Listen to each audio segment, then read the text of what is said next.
In the pirate world, engaging in the Holy Grail War, the traveler finally waits for the system after 2 years. Lin Hao wiped his resin-covered hands, working as a coding craftsman on Spandam archipelago for a full 2 years. While others crossed over with cheats, he nearly got captured and sold by human traffickers. Why don't I have a system? Just after venting his frustration, an electronic voice suddenly echoed in his mind. The Holy Grail War's supervisor system has been activated. Lin Hao jumped up. Wow, it's finally here. The system showered him with benefits. Hold the Holy Grail War, and you can gain concept-level combat power. For each pair of combinations that participate, permanently unlock one of their abilities. If you win, there's a war gift package. Old-school Lin Hao was stunned. Summoning heroic spirits in the pirate world? What if no one believes me? Where do the heroic spirits come from?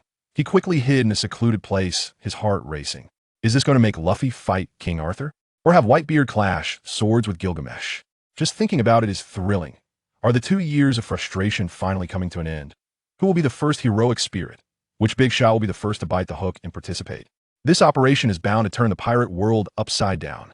Luffy, about to take action, is frozen? The Holy Grail War stuns Spandam archipelago. Lin Hao focused his thoughts, and magnificent mansion rose from ground. Thunder roared in the sky, and the entire Spandam instantly froze. Whether it be the Navy or the pirates, all hockey and devil fruit abilities were sealed.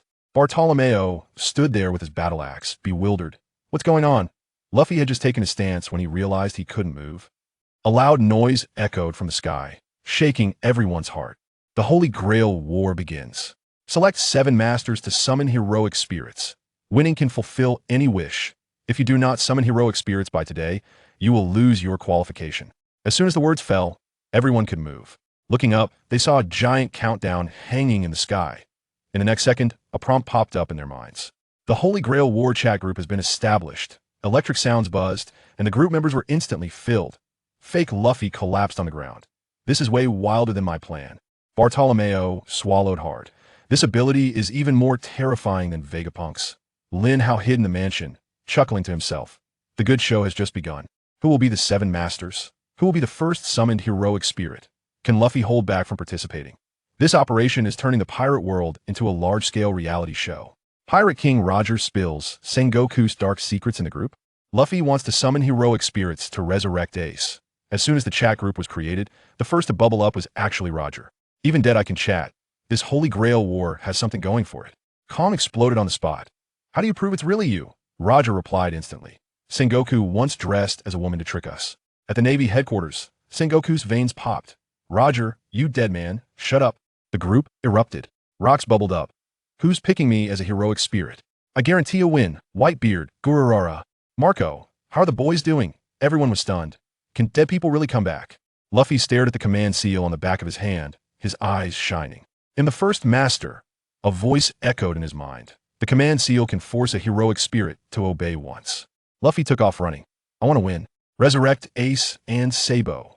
Bartolomeo called Kizaru. Luffy has become a participant. He wants to resurrect Ace. Kizaru lazily replied. I know. The Navy headquarters has received the notification. Bartolomeo's jaw dropped. So Roger and Rocks are real? Suddenly, silence fell on the other end of the phone. Sengoku was about to faint from anger, while Carp struggled to suppress his laughter. Which heroic spirit will Luffy summon? Will the Navy take action to stop it? This plot is too much. The dead can stir up more trouble than the living. The Navy can't enter Spandam archipelago. Luffy draws a formation to summon heroic spirits. Kizaru panicked on the phone. Absolutely cannot let Luffy win. No pirate can. Bartolomeo was confused. We can't get in. The area around Spandam is sealed by mysterious forces for 10,000 meters. Akainu slammed the table at Navy headquarters. Let the people on the island fight for spots. Bring the mastermind over. But even Bruno's door fruit couldn't get them in. On the other side, the Straw Hat crew gathered. Luffy revealed the command seal and going to participate in the Holy Grail War. We won't go to Fishman Island for now. His crewmates understood in an instant. This is to resurrect Ace. Robin reminded. Summoning heroic spirits requires a holy relic.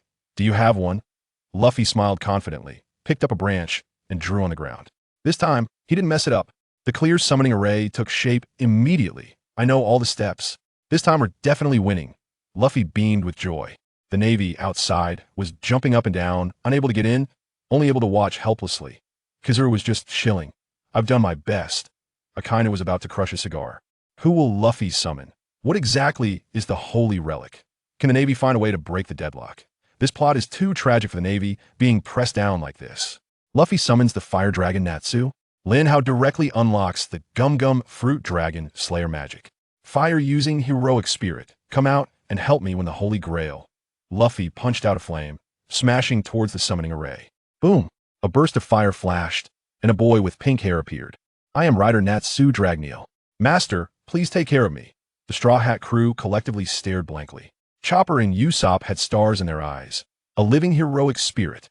Nami clenched her fists. Next time I want to resurrect Belmere. Robin's eyes sparkled.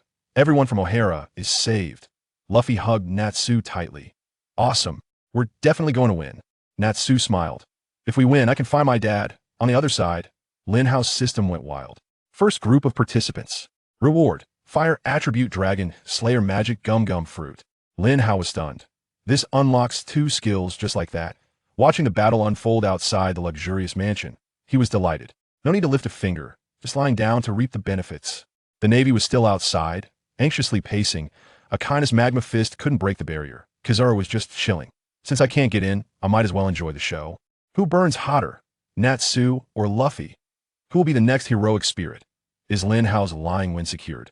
This plot is literally feeding the benefits right into his mouth. Bartolomeo leads hundreds of Navy to surround Lin Hao, but in the end, there wasn't even a speck of dust left. Lin Hao had just obtained the Gum Gum Fruit and Dragon Slayer magic. Bartolomeo charged over with his battle axe. Arrest you. The Holy Grail War cannot be taken lightly. Behind him followed hundreds of soldiers and a dozen pacifistas. The scene was overwhelming. Lin Hao sneered. Celestial Dragon's dog, you want to snatch the Holy Grail? Get lost. There's only one chance. As soon as the words fell, a pillar of fire suddenly erupted behind Bartolomeo. The soldiers and pacifistas didn't even have time to scream, completely turned to ashes. Jean Tamaru collapsed on the ground, trembling all over. Not from fear, but from his cells instinctively trying to escape from an absolute powerhouse. Watching Lin Hao turn and head back to the manor, he crawled away frantically, his hand shaking as he reached for the Den Den Mushi. There's no way to call for help. Lin Hao stood at the entrance of the manor, clapping his hands. The dragon-slaying magic had its first trial, and the effect was pretty good. He hadn't tested the rubber fruit, yet who would be the next unlucky one? If Akaina knew his subordinates had been turned to dust, would he take action personally? Would the next group of contestants dare to provoke Lin Hao? In this plot, the Overseer is the most terrifying boss. The Navy's high command was going crazy. Is Luffy going to win the Holy Grail War by lying down? Suddenly, the chat group notified. Luffy has summoned a heroic spirit. No one else is participating. He wins directly. Akainu smashed the table on the spot. Absolutely not. The office erupted. He might resurrect Ace. Our Marineford War will become a joke. What if he wishes for the annihilation of the Navy? Worse, what if he makes Garp defect? Shouting until they were red in the face, Akainu roared. Everyone shut up. Get the people on the island to capture Luffy. Negotiate with Lin Hao, give him whatever he wants. But Stussy rushed back. Can't get in touch. Lin Hao's abilities are too strange. Akainu was furious. Don't use the chat group. If Roger and the others find out, we're done. The Navy was in a panic, trying every possible way. The barrier can't be breached, and messages can't be sent. Can they only watch Luffy win by lying down? Jean Tamaru trembled nearby. Lin Hao is simply not someone they can provoke. Will the next contestant appear? Does the Navy still have a chance to turn the tide? This plot is nerve-wracking. Spandam has become a master. This scum wants to summon a heroic spirit to rule the world. Akainu gave a death order. Let Smoker, Jean Tamaru, and Spandam compete for the spot. If they can't get it, destroy Sabaody. The Navy's high command was dumbfounded. This is too ruthless. On the other side, Spandam had just finished buying slaves for the Celestial Dragons. The voice in the Den Den Mushi commanded, go participate in the Holy Grail War and bring back the Holy Grail. After hanging up, he spat. Only a fool would hand it over. Isn't wishing to be the world's king more appealing? The next second, an electronic voice blared. Spandam, you have been selected as a master. 3 command seals immediately appeared on the back of his hand, and the summoning array was imprinted directly in his mind. Spandam laughed like a pig. God is helping me. This guy is the mastermind behind the Judicial Island incident. Even Robin would clench her fists upon seeing him. If he gets the Holy Grail, the world will turn upside down. Can Luffy and Natsu stop him? What kind of horrific heroic spirit will Spandam summon? Is the Navy's demon-slaying order ready? This plot, the rise of Scum, is even more blood pressure-raising than the villains. Scum summoning man-eating heroic spirits? Spandam wants to use ghouls to rule the world. Spandam finished drawing the dark purple array and shouted, "Ambitious heroic spirits, come out. Help me take the Holy Grail." The array flashed, and a reedied man in a suit appeared. Orochi Yagumo, Berserker class. "You're my master?" Spandam complained. "So short? Can you do it?" The next second, he was grabbed by the throat and lifted. It'll eat you first to fill my stomach. I'm a master. I know where there are more people." Spandam was nearly suffocating. Orochi Yagumo's eyes lit up. "I'm a ghoul. The longer I eat people, the stronger I become." Spandam smiled. "This heroic spirit is ruthless enough. World domination is secured." On Lin Hao's side, the system rang. "Reward, basic swordsmanship RC cells." Lin Hao was stunned.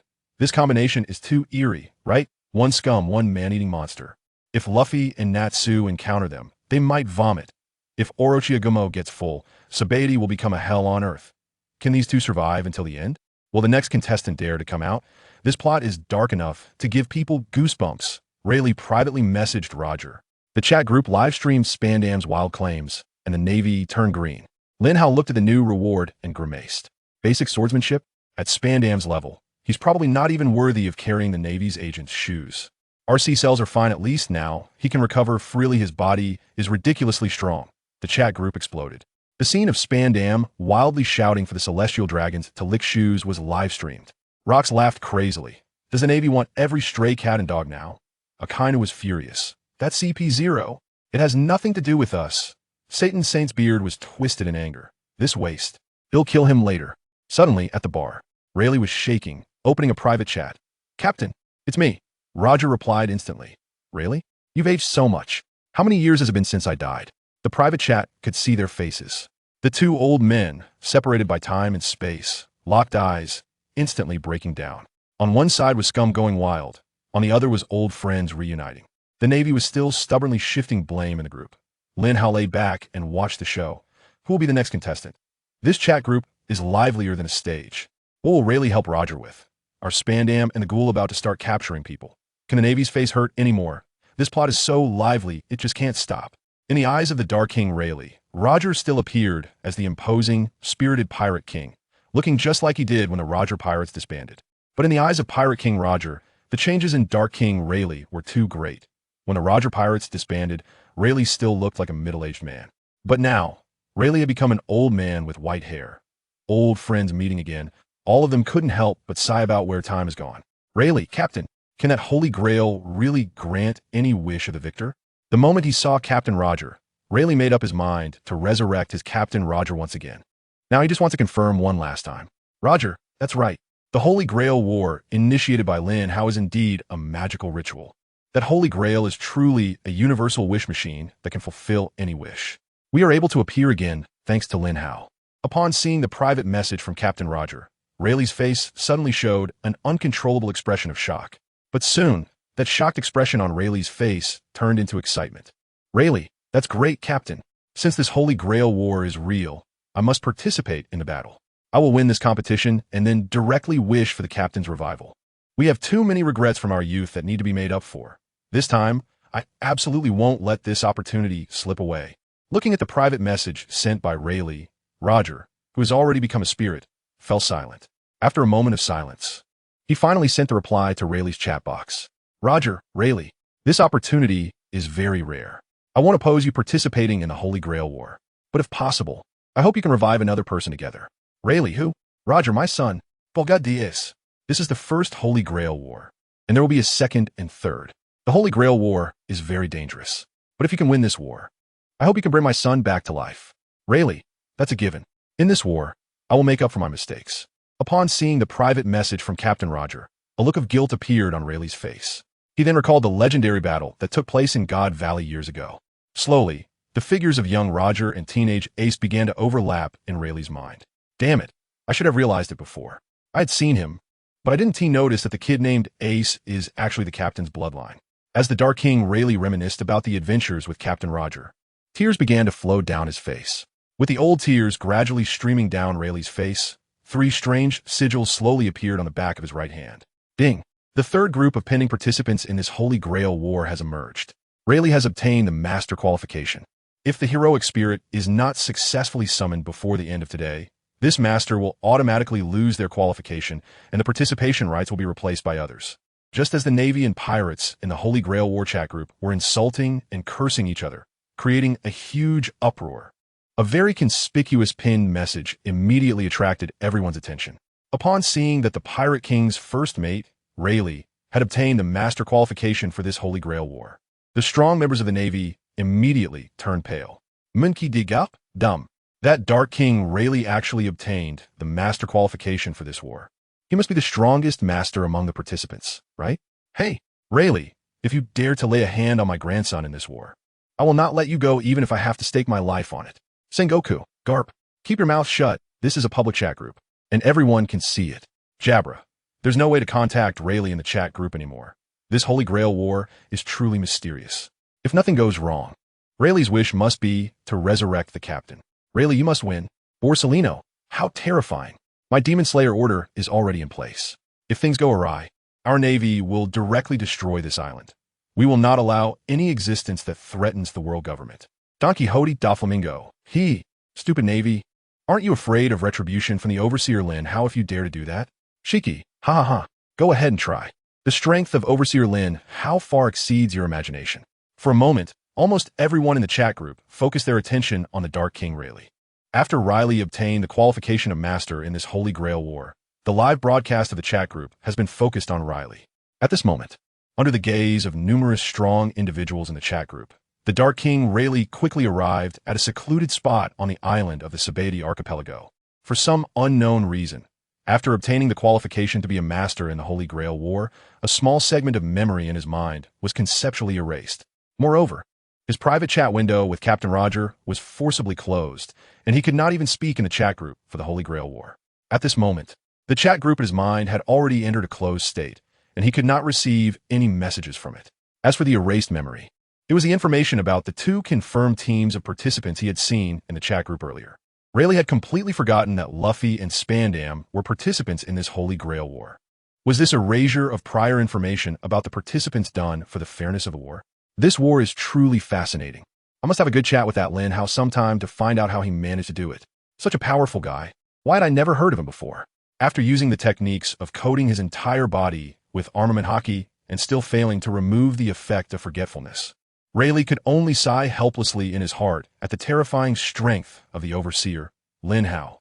After slightly adjusting his mood, Rayleigh drew his sword.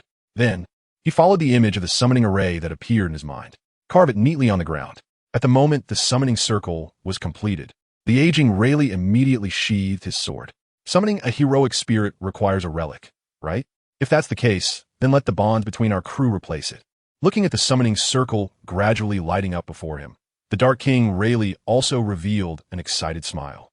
The unbreakable bonds between crew members, the many great achievements we have yet to complete, and the regrets we have yet to amend, come forth, great captain. As the Dark King Rayleigh recited the summoning incantation in his heart, the dazzling circle of light suddenly became intensely radiant.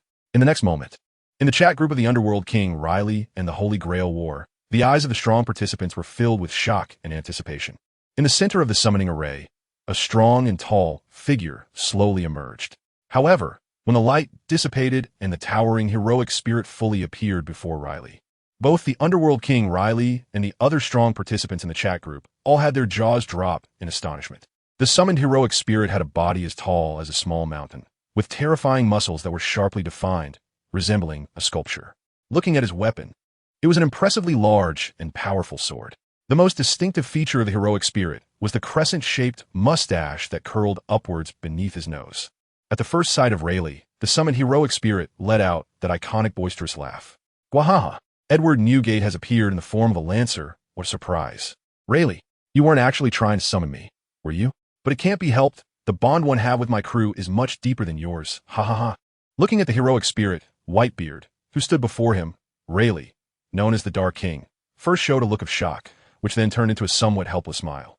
Originally, he intended to use the bond with his pirate crew to summon a heroic spirit, combined with a very obvious summoning incantation, to bring out his captain, Roger, to participate in the Holy Grail War. But as it turned out, Roger didn't show up, and instead, the captain with a deep bond with his crew, Whitebeard, was mistakenly summoned by him. At this moment, two former rivals from different pirate crews were staring at each other in disbelief. After a moment of awkward silence, Rayleigh looked at the white-bearded man in front of him and asked helplessly, "Newgate, what is your wish?" Upon hearing Rayleigh's question, Whitebeard immediately broke into his iconic hearty laugh. "Gururara, my wish, you ask? Of course, it's to resurrect in my prime and return to the crew to sail the Grand Line with my sons again. But first, I need to settle the score with that bastard Teach. I will never let go of anyone who violates the rules of the Whitebeard pirates." It seems that our wishes don't conflict with each other," Rayleigh replied. "Although it's a bit unexpected, since the summoning ritual is complete. Let's win this war together and then obtain the Holy Grail to fulfill our respective wishes." Hearing Whitebeard's answer, a smile of agreement appeared on Rayleigh's face. He then extended his right hand in a friendly manner toward Whitebeard. Decades ago, the two were fierce rivals from different pirate crews who would fight whenever they met. Who would have thought that now, on the Saber archipelago, a stopping point in the Grand Line, these two former enemies would remarkably form a united front? At the moment when two people's palms clasped together, a very prominent pinned message was simultaneously updated in the Holy Grail War chat group. Ding! The third pair of contestants in the Holy Grail War is still Master Hilbaz Rayleigh, Heroic Spirit, Edward Newgate. Looking at this conspicuous notification in the chat group, the strong participants in the Holy Grail War were instantly in an uproar. "Sakazuki, damn it! That Whitebeard Edward Newgate has appeared again. What was the war we fought 2 years ago? What huge losses did we suffer? Was it all for nothing? Wayno, the initiator of this Holy Grail War, Lin Hao, is truly outrageous. The world government must not provoke him. His threat has exceeded that of the 4 Emperor's-level pirates. Marco, Dev, you come back to life. Is it really you? I'm Marco, we all miss you so much. Teach, hee. Marco, don't celebrate too early. Whitebeard is just manifesting as a heroic spirit for this war. If he doesn't achieve victory, he'll still have to return to the underworld. Volgad Diaz, Teach. Open your eyes and take a good look. So far, which pair of masters and heroic spirits is stronger than Dad and Rayleigh? According to the rules of the battle formation, even if the heroic spirit can't win, Rayleigh can directly attack the master. And killing the master can still eliminate a pair. Just wait and see. Teach, huh? I forgot about that. Dad, I'm your son. Monkey D. Garp. My God, who exactly is this Lin Hao? How can he bring back the dead? Such powerful abilities. Why have I never heard of this guy before? Saint Satan, immediately dispatch CP0 agents to conduct a thorough investigation on this Lin Hao. I want all his information within half an hour. In an instant, the various factions in the chat group erupted. If it was just Whitebeard manifesting, that would be fine. The key point is that the person who brought Whitebeard back to life is someone who can resurrect someone who is already dead. After demonstrating such powerful abilities, no one in the chat group dared to question the Holy Grail's capacity to fulfill any wish. Looking at the 3 pairs of contestants already in place, 2 of them were pirates. Moreover, the wishes of Rayleigh and Whitebeard were extremely dangerous. The Navy could no longer sit still. In the office of Fleet Admiral Akainu in Marine Headquarters, his face was ashen, and he was struggling to remain calm. Looking at the equally grim-faced Navy high-ranking officials in front of him, veins were popping on Akainu's forehead.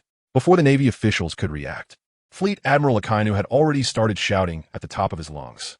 "What are you all still standing here for? Hurry up and investigate that Lin Hao.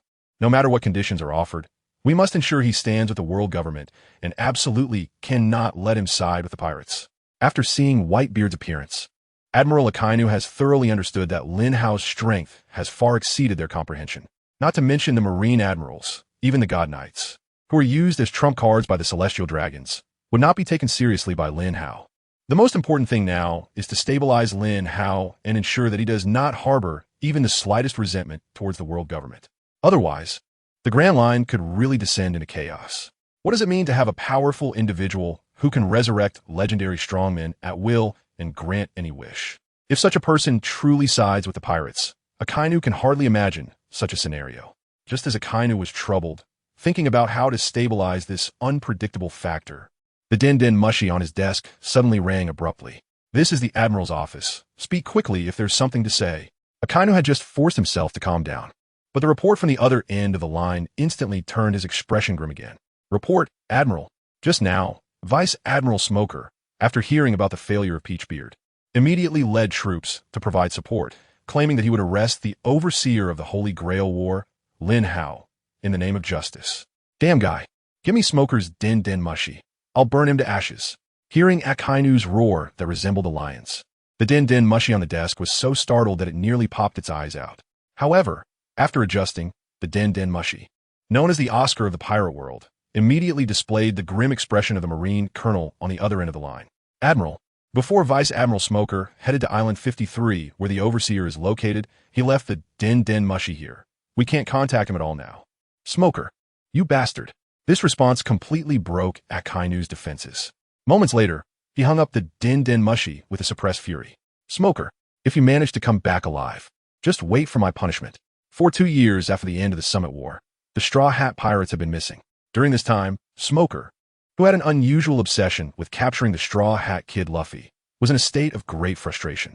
Even though his rank had been promoted from lieutenant to vice admiral, his feelings showed no signs of alleviation.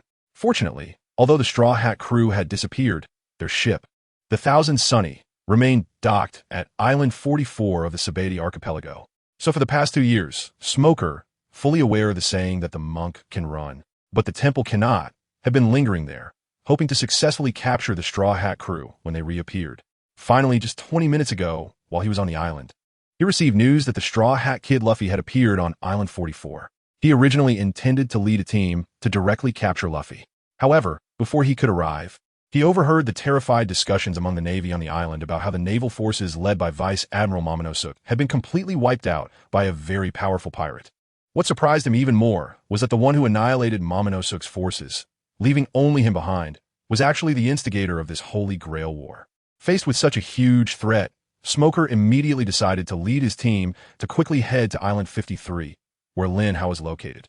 On his way, he encountered a very disheveled and pale-faced Bartolomeo. After learning about the opponent's attack method from Bartolomeo, he confidently declared that he was a devil fruit user. Even if he couldn't deal with the opponent, he could rely on his Logia-type smoke fruit ability to retreat safely. Bartolomeo, who had just been defeated, initially wanted to offer some advice, but Smoker directly threw his din-din mushi to him, pointing at the magnificent mansion that suddenly appeared before them, comparable to a castle. A serious expression finally appeared on Smoker's face. He had seen many users who could create houses out of thin air, but he had never heard of anyone capable of creating a mansion on such a grand scale. Moreover, from the exterior walls of the luxurious mansion, it was clear that this was not something created by a devil fruit user. Every tile and brick was genuine. He distinctly remembered that just a few days ago, he had been here, and at that time, it was just an empty plot of land. There was no such enormous mansion. What kind of ability could create such a large mansion in such a short time? Just as Smoker was frowning and pondering the suddenly appeared mansion, the heavy iron door at the front of the mansion suddenly let out a grinding sound that made one's teeth ache, and then it was slowly pushed open, revealing a small entrance that could only accommodate one person. Soon after, amidst the grave expressions of Smoker and the naval soldiers behind him, a tall, handsome young man walked out from inside, looking somewhat displeased. At the moment the youth made his appearance, a terrifying aura instantly spread outward from his body, centered around him. Along with this horrifying momentum, there were also black bolts of lightning, as thick as arms, intertwining in the air. Under the terrifying momentum mixed with black thunder, the group of fierce Navy soldiers behind Smoker immediately rolled their eyes and fell to the ground, foaming at the mouth, looking again at Smoker, who had previously been so confident that he could contend with the opponent. After experiencing a wave of terrifying momentum, although he didn't directly faint on spot, he was nonetheless drenched in sweat on his back, soaking the white coat he was wearing. It turned out to be Conqueror's Haki. This terrifying aura came quickly and left just as fast, lasting less than 2 seconds. However, in those 2 seconds, all of Smoker's subordinates, except for Smoker himself, lost consciousness from the shock. Smoker, with his rich battle experience, immediately recognized that the opponent was using Conqueror's Haki. However, now that he had come this far, he had no intention of turning back. Before you arrived, several waves of Navy and 4 to 5 waves of pirates had already come, claiming they wanted to arrest me. But they actually wanted to seize the Holy Grail, right? And you, Smoker, are you here to seize the Holy Grail as well? Looking at Smoker in front of him, Lin Hao did not directly attack. One reason was that his impression of Smoker, based on his reading of the original One Piece, was not bad. Unlike those Navy scum who oppressed civilians under the banner of justice, Smoker was a breath of fresh air within Navy. Regardless of any grievances he had with the destined protagonist Luffy, at least this guy was quite kind to civilians.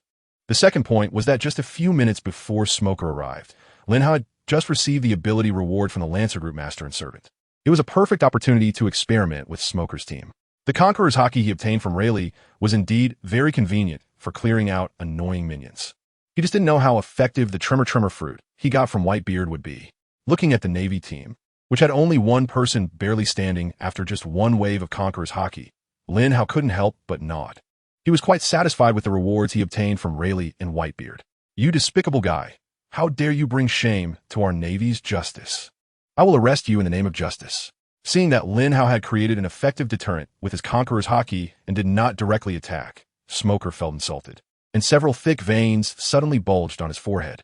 After shouting a loud cheer to himself towards Lin Hao, he drew out a sea-stone handcuff hanging on his back. Then, he stepped forward, and his body instantly disappeared from the spot.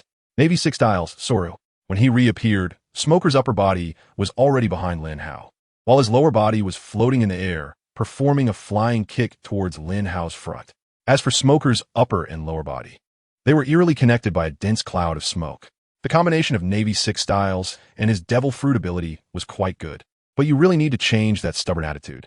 Facing Smoker's pincer attack, there was not a trace of panic on Lin Hao's face. He remained relaxed as ever. However, in the next moment, Smoker's expression suddenly turned grim. His attack had not yet made contact with Lin Hao's body, but a violent tremor centered around Lin Hao spread quickly through the air between them, reaching every part of Smoker's body. In an instant, Smoker felt a terrifying vibration that seemed capable of shattering all his bones. As this sensation rapidly spread throughout his body, Lin Hao effortlessly neutralized Smoker's attack. I'll give you 5 minutes to take all those unconscious Navy personnel away. Otherwise, when I come out again, none of you will get to go back alive. This was what Smoker heard just as he was spitting blood and being sent flying. Lin Hao's tone was not heavy when he spoke, but upon hearing it, Smoker felt a sudden chill of fear. In the past, when he fought against the Straw Hat crew, even after losing, they would just pat their butts and leave. But this time, the overseer of the Holy Grail War, Lin Hao, was different. Smoker knew that if he did not follow the others' instructions, when this young man came out of the mansion again, he would truly eliminate every Navy personnel present without mercy. Damn it, I can't even withstand a single attack. Watching the heavy doors slowly close, a sense of humiliating defeat rose in Smoker's heart. However, recalling the fate of Peach Maru's squad earlier, Smoker gritted his teeth, enduring the almost explosive pain in his body, and transformed into a cloud of smoke. In a few quick movements, he swiftly carried all the unconscious Navy personnel away from the area. During the process of leaving that manor, an endless sense of humiliation arose in Smoker's heart. Ever since he became a Marine, it seemed he had never felt so humiliated. If the opponent had directly taken him down with overwhelming strength, it would have been one thing. However, the fact that the opponent seemed utterly indifferent and let him go was simply telling him that Lin Hao didn't take him seriously at all. Even if he sought revenge later, the opponent wouldn't be afraid at all, until he had safely brought all his subordinates to a secure place. Smoker's heart was still filled with humiliation. That damn guy, just wait. One day I will personally capture you and throw you into Impel Down. Ding. Congratulations. You have obtained the master qualification for this Holy Grail War. Please complete the summoning of your heroic spirit before the end of today. If you fail to summon within the specified time, your master qualification will be replaced by someone else after today. Just as Smoker, with a grim expression, regarded Lin Hao as his next target for arrest, a familiar yet strange ethereal electronic voice suddenly appeared in his mind. After that ethereal electronic voice finished, Smoker was shocked to discover that 3 special patterns with strange markings had actually appeared on the back of his right hand. Looking at the 3 glowing command seals on the back of his hand, a look of astonishment spread across Smoker's face. I actually obtained the qualification to participate in this Holy Grail War. Wait, I clearly knew the information about other competitors in the Holy Grail War from that chat group before. Why can't I remember it now? Ever since the 3 glowing command seals appeared on the back of Smoker's hand, all the information in his mind about the other pairs of competitors in the Holy Grail War was directly erased, as if it had never existed. Moreover, even when he asked the already awakened Marine soldiers about the relevant situation, the answers that reached his ears would directly turn into a pile of unknown garbled noise.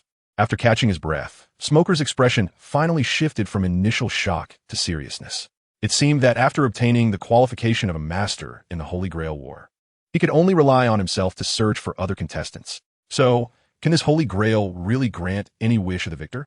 At this moment, Smoker had fully accepted his identity as a master in the Holy Grail War.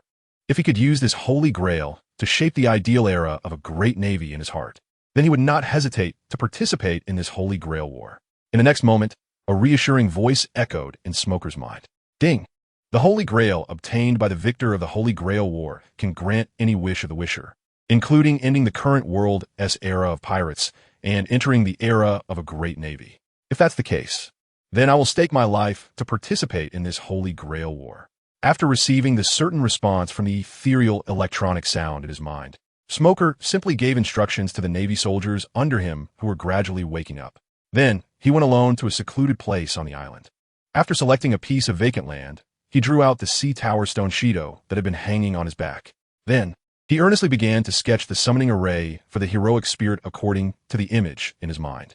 Usually, Smog was not good at tasks like drawing, and he would directly hand such work over to his subordinate, Dasky. However, today, for some reason, he merely tried to draw based on the pattern in his mind. The summoning array on the ground was accurately depicted by him without any mistakes. A few minutes later, the summoning array was completed. Smog began to ponder the relic and incantation needed for summoning the heroic spirit while stroking his chin. He had previously been clearly informed that the relic could be anything and was not limited to physical objects, and the incantation was simply about expressing what he wanted to say or his request to the heroic spirit. That was quite a vague statement. Never mind. Let's just try it. After finishing his thoughts, Smog let out a sigh. Then he looked at the summoning array before him, sparkling with points of light, and directly extended his right hand, saying loudly, "With my will to make the world just and peaceful as the relic, let the heroic spirit who shares the same aspiration appear. Let us seize the Holy Grail that can fulfill this wish together." After saying these somewhat cringeworthy words, Smoker's heart suddenly became uneasy. However, the next moment, his anxious feelings had not lasted a few seconds before the summoning circle in front of him erupted with a dazzling light. Great! The summoning was a success. What kind of being did I summon? Watching the summoning circle gradually become radiant, a hint of excitement appeared on Smoker's usually serious face. He even forcefully took a big puff from the cigar he habitually held in his mouth, almost finishing it. Finally, as the light of the summoning circle slowly faded, a cute, short girl with pink twin tails and a light pink dress appeared right in front of Smoker. With the light of the circle completely dissipated, the girl, holding a gigantic sniper rifle that was even longer than her height, slowly opened her eyes. The heroic spirit Maine was summoned as an archer. "Hey, that uncle who just took 2 puffs from a cigar. Are you my master?" The heroic spirit really appeared, looking at Maine, who stood in the summoning circle with a huge sniper rifle. The Navy Vice Admiral Smoker's face showed an uncontrollable expression of shock. According to the rules of the Holy Grail War in the chat group, he knew that heroic spirits came from various worlds. He couldn't fully understand those 4 words, but he knew that the little girl summoned before him was not from this world. Feeling the extraordinary nature of the gigantic sniper rifle in Maine's hands, Smoker's shocked expression finally became serious. "I am Navy Vice Admiral Smoker. I participate in this Holy Grail War to transform this world from the era of great pirates into a peaceful era of the great navy." "Little girl, your name is Maine, right? What is your wish?" Upon hearing Smoker's self-introduction, Maine's face first showed surprise, then quickly transformed into undisguised disgust. In the original world, she was a member of the Revolutionary Army opposing the ruler. The man in front of her, with 2 cigars in his mouth, actually claimed to be a Navy officer. From any perspective, he should be a combatant of the ruler's faction, right? However, after seeing the sincere and resolute expression on Smoker's face, Maine's attitude softened a bit. "Are you a general of the ruler's faction in this world? That's quite unfortunate. In my world, I'm a sniper belonging to the Revolutionary Army that resists the ruler. I never expected to be summoned by a guy like you to participate in the Holy Grail War," Maine said, as she slung the enormous sniper rifle onto her slender shoulder. Then, ignoring the grim look on Smoker's face, she began to observe the surrounding terrain on her own. She was a sniper proficient in long-range combat and assassination. Using the terrain to camouflage herself on the battlefield is her strong suit. This is indeed an unexpected summons. "So Maine, what is your wish?" If it were someone else, Smoker might have taken him down immediately. After all, the Revolutionary Army in the pirate world has always been a presence the world government fears greatly. Fortunately, Smoker knows that the heroic spirit in front of him does not belong to this world. After this Holy Grail War ends, this Maine will either be directly killed by the heroic spirits of other masters or will leave after achieving her final victory wish. Regardless of the outcome, the cooperation between Smoker and this little girl will come to an end after this Holy Grail War. As long as this little girl's wish isn't too outrageous. What's wrong with collaborating with a member of the Revolutionary Army from another world once? My wish. Perhaps my wish isn't too different from Uncle's. I hope our world can become a place where all people can coexist peacefully without regard to their background, where common folks are no longer oppressed by nobles, and where everyone can have enough to eat and wear, a world where there are no wandering orphan outcasts on the streets. Uncle, is the great Navy era you speak of like this too? Hearing Main's answer, Smoker, who had just been looking grim, suddenly brightened up. His own wish is not also to turn the current world into what Main described. After taking a deep breath and smoking both cigars to the end, Smoker revealed a hint of a smile on his face. Main, although we are from different camps, our wishes are surprisingly unified. It seems I don't need to withdraw from this war after all. Oh, really? Just in time. I didn't want to come here for nothing either. So, Uncle, let's cooperate happily. Looking at Smoker, who was sincere and resolute, Main finally showed a smile. She then extended her right hand towards Smoker, who was significantly taller than her. Happy cooperation. May our wishes in our own worlds come true. Ding. The fourth pair of participants in the Holy Grail War, Archer Group, is now ready. Master, Smoker, Heroic Spirit, Main. There are currently 3 seats left in this Holy Grail War, and the number of participants has met the minimum requirement. The Holy Grail War will officially begin after today, after Smoker and Manda made their contract. A top message announcing that the fourth pair of contestants had taken their positions was immediately sent out in the Holy Grail War chat group. In the office of Admiral Akainu at Marine Headquarters Marineford, the previously serious expression on his face finally eased a bit. As for the high-ranking Navy officials in front of Akainu, who had been grim-faced earlier, they were all smiles now. Great, Admiral. Now, there are already 2 pairs of contestants in the Holy Grail War that belong to the world government. Our Navy is definitely not at a disadvantage. Ha ha ha. With Smoker's attitude towards pirates, if he wins and obtains the Holy Grail, those pirates will surely be restless. Although Smoker could be a bit stubborn, he's not stupid. I saw that the Heroic Spirits class is Archer, which should be a long-range combat style, combined with Smoker's strategy. Our Navy faction can definitely compete in this Holy Grail War. At this moment, the atmosphere in the Admiral's office was filled with joy. Looking at the Navy officials in front of him, who no longer showed any signs of tension, Admiral Akainu's expression darkened, and his massive fist slammed down heavily on the desk in front of him. Hey, it's not time to celebrate yet. Have you forgotten that there is also the combination of Rayleigh and Whitebeard among the other contestants? Have you forgotten what Spandam's wish is? Right now, having only Smoker as a Navy general participating in this Holy Grail War is not enough. We need more Navy to secure spots in this war. Seeing the angry Admiral, the Navy officials in the office immediately fell silent. After a moment, Akainu's expression became serious again, and he issued an order to those present. There should still be a Vice Admiral in Saber Archipelago, right? That guy, Momonosuke, is very pure and trustworthy. No matter what methods you use, make sure he also participates in this Holy Grail War. Our Navy cannot have only Smoker's spot in this war. In an inconspicuous corner of a country in the new world of the Grand Line, a tall man with a horizontal scar on his face and a slick-back hairstyle was observing his cigar while also keeping an eye on the Holy Grail War chat group in his mind. After carefully browsing through all the system messages about the Holy Grail War in the chat group, the man who looked very fierce slowly exhaled a puff of smoke. The first Holy Grail War was out of reach. It seems we can only wait for future opportunities. What do you think, Mr. One?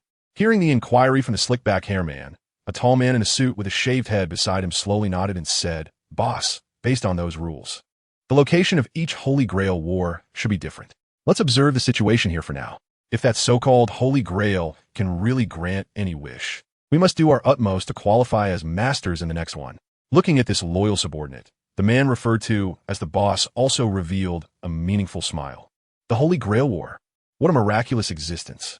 Next time, I, Crocodile, will win that war and double everything I've lost. Ding. The fourth pair of contestants for this Holy Grail War has been set. The host receives rewards. Romantic Cannon from the Heroic Spirit Main. Armament Hockey from the Master Smoker. With the official participation of Smoker and Main, Linhow also received the corresponding rewards. However, this time the reward surprised Linhow a bit. After all, in the previous combinations when participating in the competition, Linhow received skill rewards, but this time he was directly given an item. Looking at the Romantic Cannon that appeared in his inventory, Linhow's mouth slightly curled up. With this, I can be considered to have the ability for range combat. Not bad, not bad. The Romantic Cannon is the gun-type noble phantasm of Main from the anime, Akame Ga Kill. Its characteristic is that when the user is threatened, this gun-type noble phantasm will unleash immense power. The greater the threat the user faces, the stronger the power of the romantic cannon.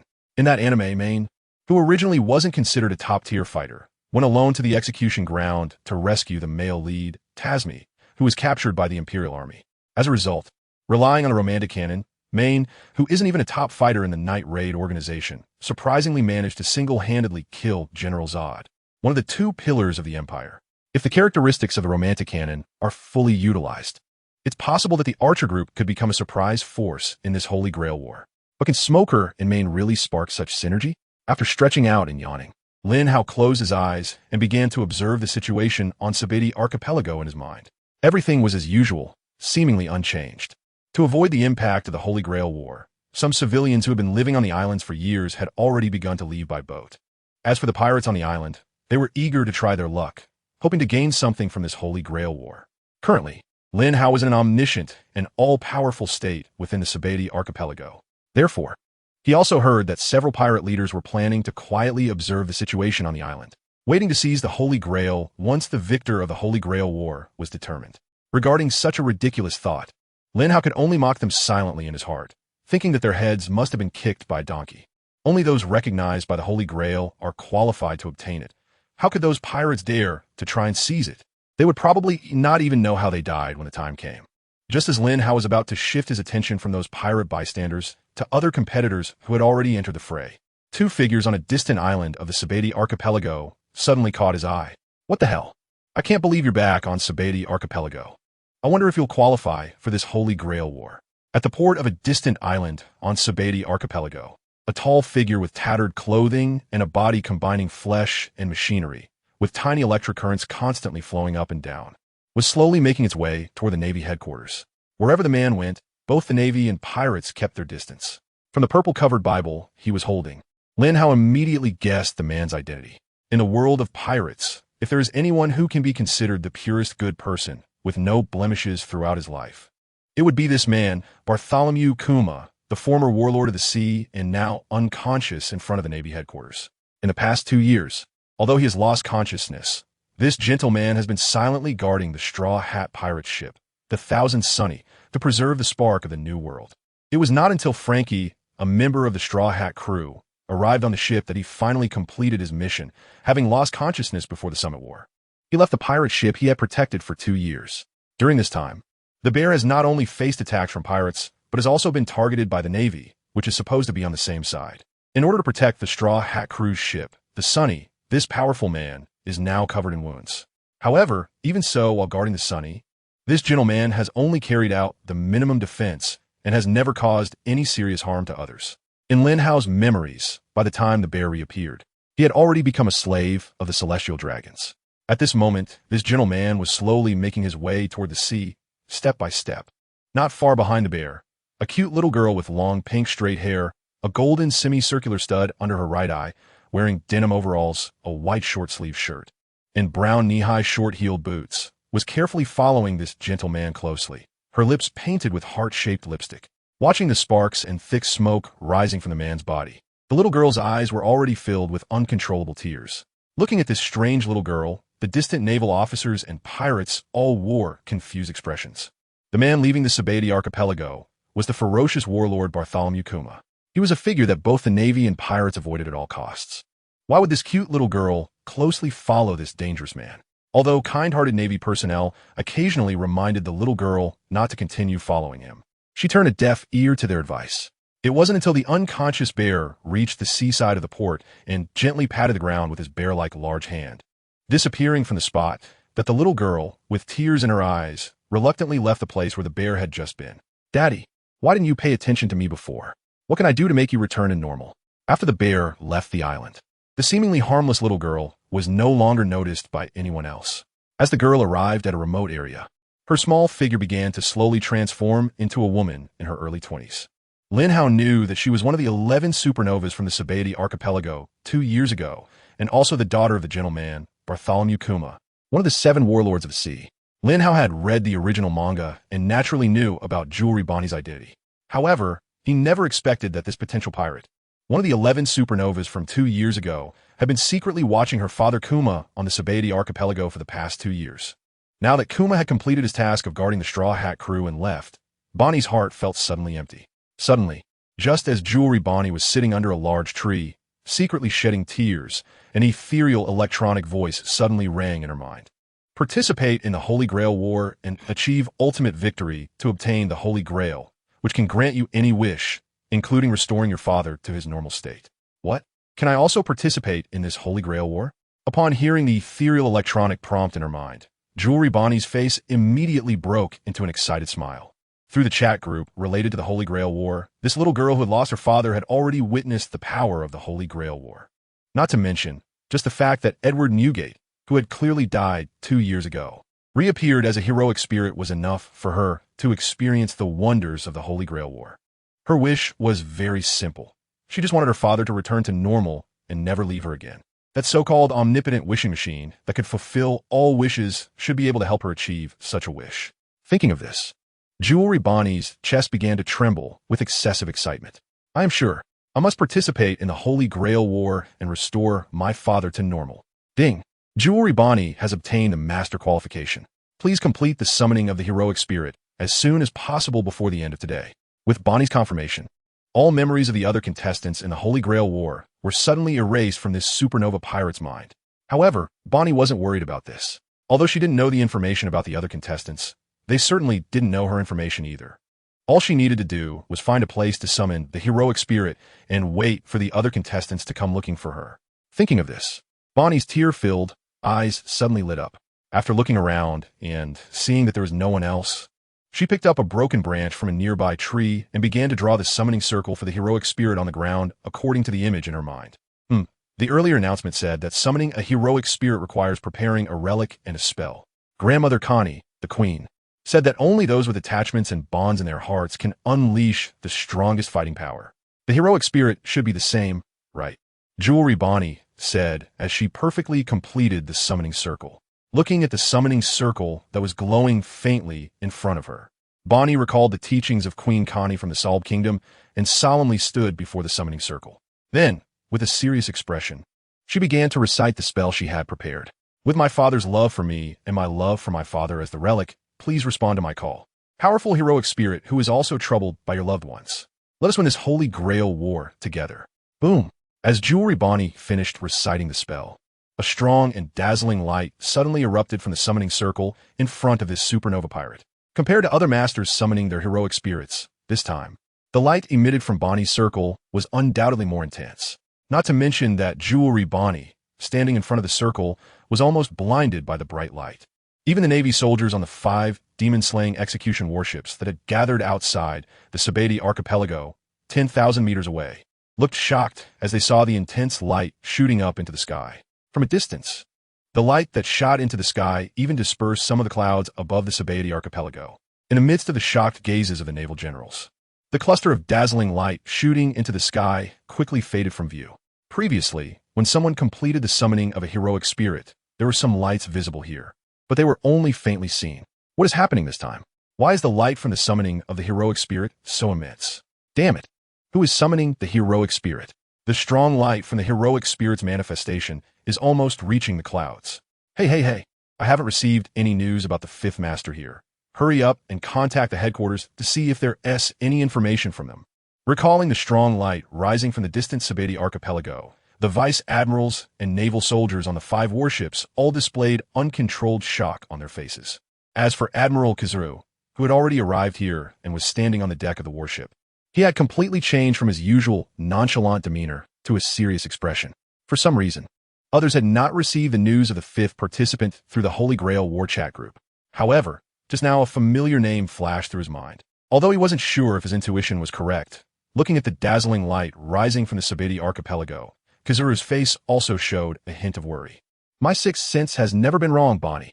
You shouldn't participate in such a cruel war.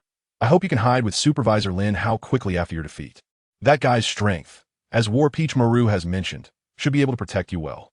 On the other side, on the central island of the New World Tato land, Charlotte Linlin, known as Big Mom, was sitting on her tall throne, curiously watching the huge image projected by the snail phone in front of her. This time, There was no live broadcast of the fifth group participant situation in the Holy Grail War chat group.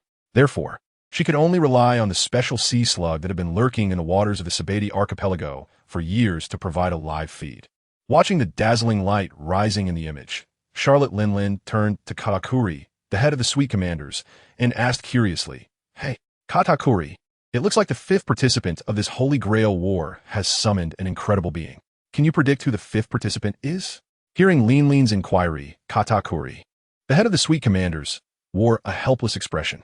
"I'm really sorry, Mom, but I can't make an accurate prediction this time. If nothing unexpected happens, this is likely the ability of that Holy Grail War supervisor. Mama. This Lin Hao is quite an interesting fellow. Our people can't even enter the Saber archipelago right now. After this Holy Grail War ends, I want you to investigate all the information about this Lin Hao. If he has a special race, I must collect him in my race encyclopedia." Watching the excited and eager expression on Charlotte Linlin's face, the usually steady Katakuri shook his head helplessly. "Mom, compared to all this, the ability to initiate the Holy Grail War is Lin Hao's strongest point. Even Whitebeard, who died 2 years ago, has manifested that Holy Grail can surely grant anyone's wish. If we can have control over the supervisor who initiated this mysterious war." Hearing Katakuri's suggestion, Linlin's expression became even more excited. Mama. That's right. At that time, becoming the Pirate King might not just be talk anymore. Katakuri, I leave this matter to you. Don't let your mom down.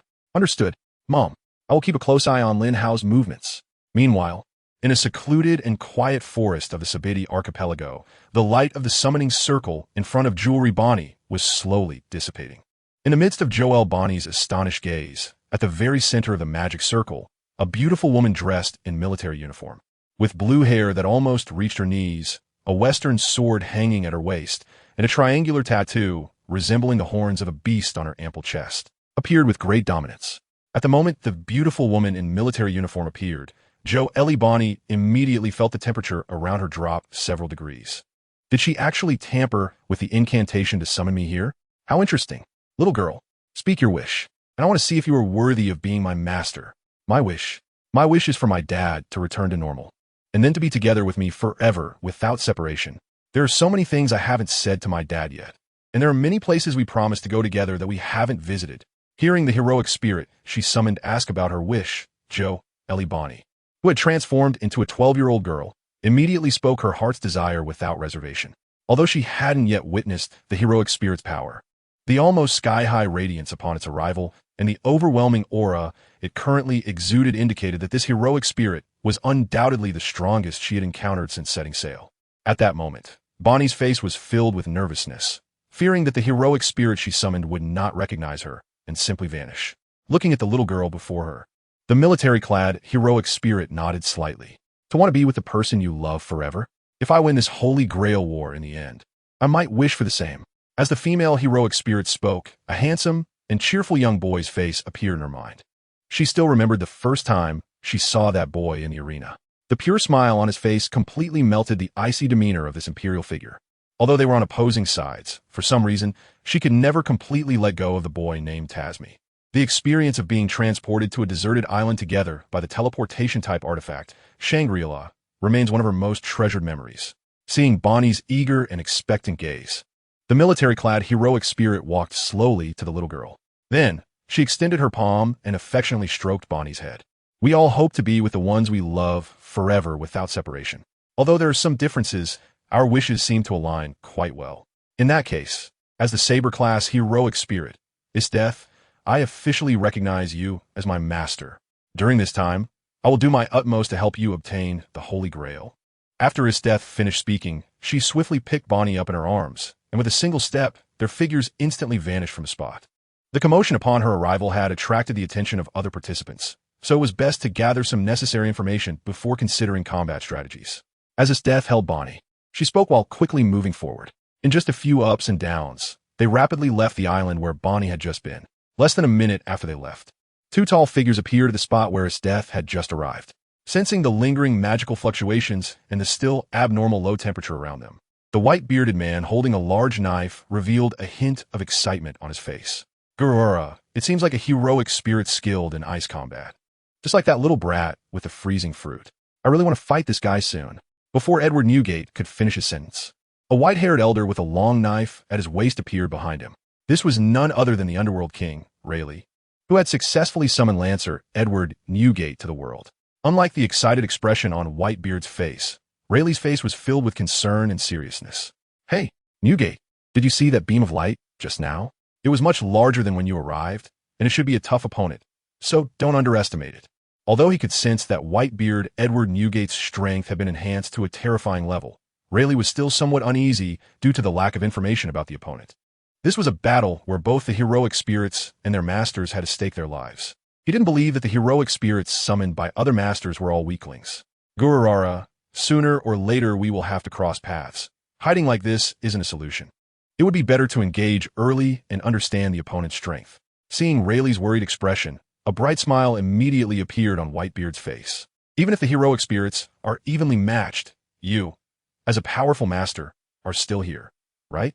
I can sense that there are no Admirals-level powerhouses on this island. Among the masters, you should be the strongest, so there's no need to worry. Killing the masters can also eliminate the opponents. Ding! The 5th group of Holy Grail War participants Saber group has been established. Master, Joe Eli Bonney, heroic spirit, TransmigratedGot. Ding! The 5th group of participants has been established. According to system rules, the host receives rewards. Demon Manifestation Essence of Evil from Heroic Spirit TransmigratedGot receives rewards. Fruit of Time from Master Joe Eli Bonney. While Whitebeard and Rayleigh were discussing strategies for the Holy Grail War, the chat group for the Holy Grail War suddenly updated with news about the 5th group of participants. Of course, only the supervisor Lin Hao could see the notifications about the rewards. This time, the rewards were quite good, all possessing powerful abilities with infinite possibilities. I really didn't expect that the 5th group would consist of a combination with different stances but the same wish. However, this pair seems to have much better compatibility than Smoker and Main. After seeing 2 powerful abilities added to his skill bar, Linhow nodded in satisfaction. The Demon God Manifestation, Essence of the Demon, is the Ice Imperial tool of the Imperial Generalist Death from the anime, Akame ga Kill. It allows the user to manipulate ice at will and create absolute low temperatures. From the perspective of abilities, it seems quite similar to the freezing fruit of the Navy Admiral Akiji. However, as an experienced anime fan, Linhow knows the power of this Imperial tool. Not to mention, the skill Mokapote MO developed by TransmigratedGot using the essence of the demon is capable of freezing time itself. When a skill is activated, it allows the user of the Imperial tool to create a time-stopping effect. During the duration of this skill, the flow of time around is absolutely still. Although the stillness of time doesn't last long, and due to the terrifying consumption, it can only be used once a day. However, for powerful individuals of comparable strength, even a moment of time stopping is enough to defeat the opponent hundreds of times.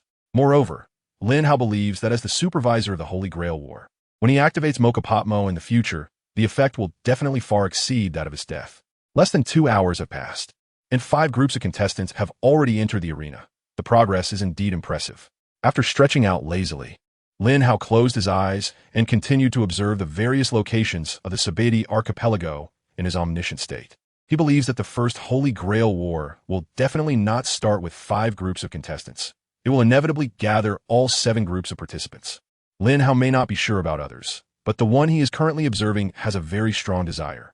Meanwhile, the chat group for the Holy Grail War has completely exploded. Damn it, why is the 5th group of contestants another pirate as the master? It's that Jolie pony. In the office of the Marshal at the Marine headquarters in Marineford. After seeing the information about the 5th group of contestants in the Holy Grail War chat group, Admiral Akainu couldn't sit still. There are currently 5 groups of contestants. Although the world government nominally has 2 groups, it doesn't seem to be at a significant disadvantage. However, thinking about Spandam's wishes, Admiral Akainu cannot fully trust this Holy Grail War no matter what. Admiral, there's no need to worry so much. There are still 2 groups of contestants yet to make their move. Maybe the remaining 2 groups will all be our Navy commanders as masters. That's right. Besides, the pirates aren't united either. Even without our Navy, don't they usually fight among themselves at sea? That guy Smoker can be a bit stubborn at times. But when it comes to fighting, he's strategic. Looking at Admiral Akainu's gloomy expression, the senior Navy officials began to offer optimistic persuasion. However, as soon as the Navy vice admirals and rear admirals spoke up, veins as thick as fingers erupted on Admiral Akainu's forehead. Seeing the overly optimistic senior Navy officials, Admiral Akainu could no longer hold back and slammed his massive fist down. You guys, are you all idiots? Of course, those guys at sea can't stand each other. But that's under the condition that our navy isn't interfering. Now, those pirates have already gathered at Saber archipelago. Although the information about the Holy Grail War has been wiped from their minds, as the war progresses, everyone will gradually learn the identities of the other masters.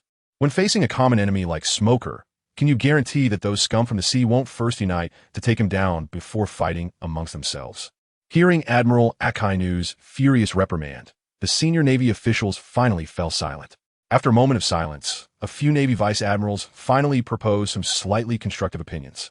Now that the chosen masters are unreachable, we can only focus on Trafalgar Law and other Navy personnel. Admiral, if we want Trafalgar Law to participate, why don't we make some moves regarding Dr. Vegapunk? Hearing the Vice Admiral's suggestion, Admiral Akainu's eyes suddenly lit up. That's right. That old man Vegapunk is Trafalgar Law's Achilles heel. As long as Vegapunk is threatened, Trafalgar Law will surely stop at nothing. You guys handle this. Be sure to watch your wording. Yes.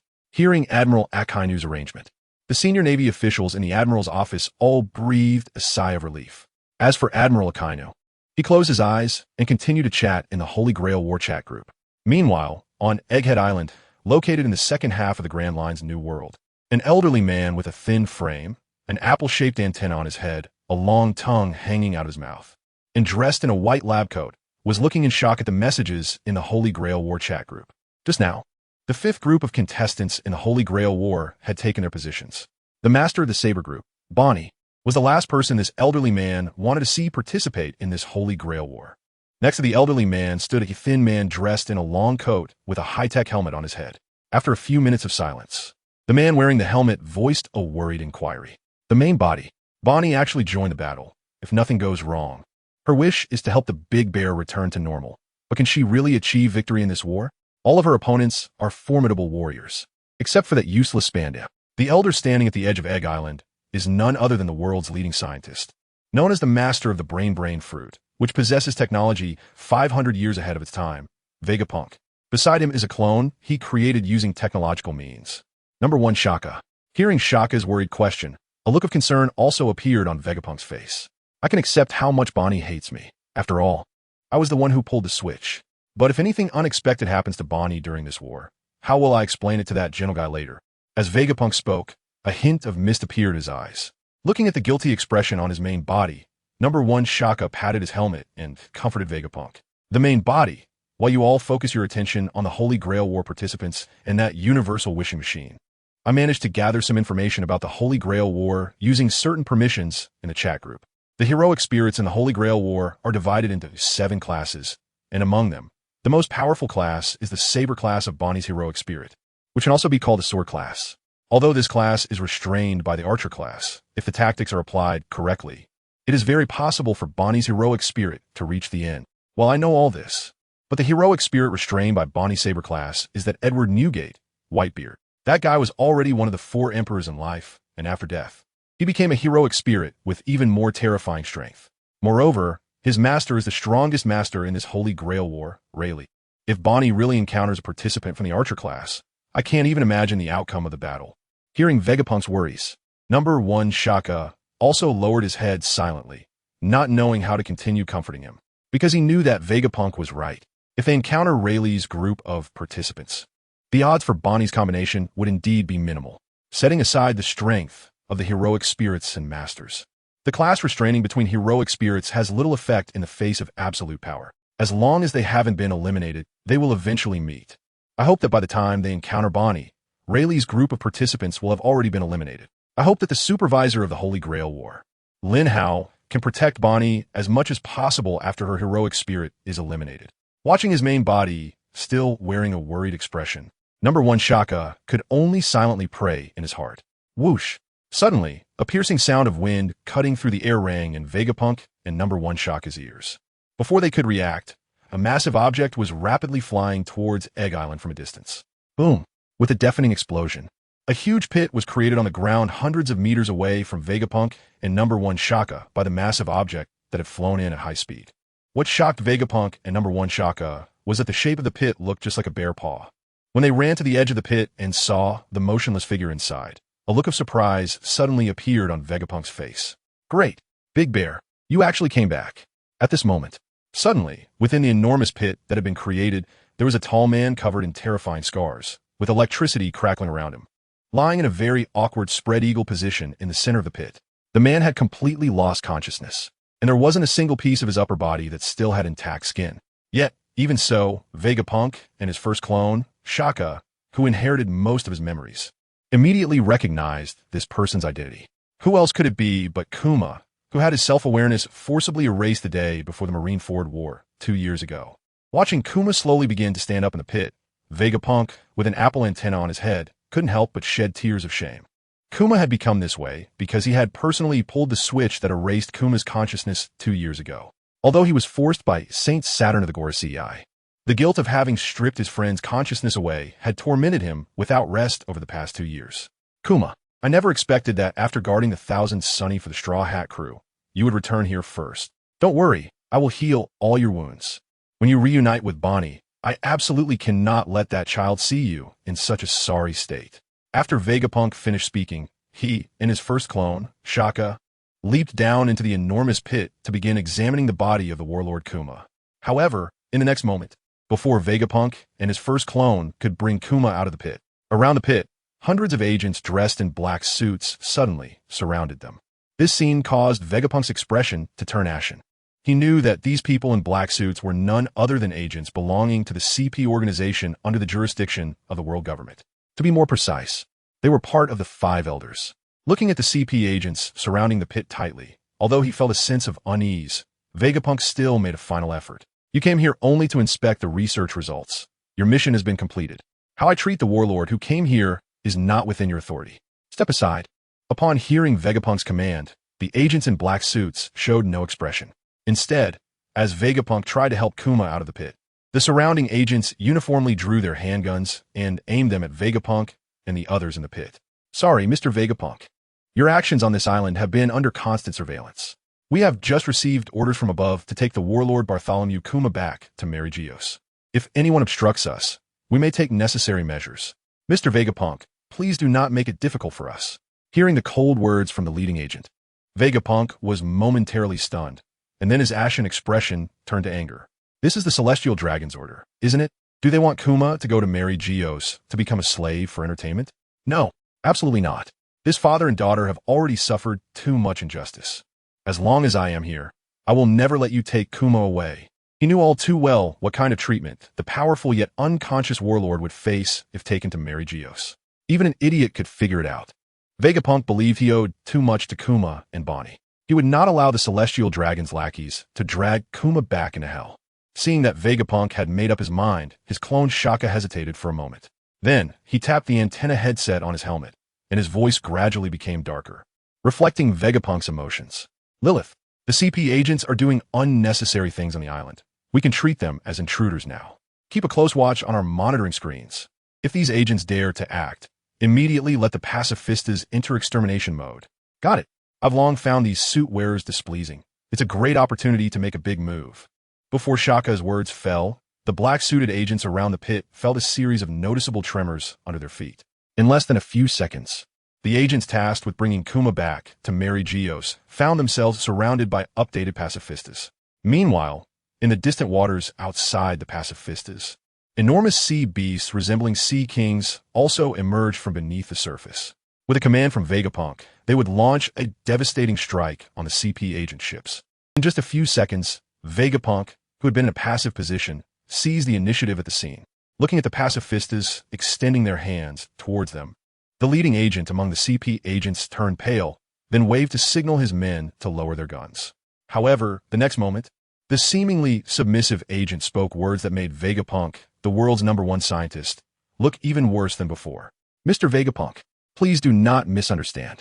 We mean no harm to Egghead Island or you, Mr. Vegapunk. We are just following orders to bring the warlord Kuma back to Mary Geos.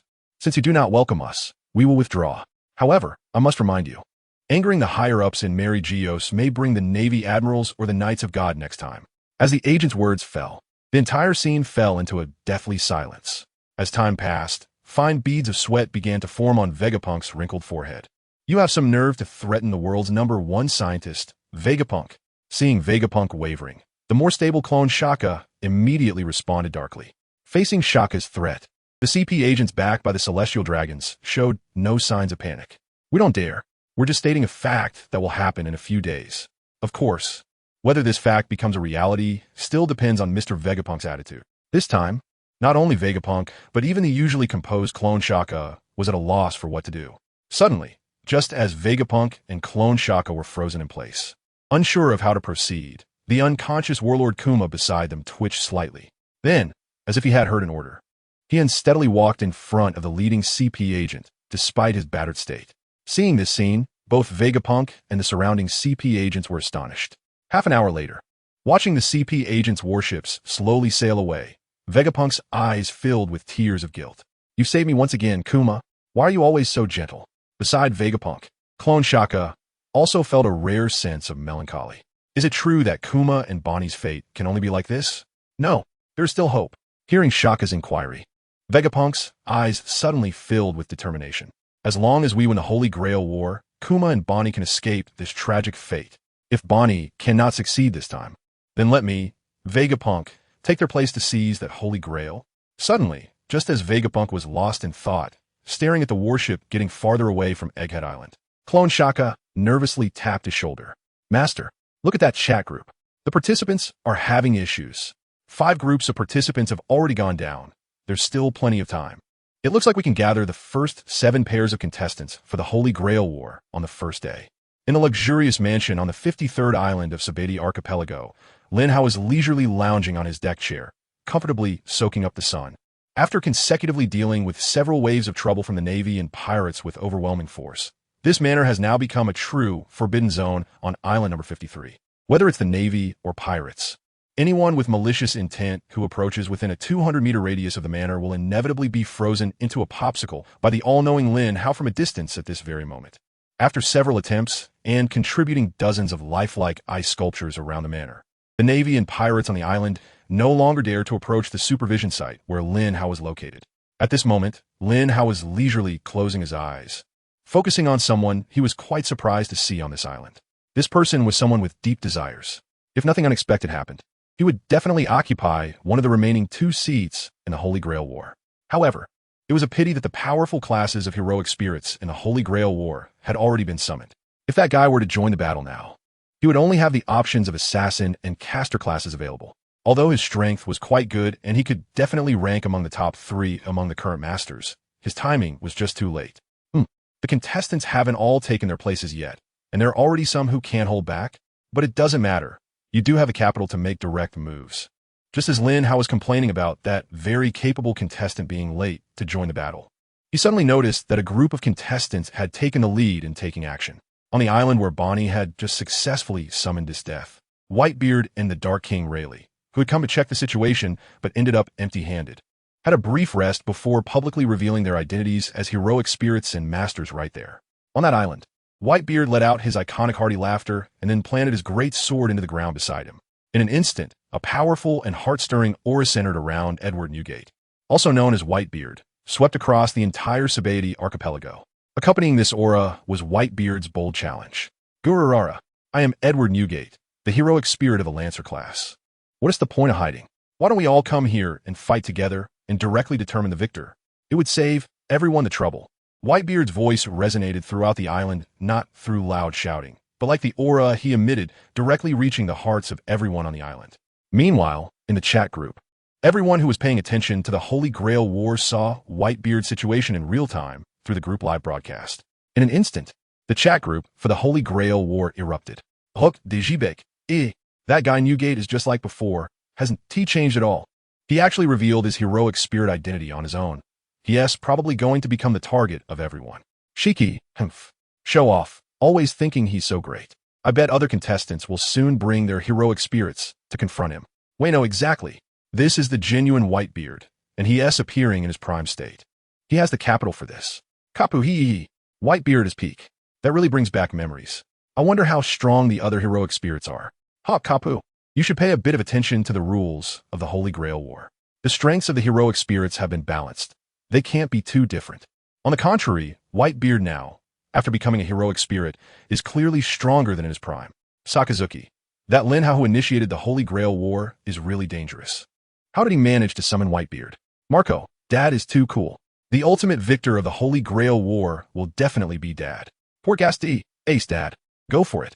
Take the Holy Grail and come back to life. The aura released by Whitebeard was not the Conqueror's Haki. It should be described as a unique ability of heroic spirits enhanced by the Holy Grail system. When a heroic spirit is extremely confident in their strength, they will actively reveal their presence, allowing hidden opponents to sense them. Whenever a heroic spirit takes such action, a battle between heroic spirits becomes inevitable. After all, not all heroic spirits are cowardly and afraid to fight. There are always aggressive ones who will rush in to compete. In front of the population auction venue on the first island of the Saber archipelago, two figures dressed in white suits suddenly stopped at the entrance. After sensing the strong aura emanating from the heroic spirit Whitebeard, the guy with broad shoulders and blood-red pupils suddenly revealed a very excited and sinister smile. Upon seeing the crimson pupils of the Shohaken, a few pirates nearby who originally intended to cause trouble were so frightened that they immediately turned and ran in the opposite direction. Hee. It's surprising that other heroic spirits would actively expose their positions. It seems they have great confidence in their partner's strength. If I can torment such a guy, it should satisfy me, right? Hey, kid, let those people stay inside for a while longer. I'm really excited now, and I'm about to go fight that guy. The two men in white suits are none other than one of the participating teams in this Holy Grail War. The heroic spirit, the Shohaken, who appears as a Berserker, and his master, Spandam. As a heroic spirit of the Berserker class, the Shohaken is naturally very combative. After sensing the powerful aura that Whitebeard was actively emitting, he immediately decided to go over and engage in battle. However, after taking just 2 steps, his master Spandam hurriedly stepped forward and directly blocked his way, just as Whitebeard had released his aura to attract other heroic spirits to challenge him. Spandam naturally knew that the opponent's heroic spirit was Whitebeard. The great guardian Yakumo didn't know who Whitebeard was, but Spandam certainly did. Who is he? One of the 4 emperors recognized in the Grand Line, definitely a ceiling of combat power among pirates. The current great guardian Yakumo is not even in his strongest form. So what is the point of going? Is he going to sharpen his knives for Whitebeard as storm clouds? Before his Shohaken reached his strongest form, Spandam would absolutely not allow his Shohaken to expose himself. Berserker, I'm your master, and now I command you, do not go. If you want to fight, wait until you are at your strongest. Damn it, who do you think you are? You actually want to control me? If you dare to stop me again, I'll beat you up and throw you aside, then go fight that guy. Get out of my way. Looking at Spandam, who wore an arrogant expression, the Shohaken's eyes turned red, and he immediately revealed a cold smile. But before he could take 2 steps, a powerful, binding force suddenly stopped him in place. Turning around, he saw Spandam, looking arrogant, had already raised his right hand. In the next second, as Spandam's command fell, the 3 command seals on the back of his hand emitted a dazzling light. By my command seal, order you to come back immediately. After you have consumed enough people and reached your strongest power, then you can go fight other heroic spirits. As soon as Spandam issued the command, a dark purple light shone from the back of his right hand. Moments later, one of the 3 glowing command seals on Spandam's hand quickly vanished. You little brat. I'll listen to you this time, but if you waste command seals on unnecessary orders again, I will definitely find a chance to eat you. Under the effect of the command spell, the great guardian Yakumo, who originally intended to go back and fight with Whitebeard Edward Newgate, forcefully halted his steps.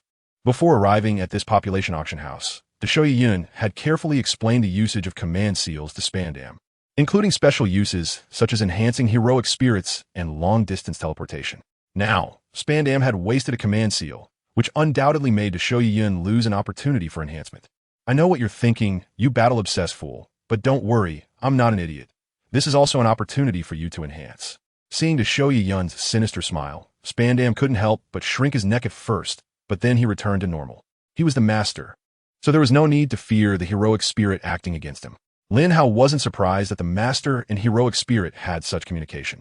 However, when this situation occurred within the Berserker duo, Lin Hao couldn't help but feel curious. After all, there weren't many Berserkers who could communicate normally with their masters. Even Heracles, who could suppress his madness to the limit, could only listen to Iliasvil's commands unilaterally and couldn't offer opinions on battle plans.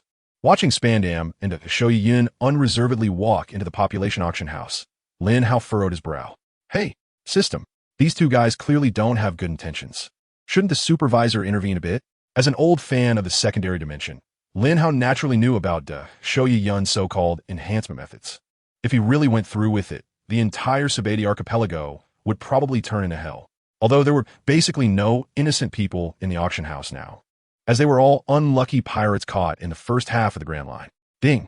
The Holy Grail War does not forcibly stipulate that masters and heroic spirits cannot utilize ordinary humans, unless actions are taken that affect the normal progression of the war. The supervisor cannot intervene. That's right.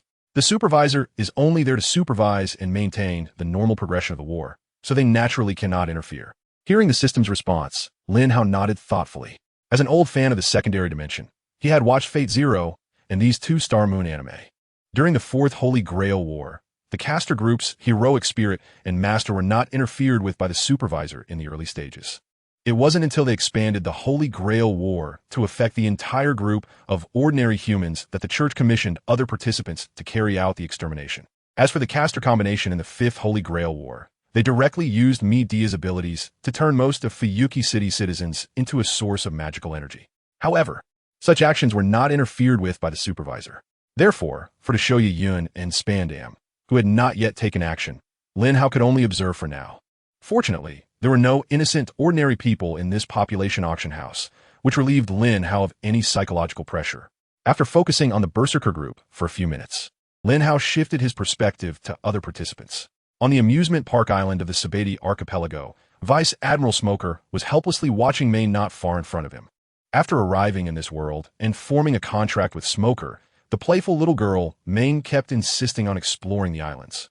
With no other choice, Smoker took his spirit and first strolled through the sightseeing area and specialty shops on islands 40 to 49, buying a large number of beautiful clothes and accessories. Then, they went to the bubble theme park on islands 30 to 39. It wasn't until Whitebeard Edward Newgate emitted his unique aura of a strong spirit that Main, who had been immersed in joy, reluctantly got off the bubble car in the park. Whitebeard Edward Newgate. Do you know this guy? Is he strong? Seeing the grim expression on Smoker's face, the spirit Main couldn't help but ask curiously. This guy is incredibly strong. He is one of the 4 emperors, a top existence among pirates. 2 years ago, we in the Navy gathered all our strongest forces from the headquarters and barely managed to defeat the Whitebeard pirates, killing him at Marineford. I never expected that guy to reappear in the world as a spirit.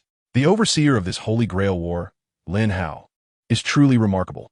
Hearing Main's curious inquiry, Smoker's expression suddenly became serious. He wasn't too afraid of Whitebeard being summoned by other masters. After all, as long as he didn't achieve the final victory, he would still disappear from this world after the war ended. Rather, it was the overseer and initiator of the Holy Grail War, Lin Hao. If he could allow Whitebeard to manifest here as a spirit this time, then what about the next Holy Grail War? Legendary pirates like Shiki, Roger, and even Rox, who are already dead, could surely descend into the world in the same way. With this thought, Smoker couldn't help but look towards the direction of Island 53. That Lin Hao, he truly is a huge threat to the world government. For you, he is a threat, but for me, he is a key figure to realize my wish. Now that we have entered the competition, let's not dwell on these matters. Looking at the serious and grim expression on Smoker's face, Main, who had changed into a white casual dress, directly pulled the trigger of the romantic cannon vigorously. Let's go. We're going to meet that Edward Newgate now. You're just going over like this? Seeing the eager look on Main's face, Smoker's expression immediately changed from serious and grim to one of disbelief. Even if you don't know Whitebeard, you should have sensed that strong aura just now, right? A guy that powerful shouldn't be confronted directly by other spirits first, right? Why is this little girl not thinking of developing cautiously, but instead wanting to take the initiative? Have you forgotten? I'm an archer. My specialty is long-range attacks. I'm just going to test the opponent's strength and prepare a corresponding response plan. No need to worry. It's absolutely safe. Hurry up and catch up. We're going over now. After saying this, Main hoisted the massive romantic cannon onto her shoulder and swaggered toward the island where Whitebeard was located. Seeing his spirit take the initiative, Smoker, as the master, could only shake his head helplessly before immediately following suit. Perhaps this was also a chance to see his spirit's strength.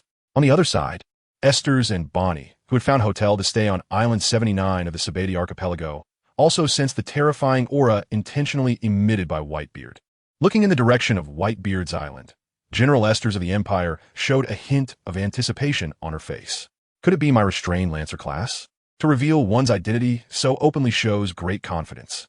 Defeating and interrogating such a person shouldn't be boring, right? As Esther spoke, a terrifying aura also emanated from her. However, unlike Whitebeard, who boldly released his aura across the island, Esther's intentionally concealed her momentum. Only Bonney beside her could clearly feel the terror of this military-clad woman. Miss Esther's Whitebeard was a very powerful pirate in this world. If he wanted to, he could make the entire Saber archipelago fall silent. Let's observe the situation before making any moves. Seeing Esther's eager to act, Bonney's face showed a trace of worry. As someone who witnessed that live broadcast 2 years ago, she naturally knew about Whitebeard's terrifying strength. Without fully understanding his strength, she really didn't dare to take risks and expose her identity directly. If nothing unexpected happens, there should already be other masters and servants secretly observing and waiting to confirm the identities of the next group of competitors. Seeing the worried expression on Bonney's face, TransmigratedGot retracted her excited and violent demeanor, transforming into a gentle older sister figure. She then pulled the little girl Bonney into her embrace. Don't worry, Bonney. I'm not foolish. I will observe carefully in the shadows before knowing the other party's details. It's really sad, though. If only Tasmi cared about me as much as you do. Feeling TransmigratedGot's tenderness, the motherless Joelle Bonney tightly hugged TransmigratedGot's slender waist. Don't worry, sister. You will definitely achieve ultimate victory in this Holy Grail War, and I will assist you with all my strength. Ah, that's wonderful. Meanwhile, at the port of island number 44 in the Saber archipelago, Luffy, who had just sent off a few companions and the Sunny, was momentarily stunned. Then his face immediately filled with shock. Damn, is that old man Whitebeard? He actually participated as a servant. That guy is TransmigratedGot's captain. At this moment, the Straw Hat crew members who remained on Saber archipelago, slightly weaker in combat power, had already moved the Sunny to a sea area far from the archipelago, but still within 10,000 meters, following Robin's advice. The goal was to avoid involving their companions and the Sunny in this war. Besides Luffy and the servant Natsu, the remaining combat power among the Straw Hats consisted only of Zoro, Sanji, and Robin. As the three main fighters, Zoro and Sanji naturally stayed behind to assist their captain. As for Robin, her planning ability was absolutely top-notch. Having her around would ensure that the Straw Hat crew could maximize their strength in this Holy Grail War. What a troublesome guy. I just wonder who the master summoning Whitebeard is. Seeing the shocked expression on Captain Luffy's face, Zoro's face also rarely showed a serious expression.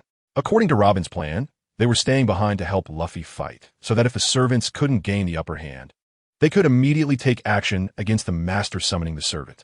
Although they still didn't know who the master was, it seemed clear that anyone capable of successfully summoning Whitebeard wouldn't be weak. After all, a master must earn the servant's acknowledgement to form a contract. Compared to the seriousness on Zoro's face, Sanji appeared much calmer. Of course, it would be even more reliable if he wasn't fixated on Robin in the shape of a red heart. Don't worry, Miss Robin's strategy won't go wrong. Even when facing stronger opponents, we absolutely won't lose to them. We just need to follow Miss Robin's arrangements. However, before Sanji's words could finish, an excited expression had already appeared on Natsu's face beside Luffy. Ah, to make the master show such an expression. It seems that this guy named Edward Newgate is quite a formidable person. I wonder how he compares to Gildarts, just the right opponent for me to practice against. I'm fired up. After saying this, flames of extremely high temperature surged up from Natsu's hands. Then, this hot-blooded boy, without even clarifying who Whitebeard was, laughed heartily and shot a stream of fire towards the direction of Whitebeard's island like a missile. Haha, the first victory of this Holy Grail War will be claimed by me, the Dragon Slayer mage Natsu. Seeing Natsu's excited demeanor, Luffy was first taken aback. Then, the wary expression on his face disappeared in an instant. Before Robin and Sanji could say a word, he threw his arm around Natsu's shoulder and, together with Natsu, quickly dashed towards the direction of their opponent. Ha! Just leave the servants to the servants. I'll deal with the master. Hey, Sanji, Zoro, Robin, hurry up and follow. It's time to fight. Watching Natsu and Luffy vanish in an instant, veins popped out on Sanji and Zoro's foreheads. Damn it, he doesn't follow the plan at all. When he gets back, I'm going to smash his head with my sword sheath. After the battle ends, I'm going to kick him to death. Using these feat I've honed over the past 2 years. Hey, Newgate, is it really okay to expose your identity so brazenly? Aren't you afraid that other servants will start preparing targeted strategies once they know who you are? In a remote area on island number 44 of the Saber archipelago, where Bonney had successfully summoned his death, 2 elderly men with completely white beards and hair were cautiously observing their surroundings. The shorter, average-height elder wore a look of uncontrolled seriousness, while the nearly 7-meter-tall elder, resembling a small giant, appeared indifferent as he prepared to welcome the challenges that would soon arrive. These two were none other than the participating duo of the Lancer class, Master Rayleigh and Servant Edward Newgate, also known as Whitebeard. Hearing Rayleigh's somewhat worried inquiry, Whitebeard, who had been summoned by mistake, let out a hearty laugh. Gurara, Rayleigh, this is what you didn't consider. In this world, who doesn't know me, Edward Newgate, Whitebeard? Who doesn't know that I died in that war 2 years ago? Now that I'm so brazenly appearing here, even a child would know I'm Servant. There's no secrecy at all. Actively revealing myself to attract the opponent might even lure out some foolish servant, right? Upon hearing Edward Newgate's response, Rayleigh the Dark King nodded thoughtfully. You do have a point, but will any servants really come to fight you? Suddenly, just as Dark King Rayleigh was stroking his chin, contemplating the next strategy, a faint sound of wind breaking suddenly rang in the ears of the two.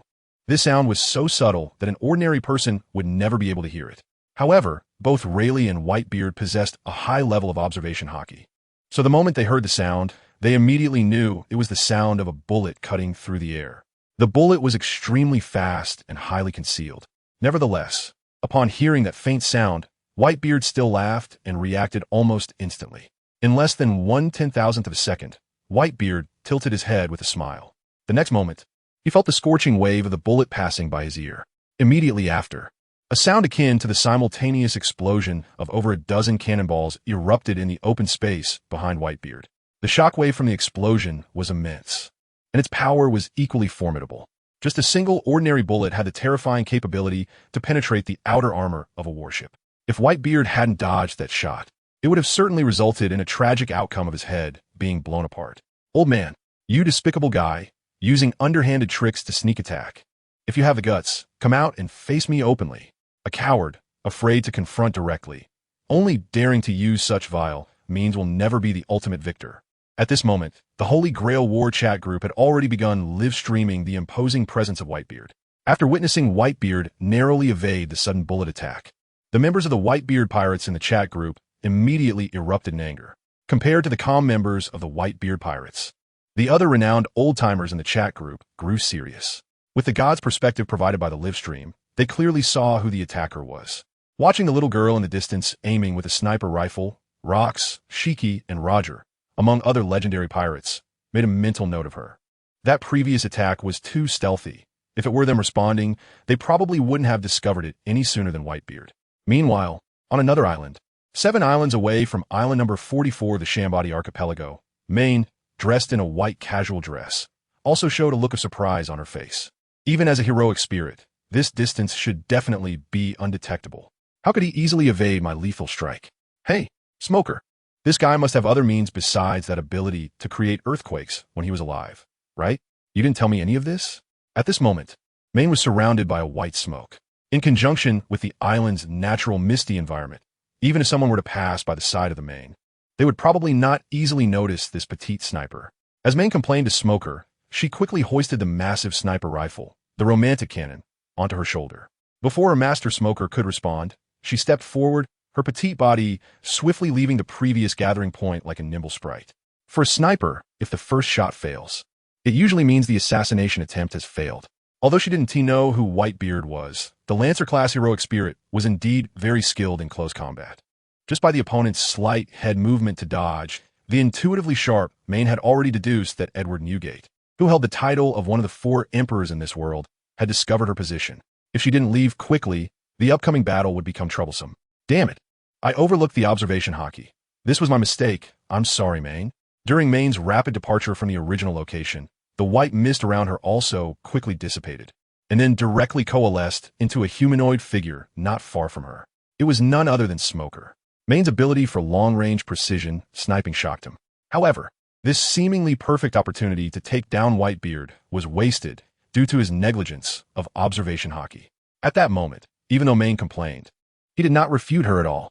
Looking at Smoker, who fell silent after answering, Maine showed a reassuring expression, as if to say there was nothing to worry about. Hey, Smoker, you don't think every shot a sniper takes will succeed, do you? This is war, not an assassination. We ultimately have to face our enemies in combat. When we get back, you need to tell me all about this observation hockey. I will. This time, I'll tell you every detail about Whitebeard's abilities. Not just his strongest one. Hearing that Main did not blame him, a hint of gratitude appeared on Smoker's face. In just a few breaths, this uncle and lowly duo quickly left the island they had just been on. After reaching a safe place and confirming that Whitebeard wouldn't chase after them, Main looked in the direction of Whitebeard. A hint of surprise appeared on her highly attractive face. What's wrong? Seeing the fleeting surprise on Main's face, Smoker couldn't help but ask curiously. I'm a bit surprised. Besides our sneak attack testing combination, there really is a foolish heroic spirit and his master going to face that guy in a one-on-one duel. Perfect. Let's enjoy a good show here. After saying this, Main set her romantic cannon down on the ground and used it as a bench. After sitting down, he patted the gun beside him, signaling Smoker to sit down and watch together. Looking at Smoker, his face was filled with an expression of extreme frustration. Miss, I don't have your twisted visual abilities. The first battle of the Holy Grail War ended in an unexpected manner. Watching Main quickly change locations and Whitebeard, who did not pursue, Lin Hao, who was leisurely lying on a lounge chair basking in the sun, stretched out lazily. You love sniping so much. I think you should have descended with the assassin class. After all, you and your partners are all assassins. Well, if nothing unexpected happens, Whitebeard already knows your identity. After all, as a heroic spirit, his observation haki has been enhanced to quite an exaggerated level. At this moment, Lin Hao was in an omniscient and omnipotent state. Compared to those powerful figures in the Holy Grail War chat group who were already famous in the pirate world, he could see even more. For example, Whitebeard's observation haki could almost cover the entire Saber archipelago, just like Enel. Therefore, after dodging Main's extremely secretive strike, Whitebeard instantly locked onto her position based on the bullet's trajectory. In fact, in Whitebeard's mind, he had already clearly seen the appearances of Smoker and Main, the competing duo. Because of this, after dodging Main's assassination attempt, Whitebeard did not directly pursue her. Instead, he took an interest in another pair of competitors. Of course, Main's strike was not without merit. As a heroic spirit descended from the archer class, due to her original identity as an assassin in her world, she was slightly granted a hidden ability akin to the assassin class's unique aura concealment by the Holy Grail system. Even Whitebeard only barely noticed Main's ambush a few seconds before the bullet was about to hit his head. The guys in the chat group hadn't seen this layer. Through his omniscient state, Lin Hao could see that Main and Smoker had no intention of attacking again. He was also curious and shifted his attention to the pair of contestants who were now rushing towards Whitebeard. This battle was much more interesting than the previous ambush. I wonder if Rayleigh would directly fight against his newly trained apprentice here. Hey, Whitebeard, you should know the opponent's position by now, right? Why not chase after them? On Island 44 of the Saber archipelago, seeing that Whitebeard, who had just dodged a deadly strike, showed no intention of pursuing, Rayleigh became a bit anxious. He wasn't worried about Whitebeard's strength, but it seemed a bit too much to endure such an ambush without gaining any intelligence. Watching the anxious Rayleigh, Whitebeard smiled and stretched his neck. Gurara, I already know who that little brat who ambushed us is. Now we have other opponents to deal with. What? Other opponents? Hearing Whitebeard's words, Rayleigh's face showed a confused expression. But the next moment, he understood what Whitebeard meant. At that very moment, Rayleigh felt a powerful wave rushing towards their direction. A few seconds later, a passionate and somewhat over-the-top roar echoed through the forest in front of Whitebeard and Rayleigh. Following this, the trees directly in front of them were uprooted by an extremely violent explosion of flames. The roar of the fire dragon. Boom! Boom! Before the person even revealed themselves, the towering crimson flames had already swept towards Whitebeard and Rayleigh. As the overwhelming flames approached, the ground beneath Whitebeard and Rayleigh also trembled violently. So it's a flame-wielding heroic spirit. This massive fire really brings back memories. Which class are you from? Looking at the towering flames that had rushed up, Whitebeard's face revealed an excited expression. He then stepped forward, shielding Rayleigh behind him. The sword in his hand, the Tsung Yun Chia, began to rapidly harness the powers of the Tremor fruit. In an instant, Whitebeard swung the massive Tsung Yun Chia directly at the red flames in front of him. At the moment when two forces of energy clashed, a terrifying erupted on Island 44 of the Shambadi archipelago, almost capable of destroying the heavens and the earth. After a few seconds of collision, the intense flames were actually split in half by Whitebeard's Gura no Mi. However, as the flames were split in two, the energy from Whitebeard's Gura no Mi was also noticeably weakened.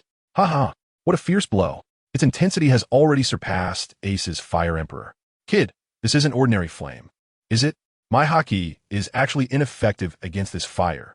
After parting the towering flames in the middle, The smiling Whitebeard immediately saw the handsome boy in front of him, wearing a checkered scarf and having cherry red hair. At this moment, Goodyear had both hands surrounded by the crimson flames, and his face was filled with a combative smile. After seeing his opponent shatter his fire dragon's roar with a single strike, the boy's face also showed a hint of excitement. To be able to directly crush elements? This ability reminds me of that guy, Kill Jaden. It's great to have a chance to compete with you, Uncle. Let's settle this once and for all here. As soon as they met, the two exchanged friendly greetings.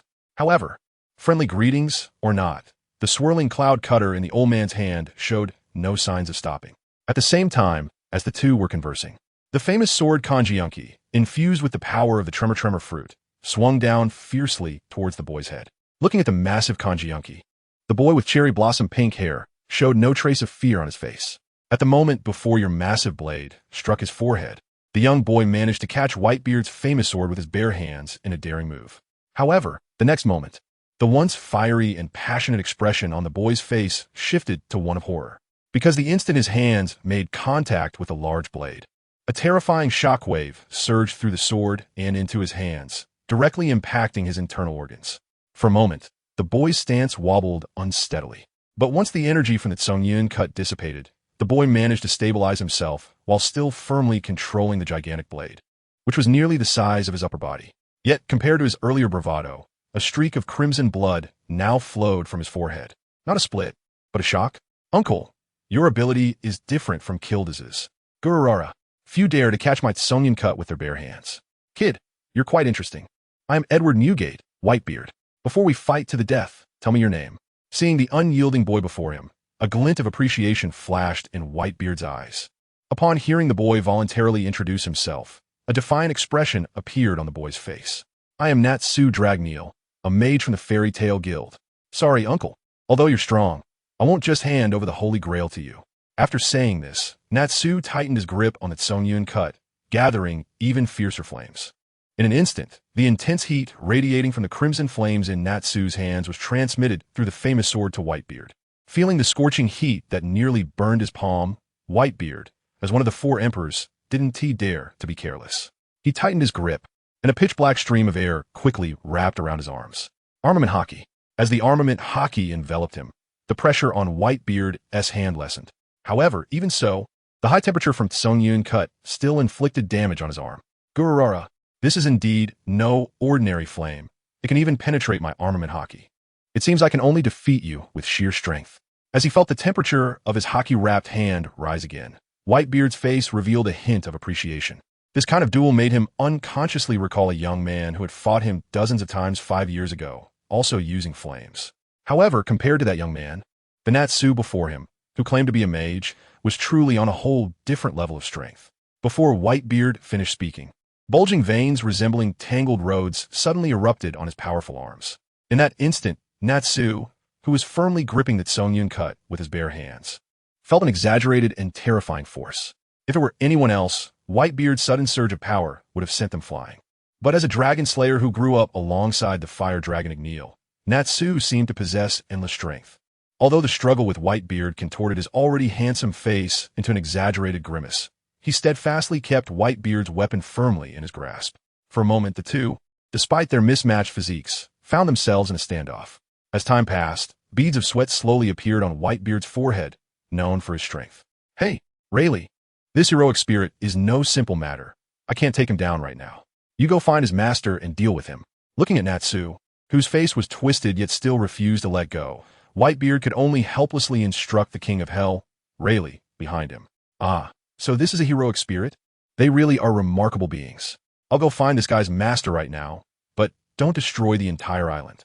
Upon hearing Whitebeard's suggestion, Rayleigh nodded gravely. However, he had complete confidence in Whitebeard's strength as an old rival. The reason he was leaving now wasn't that he couldn't handle the young boy before him, but because this former pirate king, known as one of the four emperors in life, was about to unleash his full power in battle. He was not only in peak physical condition, but had also been exaggeratedly enhanced after becoming a heroic spirit. If he were to fight at full strength, right here, Rayleigh would inevitably be caught in the crossfire. This was also the reason why Natsu's master hadn't followed him here. After nodding at Whitebeard, King of Hell Rayleigh stepped forward and vanished from the spot. The one with the command spells on his hand should be this kid's master, right? As long as we take them out, this kid will disappear immediately. While saying this, King of Hell Rayleigh activated his observation hockey with all his might. In less than 1/10,000th of a second, he locked on several figures in the distant forest. Besides the heroic spirits, there were actually other helpers? No matter. Let's take them out together. After determining the position of the opponent's master, the corner of Hades' Rayleigh's mouth also revealed a slight upward curve. He then drew the long knife from his waist, and in an instant, the space and time around him seemed to come to a standstill. Even the surrounding space fell into a state of stagnation. Immediately afterward, a terrifying aura mixed with fine black lightning quickly wrapped around Rayleigh's long knife. In the blink of an eye, a massive blade aura accompanied by black lightning slashed towards several figures in the dense forest with an unparalleled terrifying momentum. Divine avoidance. As the words of the underworld king Rayleigh fell, the blade aura that was unleashed rapidly expanded. Wherever the blade aura passed, whether it was thick tree trunks or hard rocks, all revealed their smoothest surfaces. As for the four figures targeted, their faces clearly showed shock upon sensing this terrifying blade aura. Subsequently, a swordsman wielding 3 swords, with one held in his mouth, positioned himself directly in front of the other 3. I never expected that the enemy's master would actually be a swordsman. This guy is mine. 3-sword style. 3,000 great tornado. Before the swordsman finished speaking, the 3 long swords in his hands were already enveloped in a thick layer of armament hockey. And with all his might, he swung them towards Rayleigh's ferocious blade aura. Due to the thick forest separating them, neither side could see the other's appearance. As the 2 blade auras approached each other, the dense forest between them was quickly cut down. Boom! A deafening and terrifying explosion suddenly rang out. Where the 2 blade auras intersected, a violent explosion wave erupted. Thankfully, when Whitebeard actively released his aura to attract the opponent, the civilians on Island No. 44 had already evacuated at the first opportunity. Otherwise, the intense explosion resulting from the collision of the 2 blade auras would have certainly caused the residents on the island to suffer greatly. The explosive aftermath, like a typhoon, caused Natsu's shirt and Whitebeard's scarf to flap loudly. Wow, you were able to withstand Rayleigh's attack. It seems your master is not an ordinary person. Feeling the fierce explosion wave, a smile of satisfaction appeared on Whitebeard's sweaty face.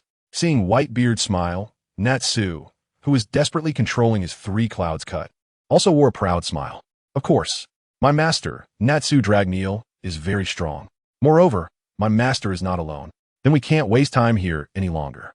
Upon hearing Natsu's response, Whitebeard increased his grip slightly, and a white energy slowly emerged from his arm.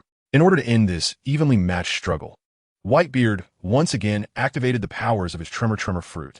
As the violent tremors reoccurred, the ground beneath Natsu, which was already cracked like a spider web, became even more shattered. Natsu's arm also reached a critical point under the intense vibrations of the tremor fruit. Damn, if this goes on, I really won't be able to hold on much longer. Your power is just too strong, old man. Feeling the intense pain from his arm, Natsu increased the temperature of the flames wrapping around his hand.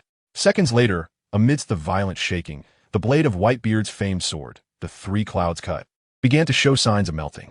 Following that, large, candy-like blobs of liquid, red metal slowly flowed down from the blade of the famous sword.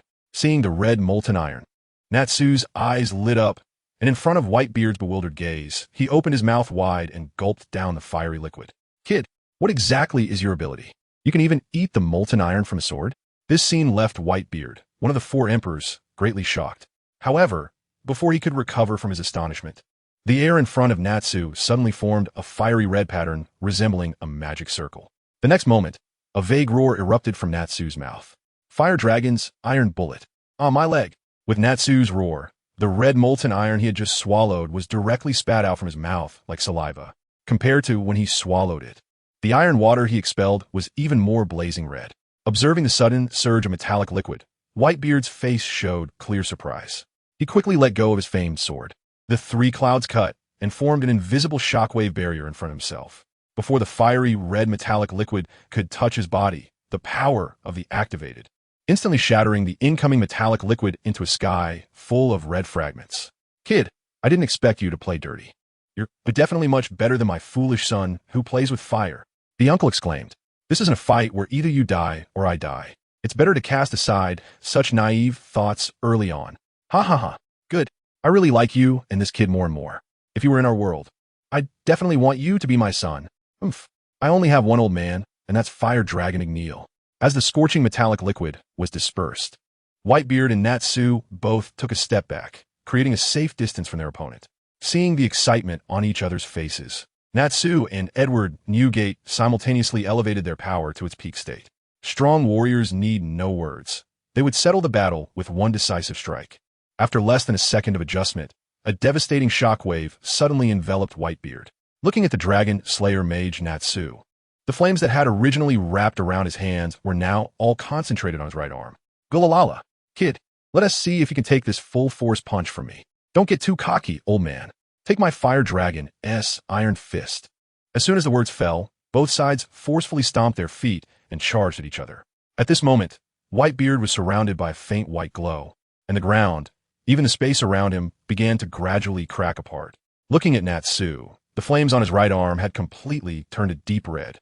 Behind Natsu, there was an ethereal image of a fire dragon completely enveloping his strong body. Boom! In the next moment, the two unleashed their most terrifying powers and collided violently. From a distance, Island 44 of the Saber archipelago was forcibly erased from existence within the region of the Saber archipelago. In an instant, shattered island fragments and soaring flames flipped the entire Island 44 upside down.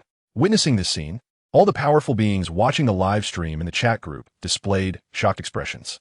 Just one strike, and an island was destroyed, affecting even the surrounding islands to varying degrees.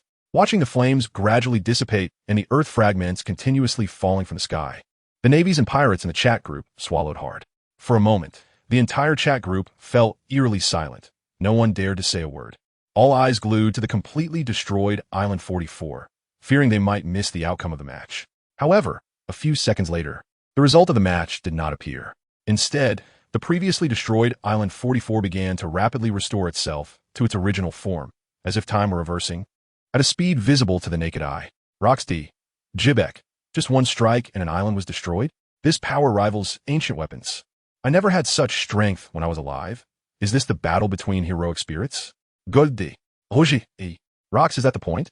Having become a heroic spirit, one is naturally strengthened or weakened to some extent.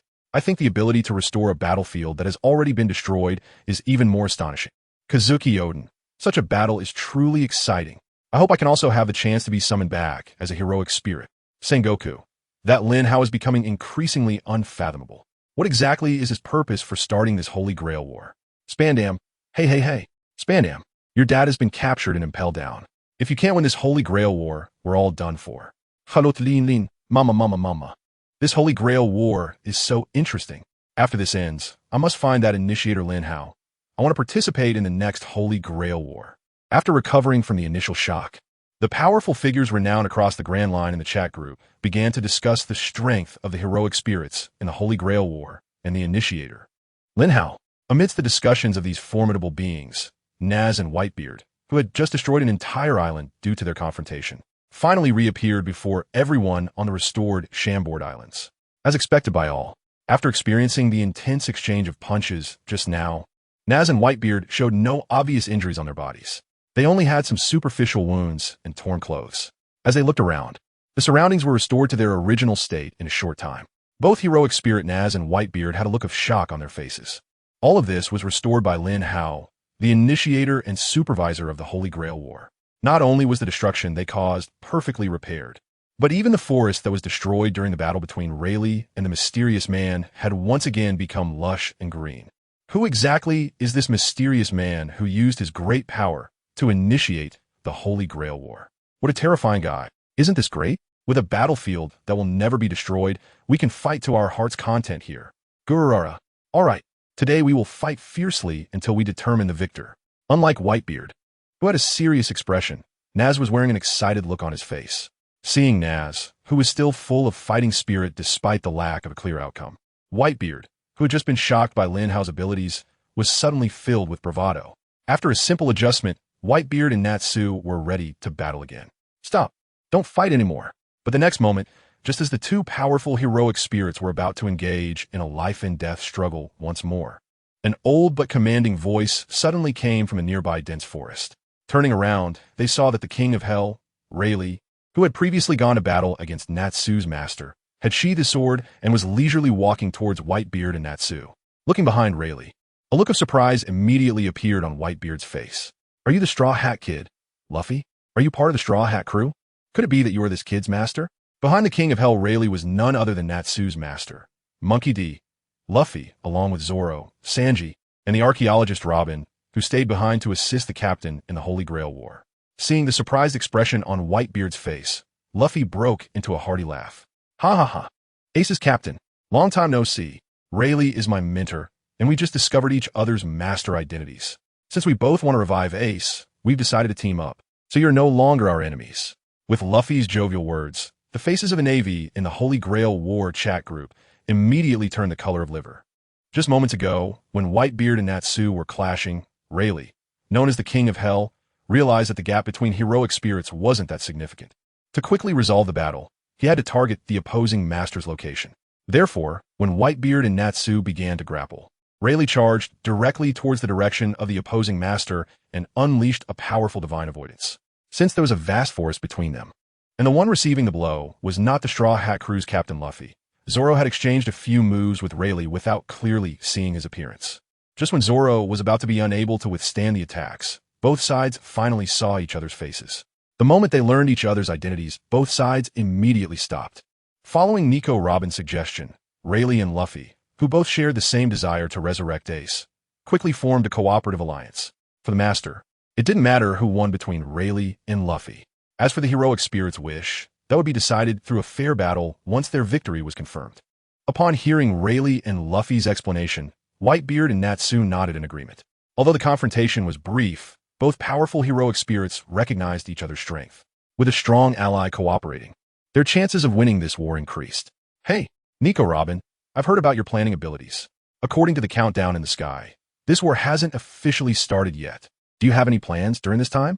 After a brief exchange of pleasantries, Rayleigh, the Dark King, looked eagerly at Robin, the archaeologist of the Straw Hat crew. As a demon child who grew up navigating the Grand Line and survived despite the targeting of various powers, even old generation strong figures like Rayleigh and Whitebeard had to admire her. This was especially true for Edward Newgate, known as Whitebeard. The moment he saw Nico Robin, he thought to himself, if he had a top strategist like Nico Robin to advise him during the war 2 years ago, would the Whitebeard pirates have been able to retreat from that world-shocking war with minimal losses? Considering Nico Robin's exceptional planning abilities and the fact that both sides are now in a cooperative relationship, when Rayleigh asked Robin for her input, Whitebeard immediately shared all the information he had about the participants from the Archer group. Seeing the eager expressions on Rayleigh and Whitebeard's faces, Nico Robin also began to analyze the situation seriously. After thinking for a few seconds, a strange smile suddenly appeared on Nico Robin's stunning face. Given the nature of the Archer class, the heroic spirit summoned to the battlefield must be exceptionally skilled in long-range attacks. So, Whitebeard, can you still sense the presence of that group of competitors? It seems that due to the mechanics of the Holy Grail War system, the information and memories about the other competitors in the Holy Grail War have been erased from the minds of Sanji, Zoro, Robin, and others who came to participate in the battle as Luffy's assistants. Hearing Robin's inquiry, Whitebeard's expression became serious. It's embarrassing to say, but that heroic spirit's stealth ability is indeed extraordinary.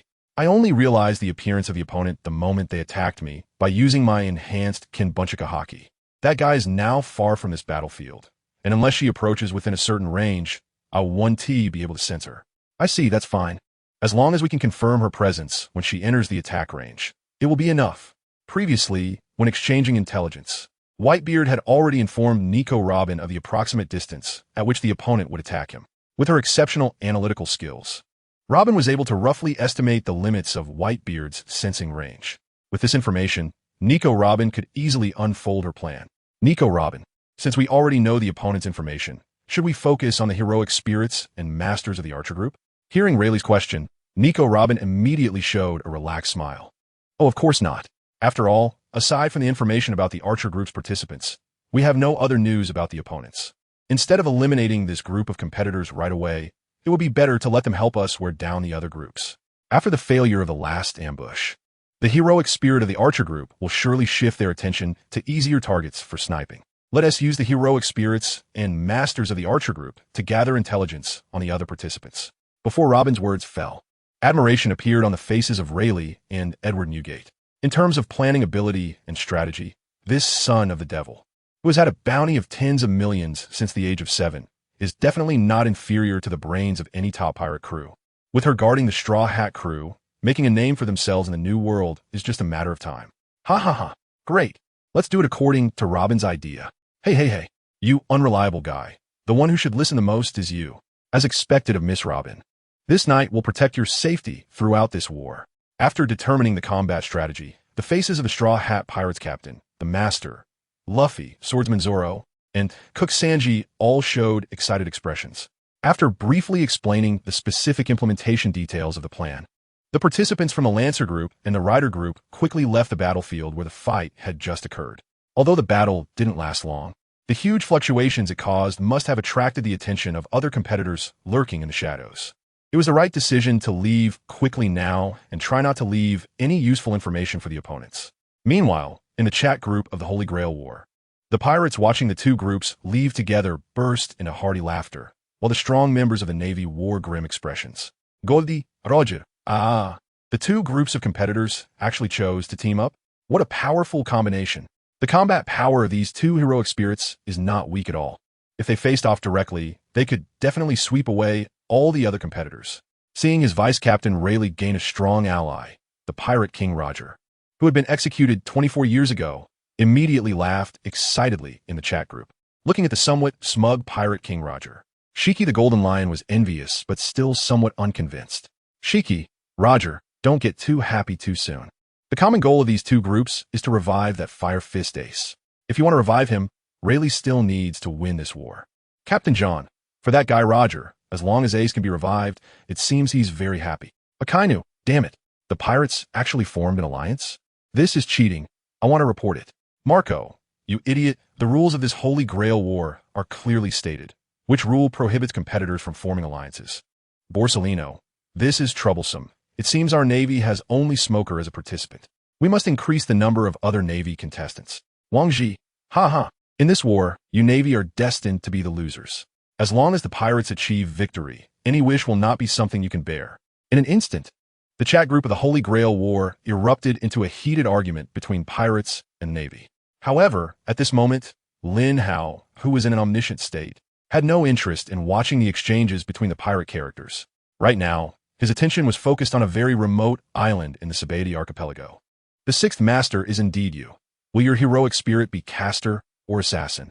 Looking at the tall man wearing a flamingo coat and sporting trendy sunglasses, Linhow stretched lazily in his lounge chair. On a remote island in the Saber archipelago, Don Quixote da Flamingo wore his signature arrogant smile.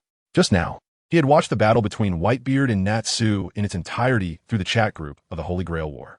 At first, he had some doubts about whether the Holy Grail could grant any wish. But after seeing Whitebeard descend onto this island in his heroic spirit form and being strengthened to a terrifying degree, the restlessness in Doflamingo's heart, known as the Night Demon, could no longer be suppressed.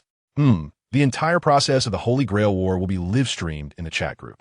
However, from the looks of the two combatants, it is clear that the heroic spirits do not know each other. And the masters, after obtaining their qualifications to compete, have had their memories of other competitors erased to ensure that there is no prior information about each other, right? This is interesting. This Holy Grail will definitely grant my wish. Now there are still 2 spots left in the Holy Grail War. Hey, Supervisor Lin Hao, I know you're watching me right now. Tell me, how can I obtain the qualification to participate in this Holy Grail War? I want to join the battle. After a period of self-analysis and muttering, Doflamingo's smile became increasingly deranged. Watching Doflamingo laugh maniacally at this moment, Linhow's lips also curled into a slight upward arc. I really didn't expect you to appear here, but the qualification for the Holy Grail War is not for me to decide, so just wait patiently. As the initiator and supervisor of the Holy Grail War, Lin Hao learned about Doflamingo's participation qualifications at the very first moment. And this moment, undoubtedly, was much earlier than Doflamingo, the master himself. Sure enough, after a few questions directed at the sky while laughing wildly, a dazzling light suddenly appeared on the back of Doflamingo's right hand. This unexpected scene instantly turned Doflamingo's wild laughter into surprise. But in the next moment, on the back of the hand of this notorious marine scum, 3 strange pattern command seals slowly appeared along with that dazzling light. Ding! Warlord Doflamingo, you have obtained the qualification to be a master in this Holy Grail War. Please complete the summoning of your heroic spirit before the end of today. or your master qualification will be replaced by someone else. Hearing the ethereal electronic voice in his mind, Doflamingo was first taken aback. Then a very excited expression appeared on his face. Ha ha ha, I really got the qualification for this war. Great, I'm going to get the Holy Grail and wish for eternal life. I will definitely turn this world ruled by celestial dragons upside down. After laughing maniacally in the direction of Mary Geos, Doflamingo strode with his signature swagger to an empty area on the island. This island was already quite remote, with few people around on ordinary days. After the huge sky curtain announcing the start of the Holy Grail War appeared in the sky, the few civilians and pirates on the island immediately fled by boat, fearing they would be caught up in it. Now on this island, aside from Doflamingo, there was basically no one else. Originally, Doflamingo just wanted to come and see if there were any abandoned industries on the island that he could take advantage of. However, he unexpectedly encountered this miraculous Holy Grail War, and it turned out to be a huge profit for him. Looking at the blazing sun in the sky, a slight smile appeared on the corner of Doflamingo's mouth. In the following minutes, Doflamingo perfectly inscribed the summoning circle for summoning heroic spirits according to the image in his mind. Summoning heroic spirits requires a relic, right? Although I don't know what other masters are using, this war doesn't specify that the relic must be a physical object, right? Then I will use my desire for eternal life to summon a heroic spirit to fight for me. Powerful heroic spirit that wants to achieve the wish of eternal life with me. Please respond to my summon and help me win this Holy Grail War. As Doflamingo's voice fell, a terrifying wave of energy erupted from the summoning circle in front of him. At the same time, a deep black light shone fiercely within the summoning circle. As the pitch-black light continued to flicker, in the center of the summoning circle, a figure about 8 meters tall, dressed in a suit and wearing a top hat, slowly appeared. If it had been before, seeing the slender figure of the heroic spirit would have greatly disappointed Doflamingo. However, after watching the live battle between Whitebeard and Natsu, Doflamingo, who now understood the heroic spirit's strength, felt nothing but excitement. Finally, after a moment, the black light in the summoning circle gradually faded. As the black light completely dissipated, a tall and handsome young man appeared before Doflamingo. After looking up at the sun in the sky, the young man in a suit was momentarily taken aback. Then, a bloodthirsty and excited smile appeared on his face. Ha ha ha, this is great. As a heroic spirit in the world, I have even overcome the weakness to sunlight. I am invincible now. Ha ha ha ha ha. Seeing the heroic spirit burst into wild laughter as soon as he appeared, Doflamingo's face immediately showed a look of surprise. But upon hearing the other party say he was invincible without the weakness to sunlight, Doflamingo's expression turned excited. Hey, heroic spirit. I am your master who summoned you to this world to participate in the Holy Grail War. State your name, and let us participate in the Holy Grail War together. Oh, so it was you who summoned me? How rare. This is the first time I've seen such a tall guy. You're not weak. If you were in our world, I would definitely make you one of the upper moons of the 12 Kazuki. Hearing Doflamingo's inquiry, the heroic spirit in a suit was slightly taken aback. But upon seeing Doflamingo's towering figure over 3 meters tall, a strange smile appeared at the corner of the heroic spirit's mouth. I am Kabutsuji Musen. I have manifested in the caster class to participate in this Holy Grail War, kid. State your name. Hey. One arrogant guy, but I like it. I am Don Quixote Doflamingo, someone who wishes to achieve immortality through the Holy Grail. Musen, can you help me win this war? I don't dislike someone who wishes for immortality, as my wish is the same. Hearing Doflamingo voluntarily state his wish, Kabutsuji Musen was momentarily taken aback. Then a sinister smile appeared on his face. Rude guy, I'll acknowledge you as my master for now. Hey. Then our contract is established. Ding. The participants of the 6th group of this Holy Grail War caster class are ready. Master, Don Quixote Doflamingo, heroic spirit, Kabutsuji Musen.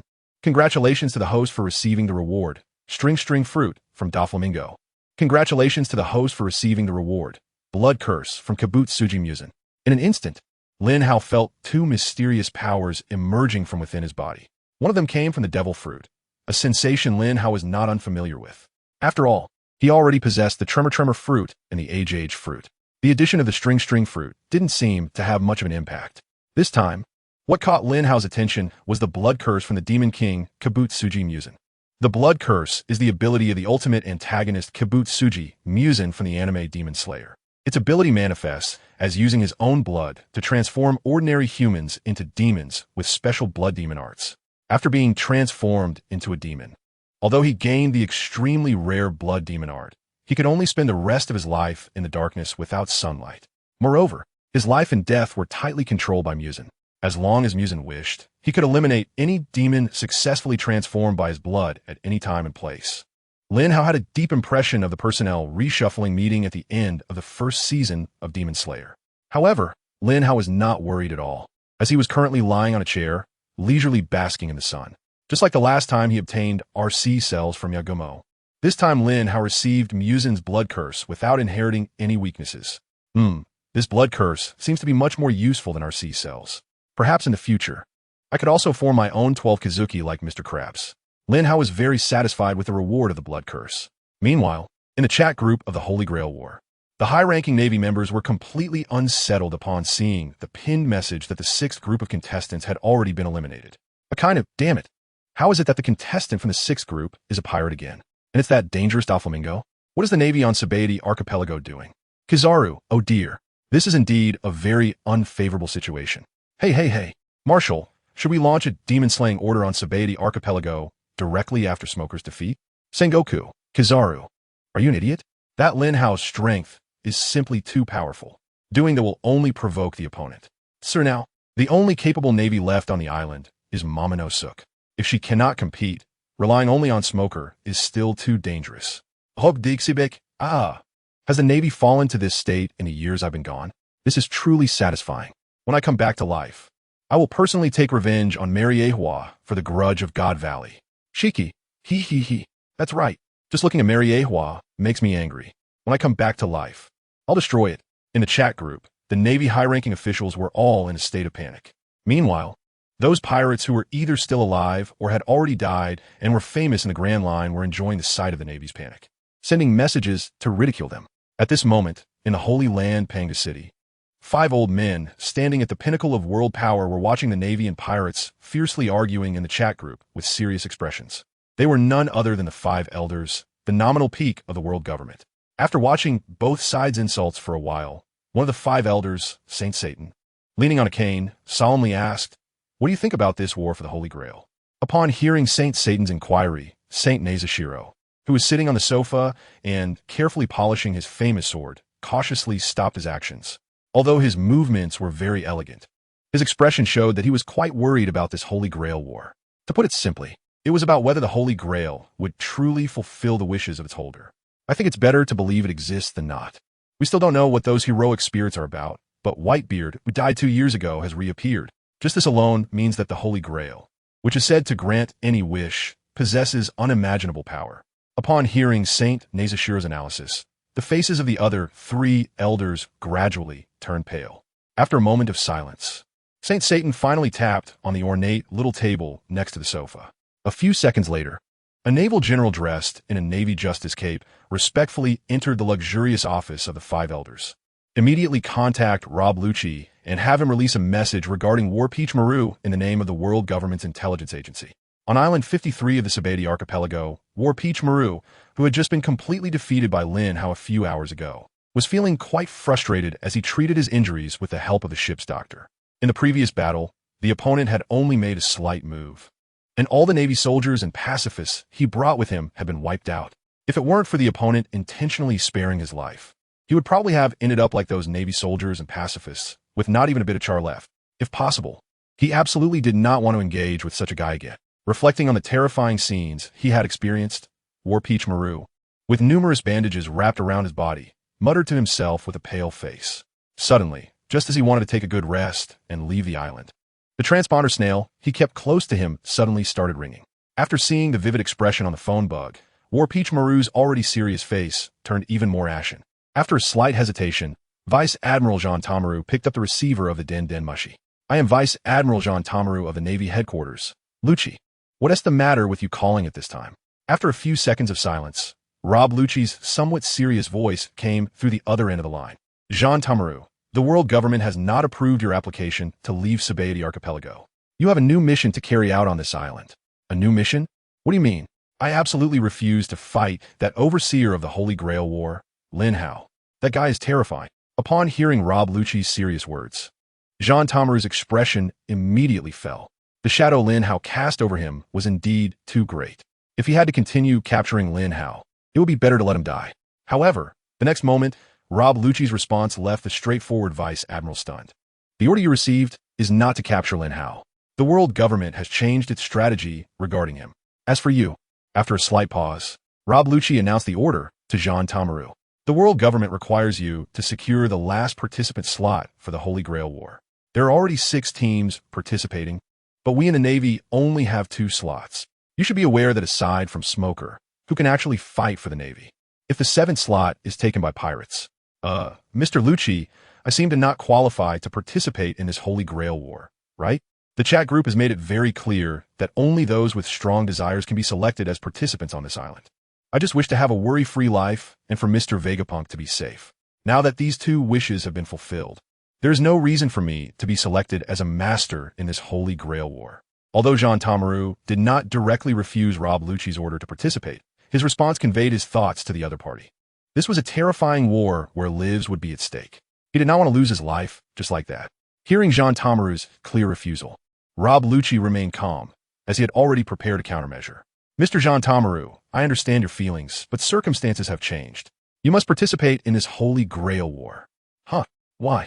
Hearing Rob Lucci's somewhat coercive tone, Jean Tamaru immediately became displeased. Although he was a vice admiral of the Navy headquarters, the one he took orders from was the world's #1 scientist, Vegapunk. If it was a mandatory order, no one except Vegapunk could force him to do anything he was unwilling to do.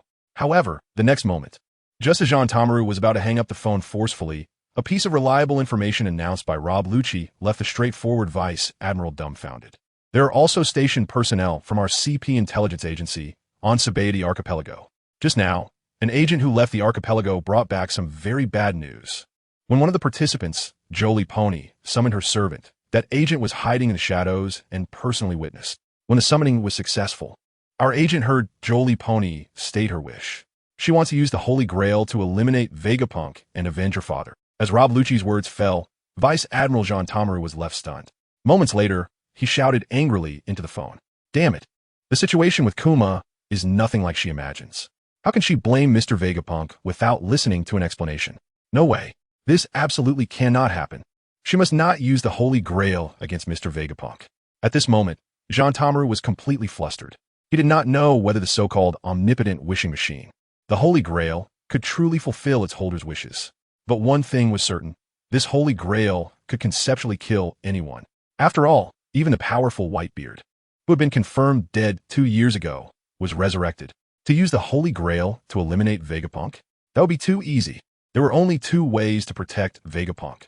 First, go find the initiator and overseer of the Holy Grail War, Lin Hao, and see if he can cancel Jolie Pony's qualification to participate. As for the second, that would be for you to become a participant and achieve victory. At that time, the Holy Grail would be handed over to the world government, ensuring Mr. Vegapunk's safety. How to proceed, you decide for yourself. After saying this, Rob Lucci directly hung up the phone. In an office located in the outer area of Mary Geos, Rob Lucci gently hung up the Den Den Mushi, looking somewhat displeased. Beside him, his companions Khalifa, Kaku, Bruno, and others all looked at their boss with concern. Unlike 2 years ago during the CP9 period, Kaku and the others had now changed into white suits and wore white masks, officially becoming CP0 members directly dispatched by the Celestial Dragons. Lucci, you're still so good at lying, but with your current status, who would believe that the information just now is false? Noticing Lucci's displeased expression, the most cheerful member of the group, Khalifa, tried to comfort him. However, for some reason, her attempt to console turned into a tease. The CP0 members were well aware of their former captain Lucci. Although he was good at lying, he was not willing to do so. The previous successful undercover mission in Water 7, while effective, also made Lucci form emotional connections with the boatmen. Ah, that's indeed quite frustrating. Hearing Khalifa's complaint, a hint of helplessness appeared on Rob Lucci's face. But the next moment, his displeasure and helplessness were swept away, replaced by an unusual excitement. In the past, I had no choice but to passively do things I didn't want to do. But this time, I have the opportunity to make my own choices. Hey, Lucci, you wouldn't be thinking of. Looking at Rob Lucci's excited smile, the faces of Khalifa, Kaku, Gabra, and the other CP0 members all showed a look of shock. Seeing his stunned companions, Rob Lucci's expression became even more excited. That's right. This is just the first Holy Grail War.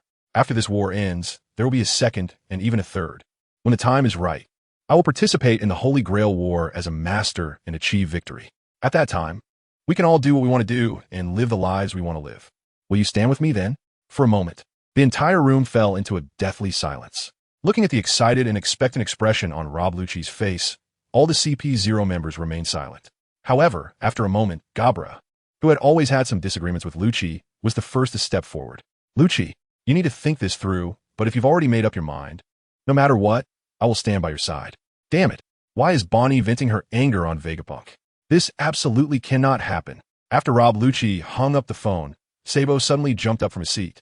Before this, aside from protecting his benefactor Vegapunk and ensuring a comfortable life, Jinbei had no other thoughts. But now it's different. At this moment, his greatest concern is Vegapunk. Vegapunk has actually attracted someone's attention, and no one wants to stop Jolie Bonney's mad actions more than him right now. Damn, I must stop Jolie Bonney from obtaining the Holy Grail and doing something so reckless. How can I qualify for the Holy Grail War? For a moment, Vice Admiral Jinbei was as anxious as an ant on a hot pot, asking him to go find the overseer and initiator of the Holy Grail War, Lin Hao, to cancel Jolie Bonney's qualification. Impossible. Absolutely impossible. Right now, participating in the competition is the only option available. As long as he can protect Vegapunk, he can do anything. With this thought, Jinbei looked helplessly at the sky and then tentatively asked, I want to participate in this Holy Grail War to protect Vegapunk well. Can this wish be considered a qualification for the Holy Grail War? The next moment, before Jinbei's words could finish, an ethereal electronic voice suddenly echoed in his mind. Ding! Your wish meets the qualification criteria. You have obtained the last master qualification for this Holy Grail War. Given your special circumstances, you are allowed to make a choice in this war. Choose to participate in the war, and you can continue to summon a heroic spirit. Choose to give up, and you can maintain your current state. After hearing the ethereal electronic voice in his mind, Jinbei was momentarily stunned. Then an excited expression appeared on his face. Is there still a choice to be made? Of course, I will participate in this Holy Grail War. Ding!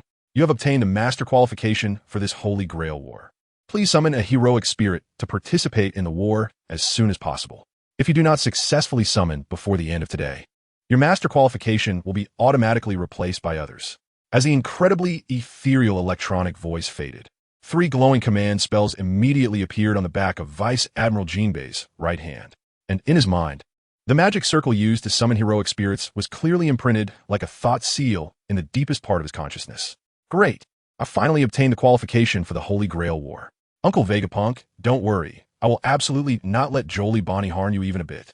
Saying this, Jinbei stepped forward and quickly left the Navy base on Island 53. After arriving at an almost deserted island, he immediately depicted the summoning circle for heroic spirits in accordance with the patterns in his mind, without a single mistake. Looking at the glowing summoning circle before him, Matoi was unable to suppress a headache. The circle was already drawn, but what about the relic? Damn it, what should he use as a relic? For the straightforward and honest Matoi, the concept of a relic was directly limited to physical objects. For a moment, he was troubled about what to use as a heroic spirit's relic. Observing Matoi's pained expression, the omniscient Lin Hao couldn't help but show a hint of helplessness. Stuck at this step? It seems I still need to lend you a hand. After a bit of sarcasm, Lin Hao placed his finger on his temple. In the next moment, a very familiar voice suddenly echoed in Matoi's mind, who was frowning in distress. Hey, you're really being too rigid. Who said a relic has to be a physical object? You can use your character, will, or even your wishes as a relic to summon a heroic spirit. As long as your relic is specific enough, a heroic spirit will naturally respond to your call. Don't hesitate. Quickly complete the summoning ritual and join this Holy Grail War. W, where are you? How can you talk to me in my mind? Why are you helping me? Lin Hao's voice was not loud, but each word was clearly conveyed to Matoi's mind. This familiar voice startled Matoi. He had witnessed Lin Hao's immense power firsthand, and now Lin Hao was actively reminding him of what could be considered a relic. He was momentarily taken aback. Looking at Matoi, who seemed like a country bumpkin visiting the city for the first time, Lin Hao couldn't help but show a wry smile. I am the initiator and overseer of the Holy Grail War. How can this war proceed if you don't participate? If you're in doubt, feel free to give up your master qualification. Naturally, someone else will take your place. This reminder is already an unexpected bonus, so you figured out. After saying this, Lin Hao directly cut off the private conversation with Matoi. As for Matoi, after experiencing a prolonged period of shock and confusion, his expression finally became serious. Since even something as ethereal as willpower can be considered a relic, then let my belief in protecting Uncle Vegapunk serve as the relic. Heroic spirits, who like me guard important existences, please manifest here and fulfill your wishes together with me. As soon as Jean Tamaru's words fell, a terrifying aura suddenly spread from the array he had inscribed in front of him.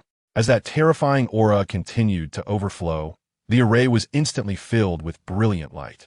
Struggling to keep his eyes open against the intense brightness of the array, Jean Tamaru managed to see a small figure gradually emerging from the strong light.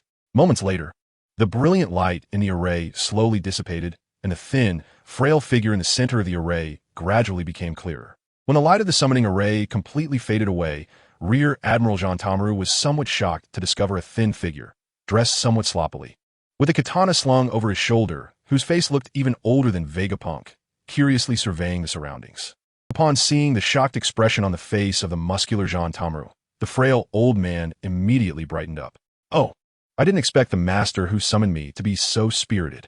I am Sasaki Koger, summoned as an assassin to participate in this Holy Grail War. So, this big guy in front of me, are you my master?" Looking at the weak, elderly man who seemed like a gust of wind could blow him away, Vice Admiral Jean Tamaru widened his eyes in disbelief and stood frozen. "Why, you are the heroic spirit I summoned? You don't look very strong, old man. How about you just go back to your own world, and I can summon someone else? This war is not a sparring match. It's very dangerous." Although it was evident that this old man was extraordinary at first glance, after a careful observation, Jean Tamaru noticed that the other party had neither a dominating presence nor any fruit abilities, and his face immediately showed a look of disappointment. In his view, this old man, who is even older than Vice Admiral Karp, might have been a powerful figure in his own world when he was young. But at this age, he is basically in a state of enjoying his twilight years. How could he endure such a brutal Holy Grail War? The fierce battle between the heroic spirit Whitebeard and Natsu still vividly lingered in his mind. As for this old man before him, if he were to encounter other heroic spirits, who would rely on whom in this duo? For a moment, a slightly stronger breeze blew by. A suffocatingly awkward atmosphere quickly spread between the master and the heroic spirit. "Oh dear, it seems I've been underestimated, but that's fine. When I was just confirmed as a contestant, those ridiculously strong guys also underestimated me." Looking at the distrustful expression on Watanabe no Tsuna, the aging and emaciated Sasaki Koger merely smiled slightly. He then gently leaned the long sword, which was almost longer than his body, on the ground like a cane. In an instant, the wind that had been rustling their outer garments suddenly disappeared, as Sasaki Koger placed his sheathed long sword in front of him. It was as if the two entered a still space independent of this world. The old man before him suddenly exhibited an astonishing presence. Watanabe no Tsuna, who originally thought he could control the situation, immediately changed his previously disappointed expression to one of incredulous shock. This shock quickly transformed into ecstasy. While generally, heroic spirits respond to summons in their strongest form from a particular period. As for me now, since I died, I have been honing my sword skills in the heavenly realm for over 400 years. At this moment, I am in the strongest state of my life. So, do I have the right to be the heroic spirit participating in this Holy Grail War with you? Who? Before Sasaki Koger finished speaking, a terrifying pressure immediately spread around him, centered on his body. Even someone as physically exaggerated as Vice Admiral Watanabe no Tsuna could only barely maintain his stance under this pressure. Watching the old man before him unleash his presence, the expression of Watanabe no Tsuna that had previously looked down on him vanished completely. "Uncle, I take back what I said earlier. I was too hasty and shouldn't judge by appearances. You are the heroic spirit I've been looking for. Please join me in winning this Holy Grail War." "Huh? Aren't you going to ask what my wish is?" Seeing Watanabe no Tsuna suddenly change his attitude, Sasaki Koger chuckled teasingly. "Ha ha ha, no need to ask, because I already stated during the summoning that a heroic spirit who protects something important, like me, would respond to my call. I believe you are the same as me. With something important to protect in your heart, how could you be a bad person? Let us win the Holy Grail together." Looking at Watanabe no Tsuna's silly grin, Sasaki Koger raised his eyebrows. He truly is an honest and straightforward master. If only that Brunhild fellow were as sincere as you. Then, master, our contract is hereby established. In this Holy Grail War, I, Sasaki Koger, will do my utmost to help you achieve your wish. Ding! The contestants of Group 7, Assassin, are now in position. Congratulations. Host, you have received the reward. Thousand-handed no duel from heroic spirit Sasaki Koger. Congratulations, host. You have received the reward. Navy 6 styles from Master Watanabe no Tsuna. All contestants of Group 7 are now in position. The Holy Grail War officially begins. From this moment on, all communication with the outside world will be completely severed for those within the Holy Grail War chat group, the Chambord Islands, and the surrounding sea area within 10,000 meters. The rules regarding personnel unrelated to the Holy Grail War leaving the battlefield remain unchanged. At the moment when Jean Tamaru and Sasaki Kojiro formed a contract, an ethereal voice appeared in Linhow's mind. At the same time, the countdown on the sky over the Spandam archipelago abruptly vanished.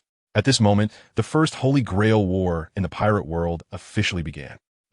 Has it finally started? The rewards for the 7 groups of participants have all been obtained. And now, it's just a matter of waiting to determine the winner and then receive that so-called Holy Grail War gift package. As the ethereal electronic voice in his mind slowly faded away, Lin Hao, who was lying on a deck chair, stretched lazily. He now possessed several god-level devil fruits from the pirate world and various skills from anime characters. Even if he were to lose the dimensional level manifestation granted by the system during the Holy Grail War, Lin Hao could still definitely be considered a top-tier powerhouse in the pirate world. The Navy Admirals, the Knights of God, and even the 4 Emperors of the Grand Line were no longer a concern for him. What Lin Hao was interested in now was who would ultimately emerge as the victor of this Holy Grail War, akin to raising a poisonous insect. After adjusting his reclining position slightly, Lin Hao closed his eyes and continued to observe each participant group of the Holy Grail War with his omniscient state. Meanwhile, the ethereal voice in Lin Hao's mind also appeared in the minds of each participant pairing in the first Holy Grail War. However, there was a slight difference.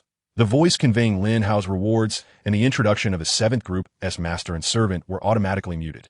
As for Whitebeard, who had previously exposed his identity due to battle, his information was still retained and had not been erased due to all the Holy Grail War participants being in place. At this moment, in a dense forest on the edge of the Spandam archipelago, the servant Ma'in, hiding her figure in a cloud of white smoke, revealed an excited expression. All the participants have entered the battlefield. This moment has finally arrived, Ma'in said while carefully maintaining her romantic cannon with various props beside her. Seeing this, Smoker, transformed into smoke, condensed his face in front of Ma'in. Hey, it's not the time to be excited. There are definitely strong enemies with detection abilities among us. If we're discovered, we'll be in trouble. Hearing Smoker's worried reminder, Ma'in, having finished maintaining her sniper rifle, pulled her gun's bolt with a snap and showed a proud expression to Smoker. Master, you still don't understand my abilities. In fact, I am the one who hopes for threats to come sooner. Looking at Ma Yin's confident smile, Smoker, who was helping her hide with the smoke fruit, was momentarily dumbfounded. Far from the recently occurred earth-shattering battle on Island 44, on another island, the servantess was seriously observing the direction of Island 44 with her master, Jolie Pony. Half an hour ago, this sword-class duo witnessed the earth-shattering battle between Whitebeard and Natsu. They also saw the battle's conclusion and the completely destroyed Island 44 being restored to its original state by the mysterious initiator and overseer of the Holy Grail War with astonishing power. At this moment, Jolie Pony, curiously sitting on his death's shoulder, could only perceive the fluctuations from that devastating battle without seeing either side in the fight. As for the servantess Death, she had already completed her intelligence gathering. Saber's sister, those two are so strong. Do you have confidence? The battle that destroyed Island 44 left Jolie Pony feeling apprehensive, prompting her to ask his Death. Those two are indeed strong, but they're only strong enough to pique my interest in killing them myself. Don't worry, Pony. The servant you summoned is very strong. Hearing Jolie Pony's concerns, his Death affectionately patted her head. Then, a hint of madness appeared on her face. Now, we should head towards Island 1, where there's a guy doing some very disgusting things that need to be stopped. Saber's sister already knows about the enemy's intelligence? Although Jolie Pony already knew his Death's true name, to prevent other servants with long-range detection abilities from stealing information, his Death still had Jolie refer to her by her class.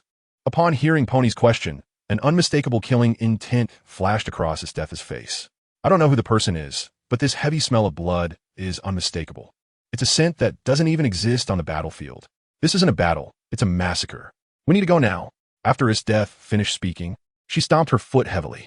With a deafening bang, his Death and Pony's figures instantly vanished from their location, leaving behind a large area of the ground that was slowly being repaired from a massive crack. At the KTV bar, on Island 13 of the Saber archipelago. The Dark King Rayleigh and the members of the Straw Hat crew who stayed behind to participate in the war were gathered here. After witnessing the strength of the heroic spirits, the Underworld King Rayleigh had the bar owner Shaki, with whom he had an ambiguous relationship, take a non-coded ship to temporarily leave the battlefield of the Holy Grail War. At this moment, inside the knockout bar, only the masters and heroic spirits of the Rider and Lancer classes were present. The 7 participants have finally gathered, and it seems that this first Holy Grail War is officially starting. After downing a large gulp of alcohol, the expression on the face of the Dark King Rayleigh revealed a hint of anticipation. Not far from him, the Straw Hat crew was gathered. At this moment, Luffy was heartlessly devouring food, while Zoro was maintaining his 3 famous swords.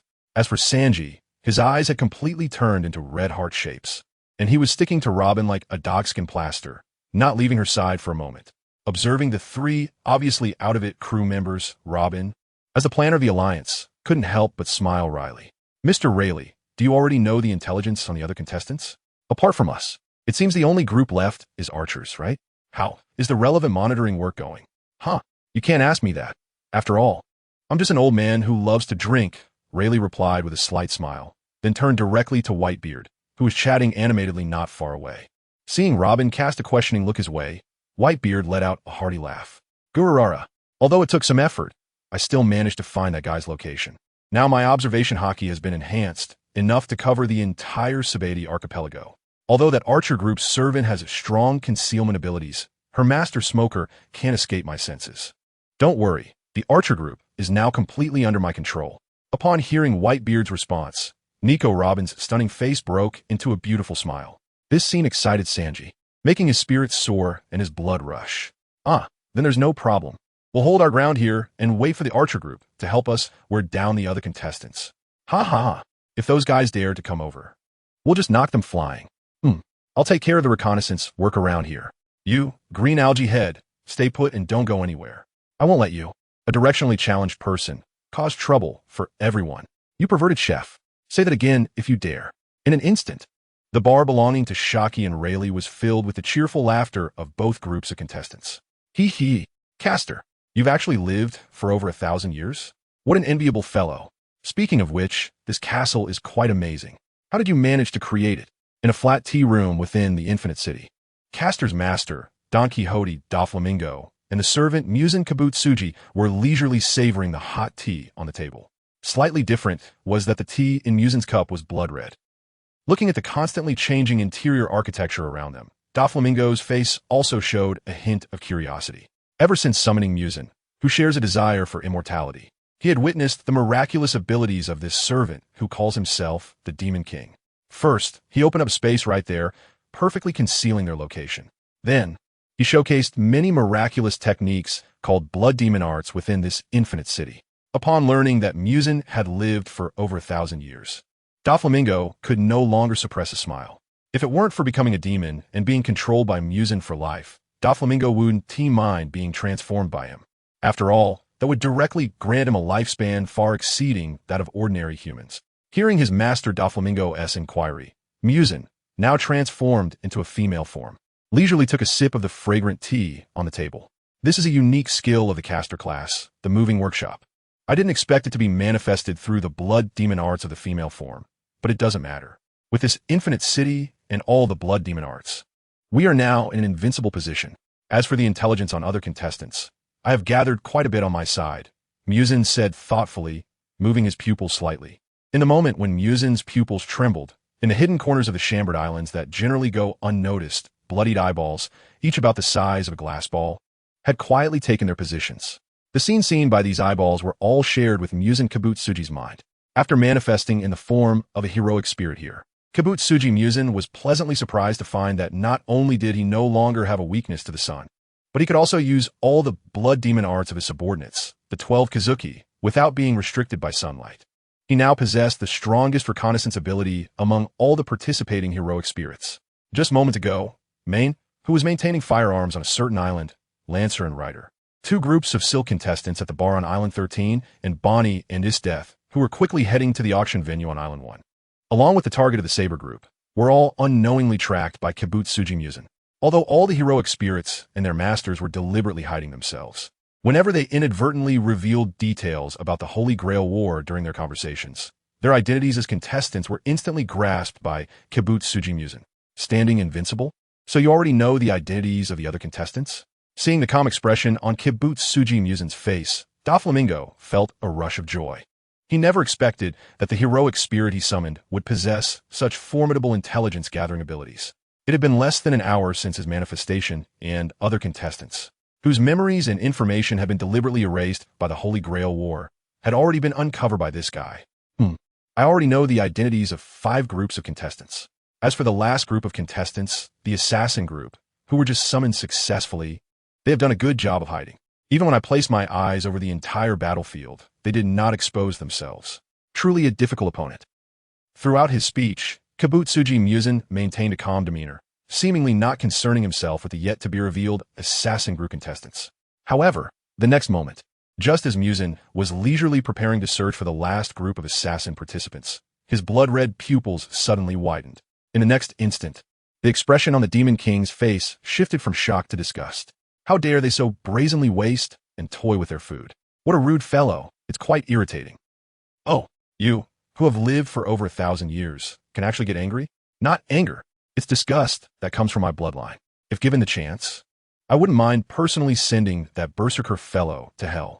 Watching Kibutsuji Musen suddenly become a bit angry, Doflamingo's expression turned completely bewildered.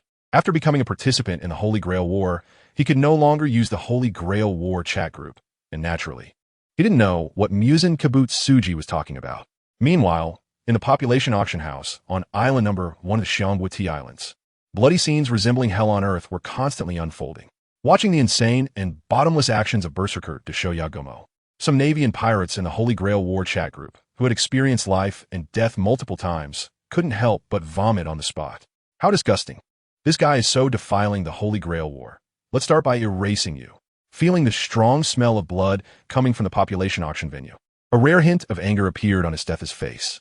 After placing Master Bonney down from his shoulder and reminding her not to run around and to protect herself, the Imperial General in military uniform, with a heroic demeanor, unsheathed his western sword with a swift motion.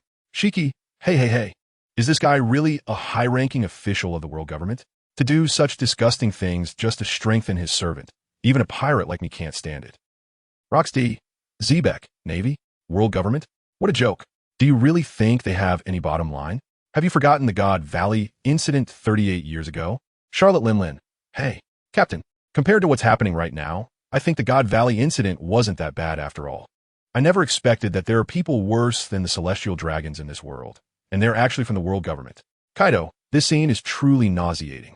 I suddenly feel that what I did in Wano is nothing compared to this. Of course, it has to be compared to this scum at this moment. The chat group for the Holy Grail War has exploded. Through the live broadcast in the chat group, almost everyone witnessed the Berserker team's competitors committing heinous acts at the population auction venue. The auction venue is now a bloody ocean. Weak cries echoed throughout the audience seats and the auction stage. The walls and floor of the auction venue were directly stained a bloody red by the blood of those goods. Broken human limbs and scattered remnants were everywhere. Even through the live broadcast, people in the chat group felt their stomachs churning. Even seasoned Navy veterans and experienced pirates who had faced death couldn't help but vomit their stomach acid upon seeing this scene. What was even more chilling was that at this moment, the heroic spirit, Berserker Yagumo, was greedily gnawing on a severed human arm. In the center of the auction stage, there were a dozen people who were not yet fully dead, barely making muffled pleas for mercy. These humans tied to the chairs were not begging the now bloodshot-eyed Berserker Yagumo for mercy. At this moment, they were all praying to Spandam, who still resembled a human, hoping for a swift end. As Master Spandam looked at the miserable goods that had been tortured beyond recognition, he furrowed his brows slightly. He turned to look at Berserker Yagumo, who was crazily torturing a still-conscious human, and couldn't help but inquire with some disgust. Hey, Berserker, is this disgusting way of eating really how you get stronger? Since you've already treated humans as food, isn't it unnecessary to torture them so excessively? As Spandam spoke, he drew the sword at his waist, which had the powers of the elephant fruit, intending to give the dozen or so slaves tied to the chairs a quick end. But before he could act, the now blood-soaked Berserker Yagumo suddenly flashed and stood directly in front of him. Hey, kid, this is the best way for me to get stronger. If you want to be like them, just step forward and try it. Seeing the terrifying face of Berserker Yagumo, which resembled a demon, Spandam, who had just wanted to step forward to help the slaves, immediately put the long knife behind his back. Then, a flattering smile appeared on his face. Ha ha ha. Why would I stop my servant from getting stronger? As long as I can win this Holy Grail War, do whatever you want. If this place isn't enough, I know of other auction venues where rare races like giants and beastmen exist. Under the dual influence of the intimidation from Desho Haken and his desire to become the king of the world, the last remnants of Spandam's humanity and conscience were thoroughly cast aside. Looking at the ingratiating smile on Spandam's face, a satisfied expression immediately appeared on Desho Haken's scarlet face. Hee, it's truly wonderful to have such scum as my master. Ha, ha ha ha. As long as I can win this Holy Grail War, what's a few dead lowlifes? Hurry up and continue, you guy. For a moment, Desho Haken's madness and Spandam's shamelessness filled the entire population auction venue. This terrifying scene was broadcasted without reservation to all the members in the chat group of the Holy Grail War. Sakazuki, damn it. How could the world government have such scum? Immediately apply to the Holy Land for this guy to be disqualified. Wayno, such behavior is simply unworthy of being human. If he falls into my hands, he will definitely have no way out. Monkey D. Garp. Those disgusting celestial dragons actually let such a guy become a CP agent? How are we in the Navy and the world government supposed to explain this to the public? Kazan, I really regret that I gave my golden snail to such a guy 2 years ago. Watching the hell on earth in the live broadcast, all the Navy members in the chat group were filled with shame, even when being mocked and provoked by those renowned pirates. They had no face to refute at this moment. In the Panga city of the Holy Land, the 5 nominal elders of the world government also looked grimly at the bloody live broadcast. After a moment of silence, the justice god of the 5 elders, Topman Vachali, had thick blue veins bulging on his forehead like tree roots. He then directly roared at the black-clad agents standing guard outside the door. Contact the Navy headquarters. That guy Spandam actually dares to bring such shame to the world government. Expel him immediately. From now on, he is the most heinous criminal in the world. At the same time, in the auction house on Island 1 of the Saber archipelago, the sadistic Goma Yagumo, who was enjoying playing with a victim's severed limb, suddenly snapped back to reality. He turned his head sharply towards the venue of the human auction. At some point, a beautiful woman dressed in military uniform, holding a western sword, had appeared there with a cold expression on her face. The moment he saw the other party, Deshoya Yun's originally vigilant expression instantly transformed into one of desire and madness. Ha, finally here. Huh? I've been itching to fight with you contestants for a long time. The vitality of a heroic spirit is quite strong, and torturing you heroic spirits will definitely be much more interesting than torturing ordinary humans. After saying this, Deshoya Yun directly threw aside the unfortunate victim who had already breathed his last. Then, with a sinister grin, he charged towards the military-clad beauty. Oof. Compared to you, even the Prime Minister of the Empire is a good person. You disgusting creature, prepare to be ravaged. As Deshoya Yun lunged forward with a sinister grin, his death also revealed a bloodthirsty and mad smile. The next moment centered around his death. The temperature in the entire human auction venue plummeted to an exaggerated degree before the 2 heroic spirits even clashed. The terrifying cold directly transformed the auction venue into a pure white world of ice and snow. The severed arms and legs scattered on the ground, along with the more than a dozen humans on the auction stage who were now on the verge of death, almost instantly turned into crisp ice sculptures. Then, under even lower temperatures, those humans who had been frozen into ice sculptures suddenly shattered into countless ice shards. Faced with the imminent death that arrived in an instant, the humans in the auction venue who were not yet completely dead showed no signs of fear. On the contrary, before completely turning into ice sculptures, their gazes towards his death were filled with heartfelt gratitude. Feeling the rapidly dropping temperature around him, Spandam immediately made a run for it, slipping out of the auction venue through a side door before the frost reached him. However, just as he stepped out of the venue, which had transformed from a hell on earth into a snowy landscape, a terrifying explosion erupted behind him, almost knocking him unconscious. Immediately afterward, several thick ice columns shot up from the ground, swiftly shattering the ceiling of the auction venue. Looking at the towering ice columns, one of Deshoya Yun's arms was firmly fixed on top. At this moment, Deshoya Yun's entire body was covered in horrifying knife wounds. Gazing at the woman standing on the ice column not far away, the face of this mad cannibal showed no signs of fear. Feeling the terrifying cold emanating from the ice column piercing through his left arm, Deshoya Yun let out a sinister laugh, exerting force from his waist to brutally pull his impaled left arm straight off his shoulder. Ha ha! Such exquisite swordsmanship. You must be a Saber-class heroic spirit, right? It's truly wonderful to be able to torture someone like you. In the instant they clashed, Deshoya Yun was directly stabbed by Isdeth's fierce swordsmanship, leaving several deep, bone-revealing wounds on his body. Before he could counterattack, a thick ice column brutally pierced through his left arm. Fortunately, he had previously consumed a lot of food. At this moment, the massive amount of RC cells in his body immediately sprang into action. Before he even landed, his previously torn-off left arm instantly grew back. I am a ghoul, a being far superior to humans. You, on the other hand, will suffer and die in regret. After saying this, Deshoya Yun's back suddenly split open.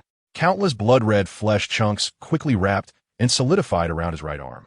In less than 2 seconds, those blood-red flesh chunks hardened into a deep brown, tough shell. From a distance, that shell resembled a gigantic human arm. Haha, when I enter this form, it's all over for you. I'm going to attack now, so don't die too easily. At this moment, Deshoya Yun had fully entered his strongest half-ghoul form.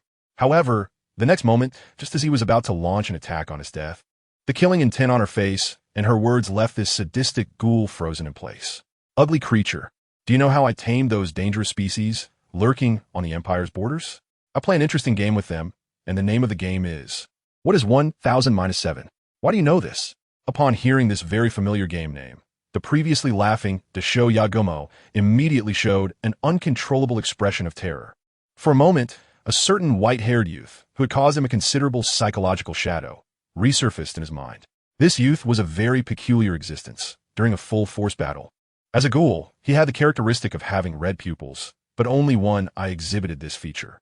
In those several minutes where he was brutally killed and tortured by the young boy, the creator of this game, Deshoya Yagumo, painfully calculated the answer to 1000 minus 7 down to the final digit, and that was the only time after joining the Bronze Tree that he shed tears of fear and regret. But those were experiences within his own world, right? Who exactly is this heroic spirit in front of him? Why does she know the most unbearable secrets in his heart? Seeing the momentary fear and distraction on Deshoya Yagumo's face, Isdeth revealed a smile filled with murderous intent. You trash who has committed this unforgivable sin. May you perish in pain. As Isdeth's shout fell, the western sword in her hand instantly danced with afterimages. In an instant, under the storm-like output, the upper body of Deshoya Yagumo, which had just recovered, was once again covered with dozens of terrifying wounds deep enough to see bone. As for the blood that completely enveloped his right arm and head, it was forcefully sliced off from Deshoya Yagumo's body by Isdeth. Facing the dense sword shadows that fell like raindrops, Deshoya Yagumo, who had suffered a heavy blow in an instant, also unleashed his true fire. Seizing the moment when Isdeth withdrew her sword to prepare for the next strike, Deshoya Yagumo suddenly exerted all his strength. After letting out a roar, he charged directly towards Isdeth's body with great force. Watching the giant Shuya Yagumo coming at him like a battering ram, Isdeth also showed a trace of disdainful mockery on her face. Disgusting guy, your strength is simply too weak. I've lost interest in tormenting you. Here, let me show you what true power looks like. As the great guardian Yagumo charged wildly towards Isdeth, a hint of white frost suddenly appeared on the long sword in Isdeth's hand. In an instant, the temperature around the two battling heroic spirits rapidly dropped, centered around Isdeth. The next second, as Yagumo charged forward, Isdeth's sword, wrapped in frost, precisely pierced one of the joints in Yagumo's arm. With a flick of Isdeth's wrist, Yagumo's strong arm was suddenly detached from his shoulder like a part from a machine with a crisp snap. Seeing that he had lost an arm in an instant, Yagumo finally realized the terrifying power of his opponent. He immediately halted his mad charge, took a step, and shot his body back at high speed. Oof. Such an attack is useless against me.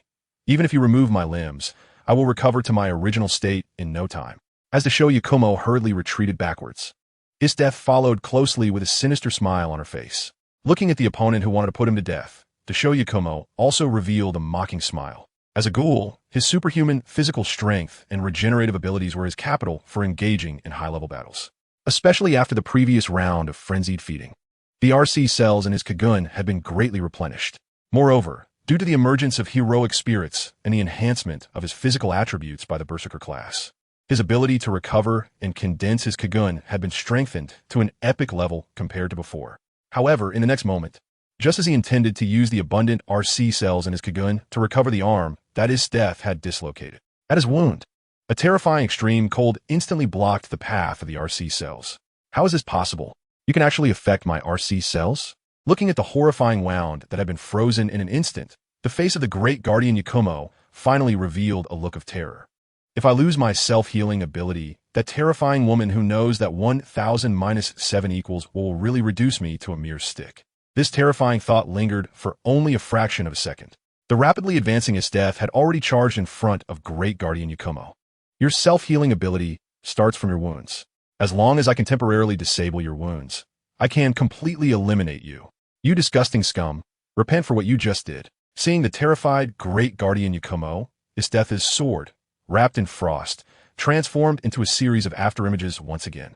Then, amidst Yakumo's terrified screams, General Death brutally reduced this ghoul, who had committed various atrocities at the population auction, to a pile of white fragments resembling shattered snowflakes. Looking at the ground covered in white powder, Death's face also showed a trace of disgust. Trash. Not even worthy of warming me up. You've soiled my sword. After saying this, Death spat disdainfully on the ground. Then, after simply stretching her body, she quickly rushed towards the hidden Joel pony. Hey, Caster, that Saber is really strong. Is the Berserker team already eliminated? Inside Infinity City, Doflamingo and Muzan Kibutsuji had just used special surveillance techniques to capture the entire battle process between Death and Great Guardian Yakumo. The whole battle lasted less than 5 minutes from start to finish. Watching Death, who achieved victory with overwhelming strength on the surveillance screen, Doflamingo's face also showed a serious expression, although he had observed the brutality of Island 44 from a distance. That was merely from the outside and did not show the combatants in action. It was only through Muzan's special blood demon art that he truly experienced the terror of a heroic spirit. Although it looked like just an ordinary melee, even from behind the screen, he could feel the terrifying momentum from both sides. Death's set of attacks was something he absolutely could not withstand. He wouldn't even have time to disperse into lines using his fruit ability.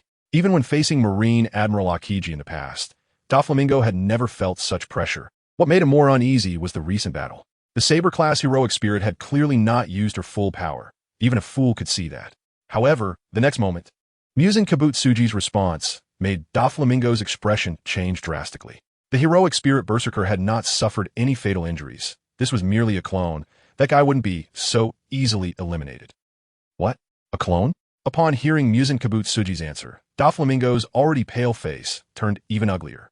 This body that had been reduced to meat paste was actually just a clone? Is that true? I clearly heard a clear heartbeat and breathing from him. This Berserker's clone can be so lifelike? As a user of the string fruit, Doflamingo had a thorough understanding of the development of devil fruits. One of the techniques he developed was to use the threads created by the string fruit to create a lifelike clone. However, clones made with fruit abilities still had weaknesses. Any expert with knowledge of hockey could usually see through such tricks in short time. But just now, in the nearly 5-minute battle between Great Guardian Yakumo and Death, Doflamingo had not noticed at all. The one fighting Death was not Great Guardian Yakumo's real body. So where was the true body of this Berserker? As Death left, the already devastated population auction site became quiet. Unlike the last time when Natsu fought Whitebeard, this time, after the battle between Death and Great Guardian Yakumo, the miraculous restoration power did not return the population auction site on Island 1 to its original state. Instead, it remained in a state of ruin. I can't answer your question either. After all, that guy is hiding in a place that my blood demon art cannot detect. We just need to wait quietly to see whether that trash comes to retrieve the clone, or... Before Muzan Kibutsuji finished speaking, the remains of Great Guardian Yakumo, which had been nearly reduced to meat paste by Death, suddenly began to stir. In the shocked gazes of Muzan and Don Quixote Doflamingo, the mincemeat quickly returned to its normal body temperature and then broke free from the ice. Following that, the minced meat began to wriggle rapidly, moving in extremely fast pace toward a big tree next to the auction venue. Finally, after wriggling in front of the inconspicuous big tree, the originally stout tree suddenly exploded from the inside. In the next moment, amidst countless wood chips, the bare-bodied Daiso Haken appeared on the surveillance screen of Muzan and Doflamingo. This Saber-class heroic spirit is indeed powerful, but precisely because of this, there is significance in torturing her to death. Ah ha ha, as Daiso Haken laughed maniacally. A huge blood-red gash opened up on his lower back. Seeing the main body give instructions, the minced meat that had previously been cut out by Death immediately began to wriggle rapidly. In less than a few seconds, they fused together with their main body. Daiso Haken, feeling the abundant power within his body, Daiso Haken couldn't help but burst into loud laughter. Haha, I've collected enough RC cells and now know what the Saber heroic spirit looks like. This trip has truly been a big profit. Hey, you got a bit too far, Haven to you? It's better to keep a low profile in the future, if other competitors spot us. Your avatar 1T be so easy to fool. Just as Daiso Haken was laughing wildly in place, Spandam, who had previously fled during the battle between the avatar and Death, suddenly reappeared from somewhere. Looking at the bare-bodied Daiso Haken, Spandam felt a sense of dread. That Saber-class heroic spirit was indeed too powerful, able to control ice, just like the Navy Admiral Akiji. I hope I don't run into that guy again next time. What? Are you scared? Seeing Spandam display an expression of fear, Daiso Haken immediately looked at his master with a sinister grin. Hey, I told you before, right? The command spells in your hand not only force the heroic spirit to execute orders, but can also enhance their power. The strength of the main body is not something the avatar can compare to. Next time, I will completely destroy that arrogant woman. Ah, Issei, you're very powerful. So let's hurry and leave here. I know several other branches of the population auction venue. We can go on a killing spree after you've strengthened to your strongest state. As Spandam spoke, he pulled the maniacally laughing Daiso Haken away, quickly disappearing from the completely destroyed population auction venue. I see. Rather than saying it's an avatar, it's more like a split, right? This ability is quite similar to the soul split of the Yonko, Charlotte Lin, except this guy splits his own body. Watching Daiso Haken and Spandam disappear from the surveillance screen, the serious expression on Doflamingo's face also eased considerably. He then turned to look at Muzan, who now had a female appearance. Hey, Caster, if you face someone like that, you should be able to defeat him, right? Hearing her master Doflamingo's inquiry, Muzan leisurely took a sip from her teacup of red fragrant tea. Of course, I can, and I won't give him the chance to escape. However, at this point, Muzan paused slightly, and her expression became unusually serious. That Saber is indeed a troublesome character. If we want to defeat her, we might need to plan carefully. Meanwhile, at the manor on the 53rd island of the Chambered Archipelago, which serves as a safe lock, Lin had already sat up from the lounge chair. Compared to his previous relaxed demeanor, Lin Hao's face now showed a hint of seriousness. When a Berserker-class heroic spirit descends, the special passive skills granted by the class enhance the heroic spirit's various attributes to an unprecedented level.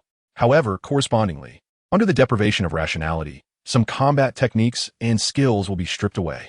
Therefore, most Berserker-class heroic spirits rely on their subconscious battle instincts during combat.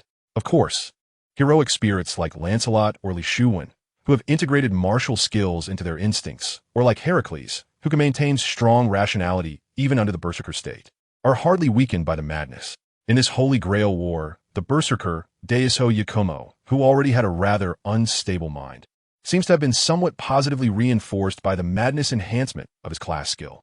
With the madness enhancement, as long as he gets enough food, he doesn't need to engage in cannibalism to evolve from a half-heroic spirit to a complete heroic spirit, right? As a Berserker, you've really found quite a loophole here. After figuring out a series of operations from the Berserker group, Lin Hao stretched lazily. Suddenly, just as Lin Hao was about to shift his focus to other contestants, a vague electronic voice suddenly rang in his mind. Ding! The system has detected that the actions of the Berserker group have caused an increase in public resistance towards the Holy Grail War, and currently, the Berserker group is listed as a key review target. If the review fails, the host must take corresponding measures against the Berserker contestants. This Holy Grail War still considers the feelings of civilians? Hearing the system's prompt in his mind, a big question mark appeared above Lin Hao's head. In the next moment, the system immediately answered Lin Hao's question. This system needs to collect a certain degree of faith power, and the actions of the Berserker group have severely affected the public's faith in the Holy Grail War, which will to some extent influence the normal operation of this system. Oh, so that's how it is. Then take your time with the review. I'm actually quite looking forward to the result of this review. After Lin Hao finished speaking, he shifted his focus to other contestants. The scene of Daiso Yakumo fighting with Death earlier was not fully visible to the other contestants on Saber Archipelago. However, in the chat group of the Holy Grail War, many high-ranking Navy officers and famous pirates from the Grand Line were watching it clearly through the live stream in the chat group. Watching Spandam, who had recalled his clone and continued towards the next auction venue, alongside Daiso Yakumo, the pirates in the chat group began to tease the Navy. Kaido, what a pity. That swordsman didn't completely eliminate him. How many slaves will suffer now? You world government people are much scarier than us pirates. Charlotte Lin, Mama, mama, mama. I've never seen such a race before. Heroic spirits are truly amazing. I really want to collect them in my world encyclopedia. Marshall D. Teach. Haha. Everyone should have seen this scene, right? With scum like Spandam. The celestial dragons are going to have a hard time this year. Crocodile. Humph. Celestial dragons? Just a joke. As far as I know, the island of Bartolomeo in the South Sea also belongs to the world government's affiliated countries, and they haven't missed a single payment. But what happened? Just because Roger showed a fatherly side here, for this ridiculous reason, what have the Navy and the world government done? Vin smokes Sanji. That was truly a massacre, yet Roger's child is still living well? Who in the world government has ever spoken up for those wrongfully dead pregnant women? Watching the pirates in the Holy Grail War chat group, teasing the Navy and the world government, the previously speechless high-ranking Navy officers couldn't sit still anymore. Sakazuki, foolish pirates, these are necessary sacrifices to cut off the bloodline of Pirate King Roger. If it weren't for you chaotic pirates, those pregnant women wouldn't have needed to be caught up in this conflict. You're the ones who killed them. Green Bull, exactly. Everything is your fault. You pirates are the ones who should pay for those innocent civilians. Fire Fist Ace, you lowly pirates, stop being arrogant here. One day, our Navy will completely drive you scum off the seas. Monkey de Dagon, Ashempiash. A bunch of hypocrites. It should be you who gets driven out. At this moment, the chat group of the Holy Grail War was in chaos between the Navy and the pirates. Even some Revolutionary Army cadres joined in to ridicule the world government. Meanwhile, on the first island of Saber archipelago, HolyGrail, who had just turned Berserker Deso Yakumo into mincemeat, successfully met up at the agreed place with Joel Pony. HolyGrail, has the battle ended? How are you? Are you hurt? Seeing HolyGrail rushing over to meet her, Joel Pony, who was unaware of the battle's outcome, immediately approached with some concern. Looking at the worried Joel Pony, HolyGrail affectionately picked her up. Silly girl, I am the strongest Imperial General. That perverted scum who enjoys torturing others could never be my opponent. I've completely eliminated him. From now on, there's no Berserker-class heroic spirit in this Holy Grail War. That's great. Sister HolyGrail is so amazing. Hearing HolyGrail's reply, Joel Pony excitedly opened her arms and tightly hugged HolyGrail's neck. However, in the next moment, just as HolyGrail was about to take Joel Pony away from the island back to their hotel, her face, which had been smiling a moment ago, suddenly turned tense. Because just when HolyGrail was about to leave, not far in front of her, a thin old man with white hair, dressed in ragged clothes and carrying a long knife on his shoulder, suddenly appeared out of thin air. Looking at the smiling old man, Esther's instantly became alert. At that moment, the distance between them was not far, but with her perceptive abilities, she surprisingly did not detect his presence at first. If he hadn't actively revealed himself just a few meters away, Esther's probably wouldn't have noticed even if he had approached closer. Such perfect concealment abilities, even Brand's Imperial tool, the evil spirit entangled, couldn't achieve. You are the heroic spirit assassin. After putting down Joel Bonney and firmly guarding it behind her, the cautious HolyGrail immediately drew the slender western sword from her waist. Actually, you're already very cautious. If it were someone else, they might have been sneakily taken down from behind in an instant by me. Looking at the cautious and battle-ready HolyGrail, the heroic spirit Kojuru Sasaki casually swung his long sword. The seemingly casual swinging motion, however, made HolyGrail feel an immense pressure in an instant. Although they had not yet engaged in combat, through Assassin's seemingly random movements, HolyGrail already understood that the opponent's combat skills had reached an unprecedentedly terrifying level. Such powerful skills could even directly ignore the panel differences between heroic spirits. Actually, I didn't want to reveal my identity so early. However, it seems my master heard a tragic scene unfolding here through something called a telephone bug. So before we start fighting, I wanted to confirm something with you. Sasaki Kojuru said as he lightly tapped the long sword on the ground. In an instant, the leaves in the dense forest, which had been rustling in the gentle breeze, suddenly fell silent. Even the surrounding breeze came to a standstill. Seeing this scene, HolyGrail's face first showed surprise, then her fighting spirit soared. She had originally thought that assassins were merely cowardly creatures that hid away to attack from the shadows, but unexpectedly, there was someone like you here. If it's you, I suppose I can unleash my full power and have a great fight, right? HolyGrail said, revealing a stunning smile. Then, she gently pushed the Bonney behind her back. After confirming that Pony had retreated outside the combat zone, she stepped forward. In an instant, her graceful figure disappeared from the spot. When she reappeared, the western longsword in her hand was less than 2 centimeters away from Sasaki Kojuro's throat. Just as Esther's made the thrusting attack, and the western sword was less than 1 centimeter from Sasaki Kojuro's throat. He remained calm and directly crossed the object in his hand in front of him. At that moment, despite being less than 1 centimeter away, Esther's Western longsword could no longer advance even a fraction towards him. After perfectly blocking his death's assault, Sasaki Kojuru showed a somewhat difficult expression on his face. Then, his slender body floated backward like a light leaf, propelled by the terrifying force of his death's longsword, covering a significant distance. When he landed, Sasaki Kojuru's body didn't create even the slightest airflow. Upon seeing this, the excitement on his death's face intensified. Oh my, are beautiful women always so irritable? I haven't even asked my question yet. By the way, are you really not Berserker? Berserker? That trash has already been taken care of by me. If you want to ask questions, then try to make me acknowledge your strength, Death said, revealing a bloodthirsty smile. Then, her figure flickered, and she disappeared from her original spot once again. Feeling the violent wind pressure brought by her high-speed movement, Sasaki Kojuru helplessly complained in a certain direction. Master, your good intentions have indeed brought us in incredible trouble. Before he finished speaking, countless sword shadows, accompanied by terrifying sounds of wind breaking, rushed toward the vital points of Sasaki Kojuru from all directions.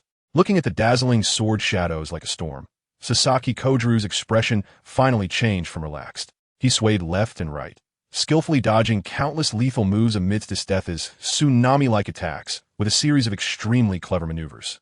When he encountered an attack that he could not evade, Kojuru would deftly wield the wooden staff in his hand, using various peak techniques to neutralize his death's fierce strikes.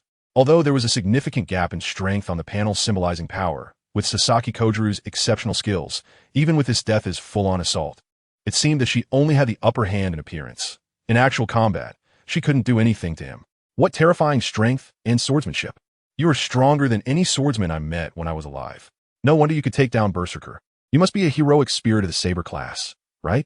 Finally, after perfectly blocking his death's fierce strike again with a skillful use of his hands, Sasaki Kojuru seized the opportunity in her attack's gap and launched a counterattack at a very tricky angle towards his death. This strike was very concealed, but extremely lethal. In the storm of sword shadows around his death, Sasaki Kojiro found a tiny path that would only be exposed for a fleeting moment. He lunged directly at his death's throat with a swift stab. His death, not daring to underestimate this fierce attack, quickly retracted her sword and pushed against the blade of her opponent's long knife with all her strength, hoping to deflect this hidden strike. But in the next second, with a harsh sound of metal grinding and dazzling sparks flying, his death's graceful figure quickly retreated, creating a safe distance between herself and Sasaki Kojiro, who had only executed one strike. Looking at his death, who had suddenly moved out of his attack range, Sasaki Kojiro's face revealed a trace of disappointment and regret. Impressive. She actually dodged my lethal strike. To have such an opportunity again, I fear it would be just a dream, he said, elegantly flicking his weapon, creating a series of sword flowers. Then, under the sunlight, a subtle hint of red was easily flicked off from his long knife. Turning to his death, one could see a very conspicuous crimson cut on her beautiful neck, which was as white as jade. Fortunately, although the wound looked frightening, its depth was not fatal. Touching the half-finger-length bloody cut on her neck, his expression grew increasingly excited. I had intended to use my strength advantage to force your tricky strike-off course. I didn't expect your strength to be so well hidden behind your appearance that even I couldn't redirect it as I had planned. If that wound were just a few millimeters deeper, I might have had to withdraw from the fight right now. To encounter an opponent that requires me to fight with all my strength is truly exhilarating. You wanted to ask me something earlier, didn't you? Go ahead. You have that qualification, Death said, a bloodthirsty smile appearing on her face. As Death's smile gradually became manic, the temperature around them began to drop at a noticeable speed. She can actually control the temperature? This is troublesome, Sasaki Kojiro thought, noticing the wound on Death's neck quickly scabbing and solidifying due to the low temperature. A serious expression finally appeared on his face. The temperature was dropping rapidly, and at this moment, he could feel that the joints in his body were becoming sluggish under the influence of the cold. Meanwhile, it seemed that his opponent was not affected by the low temperature at all. In such a situation, I would definitely be completely defeated by my opponent, with not even a shred left. At this moment, Sasaki Kojiro was no longer thinking about how to defeat the opposing swordsman's spirit, but rather how to escape from the crazed attacks of the other party. This ability, hey, Admiral Akiji, is that you? Is that the voice of Wataru Momotaro? How did you end up here? What about that guy Vegapunk? Just as the laughing Esther was preparing to continue her assault, Sasaki Kojiro was contemplating how to flee. Two voices suddenly came from behind Sasaki Kojiro and Esther's, respectively. This unexpected disruption left both combatants stunned. After a moment, Wataru Momotaro arrived beside Sasaki Kojiro, while Bonney, with an angry expression, ran in front of Esther's, glaring furiously at Wataru Momotaro. It turns out it wasn't Admiral Akiji. It seems that heroic spirits can also possess abilities similar to devil fruits. Looking at the thick frost that had formed on Esther's western sword, Wataru Momotaro was momentarily taken aback. But the next second, he cautiously focused on Bonney, who had returned to her little girl form next to Esther's. I won't tell you that, Mr. Vegapunk is not on this island. My lips are sealed. I participated in this Holy Grail War to protect Mr. Vegapunk. Bonney, you better not have any ill intentions towards him. After successfully forming a contract with Sasaki Kojiro, the information about Bonney as a master was erased from the mind of Madamaru. However, he still remembered that he participated in this Holy Grail War because there was a master who had bad intentions towards Vegapunk. He needed to find that guy in this war to prevent any adverse actions against his benefactor using the Holy Grail. At that moment, upon seeing Bonney, some bad thoughts suddenly emerged in Madamaru's mind. After the Holy Grail War is over, I will definitely go find that big-headed old man for an explanation. Madamaru, you better not get in my way. Hearing Bonney's angry words, Madamaru's heart sank. It was likely that the master who wanted to harm Mr. Vegapunk was this little girl. For a moment, both sides fell into an awkward silence. After a moment, TransmigratedGot, who realized that the two seemed to know each other but were not enemies before, sheathed her western sword. At this point, if the master did not give a command, the battle could not continue. After all, the longer the battle lasted, the more information about oneself would be exposed to other competitors. Seeing TransmigratedGot sheathing her sword first, Sasaki Kojiro also breathed a sigh of relief. He then put his weapon back in its sheath. Although on the surface, he seemed to have the upper hand. If the opponent really attacked again, he would probably have to run for his life since his fatal blow had already failed. That previous tricky and fierce attack had drained most of his stamina. The opponent had only blocked with force, while he had exerted all his strength. Unless something unexpected happened, his little tricks were already anticipated by the opponent. If they met again, he would definitely not be able to create such a situation again. Master, should we continue this battle? Cautiously watching Sasaki Kojiro and Madamaru, TransmigratedGot once again protected Bonney behind her. Looking at the knife wound on TransmigratedGot's snow-white neck, Bonney felt distressed. So without any hesitation, after giving Madamaru a fierce glare, Bonney pulled TransmigratedGot's hand and angrily left in the opposite direction. Her sister was injured and needed to recover before fighting. Having already taken down Berserker, today should end here. Seeing TransmigratedGot being pulled away by his master, Sasaki Kojiro showed a relaxed expression. However, the next moment, before he could truly relax, his expression suddenly froze. He saw his master, Madamaru, stepping forward. Before he could react, the heavy shout had already stopped the other party. Hey, you two can't just leave like this. Some things need to be explained. In an instant, TransmigratedGot, who originally wanted to follow Bonney, turned cold. She stopped right there and looked back at the somewhat naive Madamaru, her face showing a hint of mad joy. Want to continue? I wouldn't mind reclaiming my ground from the assassin right now.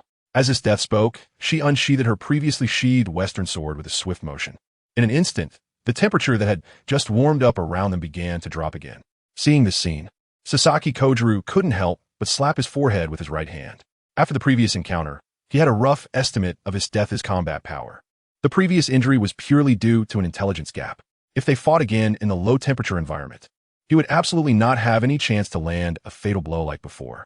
But looking at Madamaru, who had a determined expression, Sasaki Kojiro could only grimly place his hand on his sheath. I take back what I said.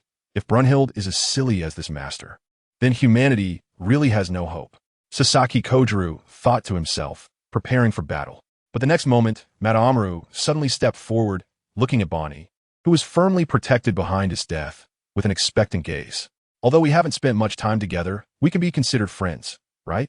Now, putting aside our identities as Navy and Pirate, I hope you can answer me seriously. Was it you and your heroic spirit who caused the incident at the human auction venue? As a high-ranking member of the Navy, Madamaru naturally knew that Bonney had escaped the world government surveillance in the South Sea 3 years ago and had become a pirate. Moreover, according to descriptions from some Navy members who had fought against Bonney before, Bonney was indeed a heinous character. Every time her pirate crew arrived somewhere, they would leave behind a large group of defenseless elderly and children. Although Madamaru had not seen all the detailed reports. He was still deeply shocked by the pieces of information that circulated. After all, Bonney's father, Bartholomew Kuma, had left a deep impression on him with his kindness. Now, seeing Jolie Bonney's angry face, Madamaru's heart tightened, fearing that Kuma's daughter might turn into a truly wicked pirate. Furthermore, when rushing over to save people, his heroic spirit assassin had also explained to him that certain classes of heroic spirits could strengthen themselves by using the bodies or souls of ordinary people as mediums. Madamaru truly couldn't imagine that Kuma's daughter would do something like that. Looking at the sincere TransmigratedGot, who was about to engage in battle, paused for a moment, then frowned and slowly sheathed her western sword again. Although he was the master of an enemy heroic spirit, Madamaru's white justice cloak reminded her of her comrades in the Imperial Army from her previous world. For some reason, Madamaru's straightforward and rude inquiry did not evoke a shred of disgust in her. Instead, it reminded her of that subordinate with armor-type noble phantasm, who was also very straightforward like Tasmi. As both sides fell into an awkward standoff, Sasaki Kojuru stepped forward helplessly, looking at his death with a somewhat pleading expression. Sorry, Saber. This is also a question I wanted to ask you earlier. My master is a straightforward guy. If we don't clarify this matter, he won't leave.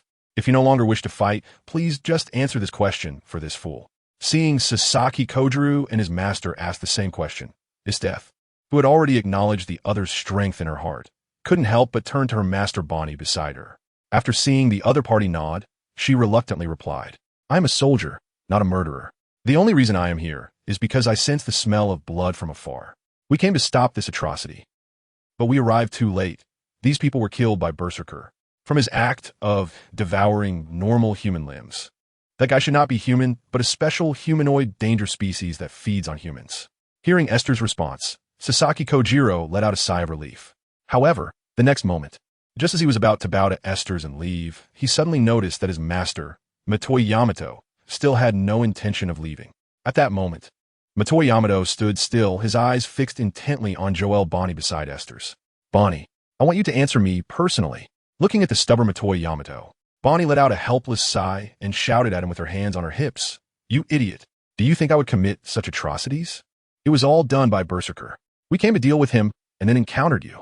It's that simple. If you believe me, just leave. If you don't, then we will fight here until one side retreats.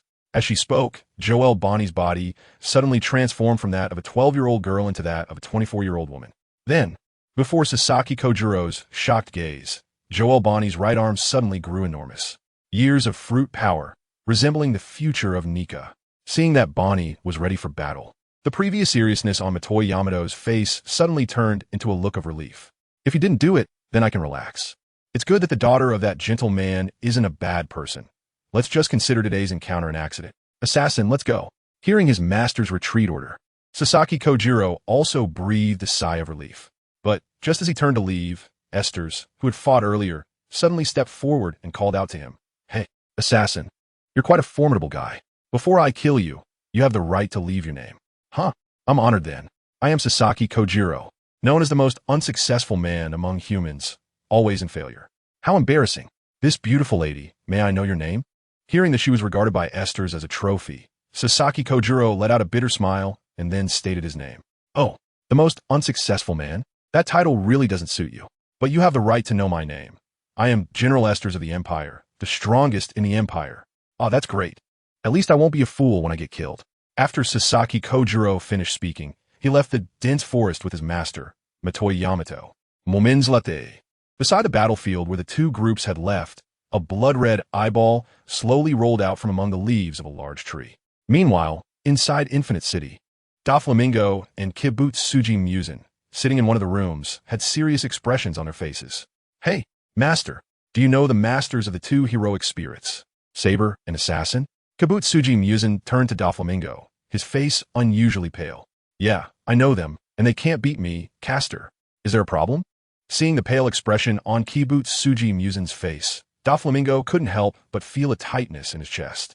It was clear that the heroic spirits he summoned couldn't handle the opponents. It's not a big problem, just a precaution. Because in my world, there's a swordsman who caused me a lot of trouble. These two sword-wielding guys make me feel uneasy. As Kibutsuji Musen spoke, he reached out with his right hand to touch his back. The next moment, to Doflamingo's shock, Kibutsuji Musen directly pulled his spine out of his body. When Kabutsuji Musen's spine was exposed to the air, each vertebra of the red and white spine immediately opened a blood-red eyeball. Then, under Musen's control, the spine filled with eyes began to change shape.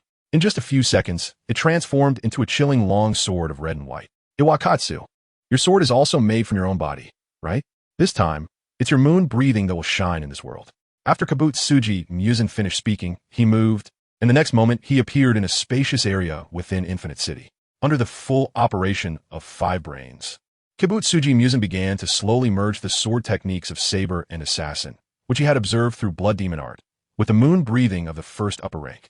After watching Kabutsuji Musen perfectly showcase the various sword techniques used by HolyDeath and Sasaki Kojuru with a long knife formed from his spine, Don Quixote Doflamingo also showed a hint of surprise on his face. What kind of swordsman, with such formidable strength and intellect, could cause trouble for this so-called king of demons?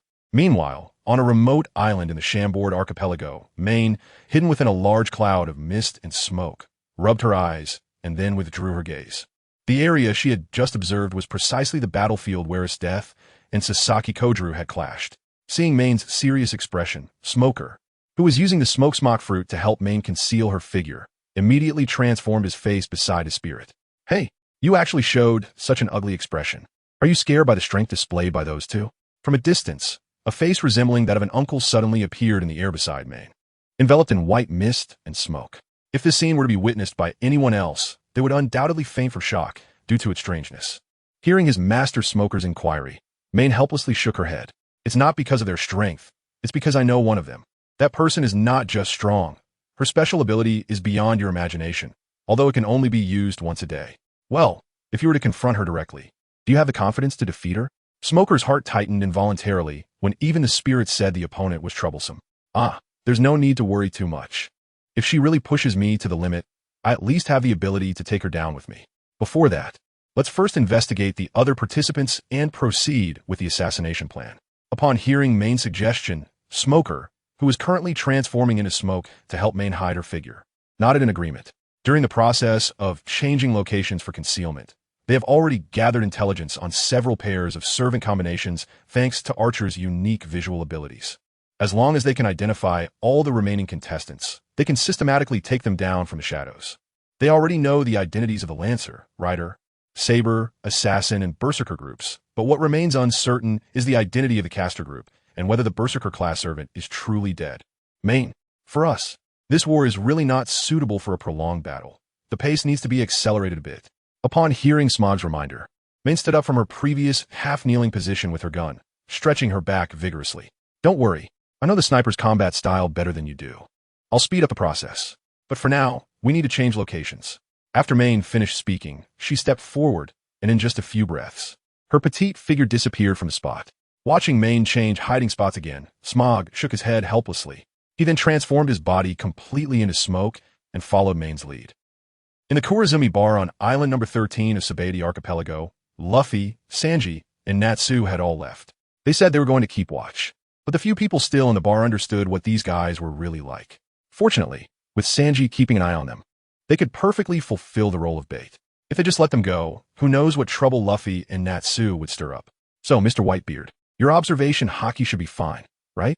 Robin asked while casually flipping through a novel, looking at Whitebeard, who was drinking and laughing with Rayleigh and Zoro. Hearing Robin's question, Whitebeard let out his trademark hearty laugh. Gururara, don't worry, archaeologist. My observation hockey has been enhanced to an exaggerated level. Archer, Ryder, and those 2 brats on your ship, they're all under my surveillance. As soon as there's any movement, I can rush over and set up an ambush. Hearing Whitebeard's jovial words, Nico Robin's face also showed a beautiful smile. Then I can relax. As expected of a Yonko-level pirate, you're truly reliable. On the other side, at the entrance of an amusement park in Saber Archipelago, 2 figures dressed in white suits slowly arrived. Watching the residents joyfully running around the amusement park and the occasional appearance of a navy, Spandam revealed a mocking smile. What? There's still people here? Not heeding the warning to stay away from the battlefield of the Holy Grail War, this can only be considered bad luck for you lower-class folks. You all will become nourishment for the Berserker. Seeing Spandam's mocking smile, the servant Berserker, Yagumo, nodded in satisfaction. At this moment, his master had completely lost the last shred of human conscience. Such a person was worthy of fighting alongside him. before the Holy Grail War officially began. Most of the people and staff on the Chaldea Islands were afraid of being affected by the war and chose to leave by boat in advance. After all, there was a huge countdown in the sky, and the notification appeared in everyone's mind. In such a situation, most choices leaned towards better safe than sorry. This was especially true after they had massacred the population auction venue on Island Number 1 of the Chaldea Islands. Other branches of the basic population auction venues quickly made their relocations as well. It was said that some victims managed to call for help with a phone bug before they were discovered. Looking back now, those distress calls were indeed effective. At least by the time they arrived, the other branches of the basic population auction venues were mostly deserted. Therefore, at the suggestion of Master Spandam, this duo went directly to the amusement park area on the Chaldea Islands, which had the highest foot traffic. From the current situation, it was evident that a considerable number of stubborn fools chose to ignore the warnings of the Holy Grail War. Moreover, the staff of the population auction venue branches did not notify this area during their relocation. Clearly, these ordinary civilians became bait for the safety of those scum. Ha, Spandam. It's just wonderful that a guy like you can be my master. After exchanging a glance, the pair of Mad Master and the servant grinned and charged directly into the amusement park. In an instant, the once joyful atmosphere of the amusement park transformed into a blood-red hell on Earth. Meanwhile, in the luxurious mansion of Island 53 in the Chambered Islands, as a safe haven, Linhow's mind was also filled with an ethereal system electronic voice. Ding! The Holy Grail War system has completed the review of the killing actions of Berserker group participants.The, Shoyagomo, and Spandam. After review, the killing actions of this group of participants have exceeded the limits tolerable by the Holy Grail War. The war supervisor and initiator are requested to disqualify this group of participants using means within the rules. Has the review finally been completed? It certainly took a long time. Hearing the ethereal electronic voice in his mind, the serious expression on Lin Hao's face finally revealed a hint of a smile. System, tell me about the rules and restrictions. After Lin Hao sent out his question, the ethereal electronic voice of the system echoed in his mind again. Ding! According to the rules of the Holy Grail War, as the initiator and supervisor of this Holy Grail War, you have the right to warn and advise violators. If the advice is ineffective, you can manually eliminate the violators within the scope allowed by the rules.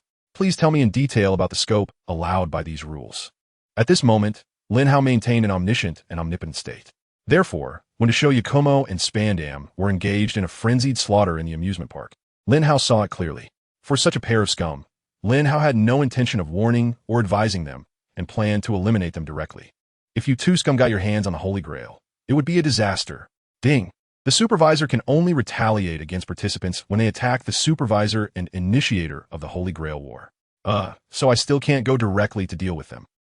Hearing the explanation from the Holy Grail War system, a look of disappointment appeared on Lin Hao's face. However, soon, a flash of inspiration struck him in his mind. I can't take action directly? No problem. I can find someone to deal with you, right? Meanwhile, the chat group of the Holy Grail War was already in an uproar. Roxy, Jibek, I've been roaming the Grand Line for so many years, thinking no one is more despicable than me. But now seeing this guy, clearly, your world government's agents are more like thieves. Shiki, humph. Exactly. Most of the time, we pirates only seek wealth and would never engage in unnecessary slaughter. Such scum is your upper management. How can you claim to be just? Marshal Ditich, Sif. Ha ha ha. To the people watching this atrocity, you all saw it, right? Those staff at the human auction sites would rather sacrifice ordinary civilians than let misfortune come to themselves. You should just hand over the heavenly gold you pay to the celestial dragons to us pirates. I'm one of the 4 emperors, and I guarantee to protect you. Charlotte Linlin, Mama, my Tato land welcomes you all. My territory costs no money. Just contribute 1/6 of your lifespan, and you can live happily and safely until old age. Ivankov, this is truly disgusting behavior. These people pay a hefty sum of heavenly gold every year. Even so, they have to suffer such atrocities. If it were me, I would rather pay protection fees to the pirates. For a moment, the pirates' revolutionary army, and even some ordinary civilians in the chat group began to criticize Spandam's actions, which were universally condemned. After a while of accusations, the tone in the chat group gradually changed, due to Spandam's identity as a direct agent of the world government, along with some older pirates and revolutionary army officials deliberately leading the rhythm. The originally critical civilians began to denounce the CP intelligence agency that Spandam belonged to. Watching the heinous acts of Spandam and Shoyagomo, Some kings of non-member countries who initially wanted to join the world government were shaken in their stance. Furthermore, some indecisive kings from small countries in the New World expressed their intention to seek protection from 4 Emperors-level pirates. After all, compared to the terrifying sum of heavenly gold paid to the celestial dragons, the protection fees paid to pirates seemed more cost-effective. Especially the condition proposed by 4 Emperors Charlotte Linlin regarding 1/6 of lifespan seemed acceptable. Observing the gradually skewed tone in the chat group, Akainu, as the fleet admiral of the Navy, could no longer sit still. After discovering that this chat group not only allows voice messages, but also the sharing of short videos, Akainu immediately launched a counterattack against the pirates and revolutionaries in the group. Sakazuki, you scum of the seas. Do you think such petty tricks can tarnish the world government? I already said that Spandam is no longer a part of the world government. Now, the world government has issued a bounty on him, which has reached 500 million berries. This is already a record initial bounty. The words of Admiral Akainu directly silenced the pirates and revolutionaries in the chat group. Because at the same time Admiral Akainu was speaking, under the avatar of Akainu, a short video was also released. In the video, Spandam's father, Spandam, was being escorted with a dejected expression by 2 Marine vice admirals into the prison of Impelled Down. To appease the angry public, Fleet Admiral Akainu surprisingly did not go through the upper authorities and directly arrested Spandam, the former leader of the CP organization, who was also a scumbag. Watching Akainu's actions, the people in the chat group temporarily set aside their strong dissatisfaction. But in the next moment, an unexpected figure suddenly appeared in the chat group, causing Fleet Admiral Akainu's face to turn pale with anger. Charles Saint. Just a bunch of lowly commoners. What is there to care about? Anyone who dares not join the world government can simply send warships to suppress them. At that time, we'll take them all to the Kingdom of Bridge to repair the bridge. Monkey D. Dragon. Is this what the celestial dragons, who rule the world, do? Your actions are simply disgusting. Scumbags, your days of arrogance are numbered, so clean your necks and wait. Roxd. Zebek. Who would have thought that now there are those brave enough to resist the world government? It seems that not everyone in this world has lost their fighting spirit. Ha! Shiki, I know you. You are the leader of the Revolutionary Army, Dragon, right? After all, I have a deep connection with your son. Kaido, haha. Well said. The world should always be in the midst of the highest level of war. In an instant, the pirates and revolutionaries, who had been suppressed by Akainu, went wild again in the chat group. The common people and kings once again showed their disappointment. At this moment, Akainu, in the office of the Marine headquarters in Marineford, almost punched through the wall in front of him. The reputation of the world government had declined somewhat, and the most direct reason was the Celestial Dragon's tyranny. Not to mention the Revolutionary Army and those pirates. Even Fleet Admiral Akainu wanted to rush into the Holy Land and directly pull out that Charles Saint, who had just spouted nonsense, and beat him down. Damn it, how come you weren't killed by that straw hat kid 2 years ago at Saber Archipelago? For a moment, a murderous rage lingered in Akainu's heart. But the next moment, just as this hawkish Marine Fleet Admiral was contemplating whether to propose to the 5 elders to deal with Charles Saint, who had been talking nonsense in the chat group, a pinned message suddenly caught everyone's attention. Ding. According to the rules of the Holy Grail War, the actions of Berserker Group competitor Spandam and Shoyagumo have exceeded the normal boundaries allowed by the Holy Grail War. Therefore, the supervisor has decided to temporarily designate the Berserker Group competitor as the primary target for elimination. Other competitors are requested to meet with Supervisor Lin Hao at the safe house on Island 53 of Saber Archipelago to discuss related matters. Competitors may voluntarily choose whether to go, and after successfully eliminating the Berserker Group competitor, those who participated in the kill will receive additional rewards from the supervisor. The supervisor actually summoned all competitors at this time? What on earth did the competitors in the Berserker Group do that was so excessive? In the knockout bar, the few people stationed there immediately heard the system notification from Supervisor Lin Hao. After a brief moment of daze, Robin, as the strategist in this temporary alliance, was the first to react. After a slight sigh, Robin looked at the now serious Whitebeard and King of Hell Rayleigh. Mr. Rayleigh, Mr. Newgate, you are the contestants in this competition. Do you know what that so-called special reward is? Hearing Robin's question, Rayleigh and Whitebeard both shook their heads helplessly. However, the next moment, Whitebeard, who seemed to know more about the Holy Grail War, showed an excited expression. Gururara, although I don't know what the reward is. Since it is a reward given by the supervisor, it must be something that greatly benefits the master or the heroic spirit. Such situations are quite rare in the Holy Grail War. After Whitebeard's cheerful words, his master, King of Hell Rayleigh, slightly nodded. Putting the reward aside, the fact that the supervisor personally issued a kill order to that group of contestants suggests that the Berserker's heroic spirit must be quite a troublesome existence. Why don't we take this opportunity to team up with the other contestants to deal with that troublesome group? It would also be a good chance to gather intelligence on other enemies. Looking at the wise Rayleigh, Robin nodded in agreement. Yes, this is indeed a good suggestion. Relying on the archer group to gather intelligence may indeed take some time. After a brief discussion, Master Rayleigh and the heroic spirit Whitebeard left the shakedown bar and quickly headed towards the safety location on island number 53. Zoro and Robin stay behind. And as for Luffy and Natsu, who were currently out of contact, the group was not worried. Although the participants from the rider group were somewhat unpredictable, Sanji, who was with them, was a top strategist, and they would certainly act according to the situation when the time came. On an island in the Saber archipelago, shrouded in thick fog, the expression on Main's face turned to one of surprise as she hid among the mist and smoke. Then, with a flash of movement, she jumped to the top of a towering tree on the island, using her clairvoyance to cautiously observe her surroundings. Finally, upon spotting the island where the amusement park was located, her confusion instantly turned into fury. That despicable guy. This is the Holy Grail War of fair combat among heroes. Yet he dares to attack innocent civilians. I must take him down. What is wrong, Archer? Did you see something? Seeing Main's furious expression, Smoker, who was currently in smoke form and hiding next to her, immediately transformed to manifest a face beside her.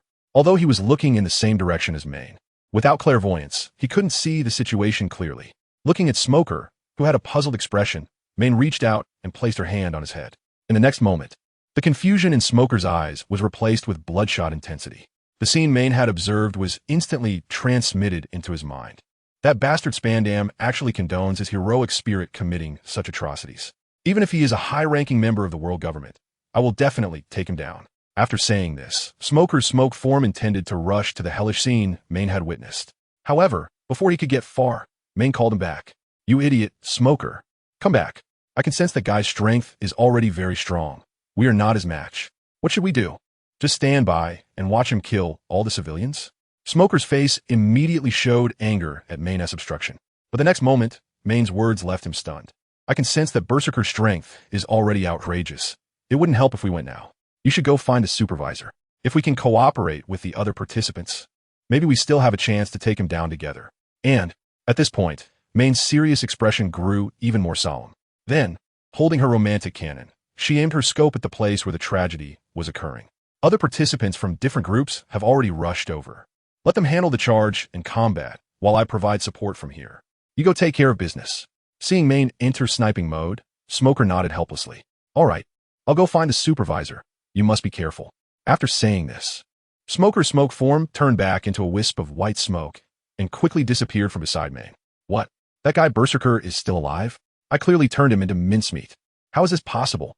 At the same time, Aesthesia, who was returning to the hotel with Master Bonney, also heard the summoning notification in her mind. After a moment of daze, an expression of disbelief appeared on her face. Could that guy have a similar ability to create clones? But those clones are too realistic. As a devil fruit user who had been at sea for 3 years, Bonney had naturally seen pirates or Navy members with cloning abilities. Those clones made using fruit abilities or technological means could be distinguished upon closer inspection. However, during the battle with Yagumo, Bonney clearly heard the opponent's breathing and heartbeat. If it wasn't the real body fighting Aesthesia at that time, then where is Berserker's real body? It even fooled Aesthesia's perception. Thinking of this, a grave expression suddenly appeared on Bonney's face. Saber, I know your thoughts. Go ahead. I'll respond to the supervisor. You? No way. You'll expose your identity. Hearing that Master Bonney was going to meet Supervisor Linhow, Aesthesia immediately spoke up to stop her. Although she had never met Supervisor Linhow, she had already realized the other party's strength. Previously, during the battle with Yagumo, Lin had left a message directly in her mind through special means. The message was simple: to ask Aesthesia, the strongest general of the Empire, what 1000 minus 7 equals. Though Aesthesia didn't understand the supervisor's intent at the time, she still complied, resulting in this puzzling question that caused Yagumo, who had been watching her closely, to lose his guard. A powerful, unknown presence like that. Aesthesia would never let her master take risks. However, the next moment, Bonney's actions directly left Aesthesia, who had never witnessed her ability, stunned. 1 second, Bonney was a cute little girl. The next second, she transformed into a stunning adult woman. before aesthesia could react. Bonney quickly changed into an elderly woman who looked to be in her 80s or 90s. Aesthesia, you can go over without worry. I'm actually the best at hiding my identity. In the Infinite City, Doflamingo and Muzan Kabutsuji were watching the surveillance footage of Yagumo and Spandam's atrocities in the amusement park with serious expressions. Like the participants from other groups, they had already heard the summoning notification from Supervisor Lin Hao. Hey, Caster, are we going to respond to the Supervisor's summons? Compared to the other masters, Doflamingo had little sympathy for these innocent civilians. After all, when he was young, due to his family's celestial dragon identity, he had experienced the wrath of angry civilians. The reason for his grim expression was that in the surveillance footage from Muzan, as more and more humans were devoured by the manufactured clones, Berserker Yagumo's real body was gradually losing its human form. Even through the surveillance screen, Doflamingo could feel the overwhelming strength of Yagumo at that moment. That arrogant guy. Does he plan to strengthen himself to the max and take out all the other participants? What a childish thought. Hearing Doflamingo's inquiry, Muzan Kabutsuji, who had already transformed into a childlike form, displayed a trace of disdain on his face. In some ways, he was similar to Yakumo Omori. After all, both were non-human species that fed on humans. However, when he witnessed Yakumo Omori's heinous acts in the amusement park, this demon king, who had unknowingly consumed countless people over the past 1,000 years, couldn't help but feel a surge of anger. Although he also devoured humans, he would never recklessly create such slaughter. He even had one of his human identities disguised, complete with a human wife and daughter. When a large-scale human massacre occurs in a place where demons have not been dispatched, it will personally go to investigate and intervene. From Muzan, humans are not merely food. When necessary, respect should still be given appropriately. After all, he himself is just a dying human being. Rude, despicable, down with him, disgusting. In that guy's words, he is completely unworthy of the qualification to exist in this world. This time, let's make an exception and team up with other contestants to take him down. It's infuriating that trash like Berserker is allowed to live even for a second. As Muzan Kabutsuji said this, he directly turned off the surveillance screen. Then, with a snap of his fingers, he and Don Quixote Doflamingo instantly disappeared from the spot. Meanwhile, at the safe house on Island 53 of the Chambered Archipelago, Lin Hao, who was lying in his rocking chair, soaking up the sun, suddenly lifted his eyelids. Then, he looked in one direction and let out a lazy and helpless voice. Assassin and Mamoru. Huh? Since you're here, why are you hiding far away? Don't you want to claim the reward for taking down Berserker? Before Lin Hao finished speaking, at that moment, the door that had been opened in the distance revealed a somewhat helpless Sasaki Kojuru and an awkward Mamoru, who carefully walked into the temporary safe house established by Lin Hao. Seeing Mamoru's embarrassed expression, a teasing smile appeared on Lin Hao's face. Don't worry, I won't make you stay here too long. After all, the other contestants will be arriving soon. What? The other contestants are coming too? Hearing Lin Hao's teasing, the honest and straightforward Mamoru immediately showed a surprised expression. Looking at his somewhat foolish master, Sasaki Kojuru also displayed a somewhat helpless expression. That's for sure. Only a guy like you would come for so-called justice. The others are all after the rewards. As Sasaki Kojuro was mocking War Peach Maru, a blood-red eyeball suddenly emerged from the ground not far from the two of them. After seeing Lin Hao's direction, he quickly rolled towards the target. 5 or 6 meters in front of Lin Hao. A blood-red eyeball the size of a ping-pong ball also came to a stop, quietly standing there. Ah, this is truly a magical spectacle. Could be a magical artifact of the caster? Looking at the blood-red eyeball, Sasaki Kojuru's face immediately showed a curious expression. With a silly master like Matoi, it seems there's no need to hide my identity anymore. After all, this guy always claims to be tight-lipped, yet the next moment, he directly reveals confidential matters to the other party. Anyway, I possess extremely strong stealth abilities. Even if others know my appearance, it would still be difficult for them to find me. Watching the curious Sasaki Kojuru, the blood-red eyeball also revealed a curious gaze. An assassin? A formidable swordsman as well. If you were in my world, I would definitely include you among the 12 demon moons. That would indeed be an honor. But when it comes to monsters and such, I might just chop you down the moment I see you. As the two spirits teased each other, a faint white smoke slowly drifted into the courtyard where Lin Hao was. Looking at the wisps of blue smoke, a slight smile appeared on Lin Hao's lips. Are all the navies so proud? Are they too embarrassed to show themselves after being defeated once? Hearing Lin Hao's remarks, Sasaki Kojuro and Muzan Kabutsuji, with their red eyes, paused slightly. However, the unnoticed white smoke trembled slightly. When Muzan and Sasaki didn't know what Lin Hao was talking about, a hearty laugh suddenly came from a distance. Gulala was originally hoping to see the glory of other contestants. It seems everyone is reluctant to reveal their identities. A few seconds later, the large figure of Whitebeard, resembling a prehistoric beast, along with his master Rayleigh, appeared before everyone. Compared to other masters and spirits, this pair had no concerns about revealing their identities. Due to their extreme confidence in their strength, they had previously exposed themselves to attract participants from other groups. However, they couldn't eliminate anyone and instead ended up with what seemed like an unwise ally. Just as Whitebeard laughed and teased other contestants, a short, gaunt old lady appeared beside everyone, seemingly out of nowhere. It looks like representatives from all groups, except for the Rider group, are present. Can we start discussing now? Hearing Lin Hao's laughter, the previously silent Rayleigh stepped forward. Sorry, the contestant from the Rider group are currently allied with us, so I'll represent those two fools. If the ambush on Berserker succeeds, they should also receive a share of the reward. Ah, I see, no problem. As long as they participate in the ambush on Berserker and survive in the end. For the all-knowing Lin Hao, he certainly knew where Natsu and Luffy were and what they were doing. However, to prevent other contestants from being dissatisfied with the rewards obtained by that group later, he deliberately waited for Rayleigh to explain. Upon hearing Rayleigh's response, all contestants, except for Musin, who had surveillance methods across the island, couldn't help but tense up. The Lancer spirit, Whitebeard, had already demonstrated his strength. The rider who could escape from him surely wouldn't be weak either. Who would have thought that these two teams of contestants would actually form an alliance? From now on, any attack against either Lancer or Rider would likely provoke the other side. This significantly increased the variables in this war. Watching the contestants, some relaxed and some serious. Lin Hao's lips curled into a slight smile.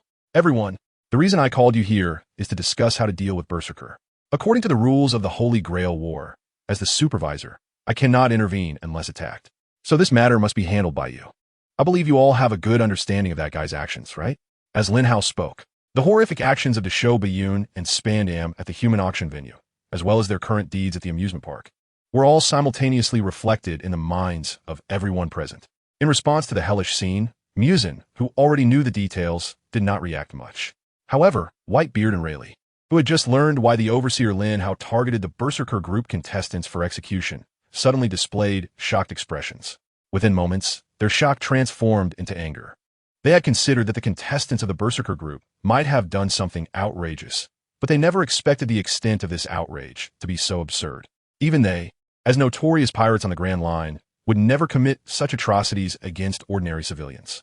In an instant, unmasked killing intent rapidly spread across Rayleigh and Whitebeard's faces. Looking at the two Navy members, Smoker and Tantadamaru, Smoker had already known about Isho Bayun's misdeeds before arriving, but replaying it in his mind now caused him to experience emotional fluctuations, almost exposing his identity. As for Tantadamaru, he first breathed a sigh of relief, realizing that Bonney had not lied to him. It was indeed all the work of the Berserker group. The gentleman's child had not turned into a villain. However, soon after, his face erupted with undisguised killing intent, just like Whitebeard and Rayleigh. At this moment, Bonney, who had transformed into an old lady, looked somewhat pale. Although she had seen many grand scenes as a pirate, such a bloody and brutal scene was still too much for her at just 12 years old. Among the crowd, only Musin's emotions remained the most stable. That blood-red eyeball first glanced at the other contestants, then rolled a few times in Lin Hao's direction. We all know what will happen. That Berserker will soon be killed by everyone present. Now, as for the supervisor of the war, at this point, Musin paused slightly. Then, in a very hoarse voice, he asked, "What will our reward be after we team up to take down Berserker?" Upon hearing Musin's question, the other contestants threw scornful glances at the red eyeball. Such heinous acts should be stopped even without a reward. This guy hasn't shown a trace of anger from beginning to end. Is he only concerned about the reward? Caster spirit must not be a good thing either. Unlike the disdain or anger of the other contestants, Lin Hao appeared extremely calm. He looked at the bright red eyeball on the ground and directly sat up from his recliner. In the puzzled gazes of the crowd, Lin Hao rolled up the sleeves of his arm. The next moment, shock filled the faces of everyone present. On Lin Hao's arm, there were countless intricate patterns of command seals arranged densely. Seeing the astonished expressions of all the contestants, Lin Hao smiled slightly. As long as he successfully killed the Berserker, he could reward all the participating pairs with an additional command seal. Of course, the premise was that they would still be alive by then. Looking at the command seals on Lin Hao's arm that shimmered with various colors, The contestants of the Holy Grail War within the mansion suddenly became excited. As the heroic spirits participating in the Holy Grail War, they were well aware of the power of command seals. If the master could utilize the command seals properly, even an extra command seal could grant the heroic spirit an additional life. After a brief moment of shock, all the heroic spirits and masters present, along with the other participants, finally reached a complete cooperation agreement at this moment. On the other side, in the amusement park of the Chaldean Islands, what was once a noisy and joyful amusement park had completely turned into a blood-red hell. Compared to the previous population auction venue, the amusement park could provide materials for Berserker Daiso Yakumo to a geometrically increased extent. Now, Daiso Yakumo's appearance had completely lost any semblance of humanity, as his entire body was wrapped in a shell formed by the RC cells. Beside Daiso Yakumo were dozens of terrifying humanoid monsters, all blood-red and lacking any skin. These monsters were all produced from the hecatome at Daiso Yakumo's waist. After landing, they frantically preyed on the panicking humans around them, while quickly spreading out to block all the exits of the amusement park. In less than 10 minutes, over 100 innocent civilians had perished at the mouths of Uku Yagumo and the clones produced by Zakai. Mom, please wake up. At one of the amusement park's exits, a girl under 10 years old was crying as she threw herself onto the body of a woman who no longer had a lower half. A few minutes earlier, the young mother had rushed forward with her daughter to escape this hell on Earth, facing the humanoid monsters guarding the amusement park exit. Without hesitation, she hugged her daughter and charged straight ahead. This deceased mother did not fantasize about escaping. She only hoped to throw her daughter outside the amusement park before she died. However, ideals were beautiful, but reality was cruel. The mother couldn't even get within a few meters of the exit before two Hakai, clones guarding the area, pounced on her, almost instantly devouring her lower half completely. After seeing the little girl who fell to the ground, not running away, but instead collapsing on her mother's corpse, the two zombie-like Hako clones returned to the entrance they had been guarding, continuing to intimidate the crowd trying to escape through there. Hey, such a great love of family. I found another very interesting toy. It's much more enjoyable to torment such emotional beings. Just as the little girl was crying sadly on her mother's corpse, the great guardian Yakumo, whose entire body was already enveloped by Hako, grinned as he noticed her. The moment he saw the sad little girl, he abandoned the other terrified prey that was fleeing. For someone like him, who took pleasure in tormenting and killing, a toy that could only be tortured out of fear was merely like a bucket of instant noodles when he was hungry. A toy that could make familial love conquer fear was the true feast. After a mad laugh from Sho Yagumo, the crimson bag at his waist suddenly split open. Then, a massive tentacle extended from a bag, quickly reaching for the sobbing little girl. However, in the next moment, just as the Sho Yagumo was about to snatch the girl into his bag, the blood-red tentacle that had stretched out from the bag suddenly froze in midair. Immediately after, a terrifying pressure of wind revealed a somewhat astonished expression on his face, which was completely enveloped by the crimson bag. You bastard! Let go of that girl! Rubber! Giant handgun! Boom! A furious shout came from outside the entrance of the amusement park. Before Sho Yagumo could react, the gate at the amusement park entrance suddenly trembled violently with a loud crash. Then, to the astonishment of Sho Yagumo and the delighted gazes of the civilians who were frantically fleeing, a gigantic black fist, comparable to a house, smashed through the entrance gate, shattering it to pieces. This punch came incredibly swiftly and unexpectedly, leaving the several crimson avatars guarding the amusement park in trance, no time to react before being obliterated into a cloud of flesh by the dark iron fist. After thoroughly opening the entrance to the amusement park, the power of that gigantic fist remained undiminished, charging straight towards the Sho Yagumo's face with a heavy blow. Looking at the fist, which was as large as a house, the sinister smile on Sho Yagumo's face grew even more pronounced. Torturing prey with a will to resist is definitely much more interesting than those toys that can only cry and beg for mercy.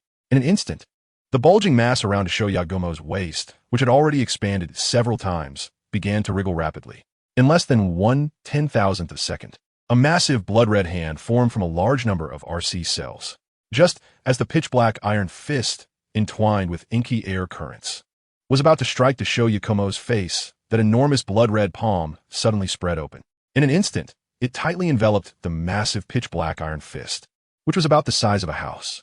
In just 1 second, the punch that had just shattered the amusement park's exit and displayed an astonishing momentum was forcibly halted in its tracks by that blood-red palm. At the end of that huge black fist, Luffy, who had just been furious, was now sweating profusely from his forehead. The opponent's palm was not only incredibly hard, but also exerted an astonishing amount of force. In a moment when Luffy's gear third iron fist was held in place, the power in that blood-red palm suddenly intensified. In just a few seconds, that seemingly impenetrable giant iron fist was actually crushed and deformed by the blood-red hand. Ha ha ha. It's great to encounter a toy with a spirit of resistance. You little brat. I will make you experience all my methods before I end this. Seeing that the giant fist had been completely stopped by him, and its owner was firmly grasped and unable to break free, the grin on Shobayun's face became even more manic. You filthy cannibal. My friends are only here to rescue the people. Your opponent is me. Fire dragons. Iron fist. Suddenly, before the Shobayun could pull Luffy forcefully into his hekabao, a roar of even greater power echoed across the sky. Before the Shobayun could react, the temperature around him suddenly rose by several degrees. He saw a boy with cherry red hair, his right fist enveloped in intense flames, delivering a devastating blow with his massive black fist onto the Shobayun's giant palm made of RC cells. Poochie, with that explosive punch filled with terrifying heat. The Shobayun's blood-red giant palm was instantly shattered into a mist of blood. Looking at the enraged boy whose entire right arm was engulfed in flames. Behind him was a massive fire dragon's phantom soaring into the sky, emitting a furious dragon roar. Watching the boy, who was not particularly large but delivered such an earth-shattering blow, the Shobayun's face, already wrapped in hexy, revealed an excited expression. Is that shadow behind you your mount? Are you a rider? Ha, great. I will torment you in the most effective way until your last moment of life. You have good momentum, but unfortunately, you won't have that chance. Just as the Shobayun greedily gazed at the cherry-haired boy whose face was gradually revealing fire runes, a crisp female voice suddenly froze his manic expression. In an instant, the rapidly rising temperature around them dropped. Behind the cherry-haired boy Natsu, a military-clad beauty holding a western longsword walked over with a crazed smile. You filthy pervert! How dare you use tricks like clones to deceive me? This time, I will make sure to completely eliminate you. On a foggy island located near the amusement park island, Smoker had returned to the side of Archer Main. Seeing Natsu and his death appear in front of the great guardian Yakumo, a smile appeared on Main's face. She immediately began to adjust the scope on the romantic cannon and quickly scanned the entire amusement park. It's hard to believe that as a member of the Revolutionary Army, I would have a day to team up with the strongest general of the Empire. Hey, cigar uncle, you should know that guy's master, right? While the others hold off that pervert, let's take him out from here. Hearing Main's command, Smoker, the vice admiral, wore a grim expression on his smoke-formed face. He naturally knew that the Berserker's host was Spandam. However, at such a long distance, he couldn't properly observe the battlefield. In the amusement park, as the heroic spirit archer, Main could see everything clearly with her clairvoyance. But for Smoker, it was all a blur. Hey, Archer, don't make it hard for me. I can't see over there at all. How am I supposed to find the opposing master for you? Upon hearing Smoker's complaint, an awkward expression appeared on Main's face. That's my mistake. My visual ability is very strong. Even from a distance, I can see you. Just head to the battlefield and point out Spandam's location when you find it, okay? At this moment, Main was intently focused on the great guardian Yakumo on the battlefield. Although she had learned about Spandam's appearance through Smoker's memories, she didn't dare to let her attention wander at all. Stealthily assassinating a few of the big guardian Yagyu's Hako clones without being discovered is already the limit. If she were to split her focus specifically to search for Spandam, she would likely be unable to ensure the safety of ordinary civilians while remaining hidden. Just because she can see far does not mean she has multiple heads to divide her attention. Suddenly, just as Smoker and Main were debating whether to risk exposing their hidden position to locate Spandam, a strange wave suddenly arose next to Main. In the next second, to the shocked gaze of Main and Smoker, the warlord Don Quixote da Flamingo appeared out of thin air beside them, accompanied by a sickly-looking man in a suit. Hey. Did you think your position was well hidden? You've already been exposed, sniper. To remain undetected, you need to change positions at all times. As soon as he appeared, Da Flamingo flashed his signature mocking smile and casually adjusted the flamingo's sunglasses on his nose. Seeing the two sudden arrivals, Main's expression changed, and she immediately turned the romantic cannon in her hand towards Da Flamingo and the pale-skinned man beside him. At the moment when the gun was aimed at them, Muzan Kabutsuji, who was lazily standing next to Da Flamingo, suddenly showed an expression of shock. He had indeed intended to take advantage of the situation, while all the heroic spirits and their masters focused their efforts on dealing with the Berserker group to eliminate one or two competitors. However, just now, when he was about to attack the heroic spirit archer, A thought that he might die immediately if he acted now suddenly surged from all 5 of his brains at the same time. This was not a sudden fantasy, but rather a crisis instinct honed over 1,000 years of existence as a demon king. Looking at the dark muzzle of the gun, Muzan also retracted his previous idea of launching a sneak attack to take down the opponent. You've hidden well. I only noticed your presence when that smoking guy went to meet the supervisor. Your sniping ability is impressive. ISNT it. How about we team up? Hearing Muzan's proposal, Main and Smoker were initially taken aback, then fell into hesitation. With such strong monitoring capabilities, you must be a caster, right? How do you want to team up? Seeing Main turn the muzzle of her romantic cannon back toward the amusement park, Muzan Kibutsuji felt a slight sigh of relief in his heart. Neither Berserker nor I are human. Although we are different species, I am confident that I can find its weaknesses in a short period of time. As for that scum of a master, although he is currently well hidden, you should trust my abilities. Finding him will be a matter of minutes. I'll mark him. You snipe him, and after we work together to eliminate the Berserker group, we can go our separate ways. What do you think? Seeing the pale-faced Muzan Kibutsuji, Main's expression immediately turned cautious. Although their goals aligned for now, they were ultimately competitors in this war, needing to fight each other until one side was completely eliminated. With such strong search capabilities, who knows if he would turn against them after achieving his goal? Main hesitated on the spot, while her master Smoker also wore a serious expression as he contemplated. Seeing the indecisive archer group, Doflamingo revealed a sly smile. Hey, Smoker, I'm technically part of the 7 warlords under the world government, so we are partners in the same camp. You know the rules of the Holy Grail War, right? Inside the supervisor.S domain, we can't use force. At most, once we get the command seals in the supervisor.S domain, I'll let you guys leave and hide. Hearing Doflamingo's proposal, Vice Admiral Smoker hesitated for a moment, but thinking of Spandam and the Berserker's abominable actions, this justice-filled Vice Admiral of the Navy nodded solemnly. I agree with their proposal. Archer, what about you? If the master agrees, then I agree too. I trust your intuition. Uncle. Seeing her master Smoker agree to team up, Main thought for a moment before nodding as well. Great. Then I'll take care of finding the weaknesses of Berserker and its master. Don't hold everyone back. Seeing that the archer group had agreed to cooperate, Muzan Kibutsuji nodded at them. Then, with a snap of his fingers, his thin figure immediately disappeared from the spot. Witnessing this scene, both Main and Smoker were left in shock. However, the next moment, before Main and Smoker could recover from Muzan's strange ability, Doflamingo let out a loud laugh and rushed to Main's side, picking the petite girl up and throwing her onto his shoulder. You despicable guy, what are you doing? Seeing Doflamingo's actions, Smoker immediately returned to normal from his smoke element state.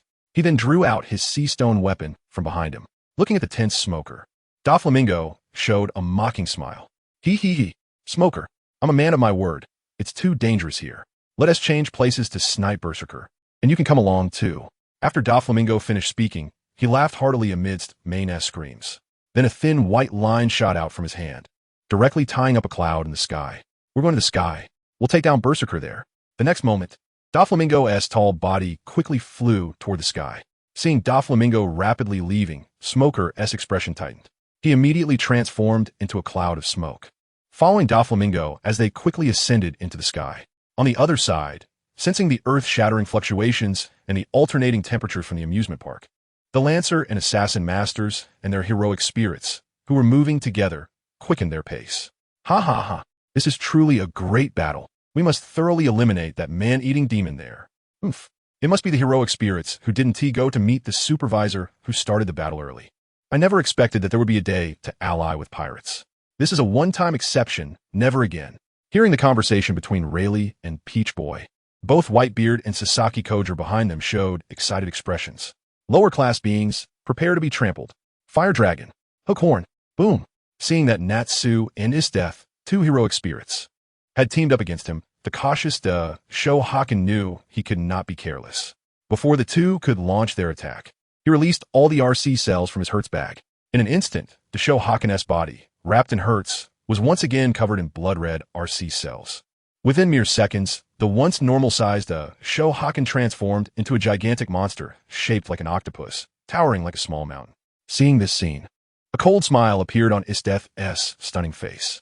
When she and Tatsumi were transported to that isolated island by Shangri-La, the dangerous species that were much larger than this to Shohaken. Such a transformation was merely a small trick in her eyes, the strongest general of the Empire. before the tentacles of the giant guardian Yakumo, which had become like an octopus, attacked in front of him. Isdeth swung the western longsword in her hand forward. Countless ice spikes rapidly formed in front of Isdeth. In an instant, the giant body of the guardian Yakumo was pierced by dozens of ice spikes, each comparable in size to a house. Seeing Yakumo's body pinned in place by the ice spikes, Naz, whose right hand was wrapped in crimson flames, also seized the opportunity. In an instant, the flames in his hand became even more brilliant. Next to Natsu, the temperature, which was like a frozen tundra, became hot again. Without giving the great guardian Yakumo any unnecessary chances, Natsu ignited his hands, stomped his foot, and a torrent of flames erupted behind him like a rocket. Before the great guardian Yakumo could start to break free from the binding of the ice spear piercing his body, two massive fists made of flames smashed violently into him. This strike was extremely swift, leaving no opportunity for the great guardian Yakumo to defend himself. One moment it was bone-chilling cold, and the next it was a wave of scorching heat. Under the fierce impact of the ice and fire duality, the massive body of the great guardian Yakumo, akin to a small mountain, momentarily paused, and then emitted a sound like flesh bursting, a crisp popping noise. In front of Naz and Isdeth, the great guardian Hakumen shattered into a mist of blood. Watching the instant destruction caused by himself and Saber, Naz laughed excitedly like a child after delivering the finishing blow. "Ha, great. Finally took down that ogre. I'm amazing. Oof. Stupid fool. This guy isn't so easy to defeat. Otherwise, why do you think the supervisor gathered everyone to hunt him down? Stay alert. The fight isn't over." Unlike the carefree and somewhat scatterbrained Naz, Isdeth, the Empire's top general who has fought on the battlefield for years, possessed a strong sense of vigilance. Therefore, at the moment Hakumen's body exploded, Isdeth sensed a strange feeling of crisis. At this moment, the companions who had come with Ryder were still helping the fleeing civilians fend off those crimson humanoid avatars. If Berserker had truly been defeated, shouldn't his avatars have dissipated as well? Why were those crimson avatars still desperately hunting down fleeing humans in places that Ryder's companions had overlooked? The next moment, Isdeth's pupils suddenly constricted, and she quickly controlled the low temperature to envelop her entire body in a thick layer of ice armor. As for Ryder, who was still immersed in the joy of victory, Isdeth merely reminded him, and then, with a flash of her feet, her ice-clad body shot rapidly backward. After the giant body of Shoya Yun was shattered by the combined attack of Isdeth and Natsu, the two found themselves surrounded by fine blood mist and flesh. Hearing Isdeth's reminder, Natsu, who had just been filled with excitement, suddenly showed a somewhat bewildered expression. Before he could comprehend the meaning behind Isdeth's words, the scene in front of him rapidly transformed into a sea of fire. Boom! In an instant, before Isdeth and Natsu could retreat from the battlefield, their bodies were engulfed in the explosive flames. As the violent explosion occurred, the entire island shook violently, centered around the amusement park. In the distance, seeing the fierce flames sweeping towards him, Luffy, who was helping to fend off the clones of Heezy and protect the fleeing civilians, turned pale. He glanced at the panicked crowd behind him, then at the rapidly approaching red flames. Gritting his teeth, Luffy raised his arm and bit down hard. At the same time, the pitch-black armament Haki quickly enveloped his entire body. In the next second, under his control, Luffy's body began to inflate like a balloon. Before the civilians behind him could react, his Haki-covered body had rapidly expanded into a massive sphere with a diameter of several meters. "Sanji, Zoro, I'm counting on you next." Watching the flames charging directly at him, Luffy stood firm like a giant sumo wrestler. Looking at Zoro and Sanji, upon hearing Luffy's instructions, one drew out his three famous swords and prepared to fight in front of Luffy, while the other quickly moved behind Luffy, using his large foot to stabilize Luffy's swaying body. However, the next second, before they could brace themselves to endure the fierce explosion and protect the civilians behind them, the previously intense explosion flames surprisingly diminished at a visible speed in their shocked gazes. A second later, the scale of the explosive flames began to shrink rapidly. Even Isdeth, who hadn't had time to escape the explosion's range, managed to break free from the blast. At this moment, she was covered in ice armor and had not sustained any injuries from the explosion. However, her stunning face was filled with astonishment. After a few more seconds, the previously overwhelming explosive flames disappeared significantly. Now looking at the center of the flames, countless intense flames were bizarrely concentrating on one person. That person was none other than the heroic spirit summoned by Luffy, Ryder Natsu. Upon closer inspection, it turned out that he had gulped down all the previous explosive flames into his belly. Meanwhile, outside the amusement park, Whitebeard and Kojiro Sasaki, who arrived late, All showed expressions of shock, their eyes nearly popping out of their sockets. That rider, he actually ate all the explosive flames? This is unbelievable. As the last flicker of flame was absorbed by Natsu, he patted his round belly and revealed a satisfied smile. It was the first time he had eaten such explosive flames. He truly appreciated the hospitality. At the moment the explosion occurred, Natsu used Dragon Slayer magic to completely swallow the explosive flames that could have destroyed the island into his belly. Witnessing this incredible scene, everyone at the scene displayed expressions of utter shock. Looking at the 5 heroic spirits on the battlefield, Spandam, who was hiding in the shadows, suddenly wore a grim expression. Damn, what kind of monster is that red-haired kid able to handle such an explosion? Are heroic spirits all such incomprehensible beings? Previously, while helping to show Yun hunt to strengthen his power at the amusement park, Spandam had heard a warning from the war system in his mind that his and his heroic spirit's actions had crossed the bottom line of war. For the victory of this war, Spandam did not use his command spell to make the Shoyun stop. Therefore, it was naturally not difficult to analyze that they would become targets of other heroic spirits before the other contestants came to hunt them down. The great guardian Yakumo and Spandam had already taken countermeasures. According to Yakumo, by utilizing the frenzy skill to enhance his physical panel, he could now evolve into the top-tier existence among ghouls by supplementing his RC cells. The Kakuja, although he didn't know what this Kakuja meant, Yakumo stated that after transforming into this form, he gained a very powerful new ability to self-detonate the RC cells within his body.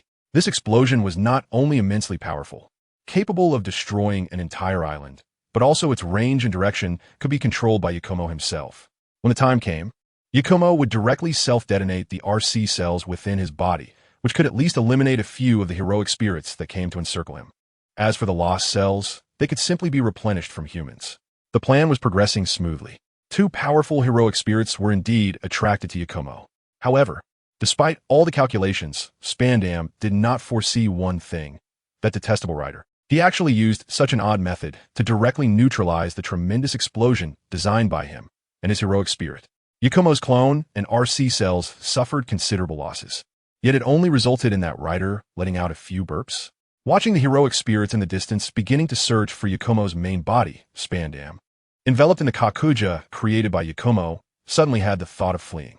That guy had said that as long as there was one RC cell, he could directly be reborn. I should take care of myself first. If that waste dies, I can just summon another heroic spirit. Anyway, the master is still alive, so this operation should be feasible, right? Well, now 4 heroic spirits have gone to attack that guy. He should be in serious trouble. After a brief thought, Spandam directly walked out from the hiding place in the dense forest. At this moment, he was completely wrapped in the RC cells split off by Yakumo, looking no different from those Kakuja clones that had previously crazily hunted humans. As long as he kept a low profile, naturally no other masters or heroic spirits would notice him. Taking advantage of this disguise, he needed to quickly distance himself from the battlefield. However, the next moment before Spandam could take 2 steps, he suddenly discovered that on the trunk of the tree he had been hiding behind, there was a blood-red eyeball, looking at him with a mocking expression as if he were a clown. At the moment he saw the eyeball, Spandam's face, completely enveloped by Heezy, immediately showed an expression of immense terror.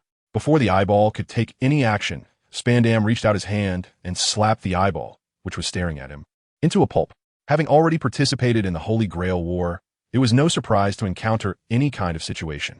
Such a bizarre eyeball. Even an idiot could guess with his knee that it was a monitoring method of another heroic spirit. After cursing himself for being careless in his heart, Spandam quickly began to run towards the edge of the island. With the enhancement of the RC cells from Big Mom's Yakumo, Spandam's physical strength had far surpassed that of ordinary humans in the pirate world.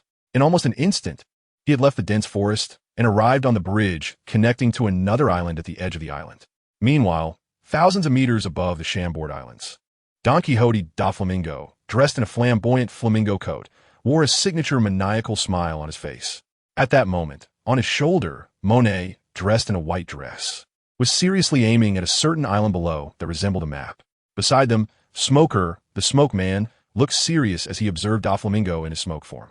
With Castor's terrifying surveillance methods combined with Doflamingo's strength and mobility, how are we supposed to face such a formidable opponent duo? Smoker thought to himself, his expression suddenly becoming grave. After this temporary alliance ends, they will once again become enemies.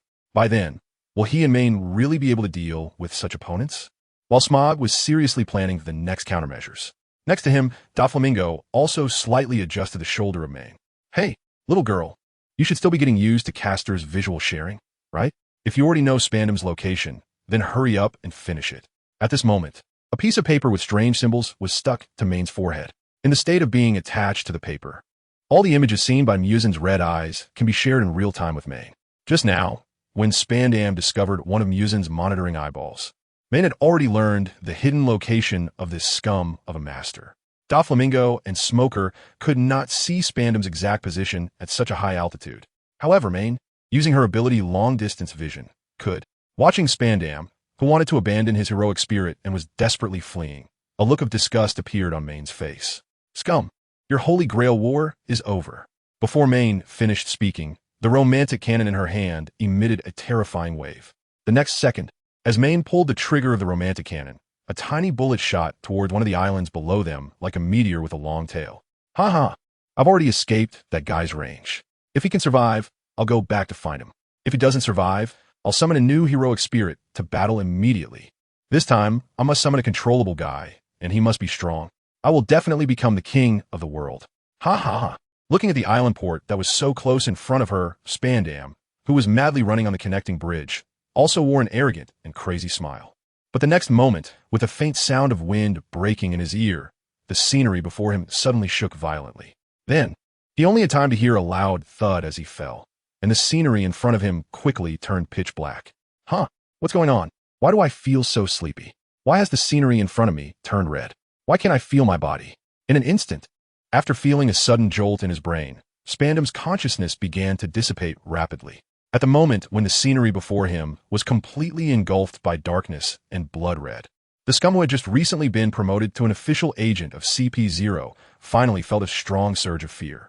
In the last moment before losing consciousness, Spandam, whose already broken face could no longer see any images, suddenly revealed a fierce expression. Then, with his last ounce of strength, he extended his right hand, and the remaining 2 words of the curse emitted a dazzling light. As Spandam's eyes widened, he collapsed onto the bridge leading to another island. In the chat group for the Holy Grail War, a very conspicuous pinned notification excited every civilian in the chat. Ding! Berserker's master Spandam has been killed. If a new master is not found to form a contract, the heroic spirit Berserker will automatically lose eligibility to participate in this Holy Grail War in 2 hours. Great! That scumbag Spandam is finally dead. Long live the Holy Grail War. Spandam is dead. Let us kill his heroic spirit too. That kind of man-eater must not be allowed to exist in this world, not even for a minute. With Spandam, the master of the Berserker group, killed by Mane, the people in the Holy Grail War chat group immediately cheered. Watching the jubilant crowd in the chat group, General Akainu, who was in the marshal's office at that moment, couldn't help but let out a slight sigh of relief. But the next moment, before he could even enjoy the feeling for a second, the expression on this Navy marshal's face turned ashen. Roxd, Zebek, how ironic. That when the people suffered from the man-eater, it was the pirates who arrived first to protect them. Shiki, the key point is that this man-eater's actions were fully supported by that Spandam. People, do you still think pirates are evil now? Charlotte Linline, mama. After the Holy Grail War ends, we in Totland welcome representatives from all non-world government allied countries to visit. The happiness level of our citizens is quite high. I think what is the point of such a world government? Our revolutionary army will soon declare war on the celestial dragons, all oppressed people of the world. Join us in avenging the celestial dragons. Sakazuki, you bastards, if you have the ability, don't hide. Let us have a direct confrontation. You are not even qualified to shake the world government's position. Borsalino, oh dear, some things shouldn't be said recklessly. It's fine if the dead are mentioned. But if the living act like this, they will be targeted. As the 4 emperors and the revolutionary army began to utilize Spandam and Deus Hoyakumo's evil deeds to sway the chat group, Akainu and Kizaru, as high-ranking Navy officials, immediately started to speak up to stop it. However, although their reaction was quick, it was still a step too late compared to the revolutionary army and the 4 emperors. Even though the high-ranking Navy officials in the chat group began to retort against the revolutionary army and the 4 emperors, the identity, background, and misdeeds of Spandam were undeniable facts. Therefore, in the Holy Grail War chat group, some civilians had already begun to boldly express their dissatisfaction with the world government. But the next moment, just as the high-ranking Navy officials led by Marshal Akainu were in a panic over the revolutionary army and the 4 emperors, A pirate in the chat group pointed at the live broadcast from Saber Archipelago and exclaimed, "Look, that Berserker. He seems a bit off." With that pirate's reminder, everyone in the chat group immediately focused their attention on the ongoing battle livestream. In the next second, as they looked at the scene in the live broadcast, everyone in the chat group turned pale. In the amusement park of Saber Archipelago, which had almost turned into ruins, Daiso Yakumo, who had lost all his haki, was staring grimly at the four powerful heroic spirits that were slowly closing in. The previous explosion had forced him to sacrifice all the clones that enveloped his body. As a result, not only did he fail to eliminate a single opponent, but that rider-class heroic spirit seemed even stronger than before. How frustrating. Am I really the first heroic spirit to be eliminated in this Holy Grail War? Feeling the emptiness within his body, a rare look of loneliness appeared on the face of Daiso Yakumo, who had always maintained a mad expression. But in the next second, his body, which felt unusually empty, was suddenly filled with waves of brutal and powerful energy. In an instant, a terrifying aura spread outwards centered around Daiso Yakumo. Under the intimidation of this terrifying momentum, Death, Naz, Sasaki Kojuro, and Whitebeard all displayed expressions of shock. At this moment, it wasn't just the heroic spirits on the ground who felt the terrifying fluctuations. Even the heroic spirit made high in the sky, along with the two masters Smoker and Don Quixote Doflamingo, were slightly unsteady due to the pressure brought by that terrifying aura. Seeing that the clouds he had tied with threads were already affected, Doflamingo, who was supporting Main, immediately extended several nearly invisible fine threads to quickly bind other nearby clouds that had not yet been blown away. After stabilizing his figure, Doflamingo's face also revealed a look of seriousness. Damn it, didn't that Spandam already die? Why has his spirit suddenly been strengthened? Is it the command spell? Damn it, I miscalculated. After blowing his head off with one shot, I should have also destroyed his palm. Because he shares a visual connection with his spirit, Doflamingo naturally knows what is happening on the battlefield. As for Smoker, who is already being blown away by the strong wind and is somewhat dissipating. After hearing the conversation between Main and Doflamingo, I instantly understood what was happening on the ground. Did she use all the remaining command seals to strengthen her servant in a few seconds before losing consciousness? Main, this is not your fault. None of us anticipated such a thing. Hearing her master-esque comfort, the serious expression on Main's face became slightly more pleasant. Watching the surveillance screen, the expression on Daiso Yakumo's face changed from desolation to confusion, and then from confusion to ecstasy. Doflamingo also put away his arrogant smile, his expression becoming exceptionally serious. Hey, Archer, do you still have a way out of this situation? In specific circumstances, I can still take it down with one shot. But before that, I need to rely on those guys on the ground. Meanwhile, in the amusement park that had completely turned into ruins, for servants were cautiously searching for a favorable opportunity to strike a lethal blow against the terrifying pressure emanating from Daiso Yakumo. Seeing the four servants surrounding him and completely blocking his escape route, the ecstasy on Daiso Yakumo's face instantly turned into a chilling grin. Spandam, it's truly wonderful to have someone like you as my master. Command me in the name of the command seal to kill all the servants here. Command me again in the name of the command seal to torture the one in the sky in the most brutal way until the last moment of their life. Master, I'm so high right now. I will carry out both of these commands to the end. After Spandam's death, the great guardian Yakumo received a system notification in his mind indicating that he only had 2 hours left to exist. However, he never expected that his master would use the remaining 2 command spells to completely enhance him to the peak state before dying. In an instant, countless RC cells in Great Guardian Yakumo's body broke through the limitations of the Cinemanes and filled every part of his body. Master, just witness as I send these guys straight to hell. Before Yakumo's words could fade, countless hardened hecatons formed from RC cells burst forth from his body. Amid the pained yet joyful howls of the hand holding Yakumo, his human form was swiftly replaced by the Heezy within him. In less than 3 seconds, the once human Daiso Yakumo had completely transformed into a gigantic centipede-like monster, its size almost rivaling that of an island. After the complete reinforcement was successful, the face of the great guardian Yakumo, which was still stuck beneath the centipede's head, also revealed a bloodthirsty grin.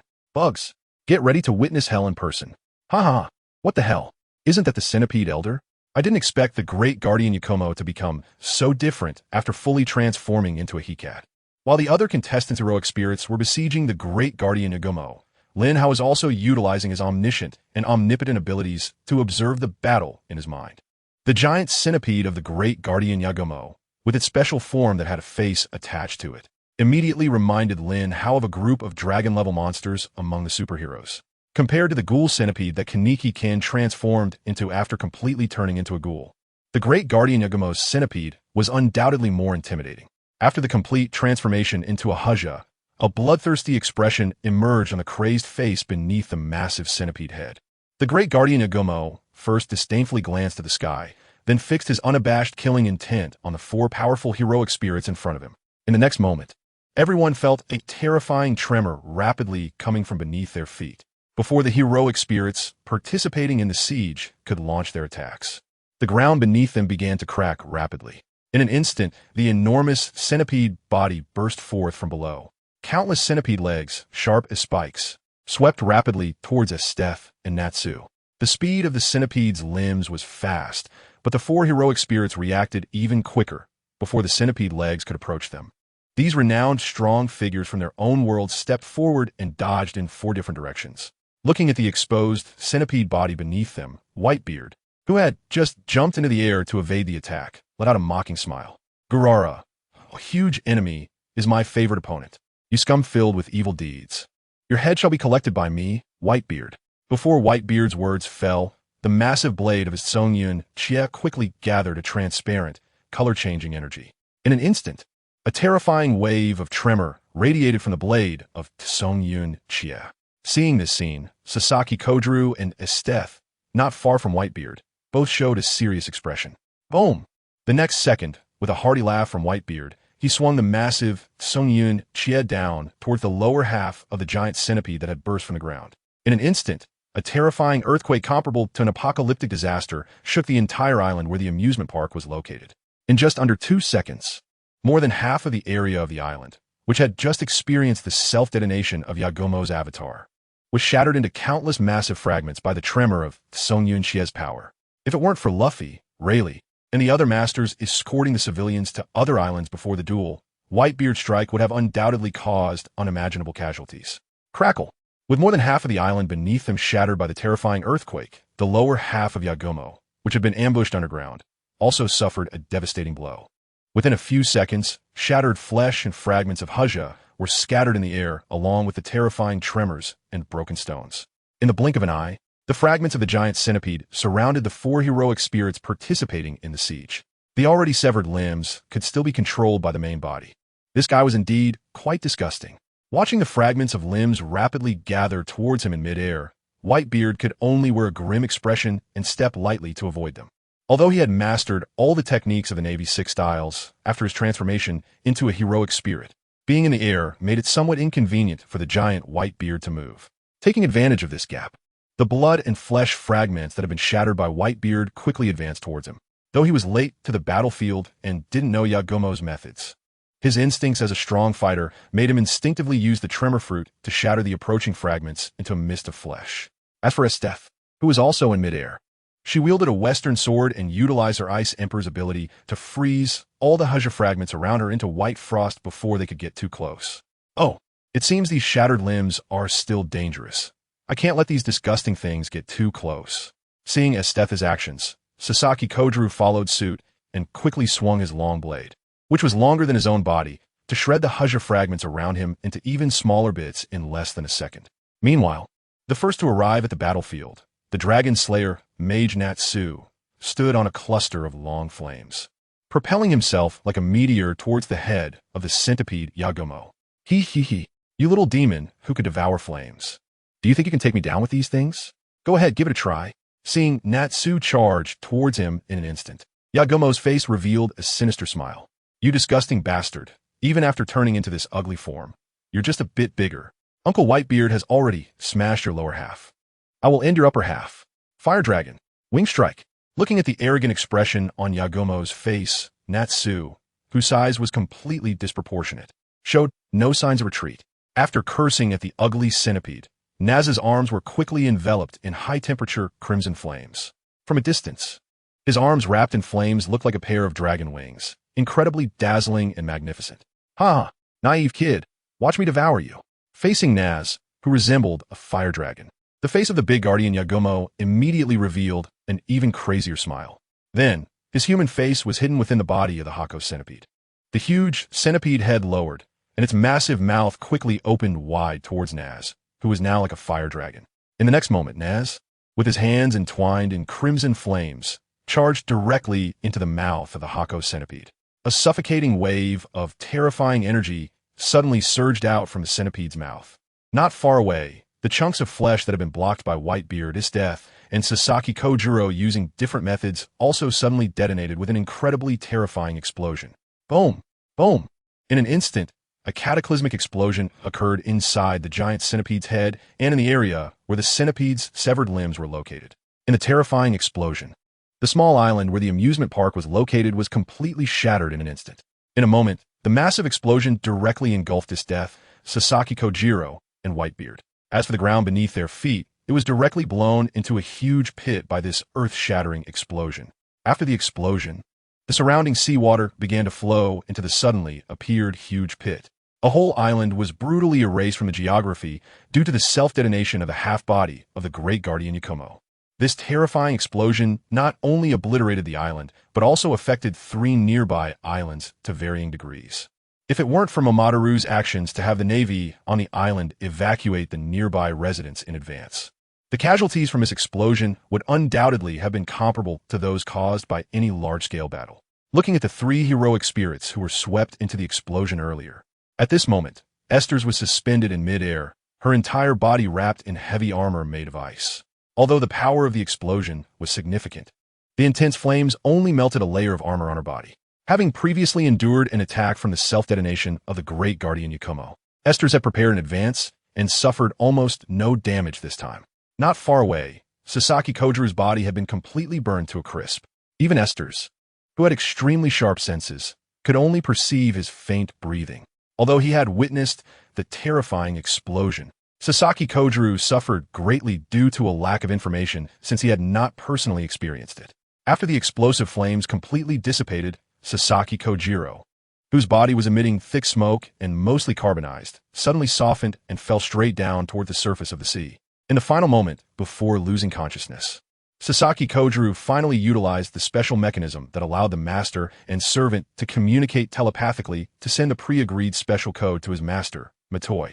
At that moment, on another island in the Chambered Islands, Matoi, who was organizing the residents to leave the island, suddenly displayed a shocked and serious expression.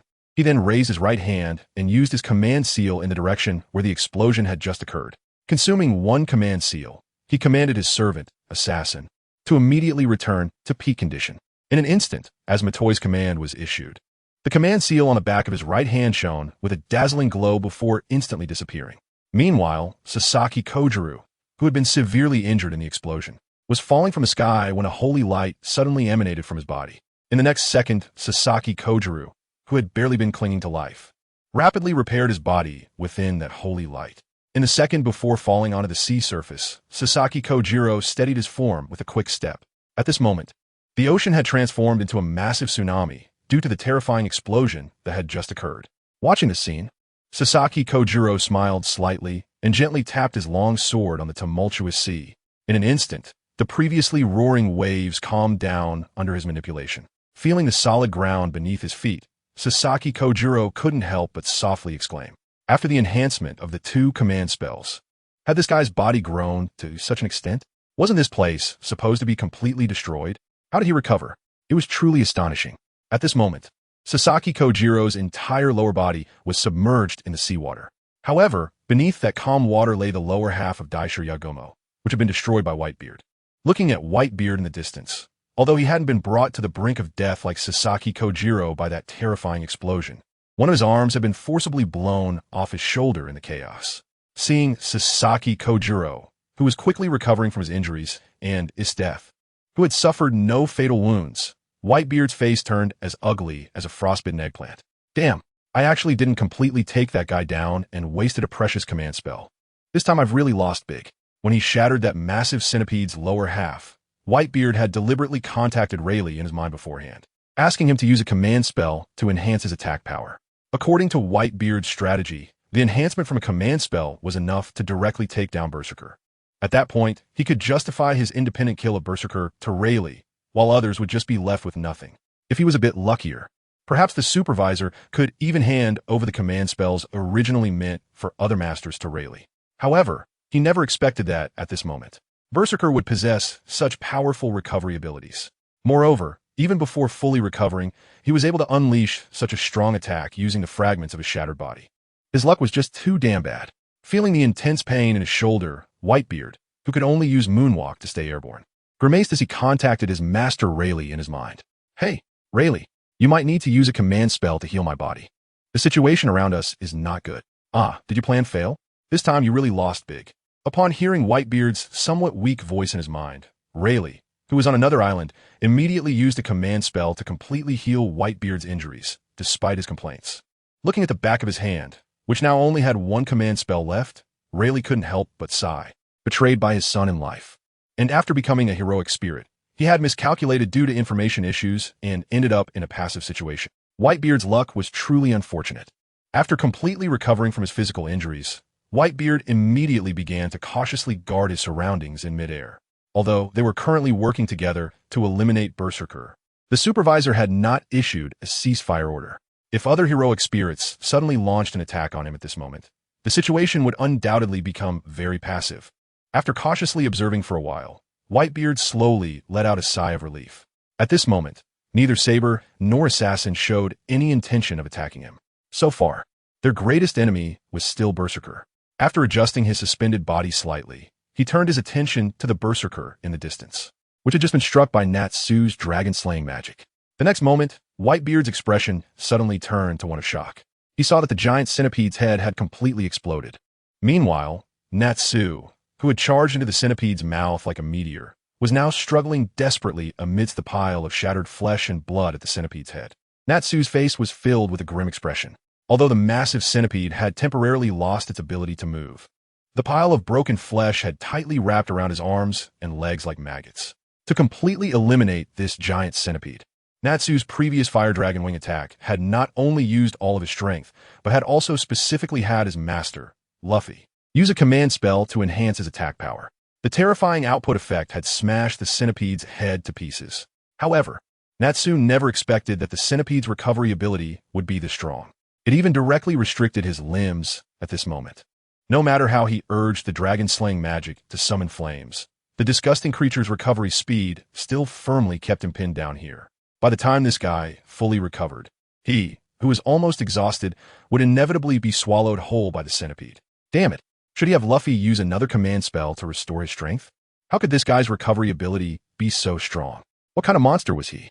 In an instant, Natsu's face turned completely pale.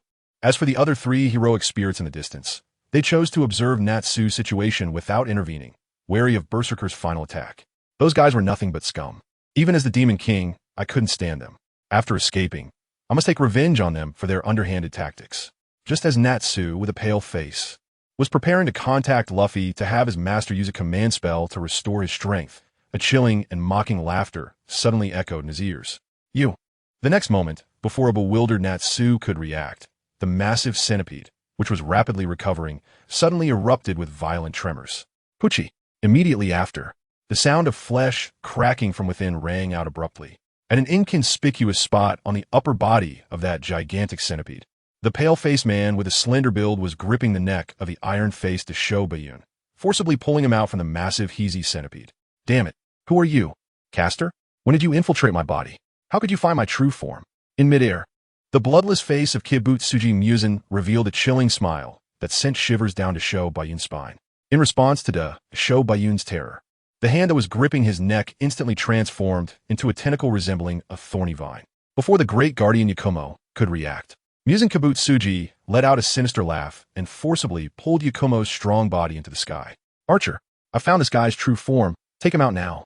Ever since Musen was strengthened by the Holy Grail system and could use the blood demon arts of all his subordinates, he had rapidly spread the red eyeballs created by those blood demon arts throughout the entire Shambodi Islands. For Musen, those red eyeballs not only allowed him to share vision with them, but also served as mediums for his teleportation. Therefore, after placing the blood-red eyeballs in every corner of the Shambodi Islands, he gained the incredible mobility to appear anywhere on the island at any time. Just moments earlier, when Whitebeard had smashed the lower half of Yakumo's Berserker form with a single punch, Musen had used a nearby eyeball to teleport his body here. While the massive centipede's lower half was recovering, Muzan decomposed his body into puddles of red flesh and stealthily infiltrated Yakumo's body through the regenerating limbs. While Yakumo was engaged in battle with other heroic spirits, Muzan successfully located Yakumo's true form within the Berserker body. It was only when the Dragon Slayer mage Natsu smashed the Berserker's head with a punch, and Yakumo was fully focused on repairing his Berserker head, that the hidden Muzan Kabutsuji suddenly appeared, directly pushing Yakumo's true form out. Mid-air, Muzan exerted force with his foot and brutally kicked Yakumo's true body toward the sky. Although he had many means to inflict significant damage on Yakumo, he knew that to eliminate this guy in one go, he needed to unleash a moment of terrifying explosive output. Muzan did not have that kind of output, but the Archer-class manifestation, Main, was perfectly equipped for it. Hearing Muzan Kabutsuji's reminder, Main, sitting on Doflamingo's shoulder, immediately aimed her romantic cannon at Yakumo's head. Without any unnecessary words, after confirming the target's position, Main pulled the trigger of the romantic cannon. In an instant, a terrifying wave surged from the massive sniper rifle, a bullet glowing with white light, trailing a long light tail and creating a sound that nearly tore through the air, shot straight towards Yakumo's head. Feeling the terrifying wave rushing in from above, Yakumo's face turned pale, and the remaining RC cells within him rapidly activated, quickly wrapping his head tightly. From a distance, Yakumo appeared like a disproportionately large-headed doll in midair. The next moment, the bullet with the white light tail effortlessly pierced through Yakumo's head. As the bullet accurately passed through, the blood-red substance enveloping Yakumo's head scattered away. Looking at Yakumo's forehead, there was now a large, horrifying blood hole through which one could see the back of his head. With this strike, the spark of life quickly vanished from Yakumo's eyes. The next second, Yakumo's massive body fell vertically from the sky and crashed heavily into the sea below. A headshot. This guy should be dead now, right? But it's really strange. After such a deadly blow, the Berserker's head, didn't he shatter? What was his head made of? Watching as Yakumo instantly disappeared into the sea, Main, who had the romantic cannon on Doflamingo's shoulder, let out a slight sigh of relief upon seeing the great guardian Yakumo being sniped by Main. The other 3 heroic spirits, who had been tormented by the great guardian Yakumo, showed a bitter smile of helplessness. Looking at the calm sea beneath their feet, Death, Sasaki Koger, and Natsu couldn't help but sigh, realizing that their hard-fought battles had merely served to provide a wedding dress for Archer and Caster. It seemed that the biggest winners in this Holy Grail War were indeed these two, especially since they hadn't even used a command spell. Suddenly, just as the 3 heroic spirits exchanged glances and prepared to distance themselves and leave, the previously calm sea suddenly became turbulent. Before the 3 could react, a bizarre monster, the size of an arm but much longer than the previous centipede, shot towards Main in the sky. Upon closer inspection, the centipede's head was actually the severed head of the great guardian Yakumo, and the body below, it was a bloody mass of flesh. Ha ha! Archer, my master has commanded me to let you experience the most terrifying hell. Don't think I'll just die before completely taking you down. The speed of the great guardian Yakumo's attack was incredibly fast, almost instantly crossing the area where Death and the others were. Seeing the crazed expression on the great guardian Yakumo's face, the 3 in midair did not intend to intervene. They could tell that the Berserker was merely at the end of his rope. Even if this strike succeeded, he would soon dissipate and exit the Holy Grail War. Once the great guardian Yakumo was out of the picture, their battles would have to continue. If the Berserker could take down that sniper Archer before exiting, it would make things much easier for the remaining participants. After all, no one wanted to be caught off guard by a sudden attack from the shadows while fighting an equally matched opponent. Sometimes, a single unexpected shot could change the entire battle. Those 3 bastards, you thought your calculations were sound, but this time, I'll eliminate you completely. Master, I'll leave the matter of regaining stamina to you. Rest assured, I won't let you be taken advantage of by other opponents at this moment. Hearing Main's instructions, Smoker nodded gravely. As a soldier, he and his heroic spirit understood the brutality of war. Meanwhile, Doflamingo, who was carrying Main, watched as the bizarrely transformed great guardian Yakumo rushed towards them. A slight flaw could cost a life. Initially, he intended to flee, but after hearing that Main had a guaranteed lethal technique, he decided to stay and see what this Archer heroic spirit had up his sleeve. This truly is a formidable threat. Just as Main finished speaking, Doflamingo felt a terrifying power suddenly gather rapidly within the massive sniper rifle. Before he could be shocked by the sudden surge of power, Main had already pressed the trigger of the romantic cannon. The next second, a terrifying sonic boom nearly shattered Doflamingo's eardrums. In front of him, the cannon's muzzle emitted a blinding beam of light that was almost impossible to look at directly. As the enormous beam approached, the crazed expression on the great guardian Yakumo's face finally shifted to one of fear. In an instant, the dazzling light enveloped his entire head. With his incredible recovery ability, he didn't even have time to scream before. At the same time, on the sponge below, with the impact of that beam, a towering tsunami surged forth, centered around the romantic cannon's light, rapidly sweeping towards the surrounding islands. Ding! All masters and heroic spirits in the Berserker group have been eliminated. Current remaining contestant groups, 6, with Main's powerful close-range sniper shot, Spandam, and the Great Guardian Yakumo, officially concluded their journey in this Holy Grail War. Meanwhile, all contestants' minds echoed with the system's ethereal electronic notification.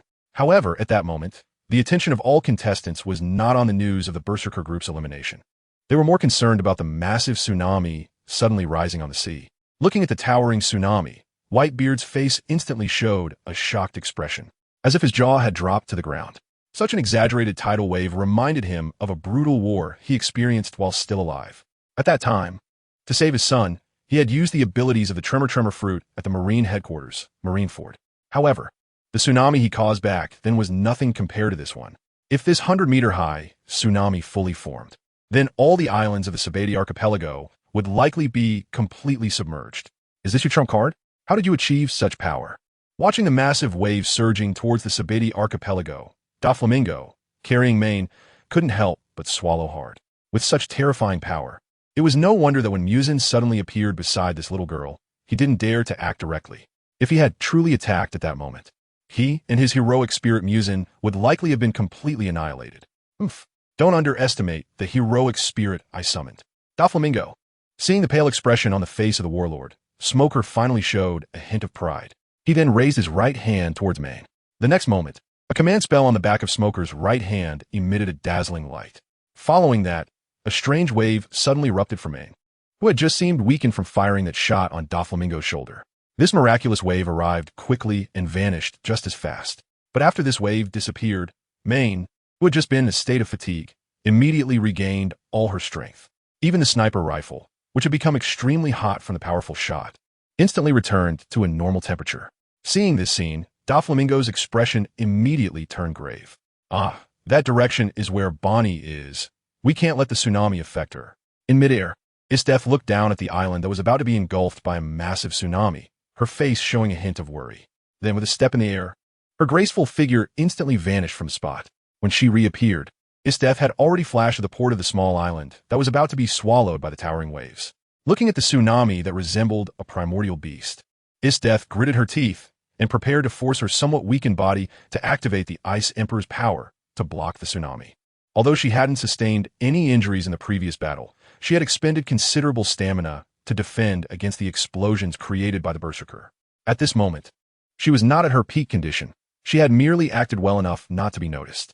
Freezing a tsunami of this magnitude would likely leave her in a state of exhaustion afterward. But in the next moment, in the center of the tsunami outbreak, a very strange wave suddenly emerged, sweeping across the entire Company Islands in an instant. As this bizarre wave rapidly spread, the colossal tsunami generated by the main romantic cannon was abruptly halted in midair. Following this, amidst the shocked expressions of several contestants, the previously turbulent sea surface calmed down at an observable speed. The small island that had just been completely destroyed by the Whitebeard's Tremor fruit during the battle with Berserker also began to rapidly restore itself to its former state. In less than 2 minutes, a perfectly intact island was quickly presented before everyone. Not only had the island been restored, but even the amusement park that had been destroyed during the battle was instantaneously and perfectly recreated, watching everything being repaired in an instant. All 6 teams present displayed uncontrollable expressions of shock. In the next moment, just as all the heroic spirits who had participated in the battle were immersed in the miraculous power of the Holy Grail War, the somewhat teasing voice of Supervisor Lin Hao suddenly appeared in their minds. That's right, the Berserker group, which had caused negative effects on the Holy Grail War, has finally exited.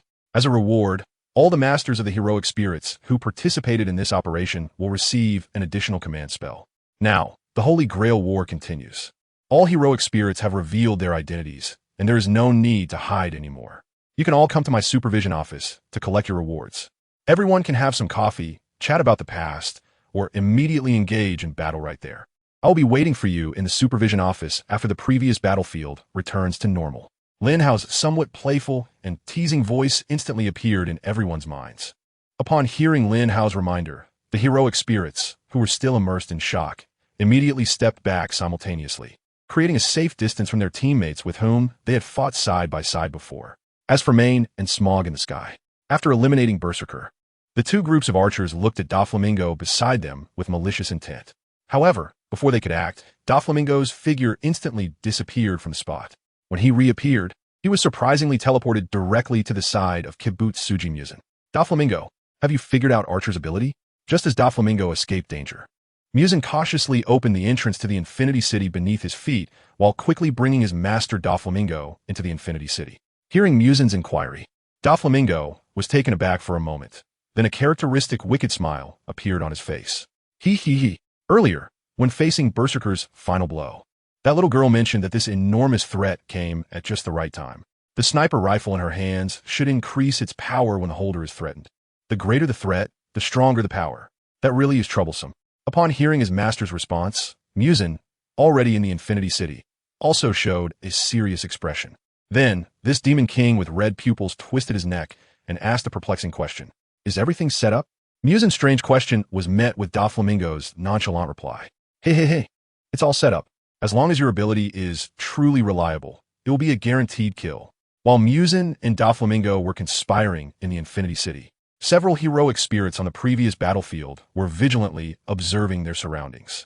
A few seconds later, as the largest among them, Whitebeard, cautiously left the scene first. The other heroic spirits let out a huge sigh of relief. At the same time, a heated discussion erupted again in the Holy Grail War chat group. Akainu, haha. This despicable murderer was taken down by our Navy's Admiral Smoker, bringing justice for those innocent people who died unjustly.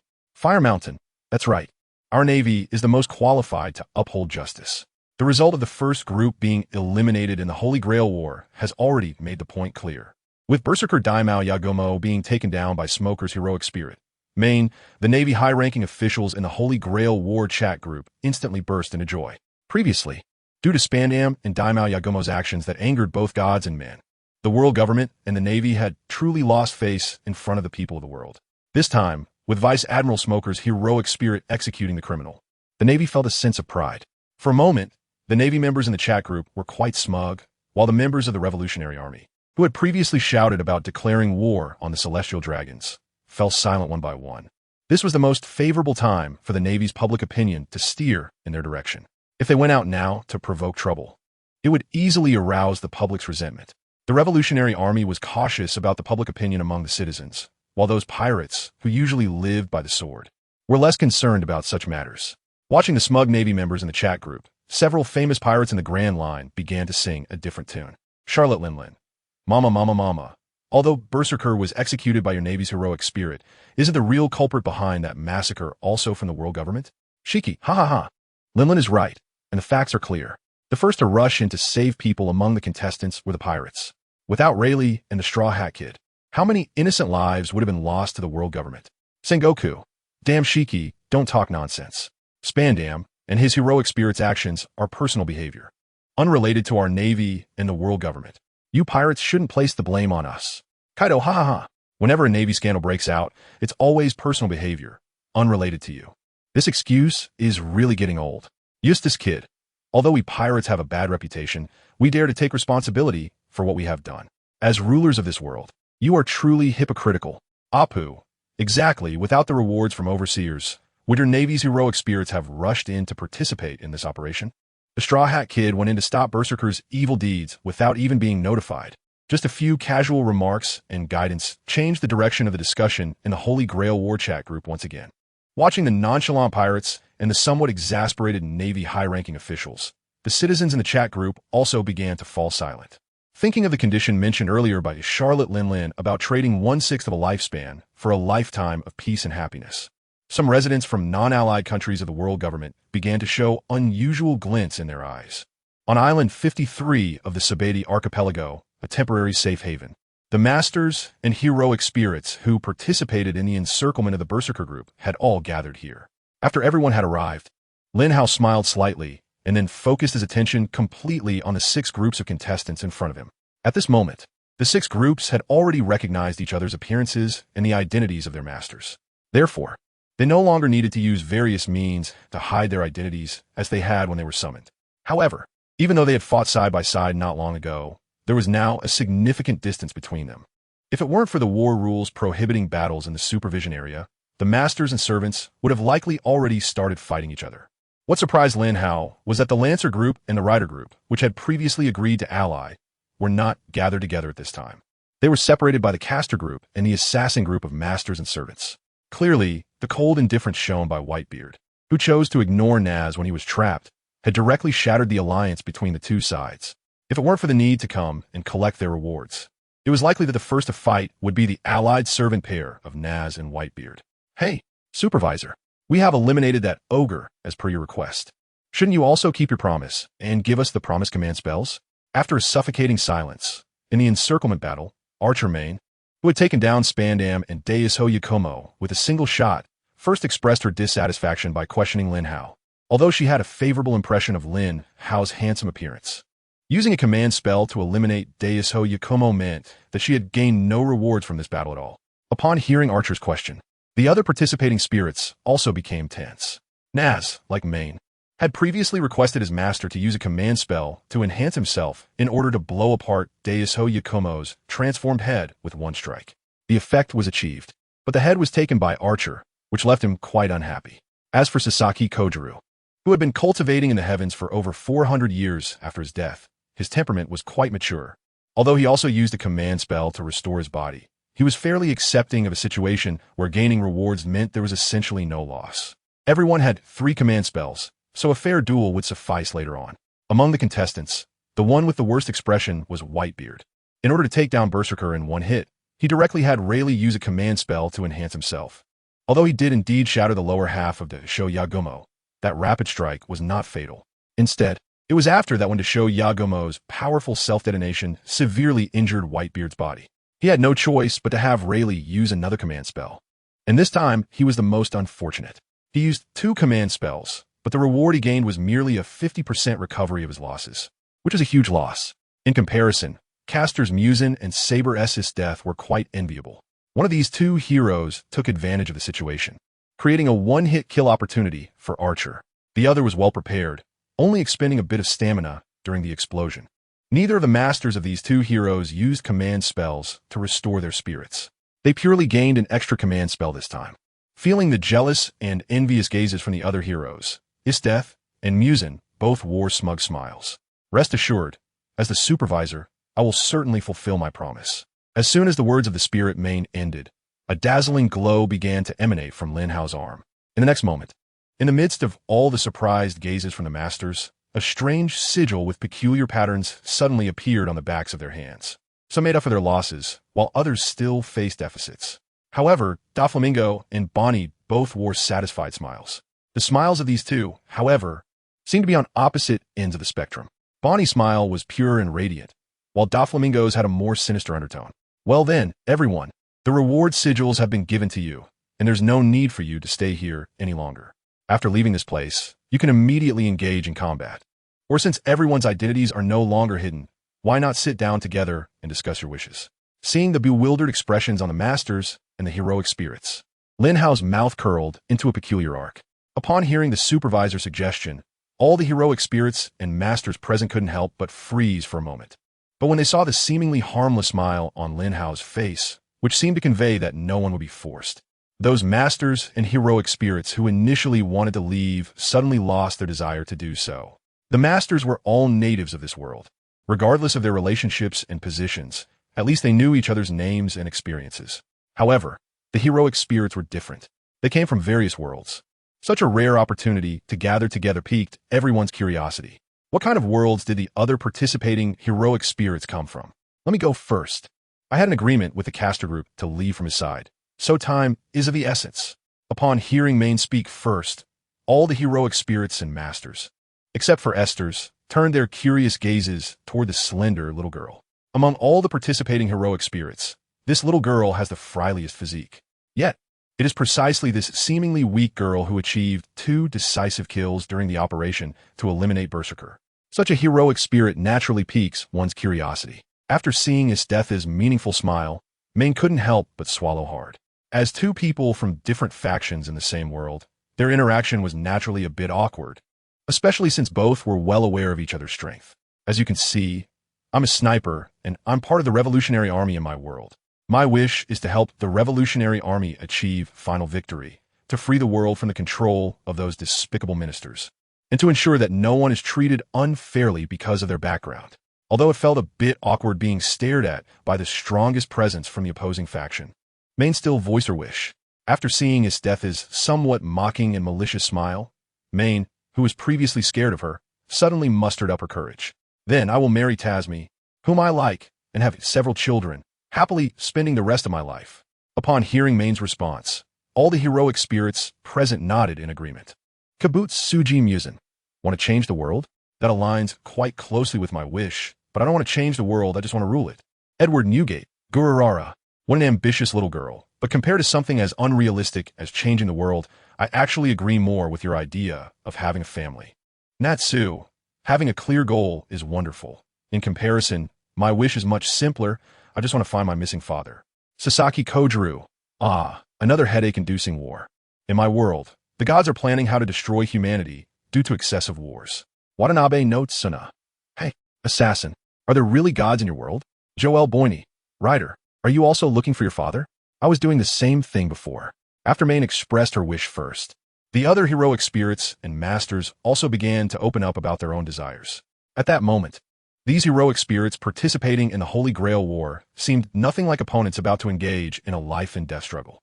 Instead, they resembled old friends who hadn't seen each other in years, just as the heroic spirits were curiously asking each other about their wishes. Esther's smile froze on her face upon hearing the name Tasmi from Main's lips. However, as the strongest of the entire empire, she quickly adjusted her emotions. Ha ha ha, what a cute little girl, but you're truly unfortunate. Your wish is destined to remain unfulfilled. At this point, a meaningful gleam flashed in Esther's eyes. Because the Revolutionary Army will eventually face me, and my wish is to live happily forever with Tasmi. Your wish is bound to fail. Ha ha, oof. Just wait and see. Here, I might just be able to deal with you through some special means. Seeing Esther's expression gradually turning manic, Main instinctively shrank her neck. However, after realizing that they couldn't fight in the supervision area, her tone became much firmer. Then, she stood up, hoisted the massive sniper rifle, romantic artillery, onto her back, and walked briskly towards the entrance of the manor. It's really great to be able to chat with you guys here. Of course, if that crazy woman weren't here, the atmosphere would definitely be more enjoyable. As Main spoke, her pace quickened. She was afraid that if she took even a second longer, Esther's blatant killing intent would force her to show signs of embarrassment. Watching his heroic spirit leave, Smog quickly followed suit. As I passed by Jean Tamaro, I gave him a meaningful glance. So you two are heroic spirits from the same world? That's quite an extraordinary fate. After Main and his master Smog left, the most cheerful among the heroic spirits, Sasaki Kojiro, couldn't help but sigh. Compared to his sighing, his death was more concerned about the previous battle. It doesn't matter. That guy will die at my hands soon enough. However, before that, I'm more interested in that previous fight. Death said, glancing appreciatively at Sasaki Kojiro. It's been a long time since I've encountered someone who could hurt me in close combat. The last battle that wasn't finished. Let's find a time to properly finish it. Just don't die before I meet you. Hearing that his death was still fixated on their last battle, Sasaki Kojiro shook his head helplessly. Well, I hope we can meet again. When we do, it will be a fight to the death. But if we really do meet again, dying at the hands of a beauty like you wouldn't be so bad. After saying this, Sasaki Kojiro slung his long katana over his shoulder. He then bid farewell to his opponents as he left. It was a pleasure talking with you all. It was quite a nice experience. See you all in battle. After seeing Sasaki Kojiro leave, Edward Newgate, also known as Whitebeard, stood up from his cross-legged position. Noticing that Natsu and Luffy had no intention of leaving with him, Whitebeard's face showed a bit of awkwardness. After giving a rather unnecessary explanation to Musen Kabutsuji, he bid farewell to the people present and prepared to leave. If you were in my world, you would all undoubtedly be unimaginably powerful beings. Battling alongside, you would indeed be an interesting experience over the long years. See you on the battlefield next time. As the heroic spirits left one after another with their masters, Muzan Kibutsuji, with his red pupils, also stood up to take his leave. But just a few seconds later, as he stepped out of the entrance of the mansion, a piercing sound of wind suddenly came from an indeterminate direction. The next moment, before Muzan's expression could shift from confusion to shock, his head was blown apart by a sudden bullet. Bang! With Muzan Kibutsuji's head violently exploding, a second gunshot rang out from a distant, indistinguishable location. Seeing the corpse of Muzan Kibutsuji, who had fallen powerless to the ground, his master Don Quixote Doflamingo almost instinctively tilted his head. Then a bullet, accompanied by a faint sound of wind, grazed past his ear. Feeling the pressure building in his eardrum and the burning sensation on his ear, Doflamingo revealed a sinister smile. And with a step, his tall figure instantly vanished from his spot. Was this not teleportation? Watching Doflamingo disappear in an instant, a look of surprise appeared on Main's face from a distance in the mist. Just a few minutes ago, as soon as Main left the mansion, which served as a temporary safe house, she and her master Smoker had found a secluded and inconspicuous place to hide. Although they had just been sharing dreams with other competitors, it felt like a school reunion. Once they left the mansion, that brief camaraderie was immediately forgotten. Main executed her assassination directive without hesitation. Smoker was also taken aback, as he thought this little girl was the sensitive type. However, for Main, executing such orders posed no pressure at all. After all, she was originally a sniper for the Revolutionary Army, and her main job was to eliminate enemy targets. Additionally, during Berserker's last desperate counterattack, the other 4 heroic spirits had been coldly watching, planning to use Berserker to eliminate her. Therefore, when sniping other opponents, Main felt no psychological pressure whatsoever. As for the target, it was simple. Sasaki Koger's master, Tamamonome, like Smoker, was from the Navy camp. The war was not over, and there was still the possibility of teaming up against others. Thus, Smoker directly stopped Main from targeting Sasaki Koger. As for Whitebeard, who walked out of the safe house after Sasaki Koger, that guy had previously dodged his killing blow with ease when completely unprepared. Therefore, with no guarantee of a one-hit kill, Main chose to let him leave safely. This not only reduced the risk of exposing her position, but also confused the heroic spirits exiting the safe house through the front door afterward.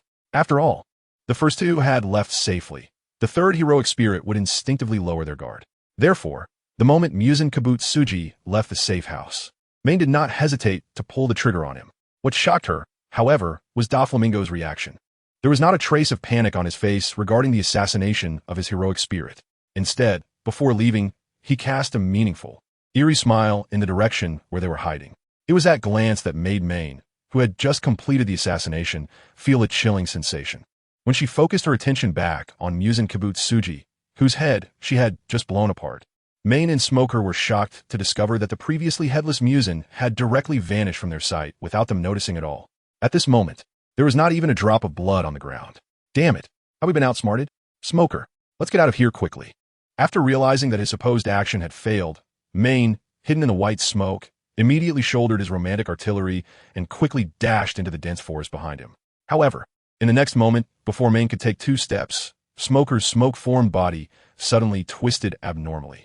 Before he could react, the figures of Muzan and Doflamingo appeared instantly in the smoke where Main was hiding. Damn, what is happening?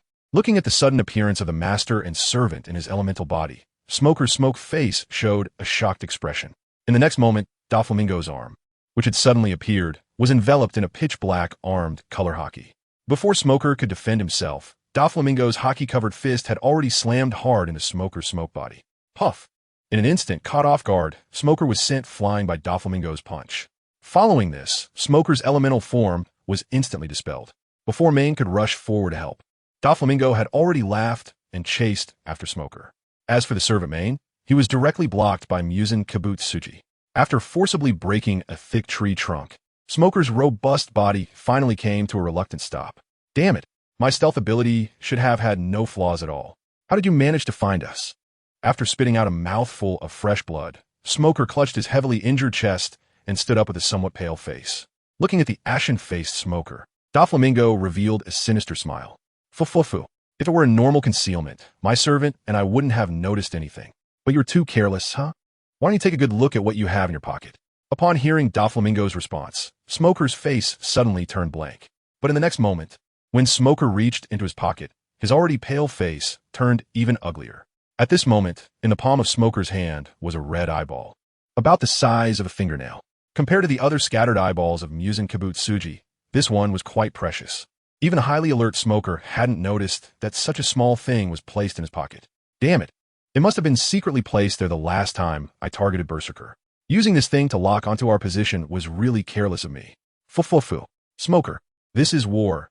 As long as I take you down, that girl is finished too, right? Your Holy Grail War is over from now on. Doflamingo said with a sneer as he lunged directly at Smoker. Damn it. Please, Main, let us end this with one strike. Watching Doflamingo rapidly approaching with his hands transformed into claws, Smoker's expression tightened, and he forcibly swallowed the blood that had risen to his throat. He then started to dodge backward while raising his right hand, which had just replenished its command seals. In an instant, dazzling fluorescent light flickered between Smoker and Doflamingo. With a command seal, I order my servant Archer to use all its power to kill Caster. With a command seal, I order my servant to come to my side immediately after killing Caster. Facing Doflamingo, who was closing in on him in an instant, Smoker stepped forward and swiftly moved backward at an incredible speed. During the process of dodging the opponent's attack, Smoker directly activated the 2 command spells on the back of his hand. Feeling the suddenly powerful spirit presence behind him, Doflamingo's face instantly turned gloomy.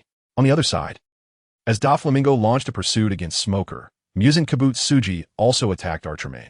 Suddenly being in close quarters and without Smoker's protection, Main, who was not good at melee combat, faced the greatest crisis of this Holy Grail War. Just then, after narrowly dodging 2 of Muzan's tentacle-like attacks, a powerful force suddenly spread throughout Main's body. Compared to the earlier predicament of struggling to defend, Main surprisingly became calm and composed while engaging in close combat with Muzan. Even the terrifying tentacles that were about to strike him were forcefully repelled by the sudden surge of power. It seems my master has used a command seal. Being pushed into close quarters like this is indeed a significant crisis. After dodging Muzan's lethal strike once more, a bloodthirsty smile appeared on Main's face. Seeing Main's wicked grin, Muzan couldn't help but feel a chill in his heart. Subsequently, he maximized his speed and shot towards Main, who was not far ahead. During the advance, Muzan's tentacles sprouted many terrifying spikes that looked quite creepy. But in the next moment, an even more horrifying wave surged forth from the romantic cannon in Main's hand. This truly is a tremendous threat. Caster, it was your mistake not to kill me at the first opportunity, and now, you're finished. Before Main's words fell, the romantic cannon in her hand suddenly unleashed a massive beam of light as dazzling as the sun. Seeing this incredibly terrifying strike from the opponent, the swiftly advancing Muzan Kibutsuji instantly halted his movement. In the next moment, he quickly formed hand seals. At the moment when the enormous laser, dazzling like the sun, struck, a massive Buddha statue made entirely of ice, comparable in size to a mountain, suddenly appeared before him. Blood Demon Art. Ice Lotus Bodhisattva. Humans. Boom.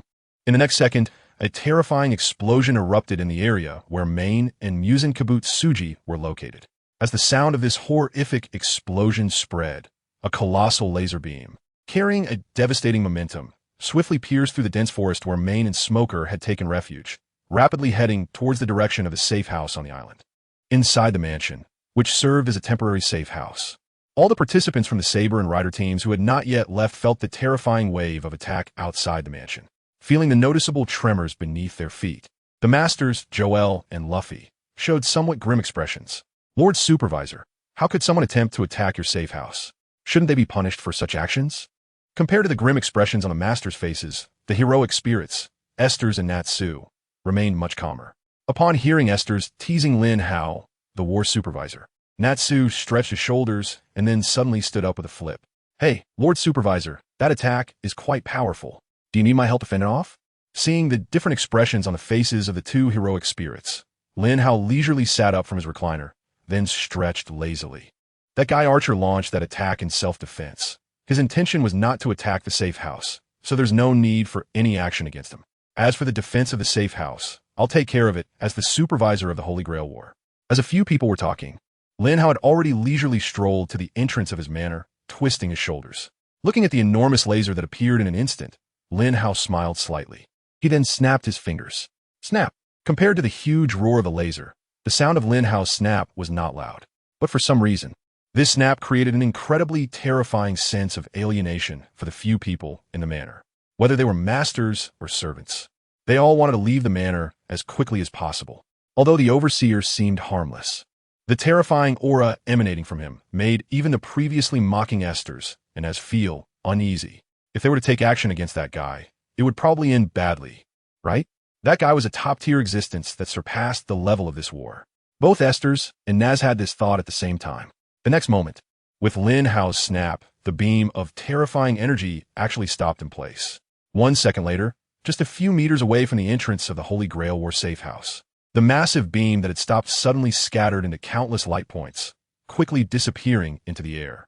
After the powerful laser completely dissipated, a large area of destroyed trees and land appeared not far in front of the manor. Compared to when he killed the great guardian Yagumo, its power was significantly reduced. It seemed that this time, the attack did not use a command seal, or perhaps the command seal was used elsewhere. After marveling at this terrifyingly powerful attack, Linhow returned to the manor, which served as the safe house for the Holy Grail War, with a smile on his face. A few minutes later, in the shocked gazes of the Saber and Rider groups, Doflamingo, the master of the caster group, returned to the mansion with a gloomy expression. Looking at the somewhat disheveled Doflamingo, Natsu, TransmigratedGot, Luffy, and Jewelry Bonney all had bewildered expressions on their faces. However, the next moment, Doflamingo's words caused everyone in the mansion, except for a few with Lin Hao, to drop their jaws in shock. Supervisor, my servant caster has been killed, and I have completely withdrawn from this Holy Grail War. May I ask if I can hide here and you can protect my safety? What? Caster was actually killed? Who did it? Hearing Doflamingo's words, the masters and servants of the Saber and Rider groups, who were still in the safe area, all showed expressions of shock. In response to the inquiries from these two groups, Doflamingo answered frankly. The servant that took out Caster is Archer, and his master Smoker used 2 command spells to eliminate my servant. Archer's master now only has 1 command spell left. If he uses it again, that group of contestants will be eliminated. This is a good opportunity. When responding to the other party, Doflamingo's face was full of anger. However, at that moment, Lin Hao, who was in an omniscient state, playfully noticed that the other person's eyes revealed a hint of cunning that others couldn't perceive at all. Ah, are you telling us this news because you want us to help you get revenge? Don't worry, I have my own grievances with that guy as well, so I'll help you take revenge on Caster while I'm at it. After receiving such important news, TransmigratedGot also stood up. After adjusting her military cap, she strode towards the entrance of the safe zone, pulling her master, Bonney, along with her. Looking at Bonney, who seemed a bit reluctant to leave the safe zone, Naz smiled and greeted her. Hey Bonney, you belong to this world, right? Although we are enemies, it seems our wishes are the same. I wish that after the Holy Grail War ends, no matter the outcome, you can bring your father back to your side. Thank you, but I will never give up on the Holy Grail. I also wish you find your father after returning to your own world. For 2 opponents with almost identical wishes, their impression of each other was not bad. If Bonney had obtained her qualifications a bit earlier, she might have really become the master of this Dragon Slayer mage. After the players from the Rider group and the Saber group left the safe house one after another, the large mansion that served as the safe house was suddenly left with only Lin Hao and the master of the caster group, Don Quixote Doflamingo. Seeing Doflamingo's somewhat ashen complexion, Lin Hao's mouth curled into a slight smile. Mr. Doflamingo, according to the rules of the Holy Grail War, if a master enters the safe house seeking refuge while their servant is alive and has not received an invitation from the supervisor, it is considered a voluntary forfeiture of their qualifications for the war. Are you sure you want to do this? Ah, supervisor, what do you mean? My servant caster has clearly been taken out by Archer. Upon hearing Lin Hao's teasing inquiry, Doflamingo's face showed a clear moment of panic. However, after hesitating for a moment, his expression instantly returned to normal. As a member of the 7 warlords who has long been entangled with world politics and the current king of Dressrosa, excellent acting skills were essential for him. He would never admit to the seamless plan devised with Kibutsuji Musen unless he was completely exposed. Yet the next moment, Lin Hao's playful words made this long-famous 7 warlord break out in cold sweat. Doflamingo, do you know what it means to be a supervisor? I supervise the Holy Grail War itself. For anything that happens in the Holy Grail War, I am an omniscient and omnipotent existence. No detail can escape my supervision. After the previous rewards, you and your servant still have 4 command spells unused, right? According to your plan with Kibutsuji Musen. After tricking Archer's group out of 2 command spells, you intended to sit back and watch the fight in the safe house, waiting for the final victor to come over, and then strike together with your servant, right? As Lin Hao leisurely spoke those mocking words, the expression on Doflamingo's face instantly turned ashen. However, since Musen had not yet appeared, he still had no intention of admitting to exploiting this loophole in the rules. The supervisor of the Holy Grail War would undoubtedly impose some punishment on him. If he continued to join the battlefield while facing punishment, the advantage he had built with Muzin would instantly vanish. Therefore, Doflamingo still gritted his teeth and planned to make one last desperate attempt. Supervisor, you really misunderstand. My servant caster is indeed dead, so I... However, the next moment before Doflamingo could finish speaking, Linhow's words made the expression on this 7 warlord's face darken instantly. Oh, if that's the case, then you still have 4 command spells on the back of your hand, right? Use them all now and order caster to commit suicide on the spot. If you do that, I will believe you have truly lost. Otherwise, you will face unimaginable punishment. Before Linhow's words fell, a strange writhing occurred in Doflamingo's coat pocket. The next second, a piece of flesh about the size of a palm sprang out from Doflamingo's coat pocket and landed on the floor of the safe house. After a slight squirm, the bloody flesh instantly transformed into Kibutsuji Muzin himself. Since you've seen through me, there's nothing we can do about it. At this point, we don't plan to conduct the Holy Grail War fairly. We'll just take you out here and seize the Holy Grail, right? After being completely exposed by Lin Hao and being asked to prove it by necessary means, Kibutsuji Muzin and Doflamingo stopped pretending entirely. Looking at the handsome supervisor in front of them, the heroic spirits and masters of the caster group immediately split to the sides and launched a surprise attack on Lin Hao. I command with the command spell. Kill the supervisor of the Holy Grail War. I command with the command spell. Seize the all-powerful wishing machine, the Holy Grail. I command with the command spell. Unleash the full power of the Demon King to end this Holy Grail War. As Doflamingo used his 3 command spell, Kibutsuji Muzin's body, which had just been in normal form, suddenly grew to 2 or 3 times its previous size.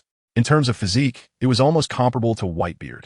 Under the enhancement of the 3 command spell, Kibutsuji Muzin's body suddenly erupted with an unprecedented terrifying power. He looked at Lin Hao, who was lounging carelessly in the chair, and his eyes revealed a greedy expression. It had been a long time since he had fed on humans. Today, he would devour you. The supervisor of the Holy Grail War, and then go after other masters. As Kibutsuji Muzin spoke, his 2 arms, which had transformed into tentacles, lunged towards Lin Hao. However, in the next moment, the maniacal expression on Kibutsuji Muzin's face turned into confusion, followed by fear and a pale look. Facing Kibutsuji Muzin's attack, Lin Hao, the supervisor of the Holy Grail War, calmly sat up from the chair. You 2 sneaky guys. I see you haven't understood what it means to be the supervisor of the Holy Grail War. Lin Hao said as he directly raised his right arm, covered in command spells. Caster, I command you with the supervisor's command spell. Exit by suicide. The moment a dazzling glow emitted from Supervisor Lin Hao's arm, the surging energy within Muzin Kibutsuji's body instantly vanished.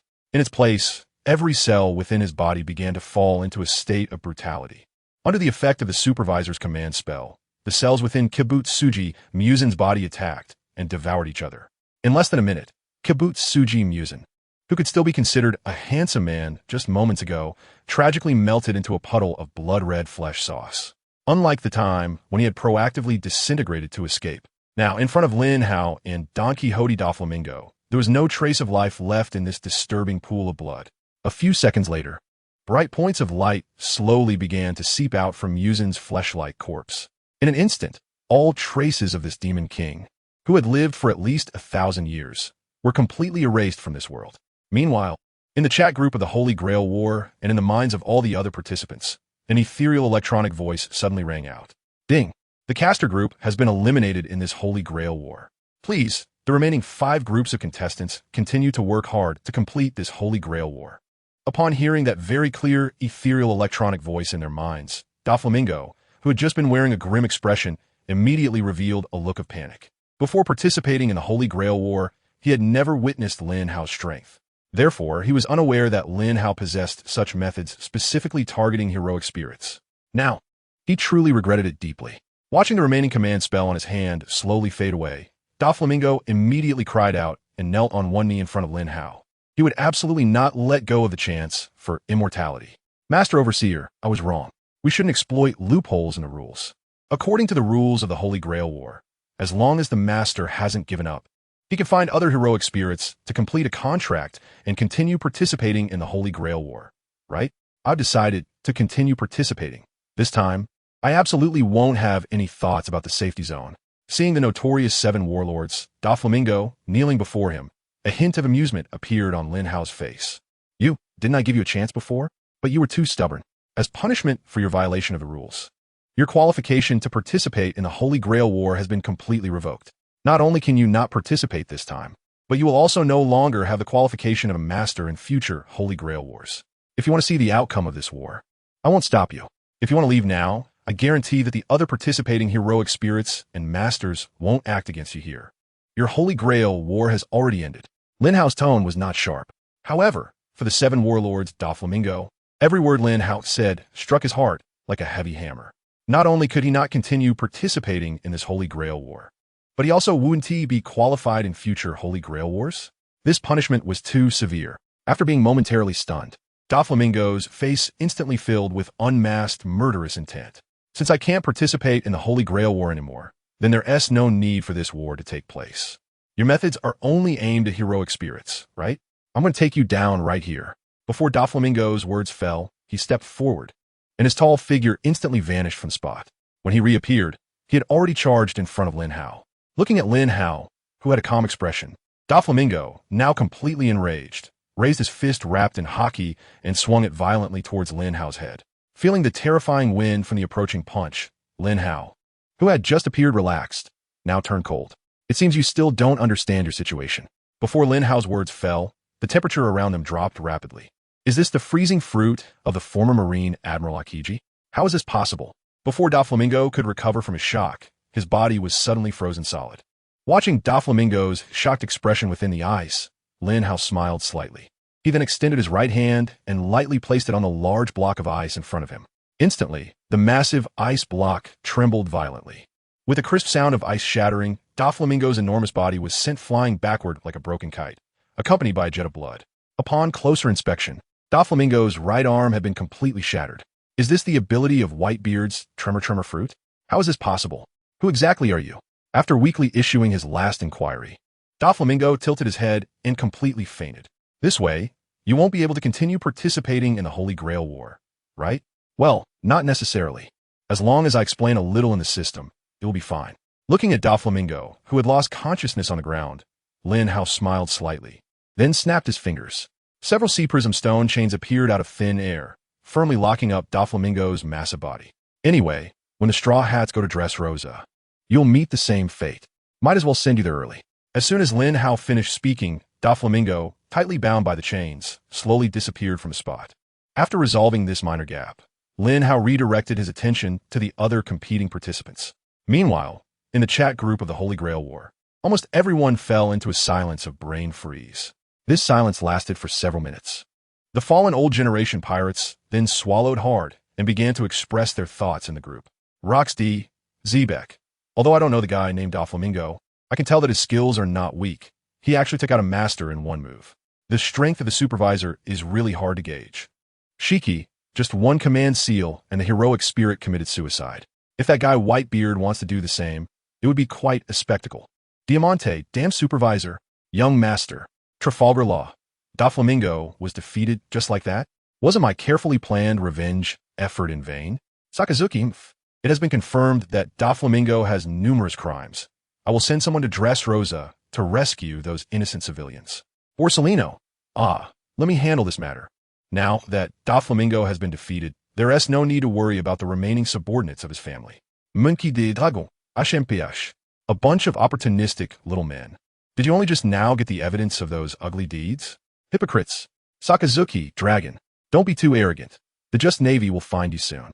In an instant, a fierce argument erupted between the Navy and pirates in the Holy Grail War chat group.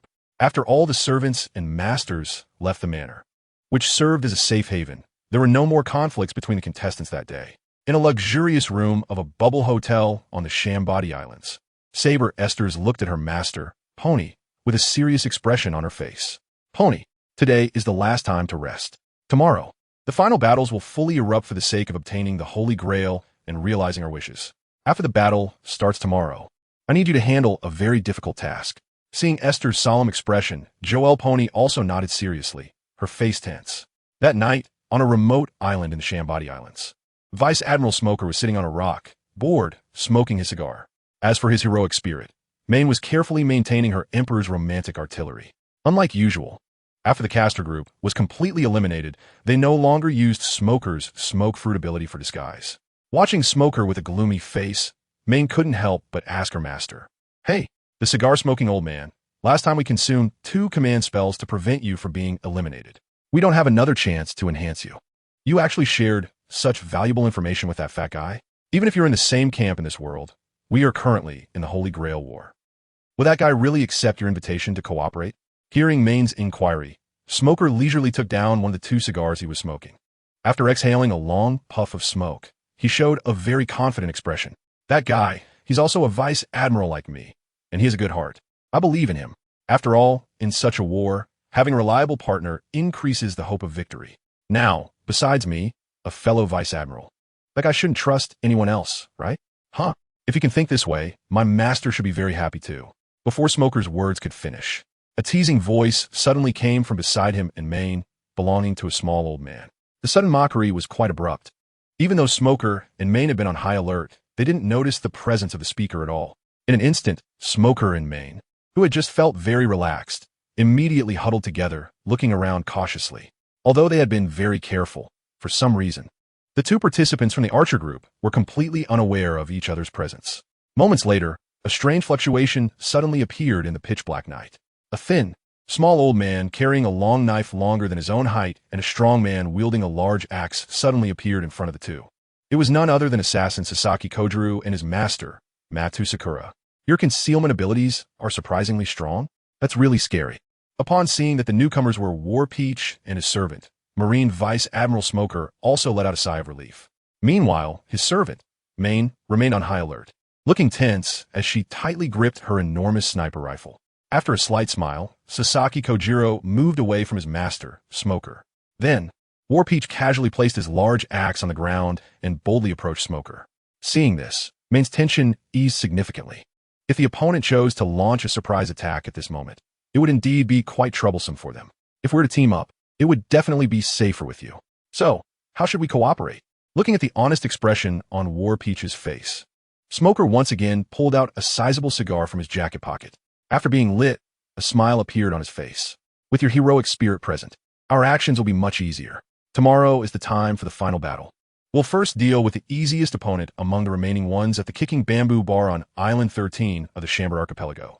Hades Rayleigh is currently drinking to relieve boredom with his heroic spirit, Whitebeard, in a casual manner. At this moment, all the participants from the Rider Group, who had previously formed an alliance with them, have left. The bar, which had been lively just moments ago, suddenly seemed much quieter. Looking at the empty bar counter beside him, Whitebeard also showed a hint of embarrassment on his face. "I'm really sorry, Rayleigh. Due to my so-called caution and some little thoughts, it seems your apprentice has developed some dissatisfaction with you." Hearing Whitebeard's somewhat guilty apology, Hades Rayleigh immediately took the bottle in front of him and began to drink heavily. After finishing the fine wine in the bottle, he wore a hearty smile and patted the white-bearded man's shoulder without a care. "Ha ha ha.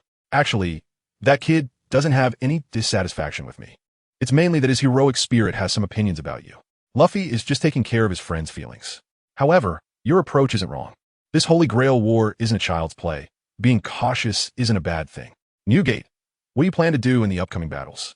Seeing that Rayleigh didn't blame him for his selfish thoughts during the previous ambush on the Great Guardian Yakumo, the white-bearded man's face relaxed considerably. Looking at the starry night sky outside the bar, the white-bearded man leaned his head to one side, resting his chin on his hand, reminiscing about the time when he was still a young pirate. Although it was dangerous back then, it was truly joyful, carefree, and without scheming, unlike now.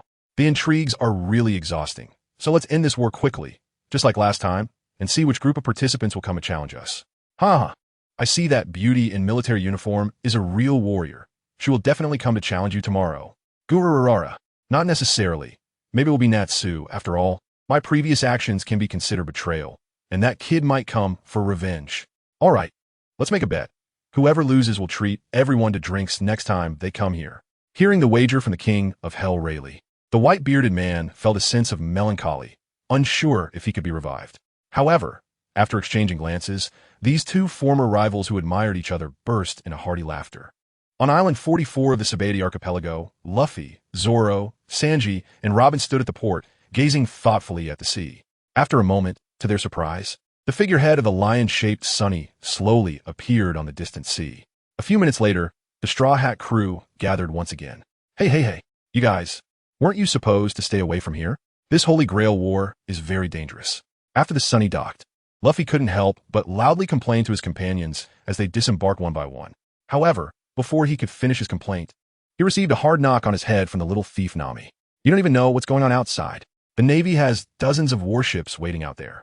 If we hide before we run out of the battlefield, it will be too late to come to your aid when they can come in. The leading warship has that Admiral Kizaru's station on it. Hearing Nami's furious reply, the expressions of the few remaining on the island participating in the Holy Grail War immediately showed shock. After a moment of silence, Luffy spoke seriously to Zoro and Sanji, who stayed behind to help him. Zoro, Sanji, you guys go on the ship and leave first, protect our friends. Natsu and I will quickly end this Holy Grail War. Those guys are already impatient. After saying this, Luffy tightened the straw hat on his head. However, the next moment, when the members of the Straw Hat crew saw Natsu beside them, a line of black lines immediately appeared on the foreheads of the crew. Ugh, I'm really sorry. I have no resistance to transportation. Can you take the ship a bit further away? Looking at the pale-faced Natsu, whose eyes had turned into whirlpools and was violently vomiting while holding onto a large tree, the Straw Hat crew felt a wave of unease in their hearts. The next morning, the strong members in the Holy Grail War chat group became tense. They saw in a live broadcast of the Holy Grail War that the heroic spirit Whitebeard and his master, the Grim Reaper Rayleigh, appeared majestically on an island in Saber archipelago that was devoid of any human presence. In an instant, an incredibly terrifying aura spread across the entire island.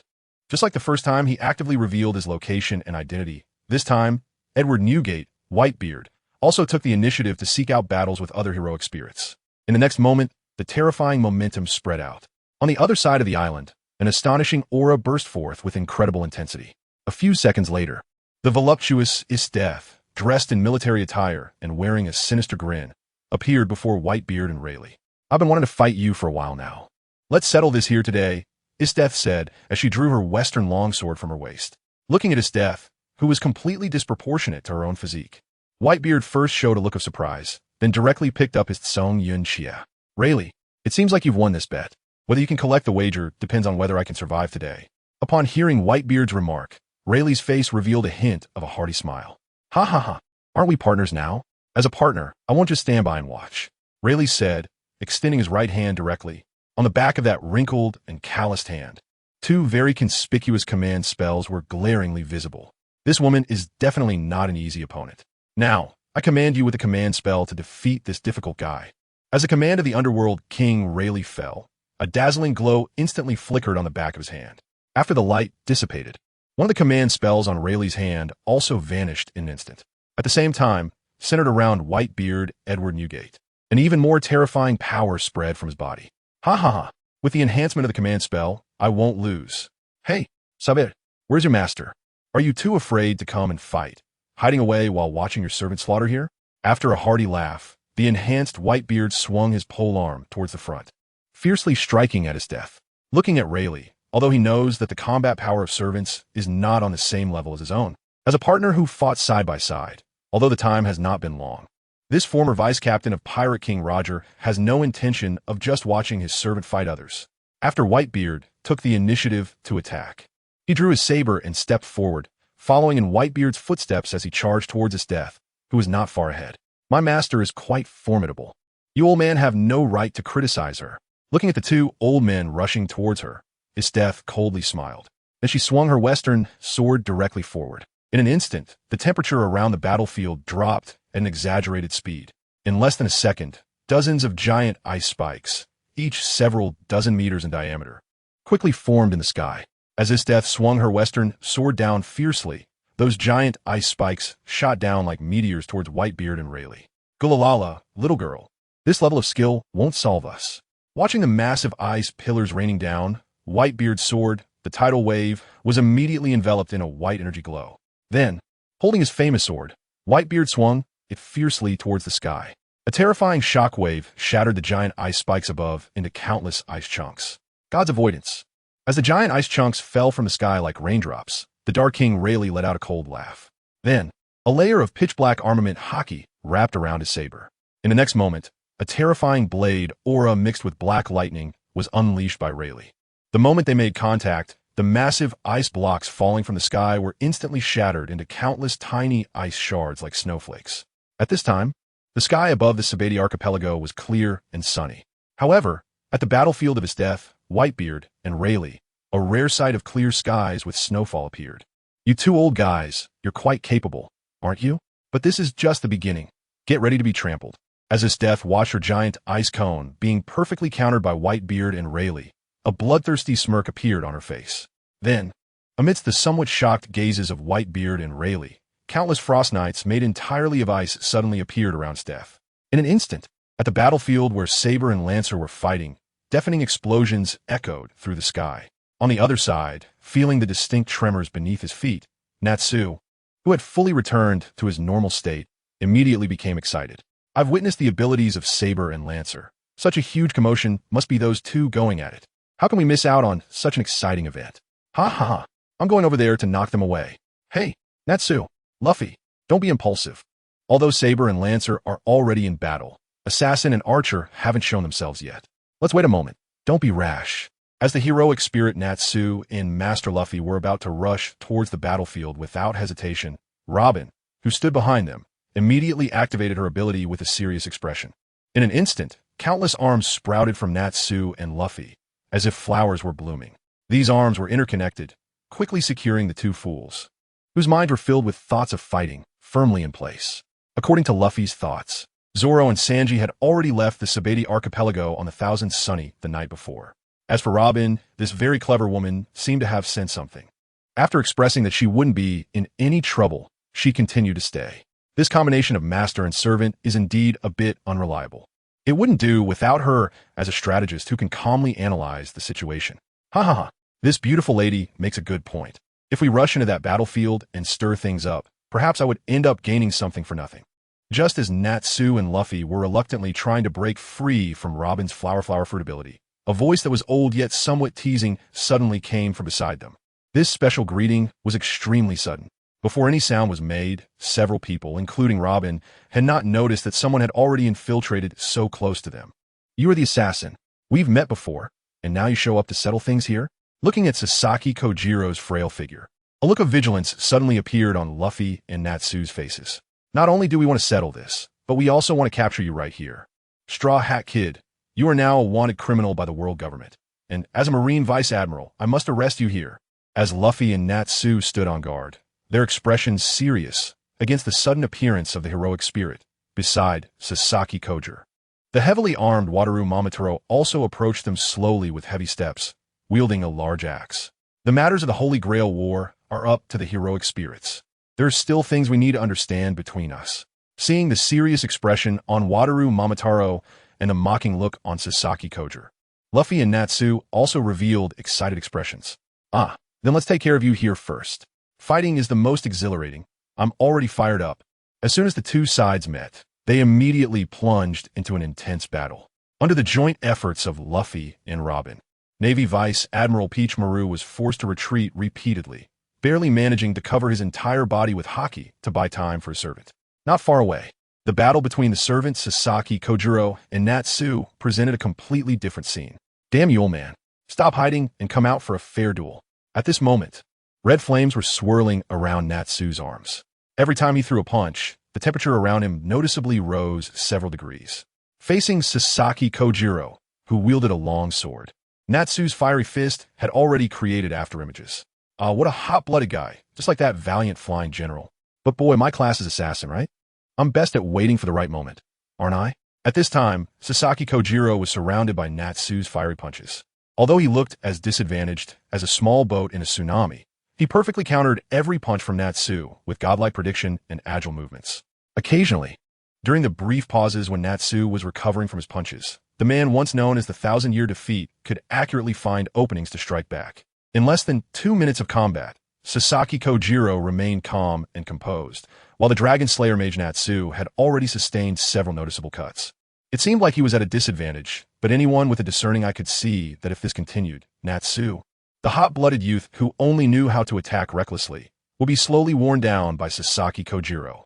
As for the other side, Peach Maru, known for having the strongest defense in the Navy, only needed to hold on until his servant finished fighting. Then the outcome of the duel between Rider and Assassin would surely result in victory for the Navy. Compared to the battle between his death, Whitebeard, and the Dark King Rayleigh, the strong ones in the Holy Grail War chat group were all focused on this confrontation between the Assassin and the Rider. Hooks de Jibek, Shiki, you're the best swordsman among us. If we put power on the same level, do you think you can win against him?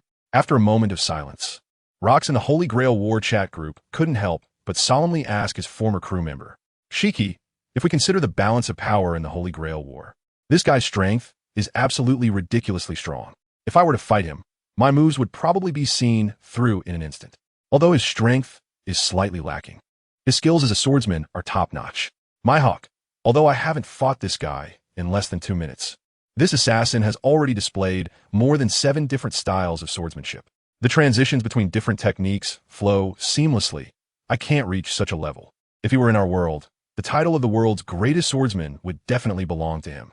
Although somewhat unwilling, after witnessing the battle between Sasaki Kojiro and Natsu, the world's greatest swordsman, Hawkeye, sighed helplessly. Others might not see anything, but he was very clear that during his last encounter with his death, Sasaki Kojiro definitely hid his true strength, and the extent of that concealment was quite significant.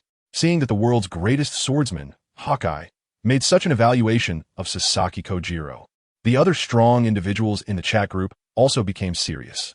The summoned heroic spirits are not only balanced in power by the Holy Grail system, but are also formidable figures in their own worlds. Just as everyone in the chat group was marveling at Sasaki Kojiro's extraordinary sword skills, on the battlefield where Assassin and Rider were engaged in combat, a faint sound of wind cutting through the air suddenly appeared. In the next moment, Sasaki Kojiro smiled slightly and tilted his head. A tiny bullet, almost imperceptible to the naked eye, grazed the side of Sasaki Kojiro's face and shot towards Natsu's head at high speed. Damn it, how could he sneak attack him? What a despicable guy. Feeling the rush of wind coming at him, Natsu instinctively leaned back, and his body naturally reacted. He performed a backflip, narrowly avoiding the incoming bullet.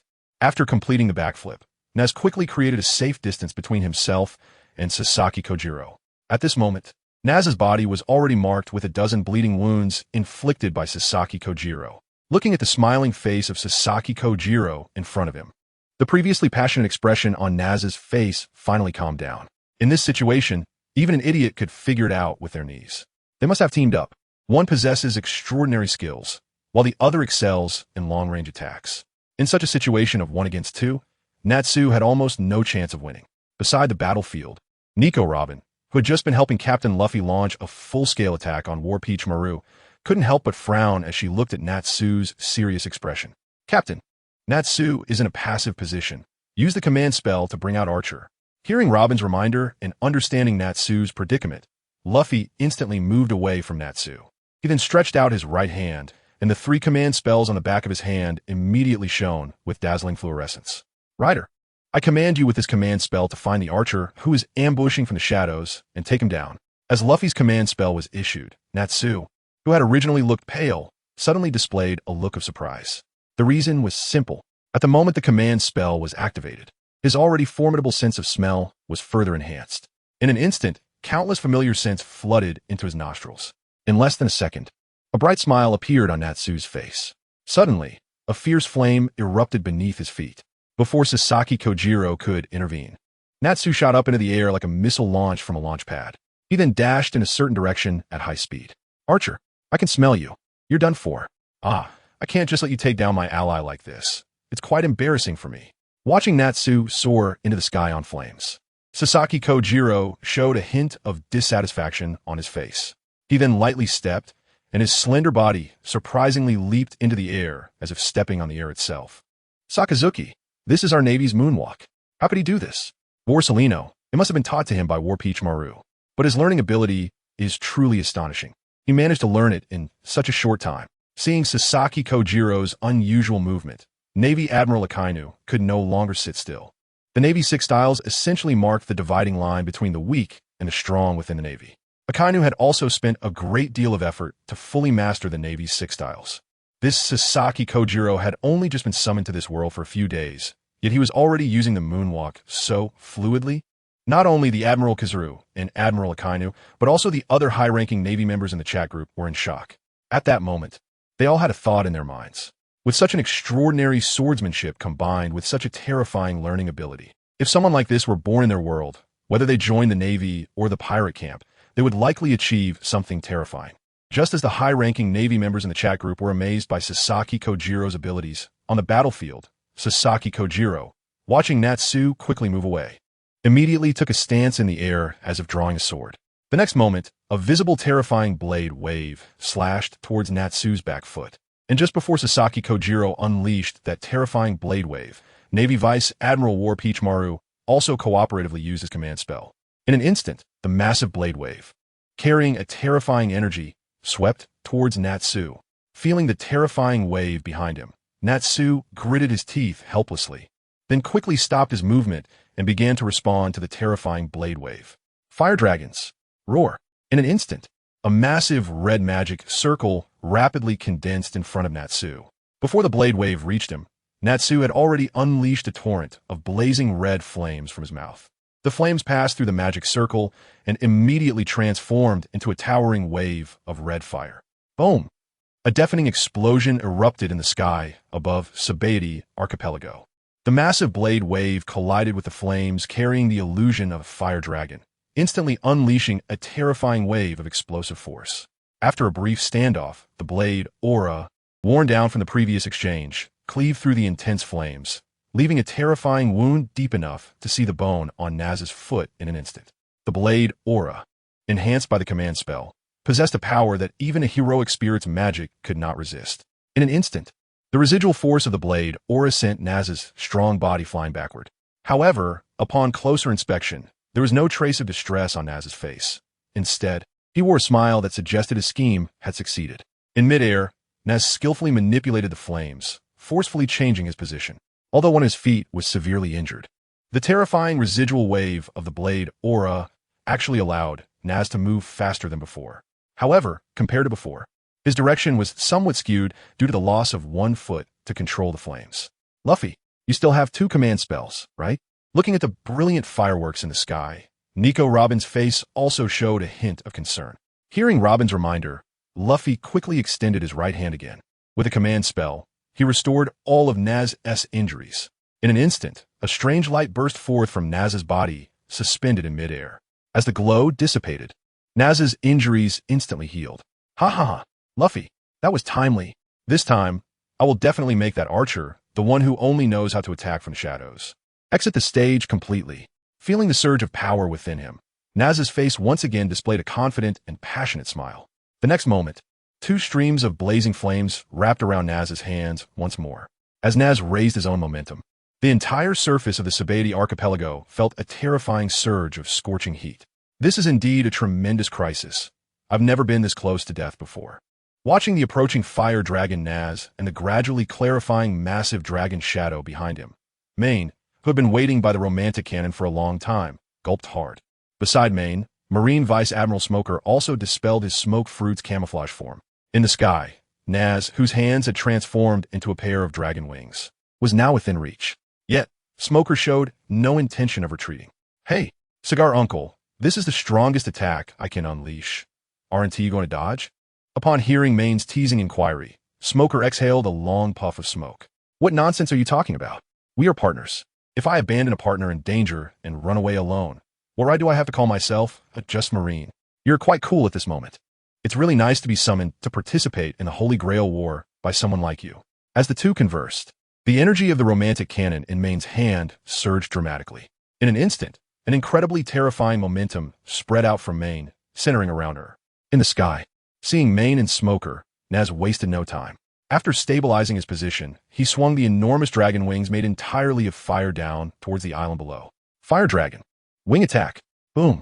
The 2 massive fire dragon wings swept down towards Main and Smoker on the ground with devastating power. Looking at the ground, Main, at the moment the threat reached its peak, directly pulled the trigger of the romantic cannon. I'm going to use the Holy Grail to save our world. There's no way I can lose to you, a hot-blooded idiot here. Boom. In an instant, the air around Main and Smoker suddenly froze. But in the next moment, a terrifying wave instantly coalesced. Under the control of Main, The romantic cannon erupted with an incredibly terrifying energy, blasting towards Natsu, who had transformed into a fiery dragon phantom in the sky. In the moment when two terrifying forces collided, the world seemed to suddenly quiet down. A second later, a horrifying wave of energy exploded above the Saber archipelago, akin to a nuclear blast. Centered on the point of explosion, several surrounding islands were violently overturned by this terrifying shockwave. On the battlefield on the other side, the three combatants, TransmigratedGot, Whitebeard, and Rayleigh, also felt this terrifying wave. Watching the approaching wave of fire, the three who had just been fighting suddenly stopped and began to protect their battlefield. In the outer regions of the Saber archipelago, the violent explosion triggered a terrifying tsunami. The Straw Hat crew, who had planned to wait nearby to pick up Luffy after the Holy Grail War, saw the situation and immediately maneuvered the Thousand Sunny to fire a wind cannon. Quickly escape before the tsunami engulfs everything. As for the 5 naval warships that have gathered on the other side, waiting to launch the demon-slaying order, only the one protected at all costs by Admiral Kazuru survived. The other 4 fully armed warships were almost instantly engulfed by the tsunami and quickly sank to the seabed. This terrifying explosion lasted for nearly half a minute. As the blazing light gradually dissipated, a figure in the sky, transforming into light and continuously vanishing, was sent flying by the shockwave of the explosion. "I'm really sorry, Luffy and the others here. They're just too powerful," before completely turning into countless light points and disappearing. Natsu saw Luffy and Robin being fully protected by Kazuki Oden, and a wry smile appeared at the corner of his mouth. The next moment, Natsu's figure transformed into numerous brilliant light points, thoroughly disappearing from this world. Natsu. Seeing Natsu's body slowly turning into light points in the sky and then dissipating into the air, Luffy, as the master, couldn't help but cry out in pain on the ground. At the moment Naz completely disappeared, everyone heard the system notification that Ryder's spirit had been eliminated. Was there still some information missing? It seems that breaking away from the Lancer group in advance wasn't a very good choice. Looking at Luffy's pain expression, Nico Robin, who stayed on the island as a strategist, let out a slight sigh. Just then, Sasaki Koja returned to his master, Matu Shinji, walking in the sky with his moon step. "Hey, Straw Hat Kid, do you want to keep fighting?" At this point, Matu Shinji had already sustained some injuries from the previous joint attack by Luffy and Robin. However, upon seeing the return of the spirit Sasaki Koja, the previously distressed Matu Shinji immediately regained his confidence. "You despicable guy, it's you who caused Naz's death. I will avenge my friend."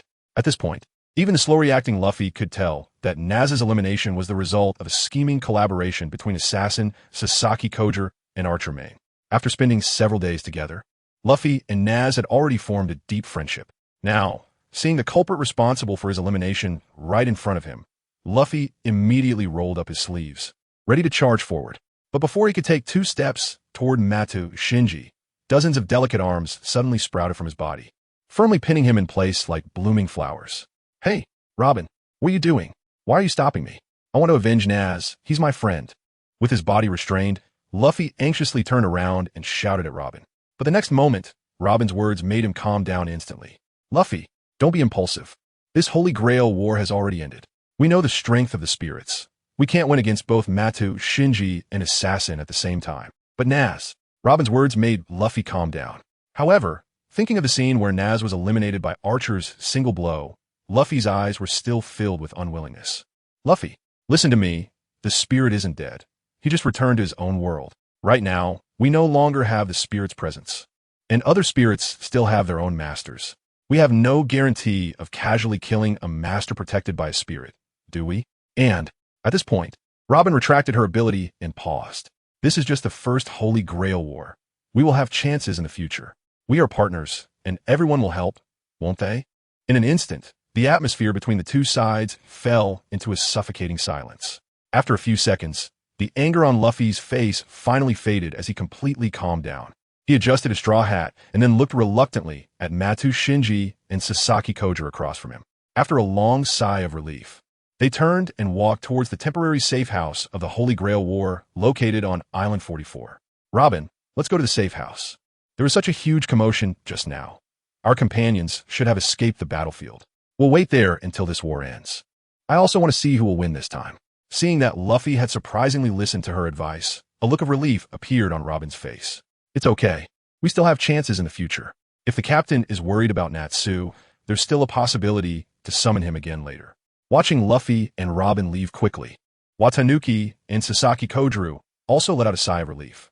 At this moment, although Sasaki Kojuru still wore a calm expression, he had no less than a dozen painful injuries all over his body. Natsu's fire magic hadn't been able to do much to him, but the battle had still caused him considerable impact. Master, after that last attack, Archer is now extremely weakened and doesn't pose a significant threat for the time being. Hearing the loud explosion sound again from afar, Sasaki Kojuru smiled and then rested the long sword on his shoulder. That must be the battlefield where Saber and Lancer are fighting, right? Those two guys are both very strong. Let's go over there and set up an ambush. When one side deals with the other, we can go out and take advantage of the situation. When Sasaki Kojiro was formulating tactics, Watanabe, no Tsuna, also caught a whiff of the distinctly strange smell of grilled meat coming from his servant. He knew this was the result of the flames that Ryder had used against Assassin during their earlier encounter. Looking at the two command seals he still had left, Watanabe, no Tsuna, planned to use one to heal his servant's injuries. However, just as he reached out with his right hand, Sasaki Kojiro stopped him. Master, don't waste your precious command seals on something unnecessary. Wait until I make my move and take advantage of the situation, then let me enter my prime. Hearing Sasaki Kojiro's suggestion, Watanabe, no Tsuna, nodded seriously. The two then stepped forward, and their figures instantly vanished from the spot.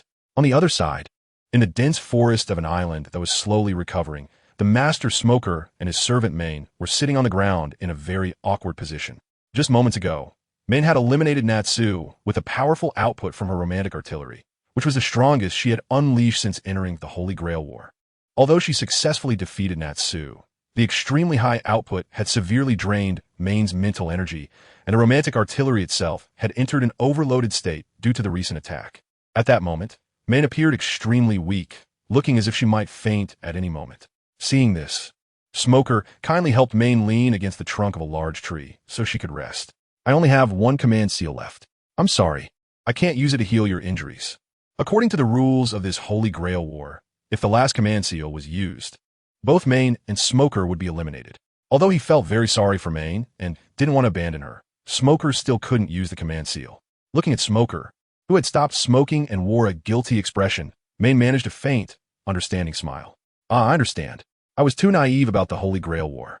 If I had known it would be like this, I wouldn't have agreed to Assassin's proposal to team up and eliminate Ryder.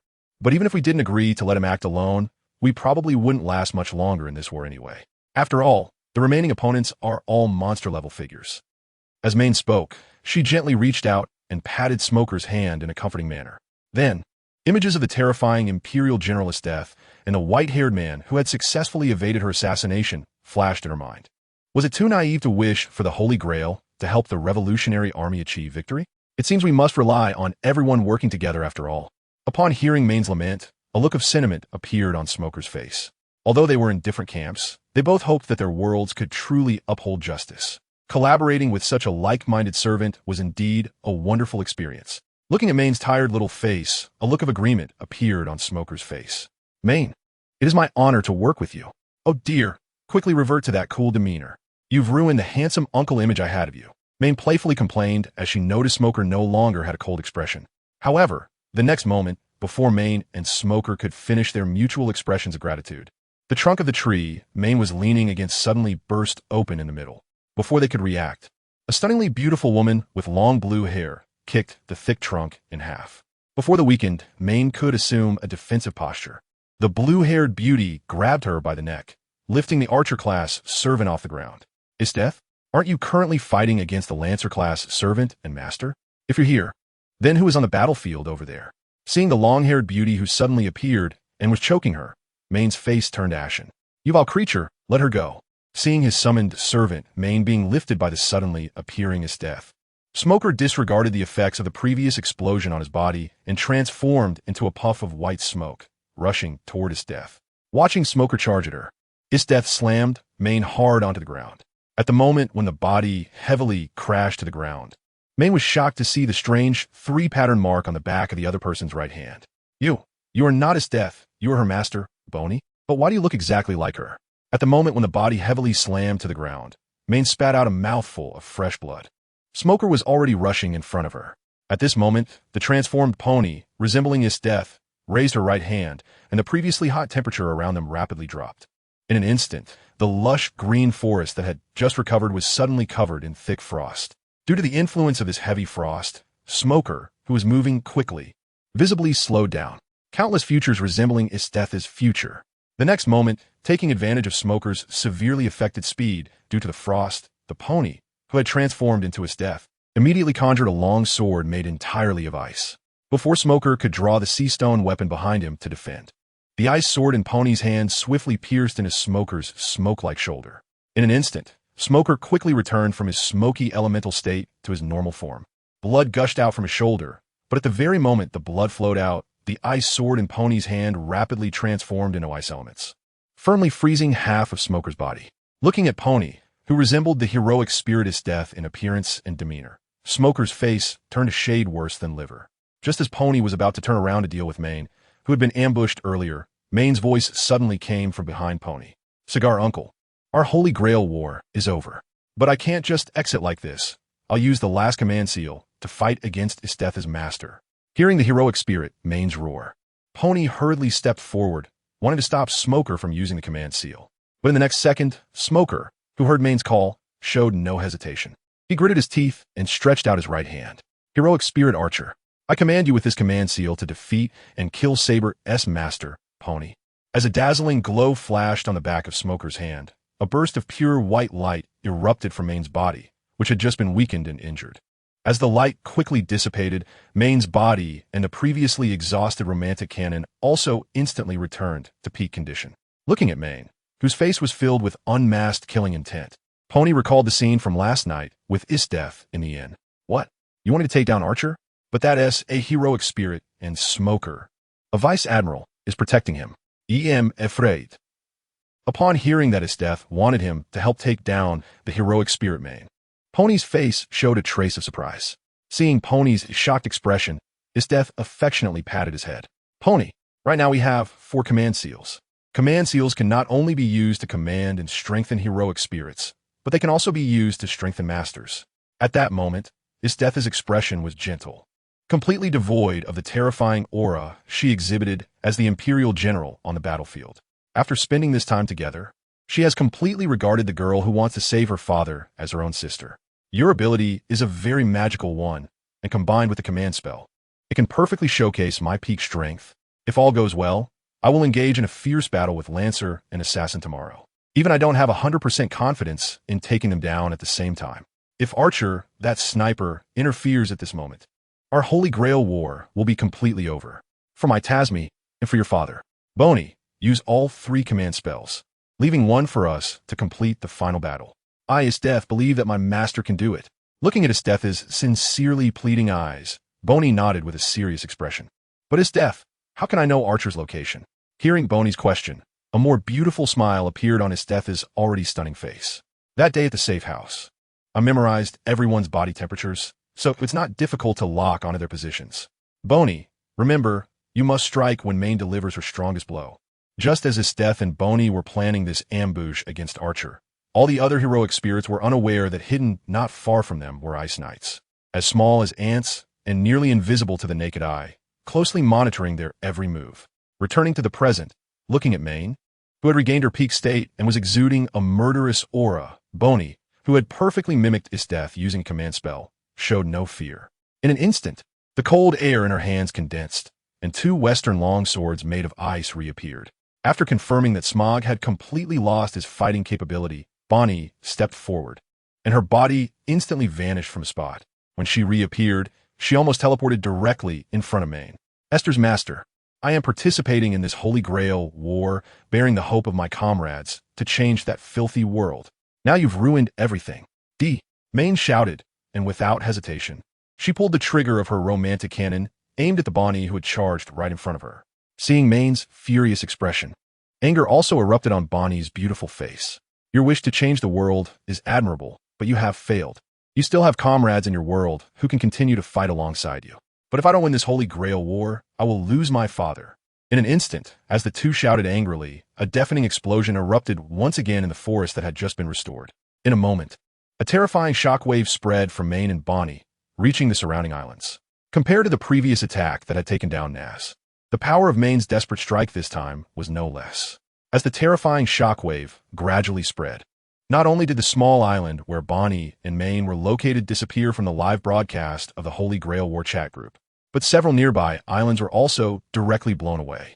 However, unlike the last time, the miraculous restoration ability of this Holy Grail War acted immediately.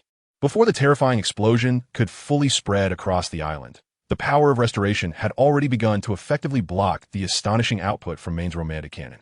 As the massive explosion gradually dissipated, the surrounding islands of the archipelago were slowly being restored. Even through the live broadcast screen in the chat group, the powerful individuals felt an uncontrollable dryness in their mouths. A few minutes later, the shocking explosion completely faded away, and all the islands that had been flipped over by the explosion were fully restored. Looking back at the jungle where Maine and Bonney had fought fiercely, Smog was now injured and in a very pathetic state.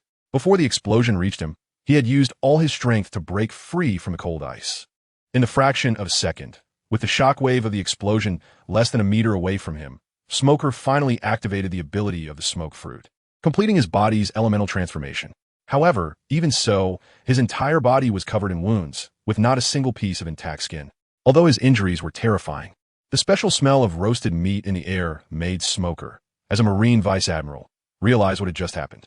At this moment, he still made an effort to open his eyes, wanting to see the condition of his spirit. Maine? The next moment, Smoker's pupils suddenly dilated. He saw that in the area where Maine and Bonney had just exchanged their desperate attacks, the two were still standing their ground, locked in a fierce standoff. At this time, Maine was in tatters, with numerous wounds deep enough to see bone, causing her breath to become utterly weakened. However, compared to her horrifying injuries, Maine's most fatal wound came from the slender ice blade that had been thrust into her chest, which was now broken in half. As for Maine's imperial tool, the romantic cannon, it had completely overloaded and turned into a pile of scrap metal due to the powerful attack it had just unleashed. Looking at Bonney across from Maine, she had now reverted from a voluptuous beauty to the form of a 12-year-old girl. However, Bonney's current appearance was nothing like the cute image from the comics. Her frail body looked precarious, and there was not a single piece of intact skin on her entire body. In the recent confrontation, even with a command spell used for defense against the terrifying explosion, the power of the romantic cannon still exceeded Bonney's imagination. Compared to Maine, who was now gradually glowing all over, Bonney appeared to be nothing more than a blood-colored meatball in human shape. Seeing her servant Maine and her opponent Bonney both reduced to such a state, even Vice Admiral Smoker, who had seen his fair share of storms in the Grand Line, couldn't help but gasp in shock and turned his head away in pity. Wow, that was really close to dying here. But Dad hasn't returned to normal yet. How could I possibly fall here? Feeling the intense pain coursing through her body, Bonney painfully extended her right hand. If there was any part of Bonney that still looked somewhat normal at that moment, it was undoubtedly her right hand. Although her entire palm was a bloody mess for some reason, the skin on the back of her hand, where the second-to-last command spell was located, remained relatively intact. Feeling the vitality slowly draining from her body, Bonney could only grit her teeth in reluctance. I'm sorry, Esther's sister, I can't use the third command spell on you. I must see my father. After saying this, Bonney directly raised the back of her right hand. In an instant, the second-to-last command spell on her hand emitted a dazzling glow before vanishing, leaving only a faint mark. As the brilliant light from the command spell continued to fade, Bonney felt a strange warmth suddenly erupt within her body, bringing a sense of comfort. Moments later, Bonney, who had just been blown to pieces, finally returned to the appearance of a normal 12-year-old girl. Why, you're still a child? Looking at Bonney, who had used the command spell to heal her injuries, Maine, whose body was gradually becoming ethereal in the light, also showed a look of surprise. Previously, during the gathering at the temporary shelter for the Holy Grail War, Bonney had presented herself as an adult woman, appearing to be over 20. Therefore, Maine never expected that this master of Esther's was actually younger than herself. Thinking back to the 12-year-old girl in front of her who had resolutely charged at her despite the bombardment from the romantic cannon, Maine, who had felt a bit unwilling just a second ago, now wore a relieved smile. You really are reckless. With such determination, it's no wonder even that Esther's fellow acknowledged you as her master. After expressing her sentiments, Maine's body completely transformed into gentle points of light, vanishing entirely from this world. In an instant, Maine's consciousness fell into nothingness. But the next second, when Maine regained her consciousness, she was astonished to find herself in the imperial palace of the capital city. Around her were the excited and frenzied cheers of countless revolutionary comrades. Beside her, Clabber and Chelsea, who had previously fallen in battle, were also cheering excitedly with the surrounding revolutionary soldiers. In the center, surrounded by a crowd of revolutionary soldiers, stood a special execution platform. It was a large wooden bed similar to an operating table. On top of it, a minister guilty of numerous crimes was already bound there. As soldiers wielding sharp knives executed their duty, the minister tied to the execution platform let out screams as piercing as those of a slaughtered pig. As the chief culprit of the empire's downfall, the higher-ups of the revolutionary army sentenced this scoundrel to death by 1,000 cuts, allowing everyone a chance for revenge. Thus, the form of execution was carried out one knife at a time. Although it couldn't guarantee that everyone would achieve their revenge, this punishment was undoubtedly the fairest method conceivable at the moment. Main, from today on, the world we have been looking forward to has truly arrived. Just as Main, who had just regained consciousness, looked around in confusion at the inexplicable scene, Yuri's mechanical arm gently patted her shoulder.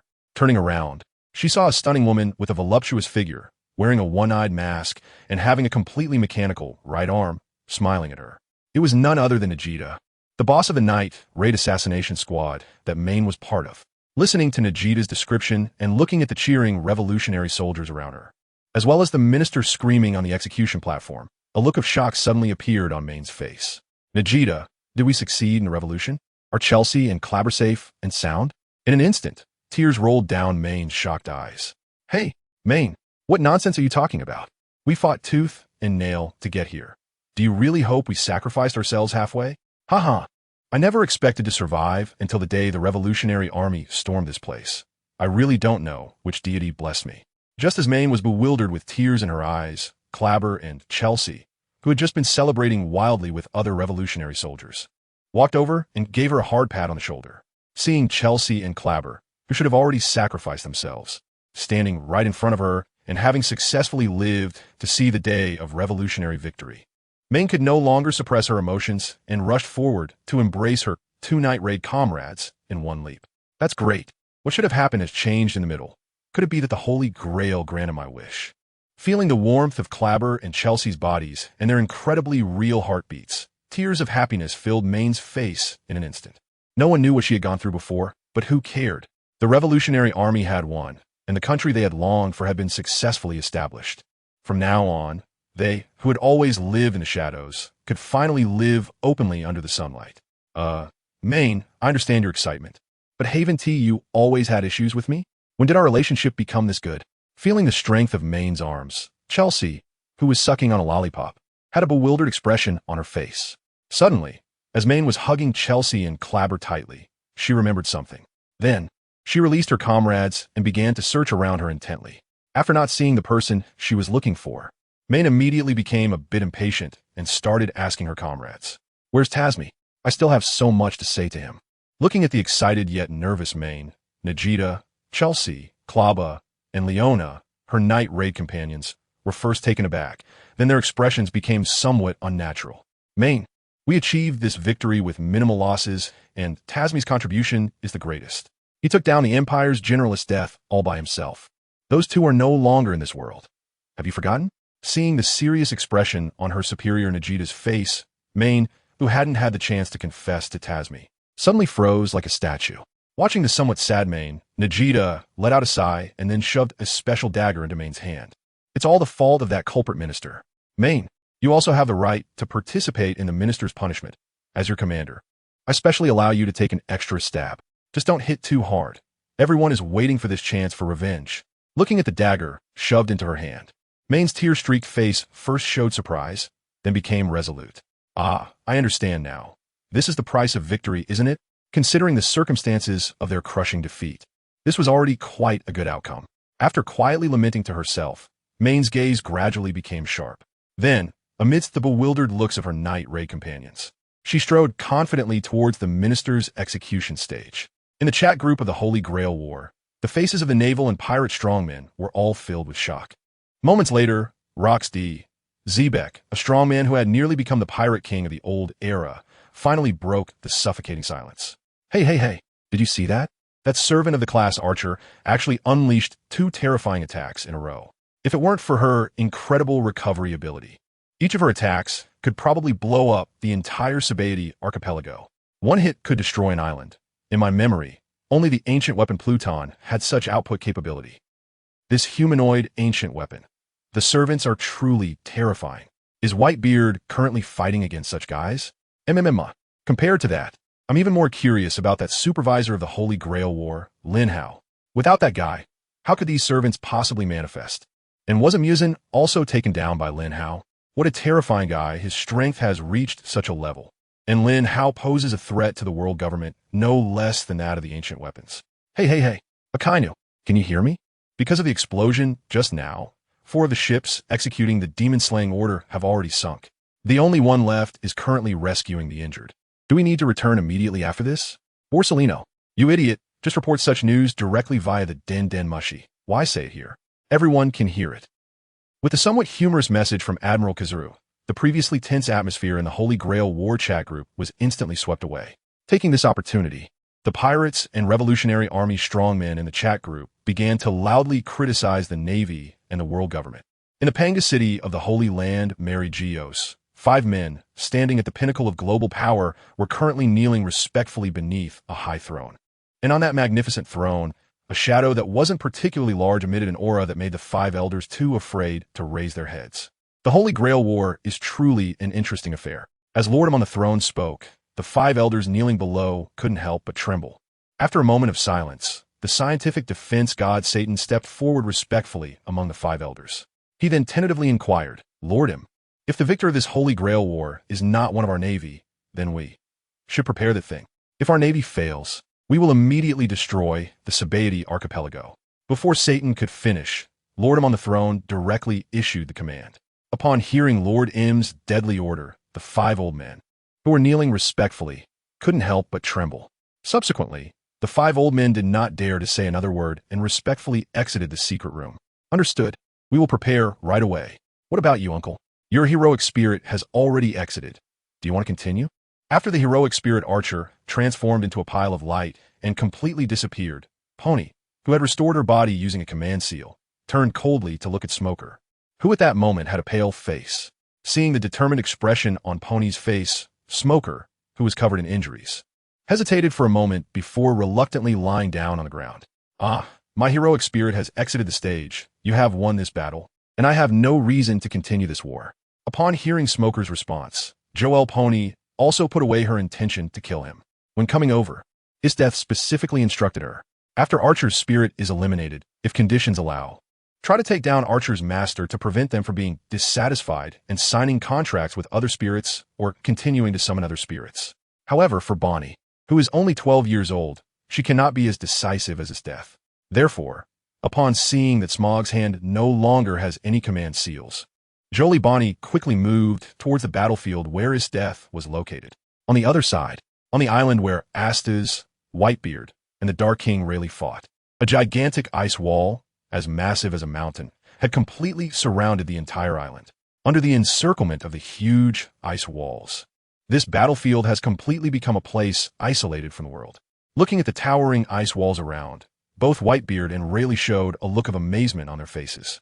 The battle between Saber.The and Lancer Whitebeard had been interrupted several times before. After HolyDeath created these enormous ice walls, they finally continued the battle until now. At this moment, HolyDeath's figure was still as striking as ever. However, compared to before, without the support of the command spell and having exhausted a tremendous amount of energy to create this battlefield, her breathing was noticeably a bit erratic. Looking over at the opposite side, there were Whitebeard and the Dark King, Rayleigh.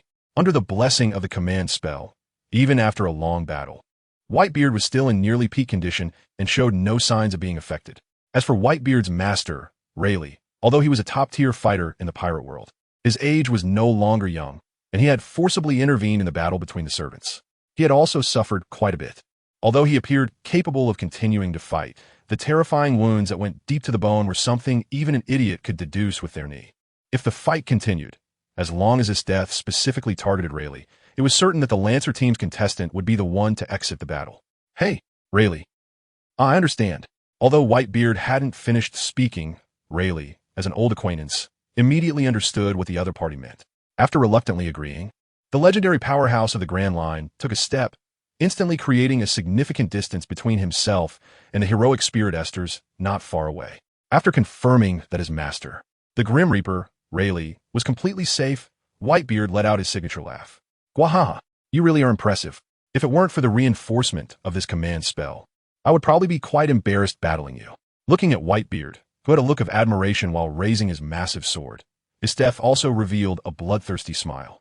You want to finish this quickly and then deal with the assassin hiding in the shadows, right? To be honest, I don't mind someone who speaks their mind. Let's settle this with one decisive move, Isteth said, raising her western longsword as well. Just moments ago, all of them received a special notification from the Holy Grail War system. A few minutes earlier, the servant of the archer class, Maine, had been defeated and eliminated from this Holy Grail War. Now, there were only 3 teams left on the battlefield.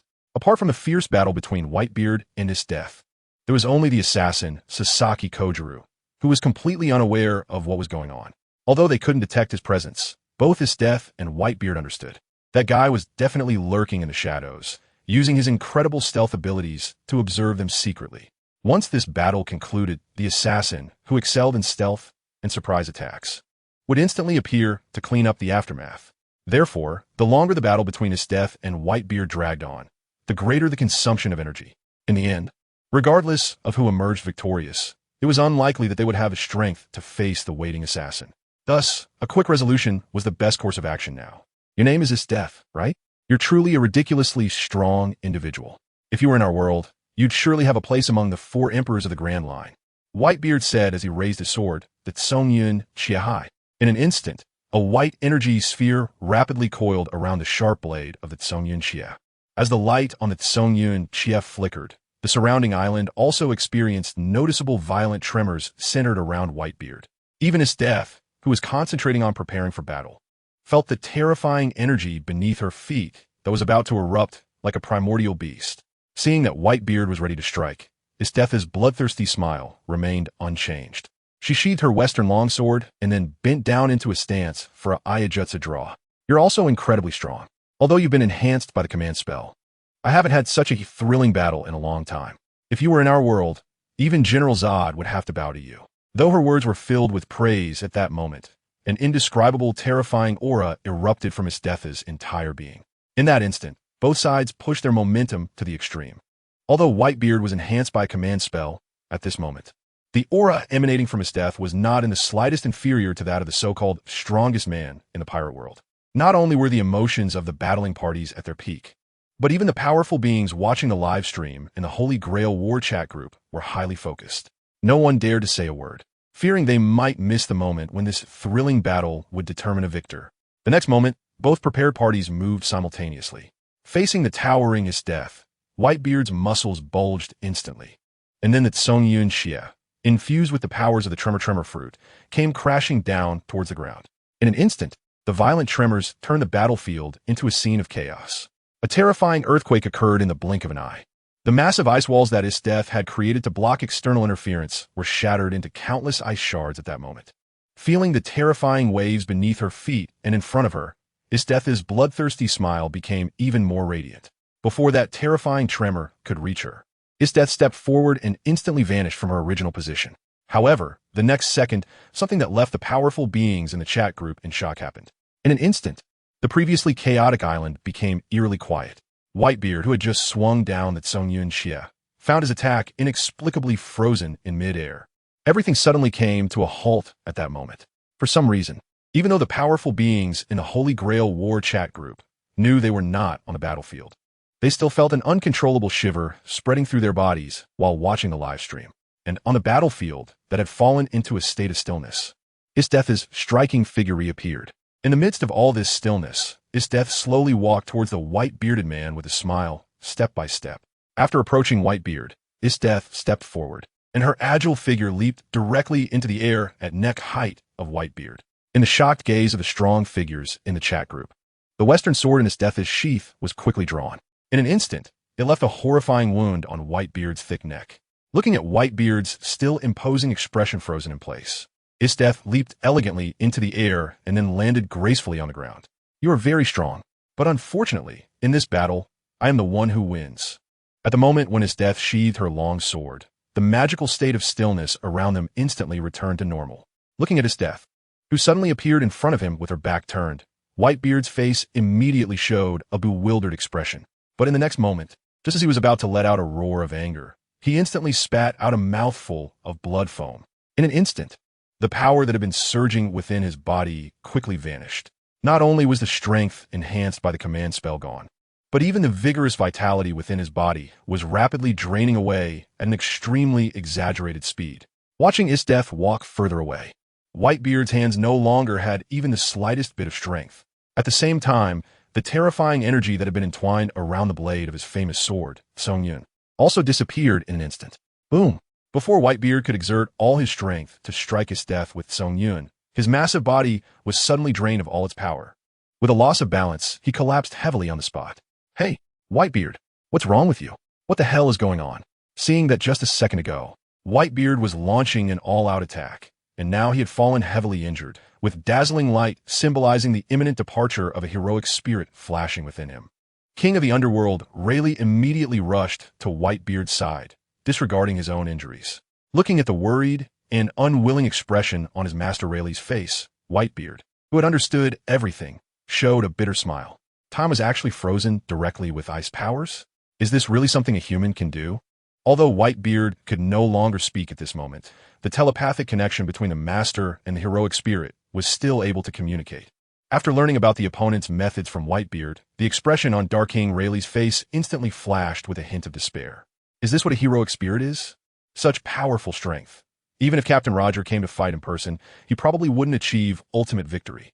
Looking at Whitebeard's body, which had already begun to fade in the light, Rayleigh suddenly seemed to age even more. Hey, Rayleigh, this is just the first Holy Grail War. There will be plenty of opportunities in the future. If you can participate again, you must summon an even more powerful heroic spirit. At the moment when Whitebeard's body completely disappeared, the last words left by Whitebeard flashed in the mind of the Dark King Rayleigh. Watching Whitebeard's form completely dissipate, Rayleigh, who had just felt a sense of despair and defeat, suddenly stood up. After briefly tending to the injuries he had suffered from his death during the battle, he hurriedly made his way toward the outskirts of the battlefield. Ah, my comrades, it was truly a great experience to fight alongside you. If there is ever a next opportunity, I will include the option of bringing you back to life in my wishes. Under the gaze of a group of strong individuals in the Holy Grail War chat group, at the master level, the strength of the master is absolutely the strongest. The master, Rayleigh, returned to the Kettle Bar on Island 44 of the Saber archipelago in solitude. Old man, with the exit of Lancer, Whitebeard, the captains of the Whitebeard pirates in the Holy Grail War chat group let out sorrowful cries. Seeing this scene, the strong members of the pirate side rarely made any mocking remarks. As one of the former era's 4 emperors of the sea, Whitebeard is a great pirate who is respected. As for the Navy, after seeing the departure of the heroic spirit Whitebeard, a heavy stone in their hearts was completely lifted. As long as Whitebeard did not resurrect, then the war they launched 2 years ago, which affected the pattern of a new world, was not in vain. While there was wailing in the Holy Grail War chat group, Blackbeard, who had previously been scared into silence by the news of Whitebeard's possible resurrection, began to show off again. Marshal D. Teach, haha. The participating heroic spirits in the Holy Grail War are indeed terrifyingly strong. Even that old guy Whitebeard was defeated so miserably. Bagus, haha. The Pirate King will definitely be our captain. This is fate. Shiru, it seems fate is telling us not to disband, old era remnants. You have been completely eliminated. With Blackbeard leading the way, the crew of the Blackbeard pirates began to follow their captain's lead and became arrogant in the chat group. Seeing the members of the Blackbeard pirates being so arrogant, not only the captains of the Whitebeard pirates, but even some Navy members couldn't stand Blackbeard's gloating demeanor after surviving. For a moment, the captains of the Whitebeard pirates and the Navy surprisingly stood on the same side. Marco, Teach, don't get too cocky. We will all have the chance to fight in the future. When Dad resurrects, that will be when you pay back your blood debts. Kapumph. That guy Whitebeard is quite strong, but how could he have such poor judgment to let someone like you on his ship? Sengoku, Teach, do you think your only enemy is Whitebeard? The world government has long been keeping an eye on you. You won't have many good days left. Mashad de Teach, you can keep yelling here. If you have the guts, come find me at Hashinu Island. Do you dare? Watching the sarcastic banter between the Navy and the pirates in the chat group, Blackbeard Teach was not intimidated at all. But in the next moment, a familiar name made this previously arrogant new Yonko fall silent. Edward Newgate, Gururara. Teach, I just left for a little while, and you dare to be so arrogant? This time, I just want to scout the path for the kids. Your doom is coming soon. Seeing Whitebeard reappear in the chat group, Blackbeard, who had just been arrogant for a few minutes, suddenly became so scared that his legs trembled. After forcibly controlling his trembling legs, Blackbeard, who was enjoying himself on Hive Island, suddenly turned to the sniper Van Oka, who was maintaining his sniper rifle. "Hey, Van Oka, what do you think about this Holy Grail War?" Hearing the Captain Blackbeard's inquiry, Van Oka, who was cleaning his gun, pushed up his glasses resting on his eye sockets, and calmly replied, "Captain, to be honest, I'm not too concerned about the outcome of this Holy Grail War. After all, no matter how powerful the heroic spirits are, they can only engage in this war within a limited scope. What I'm more interested in is that Holy Grail that all the participants are desperately fighting for. Can it really grant any wish?" "Haha, as expected of my old crew member, you think the same as I do." Clearly, Van Oka's answer satisfied Blackbeard. Looking at Blackbeard, who was laughing wildly, Van Oka's previously relaxed expression turned serious. "So, Captain, if that Holy Grail can really grant any wish, what do you plan to do?" Before Van Oka could finish his question, a greedy smile appeared on Blackbeard's face. "Of course, when the next war starts, I'll directly go to battle. With your abilities, no matter how far the battlefield is, you'll send me there at the first moment, right?" After hearing Blackbeard's arrogant answer, Van Oka also rarely showed a smile. "Of course, the universal wish machine that can grant any wish belongs to our Blackbeard pirates." In an instant, with Van Oka's cold response, all the pirates on Hive Island burst into loud laughter. As long as Blackbeard himself wins the war and obtains the Holy Grail, what is there to fear about the resurrected Whitebeard? In that case, he will still be the overlord of the Grand Line. Meanwhile, in the mansion of Saber Archipelago, serving as a temporary safe haven, Lin Hao, who had been watching the live broadcast of the Holy Grail War in an omniscient state, couldn't help but exclaim, "Mocha boat? That technique developed to prevent Tasmi from escaping is actually being used at this time. With this, Esther's last trump card is gone. Can she really handle this final battle?" Looking at Esther's, who was exhausted after defeating Whitebeard, Linhow's face showed a hint of curiosity. At this moment, in the chat group of the Holy Grail War, almost everyone was holding their breath, waiting for the final battle of this Holy Grail War. Because in the live broadcast from the goddess perspective, Sasaki Kojiro's ghostly figure was rapidly approaching the exhausted Esther's, who had just completed a fierce battle. At this moment, Esther's was already very tired after completely eliminating Whitebeard. Without the support of a command spell, she forcefully used Mocha Potem once and had already exhausted most of her stamina. Although, thanks to the special connection between the master and the servant, she could pinpoint her master Bonney's location immediately. However, in order to conserve her energy to deal with the potential surprise attacks from Sasaki Kojiro lurking in the shadows, Esther's gritted her teeth and decided to find a rock to sit down on, feeling somewhat fatigued. 5 teams had already been eliminated, and now only that assassin remained. After adjusting the military cap on her head, Isdeth closed her eyes to rest, feeling somewhat fatigued.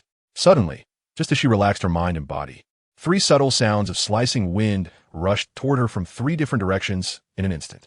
In a split second, Isdeth's previously tired expression transformed into one of alertness. Instead of directly confronting the 3 attacks from different directions, she stepped lightly and swiftly evaded from her original position. The next moment, just 1 second after Isdeth left her spot, the stone she had been resting on shattered with a crisp sound, splitting neatly into 4 pieces. Looking at the stone that had revealed its smoothest side, Isdeth let out a cold chuckle and drew her western sword from its sheath. "Oh my, what an impressive woman indeed. If possible, I would prefer that big guy with vibration abilities to be my final opponent." After Isdeth drew her weapon, a thin figure unexpectedly appeared in the clearing where she had just been. It was none other than assassin Sasaki Kojiro. At this moment, Sasaki Kojiro was emitting a peculiar burnt smell all over his body. Although the burns were quite obvious, he had rested for a long time and was now in an absolute advantage in terms of stamina. Clearly possessing top-tier skills, but only hiding and showing his face. "You're quite a remarkable strategist, aren't you? By the way, during our last fight, you didn't even use your full strength, did you?" Looking at the helpless expression on Sasaki Kojiro's face, Isdeth still wore her bloodthirsty grin, but in her heart, the battle-hungry Imperial General had raised her vigilance to the utmost. Setting aside the fact that she had been wounded in the neck by his exquisite technique during her last encounter, the move he just executed, attacking from 3 different directions simultaneously, was something Isdeth had never seen before. If he had used that move in their previous battle, it would have caught her completely off guard. However, it didn't matter now. After eliminating Lancer Whitebeard, Isdeth's stamina had been nearly drained. Seeing Isdeth's sinister smile, Sasaki Kojiro lightly twirled his swords and then took up a combat stance. He had just eliminated Lancer in an instant. That kind of move and speed Even I couldn't see through it. It must be a power similar to time suspension, right? If you had used that move against me during our last encounter, perhaps you would already be the victor of the Holy Grail War by now, although his opponent was already at the end of their strength. As someone with the title of 1,000-year loser, Sasaki Kojiro understood, well, that one must use full strength even against a rabbit.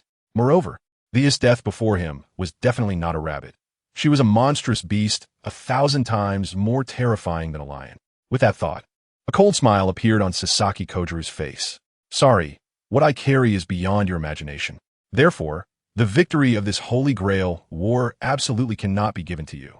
Before Kojiro's words fell, he immediately used the special connection between the master and servant to contact his master, Watanabe.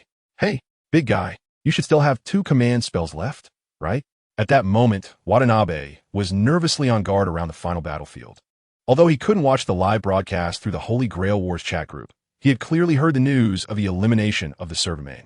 At that time, Sasaki Kojiro was secretly waiting for his final opponent, while Saber and Lancer were fiercely engaged in battle. How was the resting archer eliminated? Where did his death as master, Bonney, go? After eliminating all possibilities, no matter how absurd the result was, that result must be the truth. Watanabe knew that the resting servant main was most likely ambushed and eliminated by his death as master, Bonney.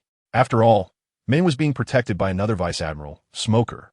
An existence that could eliminate a servant under the protection of a vice admiral was someone Watanabe would never allow to enter the battlefield and interfere with Sasaki Kojiro's combat. Just as Watanabe was nervously on guard, Sasaki Kojiro's voice suddenly reached her mind. Ah, that's right. I still have 2 command spells left, but I can only use 1. After all, after using the last command spell, we will completely withdraw from the battle.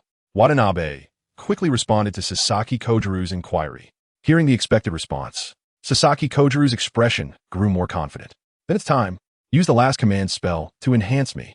The woman in front of me is too dangerous. If I don't confront her at my peak state, I could flip at any moment. Hearing Sasaki Kojiro's lament in her mind, Watanabe nodded with a serious expression. Then, he extended his right hand towards the direction of the final battlefield. In an instant, a dazzling light shone on the back of Vice Admiral Watanabe's hand. Assassin, I command you, with this command spell, to eliminate your opponent's servant in the most peak state. Boom! In an instant, as Watanabe's words fell, a terrifying and domineering wave spread out from Sasaki Kojiro's center. Under the influence of this terrifying fluctuation, the burns on Sasaki Kojiro's body healed rapidly at a visible speed. At this moment, Sasaki Kojiro himself felt an overwhelming surge of power within his body. Now, his overall state had reached its peak during this Holy Grail War. Damn it! Did he enhance his body with a command spell? Looking at Sasaki Kojiro, whose momentum had suddenly soared to its peak, a trace of a grim expression finally appeared on the almost exhausted face of his death. Seeing Sasaki Kojiro instantly enter a peak state, the high-ranking naval officers in the Holy Grail War chat group became excited. Kinda great. This battle, the odds are in favor of our navy. Once the battle ends, contact Bartolomeo immediately. That universal wishing machine, the Holy Grail, belongs to our navy. Sengoku, hey? Akainu. This thing was obtained by them participating in the Holy Grail War. We should at least ask Bartolomeo for his opinion on how to handle it, right? Kizu. On this point, I agree with the old boss's view, even though he is now retired. Watching the high-ranking naval officers in the chat group reveling in schadenfreude. The legendary pirates who had been eagerly anticipating the final battle immediately began to mock them. Although everyone knew that the ultimate victor of this war would be assassin Sasaki Kojiro, they couldn't stand the Navy's arrogant demeanor. Edward Newgate, Gururara, starting to celebrate early. Be careful not to end up with egg on your faces. That woman is very strong, even without the support of command spells. Shiki, ha ha ha. After all, that kid can participate in battle because you forged the news that the little girl was going to attack Vegapunk, right? I really wonder what his expression will be when he realizes he was deceived after winning. Moria, hee. I have a feeling that things will end in a way that surprises everyone. Popping champagne halfway through is not a wise move. Sengoku Moria, your Shichibukai title has already been revoked by the world government. You have no right to speak here. Moria, world government? After completing your business, you backstab me, your ally. I will not let you go. As long as you don't capture me, I will strive to turn the world upside down. You better pray that the battlefield of the next Holy Grail War is not too close to me. Ha ha ha. For a moment, the chat group for the Holy Grail War was in chaos, with naval high-ranking officers and legendary pirates arguing fiercely. However, Not many people paid attention to the most crucial final battle.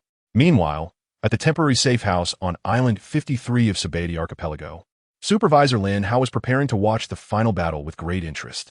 Suddenly, the door of the safe house rang out. Before Lin Hao could go over to open the door to welcome the expected guest, the gate of the manor was casually pushed open from the outside. At the moment he saw the newcomer, Lin Hao raised an eyebrow teasingly. "Oh, isn't this Luffy from the Rider Group? I thought you had already left this battlefield, but I didn't expect you to come here." Looking at the straw hat kid who pushed the door in, Lin Hao also showed a hint of a teasing expression on his face. After hearing Lin Hao's teasing, Luffy helplessly adjusted the straw hat on his head. However, it was Robin, the child of the devil behind Luffy, who responded, "I'm really sorry to disturb you, Supervisor, at this time, but according to the rules of the Holy Grail War, we who have been eliminated should be able to seek refuge here, right?" Looking at Robin's stunning smile, Lin Hao also stretched lazily. "That's right. Before the Holy Grail War ends, you will receive the Supervisor's protection in the manor." Upon hearing Lin Hao's response, a glint of cunning flashed in Nico Robin's eyes. "Then, before this war is completely over, I will trouble you, Supervisor." "Ha! What a clever woman. You have thoroughly researched the rules of the Holy Grail War, even predicting possible unexpected situations. I am quite looking forward to the day you participate in the Holy Grail War." At this moment, Lin Hao, within the range of the Saber archipelago, was in an omniscient and omnipotent state, naturally aware of the other party's little thoughts. However, Lin Hao had no intention of getting angry. After all, it was all within the rules. Contestants have the qualification to maximize the rules of the Holy Grail War. Although Luffy was a contestant who had already been eliminated, just as the few of them were chatting, a tall yet very disheveled figure appeared at the entrance. The moment Luffy and Robin saw him, that tall figure immediately transformed into a cloud of smoke, which then quickly swept towards Luffy and Robin. Seeing someone trying to attack him, Luffy wasted no time and wrapped his arm in ample armament hockey, ready to confront the uninvited guest who had turned into smoke. But in the next moment, before either side could make a move, an overwhelmingly terrifying aura mixed with black lightning instantly covered the entire area, centered around Lin Hao, at an exaggerated speed. Once affected by this terrifying aura, both Luffy and the suddenly appearing smoker retracted their abilities and uncontrollably fell to the ground. Looking at the two who were instantly stopped, a teasing smile appeared on Lin Hao's face. "Hey, I told you it's prohibited to attack participants who have already given up the match in the safe zone. Unless you want to end up like this guy." After Lin Hao finished speaking, he snapped his fingers. With a crisp sound, a tall figure dressed in a pink flamingo coat, covered in fatal wounds, and completely unconscious, suddenly appeared in front of Luffy and Smoker like a dead dog. At the moment they saw this guy, both Luffy and Smoker showed an expression of extreme shock on their faces. "What? It's actually Don Quixote da Flamingo? I saw this guy 2 years ago at the Navy headquarters. Supervisor, did you take him down?" The person in front of them, wearing a flamingo coat, was none other than the current warlord of the sea, Don Quixote da Flamingo, who had been beaten half to death by Lin Hao for violating the rules of the Holy Grail War. After seeing the 7 warlords, who looked like a dead dog, neither Luffy nor Smoker dared to think about engaging in a direct battle in the safe zone anymore. "Well, this guy violated the rules of the Holy Grail War, and I taught him a lesson." Although he didn't break the rule about attacking other competitors in the safe zone, Lin Hao's words were quite relaxed. However, Luffy and Smoker were deeply shocked. This guy actually nonchalantly beat a 7 warlord to the brink of death? How terrifying is this strength? Why hadn't they heard of this guy before in the Grand Line? Looking at Doflamingo, who was now unconscious and barely breathing on the ground, Smoker, who had just wanted to attack Luffy, finally lost his temper. After a moment, he glanced at Doflamingo, then at Lin Hao, his eyes flashing with a complex emotion. Then he tentatively asked Lin Hao, "Sir Supervisor, what do you plan to do with this guy? How to handle him?" Upon hearing Smoker's question, Lin Hao scratched his head in confusion. "Actually, I've already dealt with it. This guy has nothing to do with me now. If you're interested, you can take revenge if you have grievances." In an instant, Smoker was stunned, his brain short-circuiting at Lin Hao's response. But moments later, a look of ecstasy appeared on his face. "Haha, great. The 7 warlords who have been a headache for the world government have finally been captured." Hearing Smoker's loud laughter, Luffy curiously asked, "Hey, Supervisor, can I kick him a few times here?" Not in the safe zone. If you want, you could drag him outside the safe zone to do that," Lin Hao replied. Luffy immediately started twisting his shoulders, eager to try. But the next moment, Smoker transformed into a cloud of smoke, completely enveloping the unconscious Doflamingo. "Hey, Smoke Guy, what are you doing?" "Oof. This guy is now a prisoner of the city government. Only we, from a world government, are qualified to handle him. Seeing Luffy's frustrated expression, Smoker felt a bit better. However, upon noticing Lin Hao's curious gaze, Smoker immediately shrank his neck, realizing he was still on someone else's territory. Of course, Sir Supervisor also has that qualification. You pirates can step aside. Watching the standoff between Luffy and Smoker, who clearly couldn't fight but had already formed a confrontation, Lin Hao could only smile helplessly. He then shifted his attention to the battlefield of the final battle of this Holy Grail War. Bang, bang, bang. On the battlefield of the final battle, two figures were rapidly teleporting at an exaggerated speed that was hard to capture with the naked eye. Each successful teleportation would cause their figures to quickly disappear from a spot. Accompanying there were the deafening sounds of clashing swords. Technically, whether it was HolyGrail or Sasaki Kojiro, neither side could gain the upper hand in a short period. However, with the support of a command spell, this balance was instantly shattered. In the less than a minute that the two sides continuously attacked each other, HolyGrail's stamina had gradually been drained.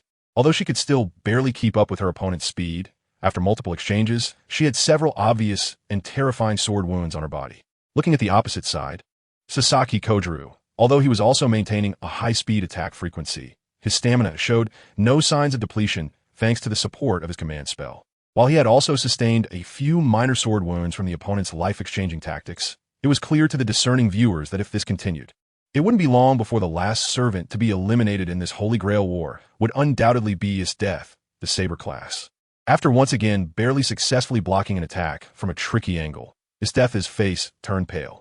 Finally, gritting her teeth, she quickly conjured a cavalry puppet entirely made of ice in front of her. However, just as this ice puppet was forming and before it could make a move against Sasaki Kojiro, the highly skilled swordsman unleashed a series of fierce attacks on the newly formed puppet in an instant. In a moment, the ice puppet shattered into countless ice shards between the two of them. However, those ice shards did not fall to the ground. At the moment the ice puppet shattered, all the sharp fragments in midair unexpectedly turned their pointed edges towards Sasaki Kojiro, who was facing HolyGrail. In an instant, a series of explosive sounds erupted like a machine gun. The ice shards, under HolyGrail's control, rapidly attacked Sasaki Kojiro, but in the blink of an eye, they were reduced to countless tiny pieces. Although her attack was blocked, HolyGrail finally found a moment of space thanks to this maneuver. With a step, she quickly created a safe distance between herself and Sasaki Kojiro. Want to take a breather during this gap? Sorry, as a swordsman, I won't give you that chance. Watching HolyGrail flash away in an instant, a sly smile appeared on Sasaki Kojiro's aged face. HolyGrail was no longer at her peak, and Sasaki Kojiro still had a spell to support him. In this ebb and flow, their combat power during this period was no longer comparable.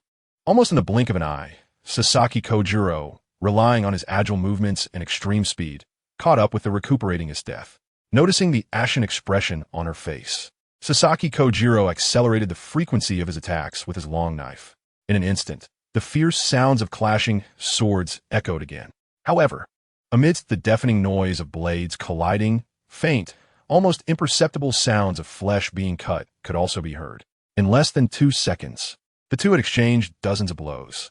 Yet after this exchange, HolyGrail's once beautiful military uniform was thoroughly stained with her own blood, turning a grim red. Damn it, don't underestimate me. Finally, after Sasaki Kojiro's long knife pierced her shoulder, HolyGrail gritted her teeth and surprisingly reached out with her jade-like hand. Before Sasaki Kojiro could pull his long knife out of her shoulder, HolyGrail exerted her muscles and grabbed the blade of his knife. At that moment, Sasaki Kojiro found he couldn't pull his long knife out of HolyGrail's shoulder in time.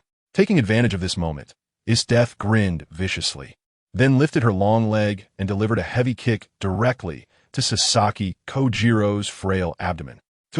After taking a heavy blow to his abdomen and unable to dodge, Sasaki Kojiro coughed up some blood and showed a painful expression. He considered letting go of his long knife to escape, but if he did that, his weapon would be completely taken by her. Facing this crazy woman without any weapons, he had no chance at all. Therefore, after taking a kick to the abdomen, he tried to quickly pull back the long sword from HolyGrail's shoulder. However, what he didn't expect was that HolyGrail's kick was so terrifyingly powerful. Even though he had already prepared himself to take the hit, the immense force still made him feel a wave of pain in his abdomen. Old man, let me show you the resolve of an imperial soldier. Taking advantage of the moment when Sasaki Kojiro couldn't pull out his long sword in time, a hint of madness gradually spread across HolyGrail's face. Seeing the crazed smile on HolyGrail's face, A chill involuntarily rose in Sasaki Kojiro's heart. At this moment, HolyGrail's western sword had been knocked to the ground during their brief clash. In such a situation where both sides were mutually restraining each other, she simply had no time to pick up her weapon. However, even so, HolyGrail did not give up the opportunity to deal a fatal blow to her opponent. Looking at Sasaki Kojiro's thin, wrinkled neck, HolyGrail slightly adjusted herself and used her last bit of strength to open her mouth wide and bite down hard on his Adam's apple. Damn it, you're really a madman. Seeing the crazed HolyGrail laughing wildly and biting at his neck like a rabid dog. Even after a long time of self-cultivation, Sasaki Kojiro felt an uncontrollable surge of fear. In an instant, he gripped his long sword tightly and desperately twisted the blade, hoping to pull it out from HolyGrail's shoulder.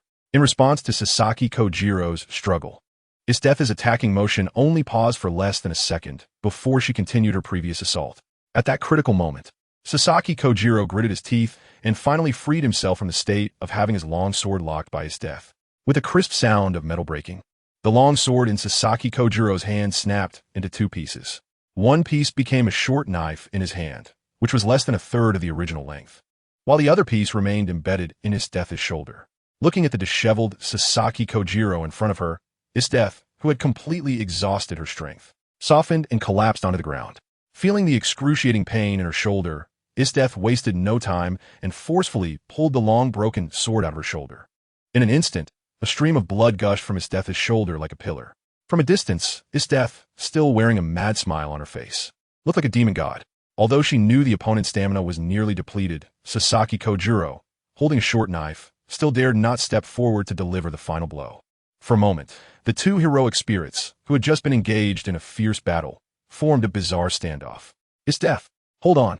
I'm coming to help you. At this moment, Bonney, who had been advancing toward the final battlefield after dealing with Maine, finally arrived at the outskirts of the battlefield between the two sides. After seeing the tragic state of HolyGrail, Bonney could no longer hold back, and tears streamed uncontrollably from her eyes. She first looked at HolyGrail with concern, then turned her angry gaze towards Sasaki Kojiro, who was too afraid to approach. Then, she stepped forward, ready to charge and fight the last heroic spirit. However, before she could take 2 steps, a tall figure wielding a large axe quickly blocked her path. Va Peach Mao, I don't know what your goal is in competing for the Holy Grail, but we are still friends, right? Please step aside. I don't want to hurt you. Bonney said, and in a short time, her body visibly transformed into HolyGrail's appearance. The ability of a year fruit, resembling HolyGrail's future. This time, when activating her ability to become HolyGrail, Bonney did not use the power of a command seal, but relied entirely on her own fruit ability. Therefore, this transformation consumed a considerable amount of energy. At the moment when the transformation was completed, a feeling of almost being drained of energy suddenly swept over Bonney's entire body. However, facing Estes, who had fought to become this way for her own wish, Bonney still chose to fight to the end with a face full of anger. Even if the opponent was her former friend, Tanjiro, she would never take a step back. Looking at Bonney, who had instantly transformed to look exactly like Estes, Tanjiro's face also showed a hint of pallor. But the next moment, his response left Bonney frozen in place. Friends? If we are friends, then why did you use that all-powerful wish machine to harm Mr. Vegapunk? You know he is my benefactor, as long as I am here. I cannot let anyone hurt Mr. Vegapunk. Bonney, give up. I will absolutely protect Mr. Vegapunk until the very last moment, even in this Holy Grail War. With Tanjiro's roar, a suffocating silence suddenly fell between the two sides. Watching the standoff, the strong ones in the Holy Grail War chat group all held their breath, not daring to say a word. Meanwhile, at the port of Egghead Island, Vegapunk, who heard Tanjiro's response through the live chat, first looked stunned. Then, realizing what had happened, he immediately became furious. Damn it, I saw Bonney's wish on a live stream. That child clearly just wanted her father to return to normal and never intended to harm me. It must be the world government. The world government deceived Tanjiro, making him go to battle to protect me. Damn it, this is too infuriating. Looking at the enraged Vegapunk. Next to him, the clone of Shakyamuni couldn't help but tremble with anger. This is truly despicable. How can this happen? On the outskirts of the final battlefield. Looking at the furious War Peach Maru, the expression of Bonney, who had transformed into HolyGrail, gradually became serious as well. War Peach Maru, who told you that I would use that Holy Grail against Vegapunk? My goal in obtaining the Holy Grail is to restore my father, Bear, to normal and keep it by my side forever without separation. As for Vegapunk, if there was no Holy Grail, I I would certainly go looking for him. However, my intention in finding him is solely to restore my father to normal. I have no intention of eliminating him. I also want to ask my father why he became like this. As Bonney angrily shouted at Tamamura, her appearance transformed back from that of Death to that of a 12-year-old girl. Although she had successfully manifested Death without using a command seal, the terrifying energy consumption meant that such a form could not be maintained for long. At that moment, Bonney had completely lost the opportunity to be supported by the heroic spirit of her past. Upon seeing this scene, the high-ranking Navy members in the Holy Grail War chat group all displayed expressions of excitement. Meanwhile, far away on Egg Tip Island, Vegapunk closed his eyes in pain. Tamamura and Bonney were both incredibly important to him, and now they had reached this point in such a brutal Holy Grail War because of his own issues. This situation made him feel even more guilty about the Great Bear. However, the next moment, what happened on the outskirts of the battlefield shocked all the powerful members in the chat group. Looking at the enraged Bonney, Tamamura's face first showed surprise, then silence. And finally, an unmistakable glimmer of anticipation appeared. Bonney, is what you said true? Did you really never intend to be detrimental to Mr. Vegapunk from the beginning? In an instant, the faces of the high-ranking Navy members in the chat group turned ashen. Akainu, Tamamura, that guy is a pirate who has committed countless atrocities. Don't be swayed by him. Sengoku, hey, you're a vice admiral in the Navy. How can you be expecting something from a pirate? Hurry up and deal with that guy. Borsalino, oh dear, the relationship between these two is really unusual. This is going to be troublesome.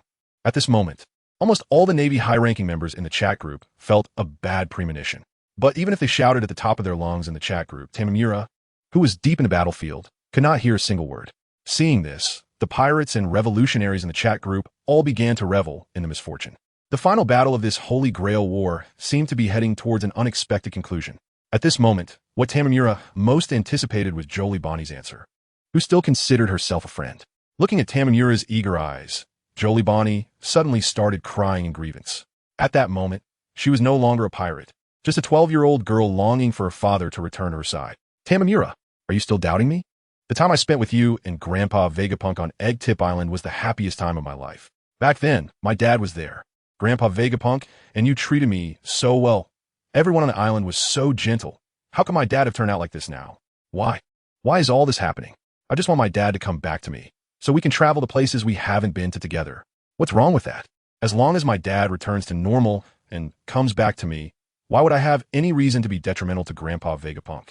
Tamamura, do you really see me as such a terrible person? Looking at Bonney, who had suddenly burst into tears, all the Navy and pirates in the Holy Grail War chat group fell silent. Meanwhile, the Admiral Kizaru, still outside the Saber archipelago, also took the opportunity to turn his face away when no one was paying attention. What the hell did these bastards do to a 12-year-old girl's father? In the battlefield, Death, who was confronting Sasaki Koger, also heard Bonney's voice filled with grievance. Seeing her master's sad and wronged expression, Death instinctively wanted to comfort her. But just as she was about to stand up, her already drained body slumped back to the ground. At that moment, something shocking happened in the chat group. Sasaki Koger, who was facing Death, hesitated for a moment before tossing aside his broken long knife. Then, he walked in front of Death and helped up the formidable opponent who had just made him feel fear. Right now, your master clearly needs you more. I can't exert my full strength fighting against someone like you. With a bitter smile, Sasaki Koger helped Death step by step to Bonney's side.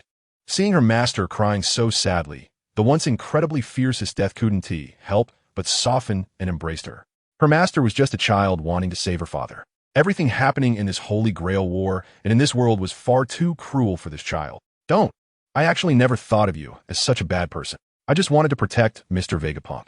Seeing Bonney crying in grievance, Tamamura's face instantly showed a hint of panic. Remembering how he had misunderstood Bonney and Death as the culprits of the tragic incident at the human auction, and recalling the gentle Great Bear and the happy times on the island, Tamamura finally understood that Bonney could never be detrimental to Mr. Vegapunk. He had been completely deceived by his superior. I am Sore Assassin. It seems that the original intention for me to participate in this Holy Grail War was all a lie. Looking at Sasaki Koger beside Death, Tamamura hesitated for a moment before solemnly speaking to his longtime comrade in arms. Seeing Tamamura's troubled expression, Sasaki Koger also revealed a self-deprecating smile. I suddenly feel that the things I need to accomplish still need to be done by myself. If I have to rely on something like the Holy Grail to complete the battle I must face, then what right do I have to be chosen as a representative by that Bjarnhild? I believe that countless failures and the training accumulated in the heavenly realm do not need to be witnessed through the destruction of a little girl's wish. After saying this, Sasaki Koger stretched out and yawned. Besides, this crazy woman is really too scary. I'd rather fight against a god than continue to battle this woman. Although he did not explicitly state it, Sasaki Koger had already understood Tamamura's intentions very well.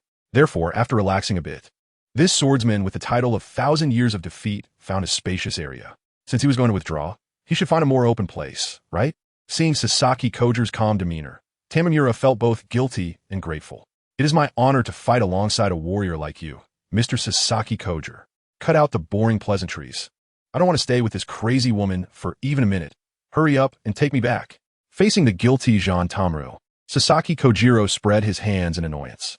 Looking at the determined Sasaki Kojiro, who was ready to fulfill his own wishes with Bonney, Jean Tamuro first nodded, then slowly extended his right hand.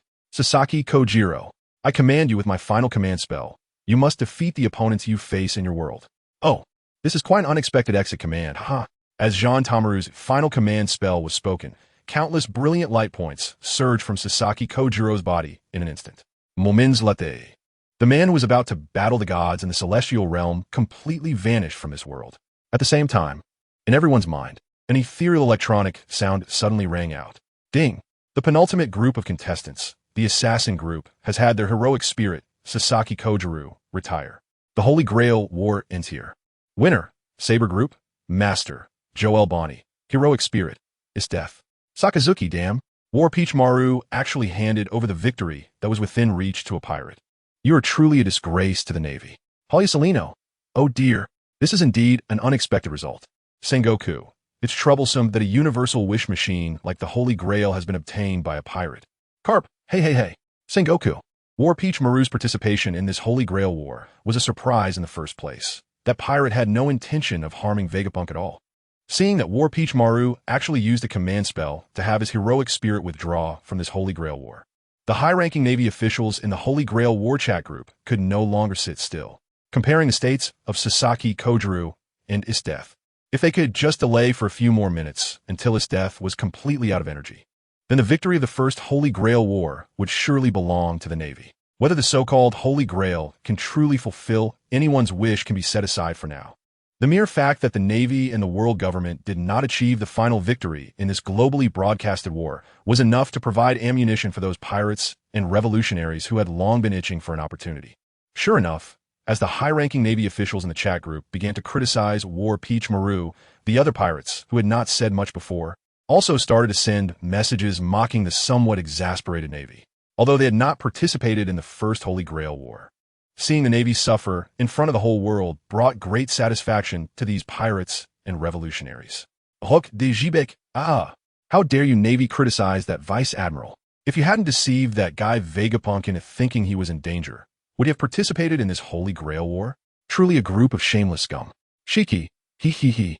It seems that one cannot help but believe in such an elusive thing as fate. Both heroic spirits on the Navy side are not weak, yet the victors are pirates. This is fate. Roger, I never expected the current Navy to have fallen so low. They can't be compared to us during our adventures in the Grand Line. Each generation is worse than the last. Monkey D. Dragon. Although this war is just a personal battle, its significance is at a world level. With the start of this competition, the wheels of fate in this world have begun to turn, and it is time for our revolutionaries to take action. In an instant, the Navy and pirates in the Holy Grail War chat group were in an uproar. Rather than arguing heatedly over the result of the Holy Grail War, they were seizing the last opportunity to mock each other.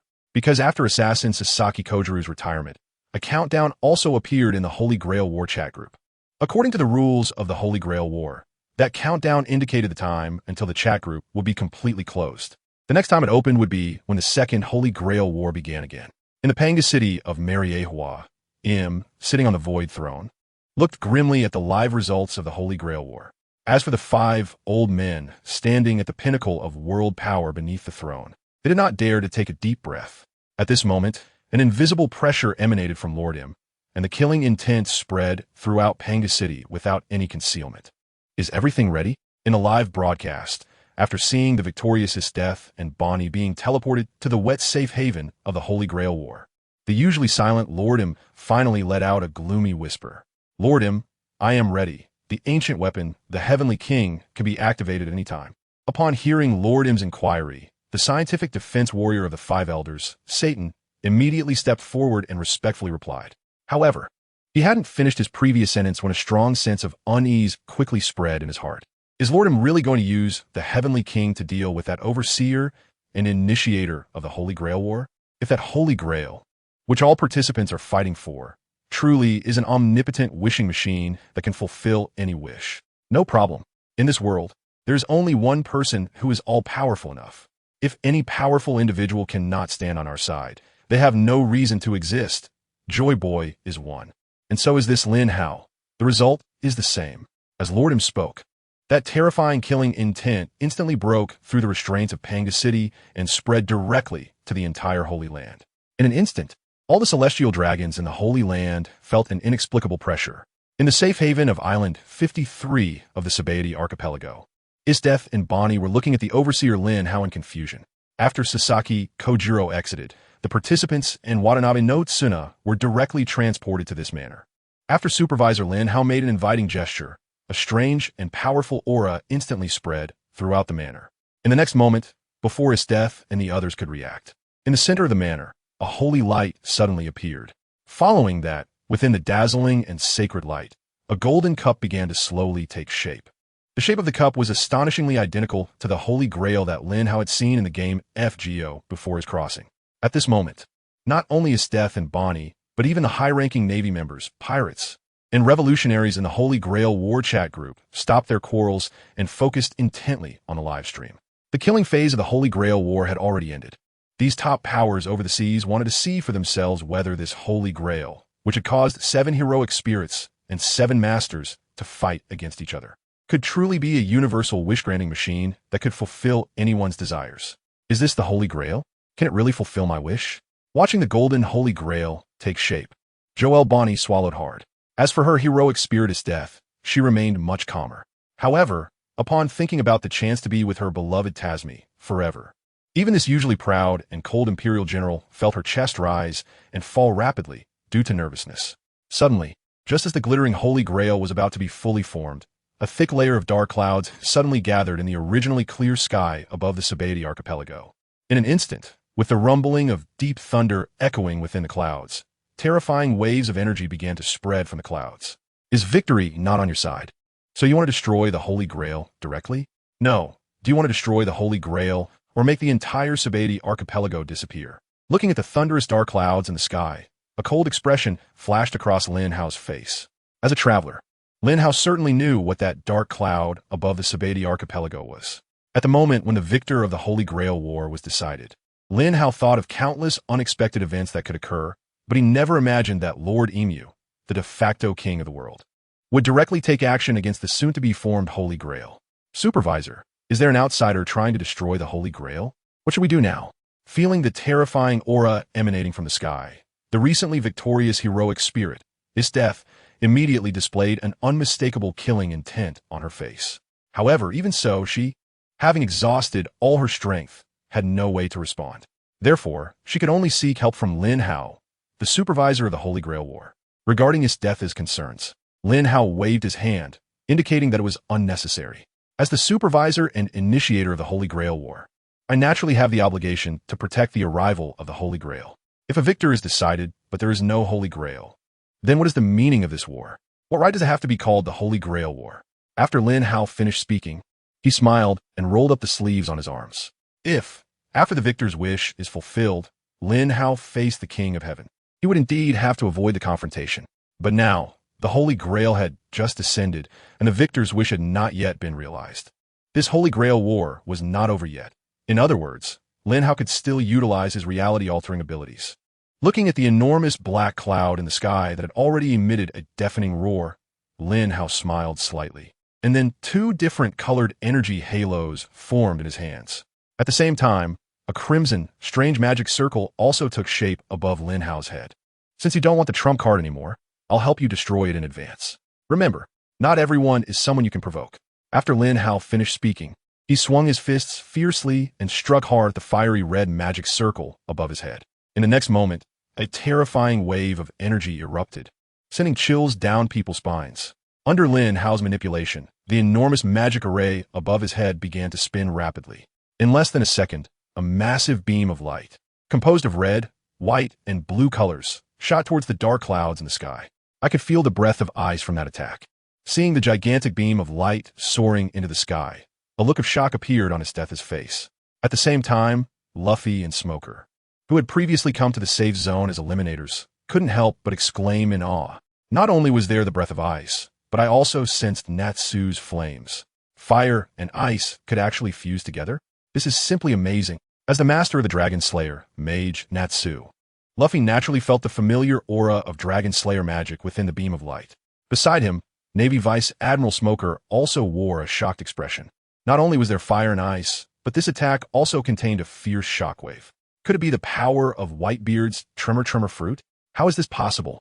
Watching the gigantic beam of light shooting straight into the sky, Smoker's face first showed shock, then turned pale, and ultimately transformed into sheer fear.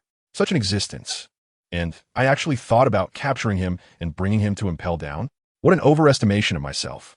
Given the combat power Lin Hao is displaying now, as long as this young man is willing, he could easily topple the Navy headquarters at any time. Above the sky, it seemed that a great threat was sensed. The previously condensed dark clouds emitted a series of thunderous roars like a raging beast. In the next second, facing the gigantic beam of light shooting from Saber archipelago, the ancient weapon, the king, which had been charging for a long time, finally unleashed terrifying blows. In an instant, two terrifying attacks collided directly before everyone's eyes. However, the next moment, something that left everyone dumbfounded occurred. The two powerful and terrifying attacks collided head-on, but the expected horrific explosion did not happen. The massive lightning column from the king showed clear signs of retreat the moment it touched the gigantic beam of light. Subsequently, under the impact of the gigantic beam launched by Lin Hao, those descending lightning columns were actually pushed back like waterfalls flowing upstream by that terrifying force. Before the spectators could react, the massive dark clouds above were directly pierced through by Lin Hao's attack. After a second of silence, a terrifying roar, almost shattering everyone's eardrums, echoed from the clouds above Saber archipelago.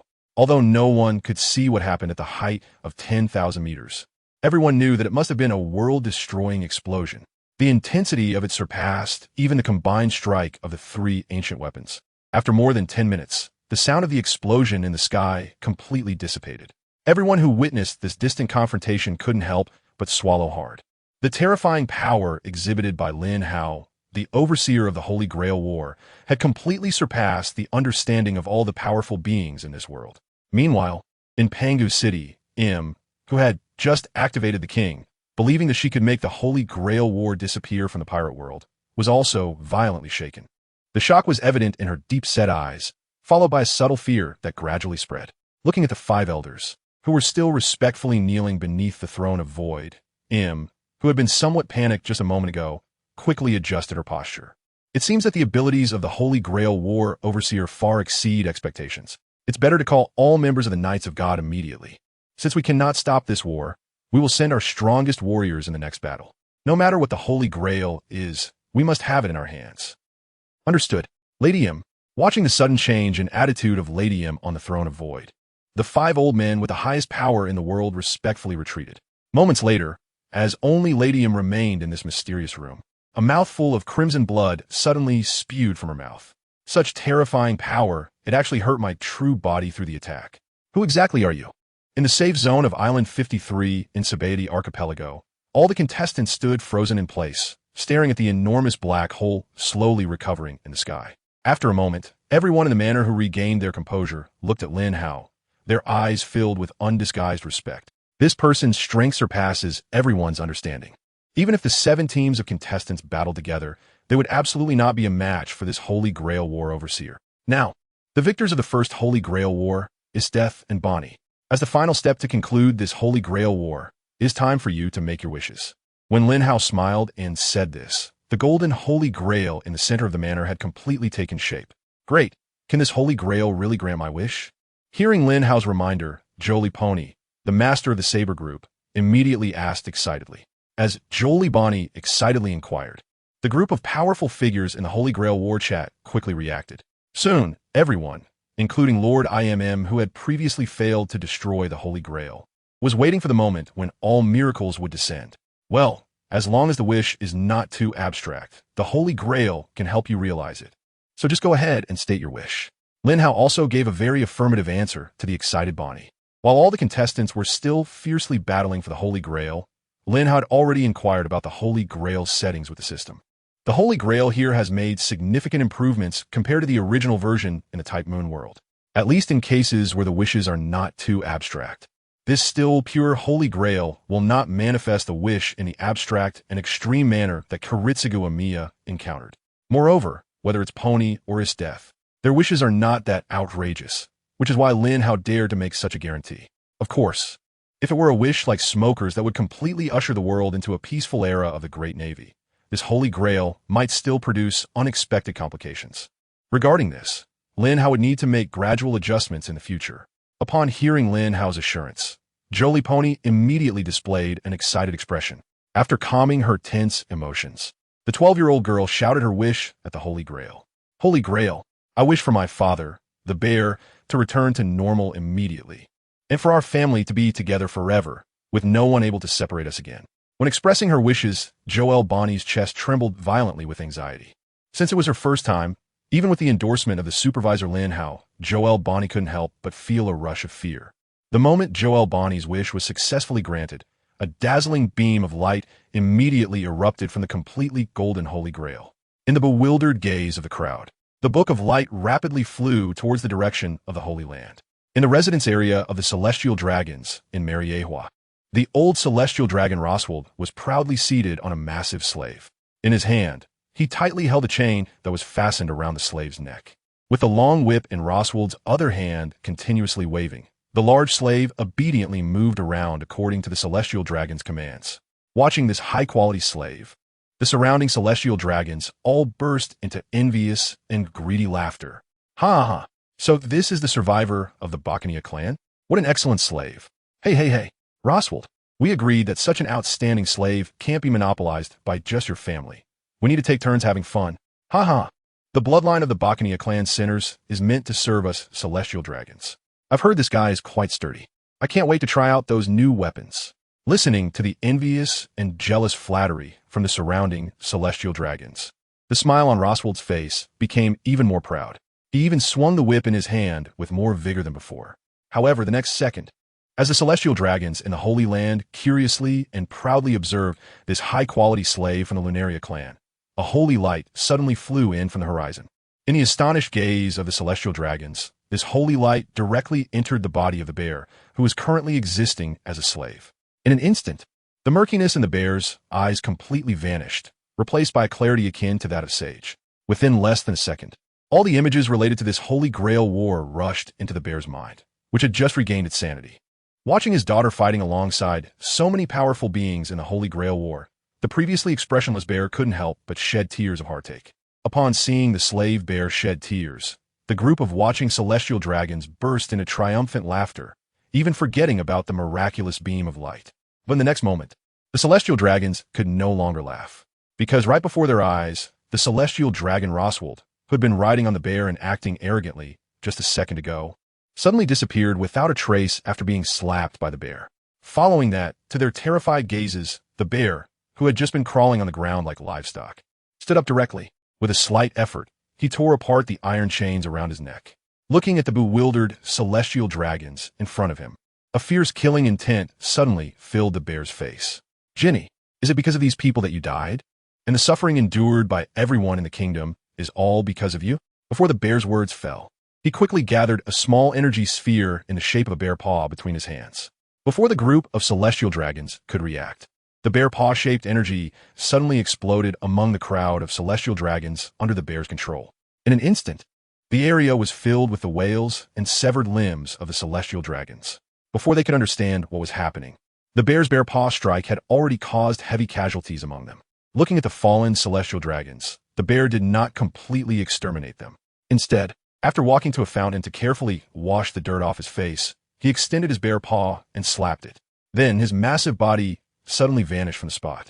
In the safety of the Cambodia Islands, Bonney was eagerly waiting for her wish to come true. Suddenly, a thunderous sound of breaking wind erupted. Before the people in the manor could react, a massive bear paw-shaped pit suddenly appeared on the ground. Inside the pit, a man, half human and half mechanical, covered in wounds and with an enormous physique, was nervously looking around. Upon seeing Ippolito, the tall man could no longer contain his excitement. He opened his arms and quickly ran towards Ippolito. "Joel, my daughter, you were so silly." Dad, upon seeing her father, Deshion, rushed to her side the moment he regained consciousness. Xiao Ali's tears uncontrollably streamed down her face. Watching this touching reunion between father and daughter, the other competitors in the manor all displayed smiles. The wish of this little girl, who had lost her father, to return to his side seemed truly wonderful. Looking at the embracing and weeping father-daughter pair, Esther's, as the spirit of Bonney, showed a rare hint of emotion on her face. However, that emotion quickly transformed into anticipation. This Holy Grail can indeed fulfill wishes. Just as Esther's was filled with excitement, Linhow's harmless voice suddenly came through. "The victor's master has already fulfilled their wish. It's your turn now, General Esther's." "Finally, it's my turn?" Hearing Linhow's reminder, a hint of excitement appeared on Esther's face. After a moment of contemplation, Isdeth straightforwardly expressed her wish. "I hope to be happily together with Tatsumi forever in a world without war." At the moment when Isdeth expressed her wish, the shimmering Holy Grail suddenly emitted a tremor. Seeing this, both Isdeth and Joel Pony, who had just reunited with her father, instantly became tense. As partners who fought side by side and achieved the final victory, if the heroic spirit summoned by Isdeth could not fulfill her wish, Joel Pony would feel guilty as well. This unusual tremor made Isdeth and Joel Pony extremely anxious. However, a look of surprise appeared on Linhow's face, because in his mind, the system's ethereal electronic voice rang out once again. Ding!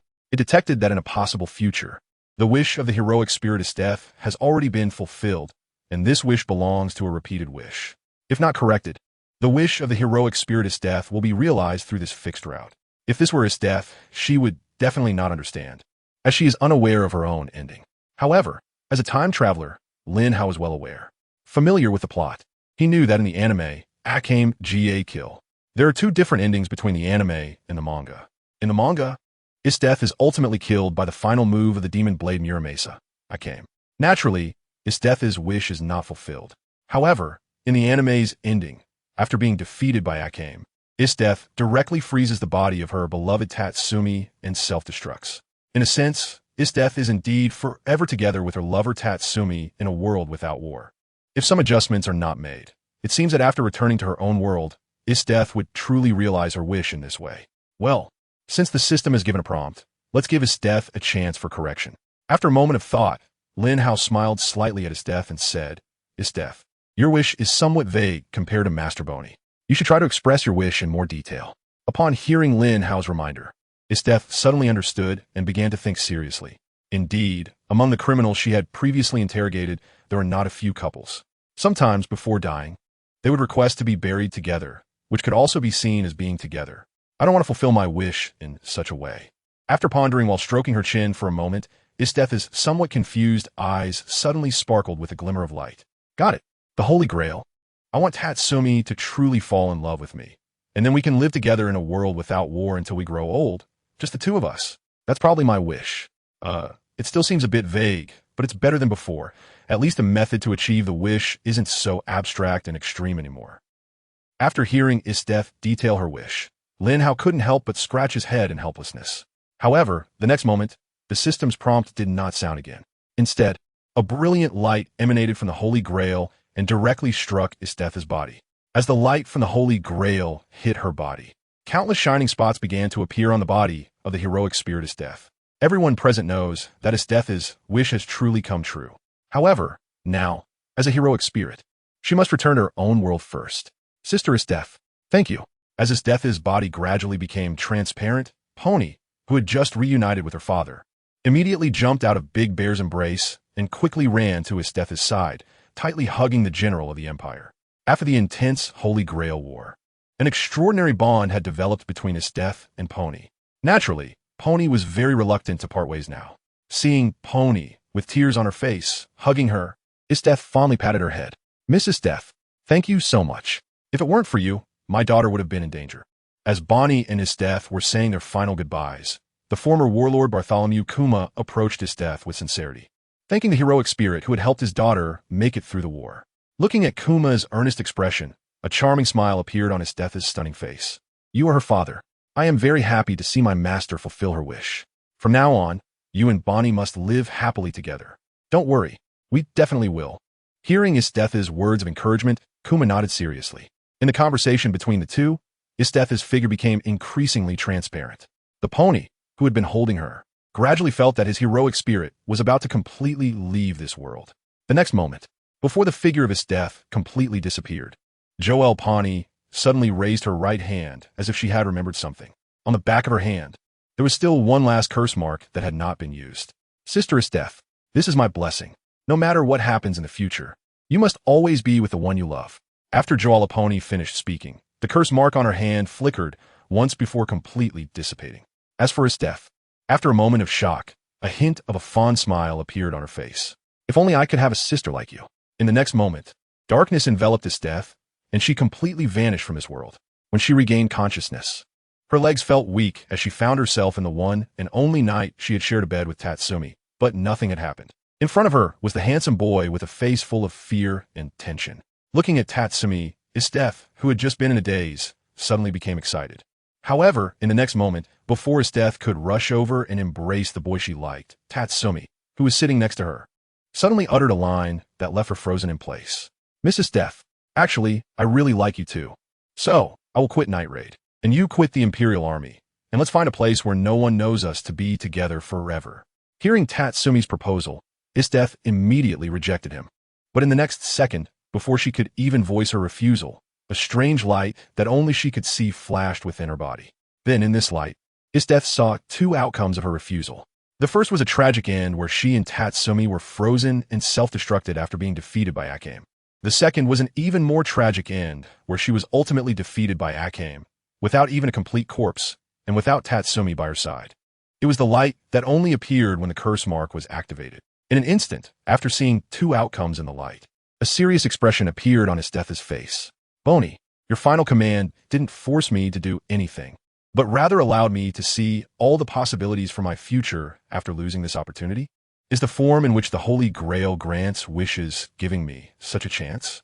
What a humane wish machine, actually giving me a choice. Looking at Tasmi in front of her, she also thought of Bonney, who fought alongside her in the Holy Grail War. The serious expression on HolyGrail's face transformed into a relieved smile. Then, she looked at Tasmi with gentle eyes, her tone filled with anticipation. Tasmi, if it's you, I am willing to give up everything in the Empire.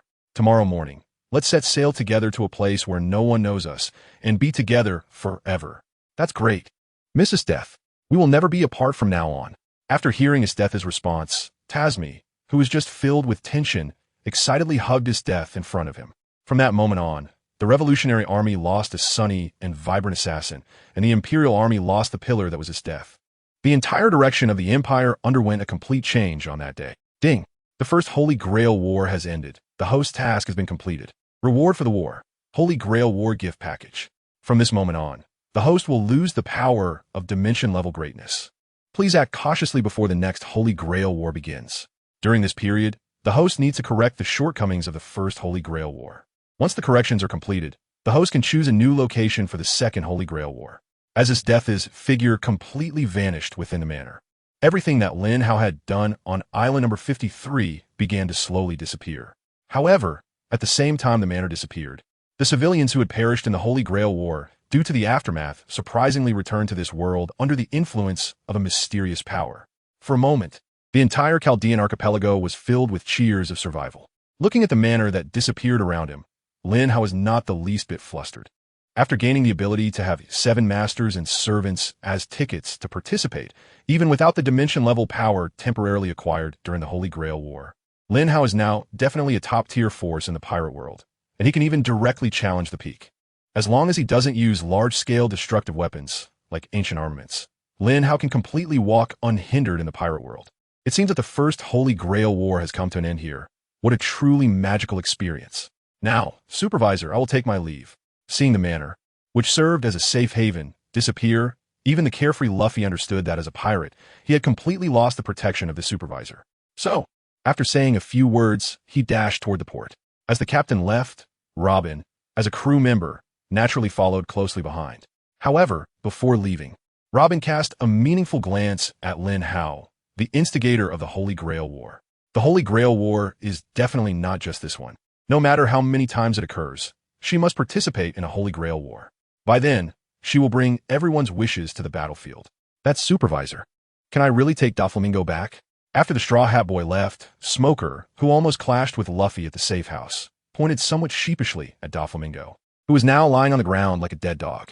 With the previous display of strength, Smoker, this Marine Vice Admiral, no longer dared to be tough in front of Lin Hao.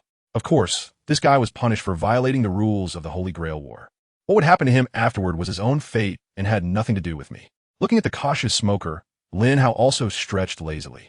Seeing that Lin Hao had no intention of stopping him, Smoker respectfully saluted Lin Hao and then quickly carried Doflamingo, who was on the ground, toward the island's port.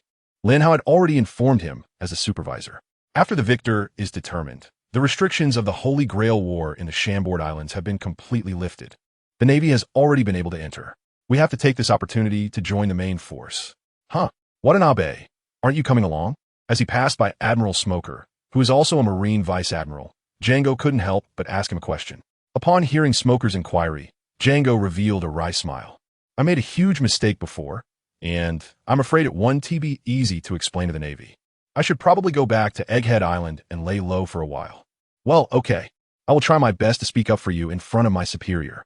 After hearing Django's response, Smoker swiftly carried Don Quixote Doflamingo away. That's Supervisor. Could you please help protect Mr. Vegapunk? What I did before might implicate him. After Smoker walked away, Jean Taomaru looked at Lin Hao with a hint of pleading on his face. However, Lin Hao directly stated that he couldn't help with Jean Taomaru's request. Well, I'm just a supervisor of the Holy Grail War and don't want to interfere with the world government's affairs. Unless Vegapunk participates in the Holy Grail War and hides in a safe place, I have no obligation to ensure his safety. Upon hearing Lin Hao's response, a look of disappointment immediately appeared on Jean Taomaru's face. He then glanced at the father-daughter pair, Bartolomeo, Kuma, and Bonney, who had not yet left. His expression was also exceptionally heavy. Hey, Kuma, even though you've returned to normal, you should try to clarify the truth with Bonney. It's not good to let this little girl misunderstand Mr. Vegapunk all the time. I'm really sorry for the trouble. If we have time in the future, we will definitely visit Mr. Vegapunk again. Well, if there is such an opportunity, we would be very welcome. Upon hearing Kuma's response, a smile appeared on Jean Taomaru's face. He then shouldered the huge axe and quickly ran off in the opposite direction from where Smoker had left. At this moment, on the 53rd island of the Saber archipelago, only Lin Hao, Kuma, and Bonney remained. Supervisor, I have one more thing I would like to confirm with you. After a brief hesitation, Bartholomew Kuma finally mustered the courage to speak to Lin Hao. Looking at the former warlord of the sea, who had moved countless fans in the original work, Lin Hao nodded slightly. Seeing Lin Hao nod, a glimmer of hope appeared in Kuma's eyes. May I ask, Master Supervisor, where will the battlefield of the Second Holy Grail War be? I hope. I'm really sorry, but such behavior is equivalent to determining the participants in advance. I cannot disclose the battlefield location to you in advance. Before Kuma could finish his question, Lin Hao directly waved his hand to refuse. Oh, I see. That was indeed my oversight.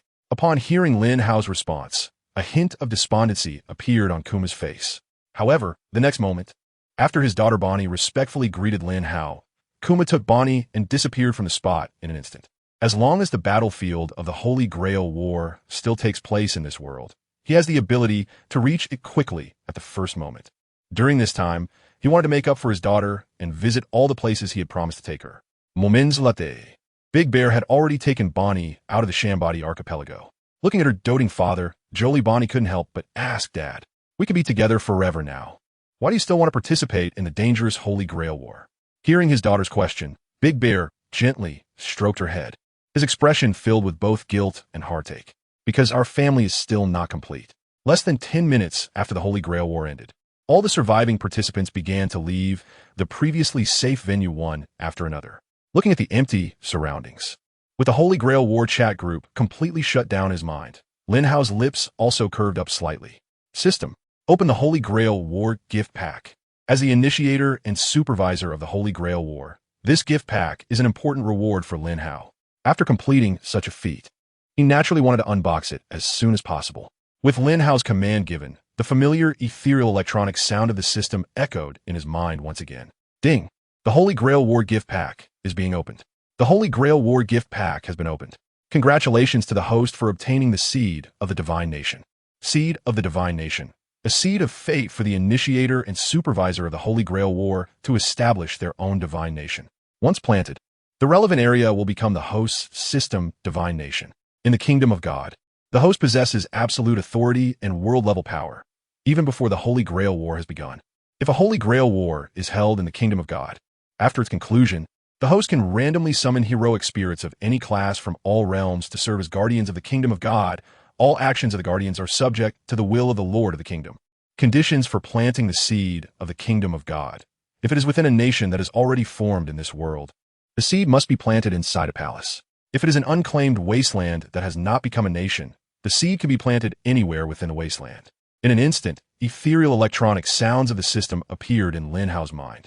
As those ethereal electronic sounds gradually faded away, a magical item resembling a seed appeared in Lin Hao's system inventory. Looking at the glowing seed of the kingdom of God in the inventory, a slight smile curved at the corners of Lin Hao's mouth. This reward is quite good. As long as I establish my own kingdom of God, even in the absence of a future Holy Grail War, I will still have world-level combat power. At that time, will I still fear ancient weapons of adventure? Thinking of this, Lin Hao tapped his head and began to slowly contemplate the battlefield for the next Holy Grail War in his heart. Fishman Island is the closest. It should be a good choice. But if I establish my kingdom of God there, I might lose many opportunities to connect with other land nations.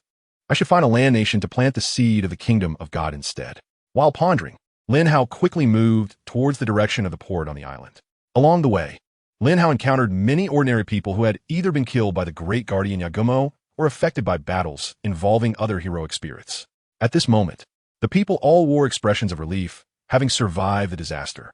But in the next moment, when Lin Hao arrived at the port of island number 53, preparing to hire a merchant ship to leave the Shambadi archipelago, a massive warship approached, sounding its heavy horn, and slowly came to a stop in front of him. The demon-slaying order execution warship. All naval soldiers salute Mr. Lin Hao, the supervisor of the Holy Grail War. Before Lin Hao could react, a long staircase extended from the giant warship. Subsequently, countless naval soldiers descended from the warship and automatically formed 2 rows in front of Lin Hao. After seeing Lin Hao's bewildered expression, the leading naval soldier immediately commanded all the naval soldiers on the warship to respectfully salute Lin Hao as a gesture of welcome. After seeing the figure of the soldier quickly walking down the warship, Lin Hao, who had just been in a daze, immediately laughed. Although it was their first meeting in the pirate world, as an experienced fan, Lin Hao recognized the identity of the person at once. It was none other than one of the 3 admirals of the Navy, the famous Kizaru, also known as Borsalino. Oh, isn't this the renowned Admiral Kizaru? What brings you to this lawless island? Upon hearing Lin Hao's teasing, Kizaru, who had just received orders, immediately transformed into a golden flash. In less than a second, that flash rushed to Lin Hao at the speed of light. Then, the scattered flashes quickly gathered and took shape. Kizaru, who was half a head taller than Lin Hao, respectfully lowered his body in front of Lin Hao. At that moment, Kizaru's face bore no trace of his usual nonchalance. Instead, he appeared quite reserved and nervous in front of Lin Hao. Judging by his demeanor, even during the events on Egghead Island when facing one of the Gorosei, Saint Saturn, Kizaru had never shown such a cautious and respectful expression. Admiral Kizaru of the Navy, on behalf of the entire Navy, I welcome you, Supervisor. Seeing the attitude of Admiral Kizaru, Lin Hao had a rough idea of the situation. Just moments ago, Lordom had activated the Heavenly King to destroy that Holy Grail. Yet now Admiral Kizaru was here to greet him respectfully. In such circumstances, it was clear even to an idiot that the terrifying power displayed by the supervisor of the Holy Grail War had intimidated the world government and the Navy. Had Kizaru come all this way to chat with him, or was he planning to take him directly to Impel Down? Facing a respectful Navy admiral and 2 rows of cautious Navy soldiers, Lin Hao smiled slightly and then walked up the stairs lowered from the warship, slowly stepping onto the execution warship. Seeing that Lin Hao did not make things difficult for him, Admiral Kizaru let out a heavy sigh of relief.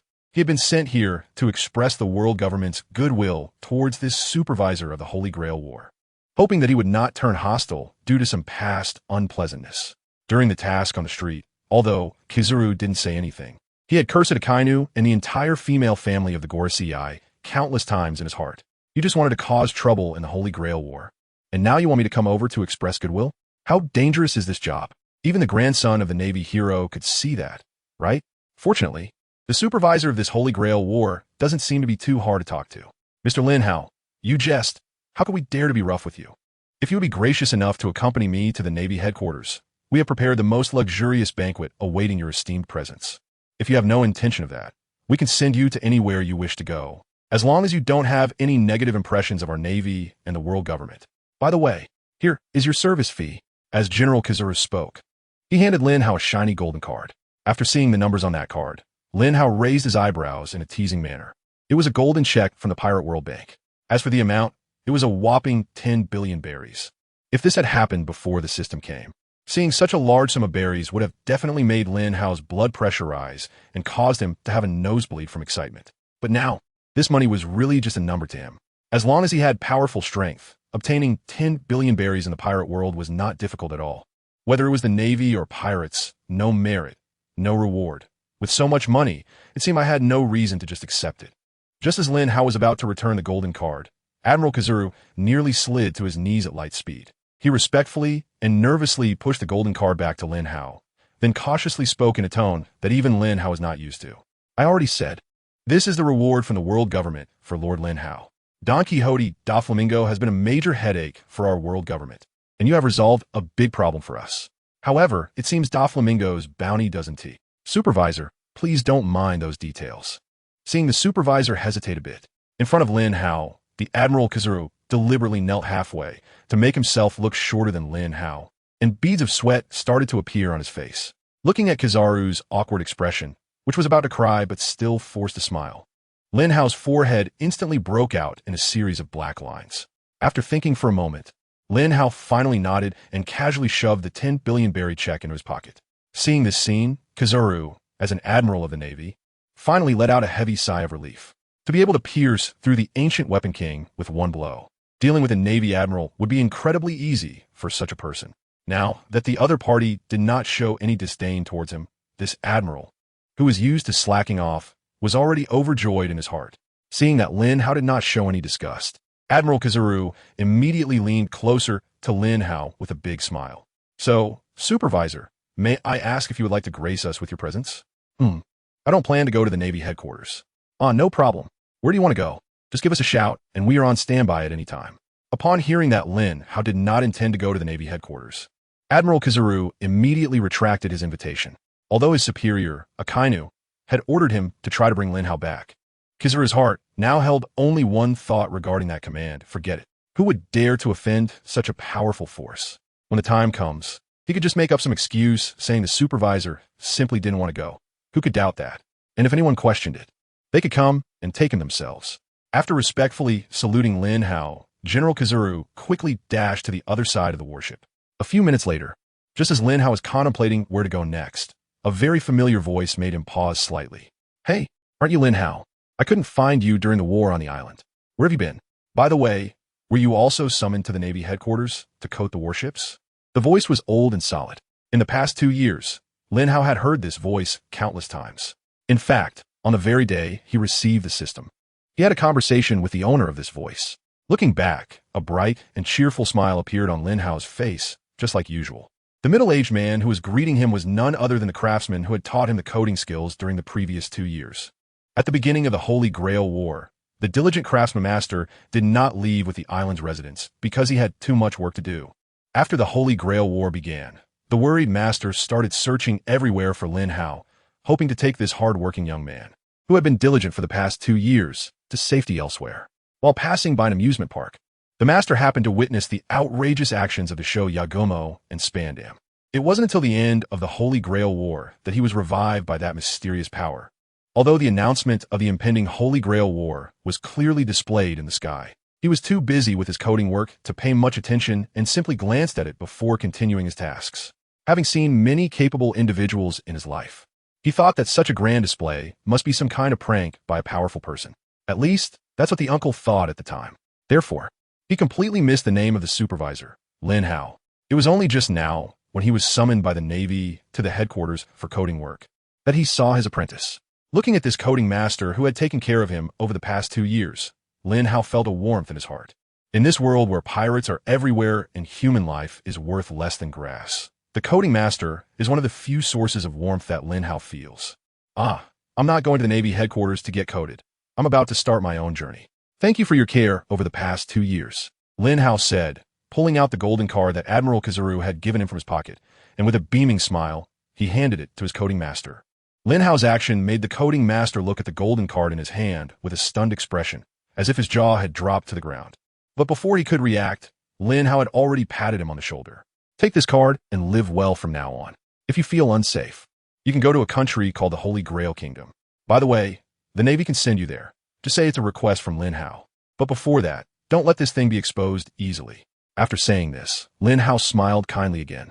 Then, amidst the coding master's shocked gaze, he hummed a familiar tune and walked into the command room of the warship. Upon seeing Lin Hao enter the command room, the staff members inside were all taken aback. However, once they recovered, they all saluted Lin Hao respectfully. No need to be so polite. If it's convenient, please take this ship to Dressrosa. Also, I have some personal matters to attend to, so please give me a quiet room. I don't want to be disturbed. Yes, we will take care of it right away. After hearing Lin Hao's request, the staff in the command room immediately made arrangements. A few minutes later, Lin Hao was brought into a beautifully decorated room on the warship. After confirming with his observation hockey that there was no one monitoring outside the cabin, Lin Hao leisurely lay down on the bed, then closed his eyes and shifted his consciousness to the system interface of the Holy Grail War. In an instant, a huge image resembling an LCD screen appeared in front of Lin Hao. In that scene, the rules of the first Holy Grail War were displayed one by one. Below those rules was a huge blank box. Inside the box were a few very prominent large characters. Holy Grail War set to be improved. Does it mean that after each Holy Grail War ends, it should be continuously improved based on the previous one? Then let's make the second Holy Grail War a bit more formal. Lin Hao said, and then began to operate within that extreme blank box. Although the system was called the Holy Grail War system, many of the rules for the first Holy Grail War were temporarily established by Lin Hao based on some memories. For example, the classes for summoning heroic spirits, as well as the summoning circle and the holy relics, were all part of those settings. Although he successfully completed them, it didn't change the fact that the first Holy Grail War had many flaws, which also gave Lin Hao a lot of room for manipulation. Since it's about summoning heroic spirits, there should be formal incantations, right? Let's add in those recited by Rin Tosaka. Since it's heroic spirits, there should be a panel, right? And this panel needs to be visible to the master. Otherwise, they wouldn't know which heroic spirit is stronger or weaker. Let's add that setting too. With the panel established, there must also be noble phantasms. For heroic spirits from the Type Moon world, it's manageable, but for those from other worlds, let's have their achievements and experiences randomly transformed into noble phantasms by the system. There should be class-exclusive skills as well. The setting for heroic spirits to become incorporeal must also be included, except for Saber. The Holy Grail War is conducted in secret. Well, at least on the battlefield, it is like this. After several hours of busy operations, the supplementary settings for the second Holy Grail War have finally been completed. Looking at the long list of added settings, Lin Hao couldn't help but smile slightly. He is really looking forward to the second Holy Grail War more and more. 3 days later, at Lin Hao's request, the demon-slaying execution warship was directly brought to the port of the Dressrosa Kingdom.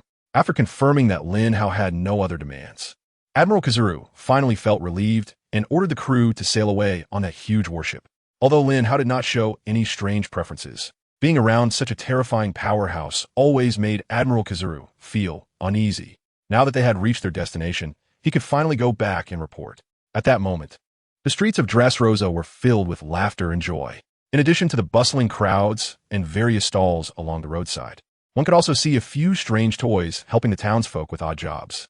Watching those toys, Lin Hao felt quite puzzled. Why had the terrifying rule of Doflamingo not ended even though he had been captured? Was the world government still wary of the Doflamingo family? After a moment of thought, Lin Hao decided not to dwell on these issues that had nothing to do with the Second Holy Grail War. He then approached a smiling toy in the street and cheerfully asked, "Excuse me, how do I get to the palace in Dressrosa?" Upon hearing Lin Hao's question, the toy's expression did not change, but its body clearly froze for a moment. Looking at Lin Hao's harmless smile, for some reason, this toy, which had been forgotten by many, felt a flicker of inexplicable hope. Without any hesitation, The toy raised its slender arm and pointed out the location of the Dressrosa Palace to Lin Hao. After knowing the specific location of the palace, Lin Hao nodded slightly. The next moment, Lin Hao's actions caused the toy man's eyes to uncontrollably shed tears. Lin Hao reached out and gently patted the toy man's head, speaking in an incredibly gentle voice. You still look like a child, right? It must feel terrible to be forgotten by your family, right? Don't worry. This kind of life won't last much longer, because the reign of the Don Quixote family is about to end. Watching Lin Hao slowly walk away, the toy man who had just given him directions suddenly jumped up in excitement. Inside the palace of Dressrosa, several cadres of the Don Quixote family gathered together with grim faces to discuss a very important matter. Although the matter being discussed was significant for some reason, the important cadres fell into a rare and suffocating silence. After a moment, a tall but very slender man was the first to break the silence by asking, "Has the investigation into the universal wish machine, the Holy Grail, been clarified?" After the victor began to make wishes, the live stream in the chat group was closed, and we don't know the outcome at all. The first to speak and break the silence was none other than Diamante, one of the 4 cadres of the Don Quixote family, a user of the Paramecia-type flag fruit. Since Don Quixote was sanctioned by the overseer Lin Hao for violating the rules during the Holy Grail War, the Don Quixote family had completely lost contact with their young master. It wasn't until the first Holy Grail War ended that these family cadres learned that their young master had actually been captured by Vice Admiral Smoker. With young master Don Quixote absent, these family cadres could only manage Dressrosa with great difficulty. However, they all knew that with Don Quixote captured, the Navy would eventually come to deal with them. But because of Sugar's ability in various scandals, they were somewhat restrained. Before there is absolute certainty, the world government will not take action against them for the time being. However, this day is clearly not far off. Upon hearing Diamante's inquiry, a disgusting uncle covered in a sticky substance immediately replied with a serious expression. According to Doflamingo, that Bartholomew Kuma was indeed turned into an unconscious modified human the day before the Marineford War.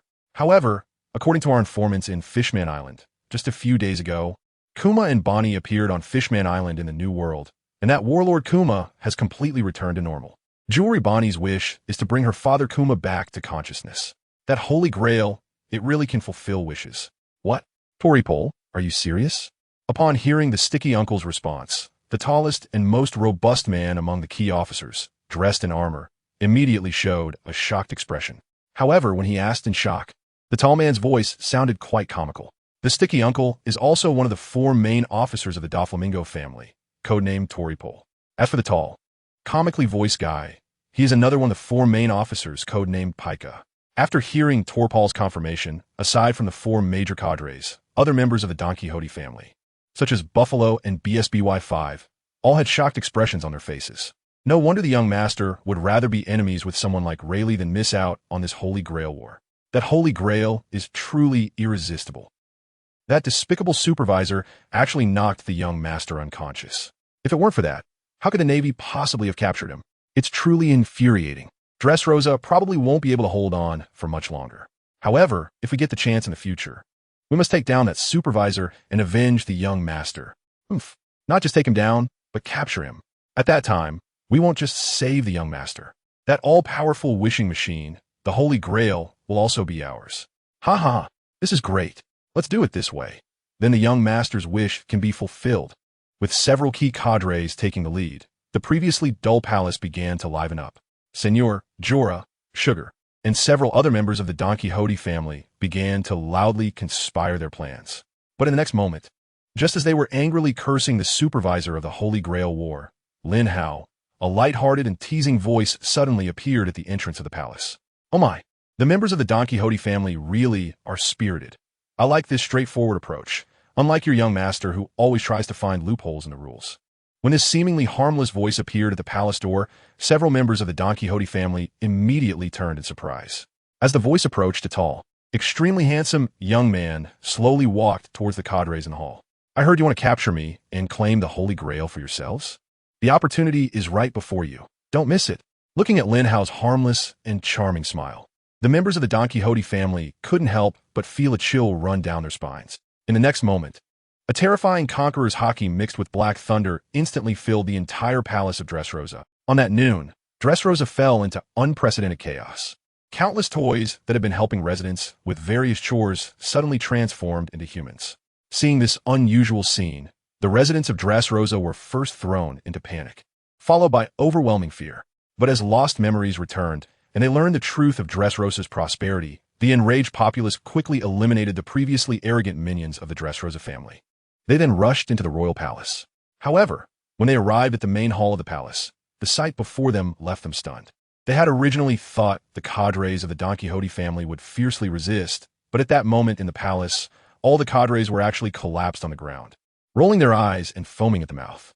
The only one still standing in the palace was a handsome young man who was fiddling with a gorgeous flower pot. From the young man's actions, it seemed he was planting something. A few minutes later, the previously hidden King Riku, along with some of the public who knew the truth, arrived at the palace surrounded by people. After seeing Lin Hao's handsome face, the person who had watched the first Holy Grail War through the chat group suddenly knelt down in front of Lin Hao with a thud. In an instant, he resolved all the executives of the Don Quixote family. Who else could it be besides the overseer of the Holy Grail War, who had already demonstrated terrifying power? Faced with such a terrifying existence, even King Riku, the legitimate king of Dressrosa, could only show his most humble side at the first moment, fearing that if the other party was displeased, it would lead to the direct destruction of Dressrosa.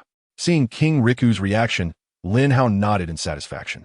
That afternoon, a familiar booming electronic sound echoed in the sky above Dressrosa. Ding! The second Holy Grail War has entered the preparation stage. Holy Grail War battlefield location, Kingdom of Dressrosa. Strong individuals who wish to participate in the Holy Grail War can rush to Dressrosa immediately.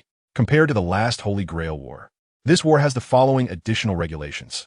First, the Holy Grail War is conducted in secrecy, so after the Holy Grail War begins, non-participants within the battlefield will have their memories related to the Holy Grail War erased. The civilians in the battlefield can leave before the Holy Grail War begins, and the battlefield will be closed once the war starts. Second, contesting masters must not reveal information about the Holy Grail War to ordinary civilians within the battlefield after successfully summoning their heroic spirits, nor can they take action against innocent civilians. Third, the abilities of the heroic spirits summoned by the masters this time will be determined based on the master's strength, and the heroic spirits will continuously consume the master's stamina during their existence in combat. The degree of consumption is proportional to the intensity of the heroic spirits battles, so masters should choose carefully. Fourth, masters who participated last time cannot continue to participate, but the heroic spirits that have fought can be summoned again. The Holy Grail War chat group has been opened and is currently adding members. There are still 5 days until the second Holy Grail War begins. If all masters complete their summons in advance, the Holy Grail War will start early. As this electronic sound echoed in everyone's mind in the pirate world, the Grand Line once again boiled over. New World, Hive Island. A group of laughing pirates were celebrating the commencement of the second Holy Grail War. At the headquarters of Hive Island, Blackbeard, who was sporting a large belly, was laughing boisterously. Haha, I found out that Bartholomew Bear has indeed returned to normal. That universal wishing machine can truly grant any wish. I want to participate in this Holy Grail War and get the Holy Grail to become the king of this world. Hey, Van Augur, I'll need you to run an errand this time. Hearing that Captain Blackbeard was going to participate in the second Holy Grail War, the members of the Blackbeard pirates in the room all cheered loudly. Bosches, haha, if our captain participates, there's definitely no problem. Captain, take me with you. I'll definitely be able to help. Pizarro, hee hee. Captain, if you fail this time, I won't mind taking your place. Shiryu, foolish Bosches. Let us just listen to the captain's arrangements. This kind of war is no joke. It will definitely be very brutal, and there will definitely be strong opponents participating. For a moment, the members of the Blackbeard pirates began to stir. In the corner, a tall, cold man, who had lost a leg and replaced it with a prosthetic made of ice, was curiously drinking alone. After hearing the sound in his mind announcing the start of the Holy Grail War, he looked at Blackbeard, his face revealing a somewhat meaningful expression. The man in the cold storage was none other than the former Navy Admiral, Aokiji. After leaving the Navy, he joined the newly emerged Yonko Blackbeard's pirate crew. Clearly, this former Admiral of the Navy wasn't too interested in participating in the Holy Grail War. After a commotion, the sniper Van Oka, who was aiming at a distant target, put down his sniper rifle. Dressrosa, huh? It may take some time, but we can make it. If the captain wants to go, I'm ready to serve at any time. Hearing Van Oka's affirmation, Blackbeard's smile became even brighter. Ho ho ho, Von Noko. The victor of this war will surely be me. Let's set off right now. After saying this, Blackbeard jumped directly up for his reclining chair. After placing his large hand on the other's shoulder, the two figures instantly disappeared from the luxurious room of Hive Island and reappeared inside a church in the Kingdom of Solb in the South China Sea. The bear, who was telling a story to his daughter Bonney, suddenly stiffened. He then looked solemnly toward the direction of Dressrosa. "Dad, are you going to participate in the Second Holy Grail War?" Seeing the serious expression on the bear's face, Bonney, the victor of the First Holy Grail War, immediately showed an unhappy expression. In the days following the end of the First Holy Grail War, they not only visited the Sky Island and Fishman Island on the Grand Line, but also traveled to many places that Bonney had wanted to go before. Although the time was short, these days were the happiest for Bonney.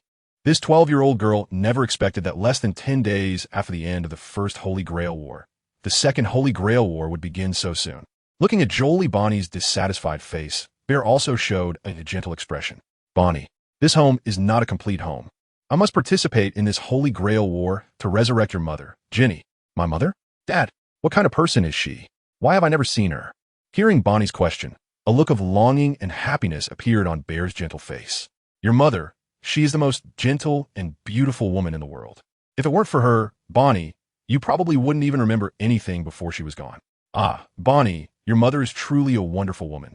If there is a chance to bring her back, Bear would definitely not give up." Just as Bear was talking to Bonney about her mother, a short old woman who looked exactly like Bonney transformed into an old woman walked in through the door of the church. After seeing Bonney, a hint of tenderness also flashed in the old woman's eyes. This woman is none other than the current Queen Mother of the Kingdom of Solb, Coney. After seeing Queen Coney, Pony affectionately rushed over and embraced her. Looking at the expectant expressions on Queen Coney and Big Bear's faces, Pony, although unhappy, still managed to squeeze out a smile. Since it was her father's decision, Pony would support it wholeheartedly. "Dad, you go ahead. Pony will be waiting for you here. I believe nothing will happen to you. After all, the wish of the Holy Grail will definitely be fulfilled." In the city of Pangu in Mary Geos, Lordum sat on the empty throne, his expression serious as he gazed towards Dressrosa. Below the throne stood 12 figures of different heights and builds. Unlike the bowing and scraping of the 5 elders, these 12 individuals slightly inclined their bodies in greeting, but did not kneel like those 5 old men. Though they exchanged no words, each of the 12 figures exuded a terrifying aura. These 12 individuals were none other than the mysterious organization, the Knights of God, which Lordum had secretly kept in reserve as a trump card. After a long silence atop the empty throne, Lordum finally spoke in a hoarse voice. "Ladies and gentlemen, the Second Holy Grail War has begun. This time, I have decided to send members of the Knights of God to participate. Who among you wishes to go?" Though Lordum's voice was not loud, the pressure within it made the nearby 5 elders tremble involuntarily. After the last attempt to destroy the Shamboard Islands with the King of Heaven failed, Linhow's appearance was deeply etched into Lordum's mind.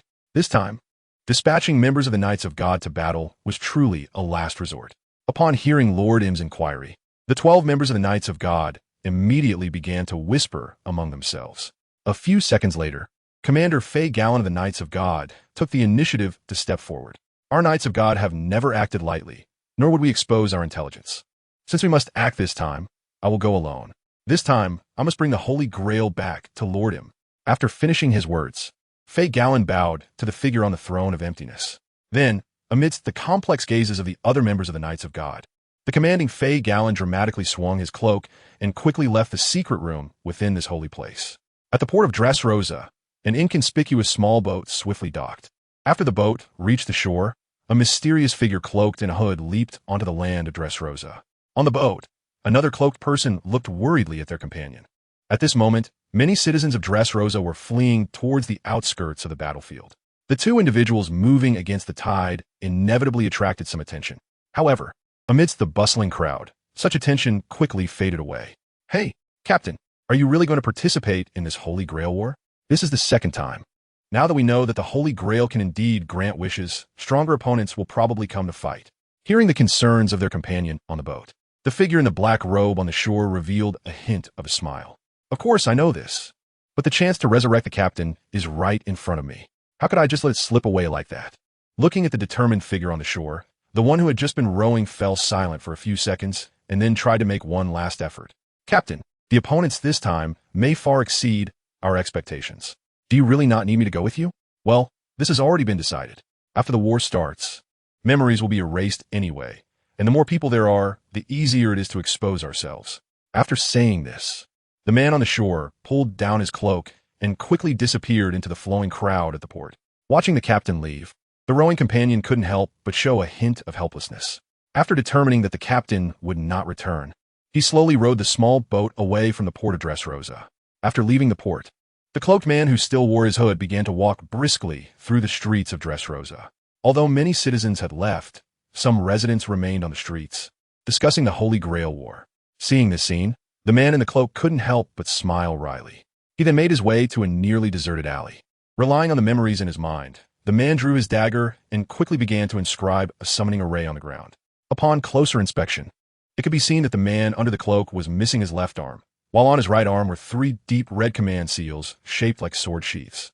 As the man continued to carve with his dagger, the gradually forming array began to emit a dazzling light. In the next moment, he removed the hood from his head, revealing a head of red hair and a handsome, heroic face. Although there were 3 noticeable scars over his left eye, they did not detract from his striking appearance. Instead, they added an air of dominance to him. Watching this man, Lin Hao, who was in a state of omniscience in the Dressrosa Palace, couldn't help but smile slightly. It was surprising that Shanks, one of the 4 emperors, was the first to summon a heroic spirit. What kind of heroic spirit would he summon? This was truly something to look forward to. With Lin Hao's amused remarks, Shanks, having completed the summoning array, immediately extended his right hand toward the glowing array. The next moment, as the light within the array continued to shine, a summoning incantation was spoken from Shanks's mouth. Your body is entrusted to me. My fate is attached to your sword. Responding to the call of the Holy Grail, obeying this will, O ruler, respond to me. I'm the one who accomplishes all good deeds in this world. I'm the one who embodies all evils in this world, entwined by the 3 great words of power for 7 days. With my swordsmanship as the guiding light, O king who looks down upon the masses, appear before me. As Shanks loudly recited the summoning incantation, the summoning array burst forth with a brilliant light. After a dazzling flash, the strange patterns within the array began to recede. As the strong light gradually faded, a strong and imposing man with slightly messy hair and a prominent nose, resembling a walrus mustache, gradually revealed himself within the array. At the moment the heroic spirit successfully manifested, Shanks, the Yonko of the New World, felt an uncontrollable tremor in his chest. Saber, GOLD, Roger. Responding to your summoning, I appear here. Master, little ghost, our contract is officially established at this moment. Ha ha ha. I never expected that the little ghost on my ship back then has now become a prominent figure on this Grand Line. At the moment he appeared and recognized his master, the former pirate king, now manifested in the form of a heroic spirit, Roger let out a hearty laugh. Captain, I really miss you. Seeing his Captain Roger back in the world, Shanks was also filled with tears. This time, let's fight side by side and claim that Holy Grail. After sharing a smile, the 2 former captain and apprentice embraced tightly. Moments later, in order to conceal their identities, the 2 quickly left the spot and found a safe place to hide. Looking at the heroic spirit Roger, who had manifested as a saber, Shanks's face was suddenly filled with curiosity. Captain Roger, I seem to see something special about you. Hearing Shanks's question, a smile appeared on Roger's face. Ah, I feel it too. Are you talking about these attributes? Last time I watched the Holy Grail War, the summoned heroic spirits didn't have these attribute settings. This time there's even an additional noble phantasm as a trump card. Compared to the first Holy Grail War, there are quite a few added settings this time. As Roger spoke, he carefully observed his attributes. Goldie, Roger, visible only to his master and the heroic spirit himself. Strength, a magic, a luck, B endurance, A agility, B noble phantasm, a class ability. Magic resistance, A, as Shanks and Roger observed the unique panels belonging to the heroic spirits. The Holy Grail War chat group, which had reopened, also erupted into intense discussions. Hope Dejibek, I didn't expect to be back so soon after just leaving. It looks like I can witness another spectacular war. I'm really looking forward to the victor this time. Shiki, last time it was Whitebeard, this time it's Roger. I wonder if every Holy Grail War will have people from our world participating as heroic spirits. Edward Newgate, Gururara. The panel settings are really intriguing. It's a pity that there wasn't such a setting when I participated in the war last time. I'm really curious about what my panel would look like. Vegapunk. This is indeed a fascinating setting. I just took a close look at the panel settings. These are crucial data determining the combat power of the heroic spirits. The strength of the panel depends on the summoner's power and the achievements of the heroic spirit in life. Additionally, when the heroic spirits fight, they also require the summoner to provide magical energy or stamina. The combination of Roger and Shanks is definitely a strong contender in this Holy Grail War. Luffy, this is my first time being added to this chat group. I can't believe Roger is participating in the war. Ace, are you there? Volgaddi. Ace, I'm here, Mom. I really miss you. Let's chat privately. Sakazuki, hey. Vegapunk, you're a scientist hired by the world government. Don't chat with pirates here. Green Bull, pirates. This victory will surely belong to the world government. We've dispatched quite a formidable force to participate in this Holy Grail War. And that esteemed individual has already qualified as a summoner. Tremble, lowly ones. As soon as the Holy Grail War chat group was established, the high-ranking Navy officials and pirates began to argue. However, compared to the banter across the screen, these powerful figures were even more eager to see the summoners and heroic spirits in action. At the headquarters of the Revolutionary Army in Baldigo, several key officers were watching the movements of the summoners and heroic spirits through the Holy Grail War chat group with grave expressions. When they saw that the first summoner was Shanks, one of the 4 emperors, and that the summoned heroic spirit was none other than the Pirate King Roger, the already pale faces of these Revolutionary Army officials turned even graver. That guy, Kuma, has to fight against such opponents? It's really worrying. At the head of the conference table, a cold man cloaked and with a flip-flop tattoo on his face wore a worried expression. He was none other than the leader of the Revolutionary Army, Monkey D. Dragon, known as the world's most notorious criminal. Upon learning that Big Bear wanted to participate in the Second Holy Grail War, Long, a companion of the Revolutionary Army, also expressed his desire to join Big Bear. Unexpectedly, in response to Long's goodwill, Big Bear firmly stated that this was a personal matter and that he could not use the Revolutionary Army's important combat power. Although several other Revolutionary Army leaders tried to persuade him, Big Bear kindly greeted them and then directly used his ability to teleport to his hometown, the Salb Kingdom. When they saw Big Bear's message again, it was already in the newly opened Holy Grail War chat group, where a pinned message announced that Big Bear had obtained the Master qualification. Looking at their leader Long, who appeared worried and pale, the other Revolutionary Army leaders fell silent. An oppressive silence filled the entire venue. After a moment, a golden-haired young man with burn scars on his face and a steel pipe on his back stood up. Did you just hear what Vegapunk explained? A significant part of the strength of a heroic spirits panel is determined by the Master's power. Big Bear is definitely a formidable guy, and the heroic spirit he summons will certainly not be weak, Sabo said as he stood up, stretched his neck, and walked directly toward the exit of the venue. Hey, Sabo, it's still far from Dressrosa, and it's too late for you to go now. The senior leaders of the Revolutionary Army at the round table all urged him to stay. Hearing his companion's objections, Sabo showed a helpless smile. I know it's too late. I just want to take a look at the battlefield nearby first. When the war is over, regardless of whether Big Bear wins or loses, it's best to have a necessary support. Ideally, that support won't be needed, but if it is, then it's better to be strong. Hearing Sabo's wry smile, the Revolutionary Army leaders in the conference room fell silent. In a nearly empty inn in Dressrosa, the front desk owner was boredly watching the latest world economic news. Just as the owner was cursing the Holy Grail War for scaring away all his guests, on the stairs leading to the guest rooms, a tall man draped in a cloak walked straight up to the innkeeper. This guest, the Second Holy Grail War, is about to begin. Although the rules say you can't attack civilians, it would be safer to stay in the inn. Seeing the tall man who had his features completely concealed, the innkeeper couldn't help but kindly remind him. From the man's towering stature and the aura he exuded, it was clear that he was not an ordinary person. However, as someone who had dealt with pirates, the Navy, and even revolutionary armies, the innkeeper had seen his fair share of the world. Therefore, he did not feel overly fearful of this obviously powerful man. Moreover, the man showed no inclination for trouble and was quite gentle in his interactions. Upon hearing the innkeeper's reminder, the tall man paused slightly and then turned back to greet him warmly. Got it. Don't worry, boss. I'm just a bit bored and going out for a stroll. I will definitely be back in time. After saying this, he walked straight out of the inn. As the man turned to leave, he deliberately pulled down the large robe on his body, covering his right hand tightly. After leaving the inn, the bear, who had just regained consciousness for a few days, quickly arrived at a rather inconspicuous forest in Dressrosa. This area used to be the territory of the Little People, but upon receiving the news that the Holy Grail War was about to begin in Dressrosa, these Little People, who possessed terrifying strength and had never feared battle, chose to leave and seek refuge elsewhere at the first opportunity. Such an unusual action didn't seem like fear, but rather like they had received some kind of order. However, none of this mattered. This hidden location provided the bear with convenient conditions for summoning a heroic spirit. After selecting a vacant spot, the bear began to solemnly carve the summoning circle for the heroic spirit. Just as his daughter, Bonney, had said, as long as one was chosen as a master in the Holy Grail War, such a complex magic circle would be passively understood. Therefore, in less than 3 minutes, the bear, who often claimed he wasn't very smart, had perfectly etched the summoning circle. Looking at the glowing magic circle in front of him, the bear reached out his right hand. Your body is entrusted to my command. My fate is bound to your sword. Respond to the call of the Holy Grail. Obey this will. O reason, respond to me. I am the one who accomplishes all good deeds in the world. I am the embodiment of all evil in the world.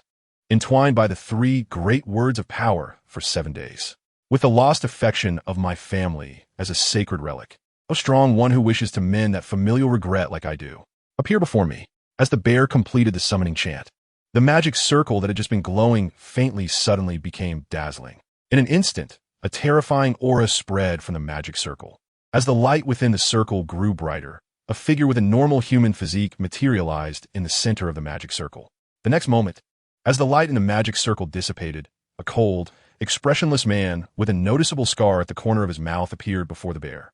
The man held a red 3-section staff, and his eyes were hauntingly hollow. Although there was no exchange of words, after casting a curious glance at the bear who had summoned him, a chilling smile appeared on the man's cold face. The contract between the heroic spirit and the master was perfectly established at that moment. With no verbal ability, or perhaps a reluctance to communicate with the master, this heroic spirit seemed a bit difficult to get along with. I'm truly curious about the familial bond you cannot let go of. In any case, please guide me well in this Holy Grail War. After muttering to himself, the bear began to observe the opponent's panel using the abilities granted to him by the Holy Grail War. Fushiguro Shinjiro, the true name of the heroic spirit, is only revealed to his own master. Strength, a magic, a luck, D endurance, A agility, a noble phantasm 1, EX noble phantasm 2, B class ability, madness enhancement, A what the hell? It's actually the tyrant of heaven, and it's Shinjiro who was consumed by the sorcerer's body after death in a spirit summoning state. This is quite unexpected. After seeing that the great bear had summoned Fushiguro Zenin, who only possesses the instinct for combat. Lin Hao in the Dressrosa Palace also showed a hint of surprise on his face. Fushiguro Zenin comes from the anime Jujutsu Kaisen. Due to his unique constitution of heaven and cursed binding, he lost his qualification as a sorcerer from a young age. Of course, not being able to become a sorcerer does not mean that his combat ability is lacking. The unique constitution of heaven and cursed binding can completely isolate the existence of cursed energy. Therefore, in Jujutsu Kaisen, he can easily crush many high-level sorcerers and terrifying cursed spirits. As for the red 3-section staff in his hand, Lin Hao was also familiar with it. It is the special curse tool Yuyan. This curse tool relies entirely on the physical strength of the user to unleash its power. As the omniscient overseer in the Holy Grail War, Lin Hao naturally knows that Zenin's 2 treasures were bio-converted from the Jujutsu Kaisen anime by the Holy Grail system. After seeing the terrifying panel of Fushiguro Zenin, Lin Hao immediately felt that this Holy Grail War would definitely be much more brutal than the first one. Will you respond to the call of the bear? Are you trying to make up for the regrets between you and your son, Fushiguro Megumi? Just as Lin Hao was curiously looking at the summon by the bear, that familiar ethereal electronic voice echoed in his mind once again. Ding! The second team of participants for this Holy Grail War is now in position. According to the host's rules, the host has received a ticket reward, meatball fruit from the master, and the divine tool version of heaven and binding from Fushiguro Zenin. Lin Hao knew that the meatball fruit was the bear's fruit ability. As for the divine tool version of heaven and binding, upon seeing this special term, Lin Hao immediately became curious and began to check it out. After seeing the effect of this ability, a slight upward curve appeared at the corner of Lin Hao's mouth. Not bad. Quite a nice reward. When the first pair of masters was successfully summoned, Lin Hao received the same rewards from Shanks and Roger, all top-tier swordsmanship. After acquiring Roger's top-tier swordsmanship, the repeated reward from Shanks felt somewhat lacking. Fortunately, at that time, the system offered another reward exchange option, to exchange Shanks' top-tier swordsmanship for a fixed class to summon heroic spirits in the Holy Grail War after it ended in the Divine Kingdom. Without hesitation, Lin Hao chose to exchange for it. After all, Lin Hao's strength could definitely be considered among the top tier in the pirate world, even without that level of reality-altering power. Other factions absolutely wouldn't dare to provoke him. If possible, Lin Hao wouldn't mind developing his own divine kingdom. After all, once the seed of the divine kingdom was planted, he would be the actual ruler of Dressrosa once the Holy Grail War ended, even pushing aside the previous legitimate king.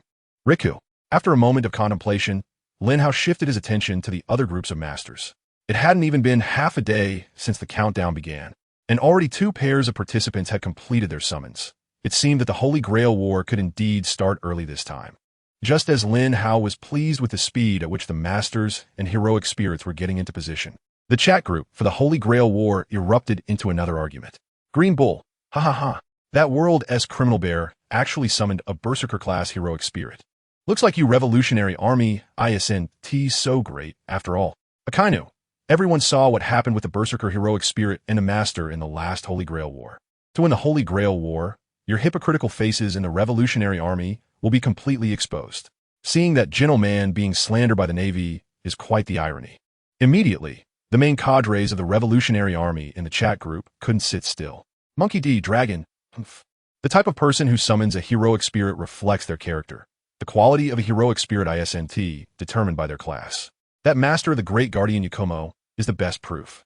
Sabo. Bear is a gentle guy. He would never harm innocent civilians. Don't confuse him with you scum. Carla.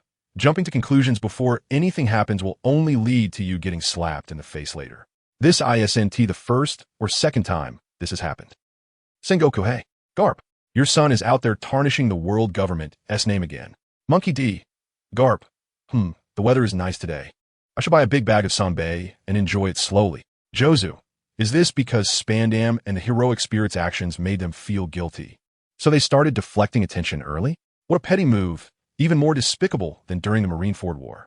In an instant, the Navy and pirates in the Holy Grail War chat group were in an uproar. None of these renowned powerhouses in the pirate world noticed that in a hidden corner of Dressrosa, countless body fragments were slowly and discreetly gathering together. Moments later, a special human, consisting only of a head, 2 feet, and 2 hands, appeared there, looking at the body parts slowly moving toward him from afar. This pirate dressed as a clown with a red nose suddenly felt a headache. Damn it. It seems my ability as Buggy the Clown hasn't been fully developed yet. But it's okay. As long as I have hands, I must win this Holy Grail War to resurrect my respected captain. The one desperately piecing himself back together was none other than Buggy the Clown, a former member of the Roger Pirates. Officially appointed as a warlord of the sea by the world government after the Marineford War. Upon learning about the location of the Second Holy Grail War, he hurriedly made his way to Dressrosa. However, just as he was about to enter the battlefield, this guy with Conqueror's Haki in the pirate world unfortunately encountered a massive warship returning from Dressrosa. After seeing the figure in the golden striped suit on the warship, Buggy was so frightened that he immediately activated his Chop Chop Fruit ability to split his body and distributed the pieces to his subordinates. He instructed them to hide parts of him and secretly swim to the vicinity of the battlefield. Perhaps due to hasty instructions at the time, these unreliable guys, upon arriving in Dressrosa, simply tossed Buggy's body parts around and then quickly fled the battlefield. After 2 years of training, Buggy's ability to split his body had significantly improved. Otherwise, with his subordinates' foolish actions back then, the scattered pieces would have surely left the Buggy of 2 years ago either dead or severely injured. After a whole day of effort, Buggy finally managed to piece his body together like this. Looking at the chunks of Buggy fragments still wriggling toward the main body in the distance, the man with the Conqueror's Haki had veins popping on his forehead. If it weren't for the urgency to revive my beloved captain, I'd throw you idiots back into the sea to feed the Sea Kings. After complaining for a while, Buggy directly began to carve a summoning circle on the open ground with his body that he had painstakingly connected. Upon closer inspection, 3 strangely patterned special runes appeared on the back of Buggy's right hand, which had detached from his main body.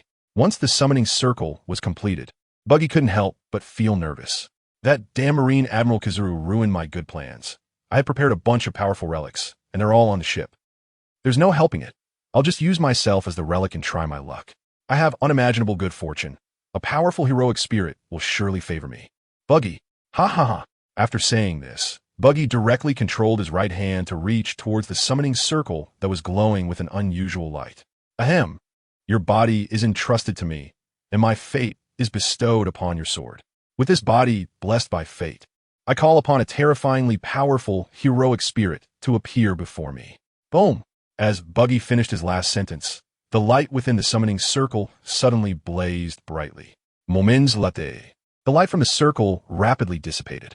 A man clad in a dark green cloak, with shoulder armor, orange hair, a bit of stubble on his chin, and a very robust physique appeared in the center of the circle. In the previous moment, the man in the circle had his eyes tightly closed, emanating a terrifying aura. The next moment, when he opened his eyes and saw Buggy's broken body, a look of shock immediately appeared on his face, as if his jaw had dropped to the ground. Huh, the master who summoned me is actually a monster? Or did I split the master apart when I appeared? You're still alive? What a miraculous creature. You've already taken a human form? The heroic spirit said, stroking his chin while circling around Buggy to observe him. Seeing that his heroic spirit had gone from being impressive one moment to breaking character the next, Buggy, who was about to express his excitement, instantly looked like a pig's liver. Watching the being he summoned treat him as a non-human was frustrating. Buggy immediately yelled at the top of his lungs, "Hey, rude guy, I'm the master who summoned you, so show me some respect." Huh, you're actually a normal human? What kind of ability is this? Can you split your body into pieces? This is truly a miraculous ability I've never seen before. While Baki was shouting and teaching the heroic spirits also began to observe their surroundings. When the Baki fragments began to intermittently move towards the main body, this carefree and bold heroic spirit finally deduced the abilities of their master. Haha, you really are lucky to have summoned me as your heroic spirit. Don't worry, you've already won this Holy Grail War, the heroic spirit said, giving a hearty pat on little Baki's shoulder. It seems he's quite an energetic guy. The heroic spirit Gilgamesh has appeared in the form of Caster and has formed a contract with you at this moment. Your stats look pretty good. Just don't let Baki-sama down. At the moment, the third group of contestants took their positions. The high-ranking Navy officials and pirates in the Holy Grail War chat group immediately became curious and began to observe. Gildas Cleavy, the heroic spirit's name only appears to their own master, Caster Strength, a magic, a luck, C endurance, a agility, B noble phantasm, B class ability, break, A looking at Gildas's stats. The powerful members of the chat group began to discuss. Edward Newgate. For a heroic spirit of the caster class, having top-tier strength and endurance is quite a troublesome existence. Shiki. I'm magic, not a pushover in close combat either. This caster is exceptionally strong this time. Charlotte Lingling. This one called Buggy must be a former crew member of Roger, right? To be able to summon such a powerful heroic spirit, his luck is really impressive. As the powerful figures renowned across the Great Sea route discussed the panel of the heroic spirit Gilgamesh, the Navy members in the chat group began to voice their disdain for this warlord. Sakazuki, how long has it been since we invited him to become a warlord? This guy dares to participate in the Holy Grail War and go against the world government. After this Holy Grail War ends, he must be sent to Impel Down. Borsellino. Oh dear, isn't that the Buggy we met before? I was planning to go over and greet him, but unexpectedly, he just split apart and ran away. I didn't expect him to participate in the Holy Grail War. I really dropped the ball this time. Doberman. Pirates are a bunch of untrustworthy scoundrels. And warlords are no different. This guy is a member of the Roger Pirates, and his wish must surely be to resurrect his captain. Stussy. This time, the world government has sent powerful masters to compete. A bunch of insignificant pirates are merely stepping stones for that esteemed individual. Although the second Holy Grail War hasn't started yet, the outcome of this competition has already been determined. The victor will undoubtedly be our world government. Marco, that guy has very good luck. You all love to jinx things in advance. Don't end up slapping your own faces later. In an instant, the chat group was filled with fierce arguments between the Navy and pirates.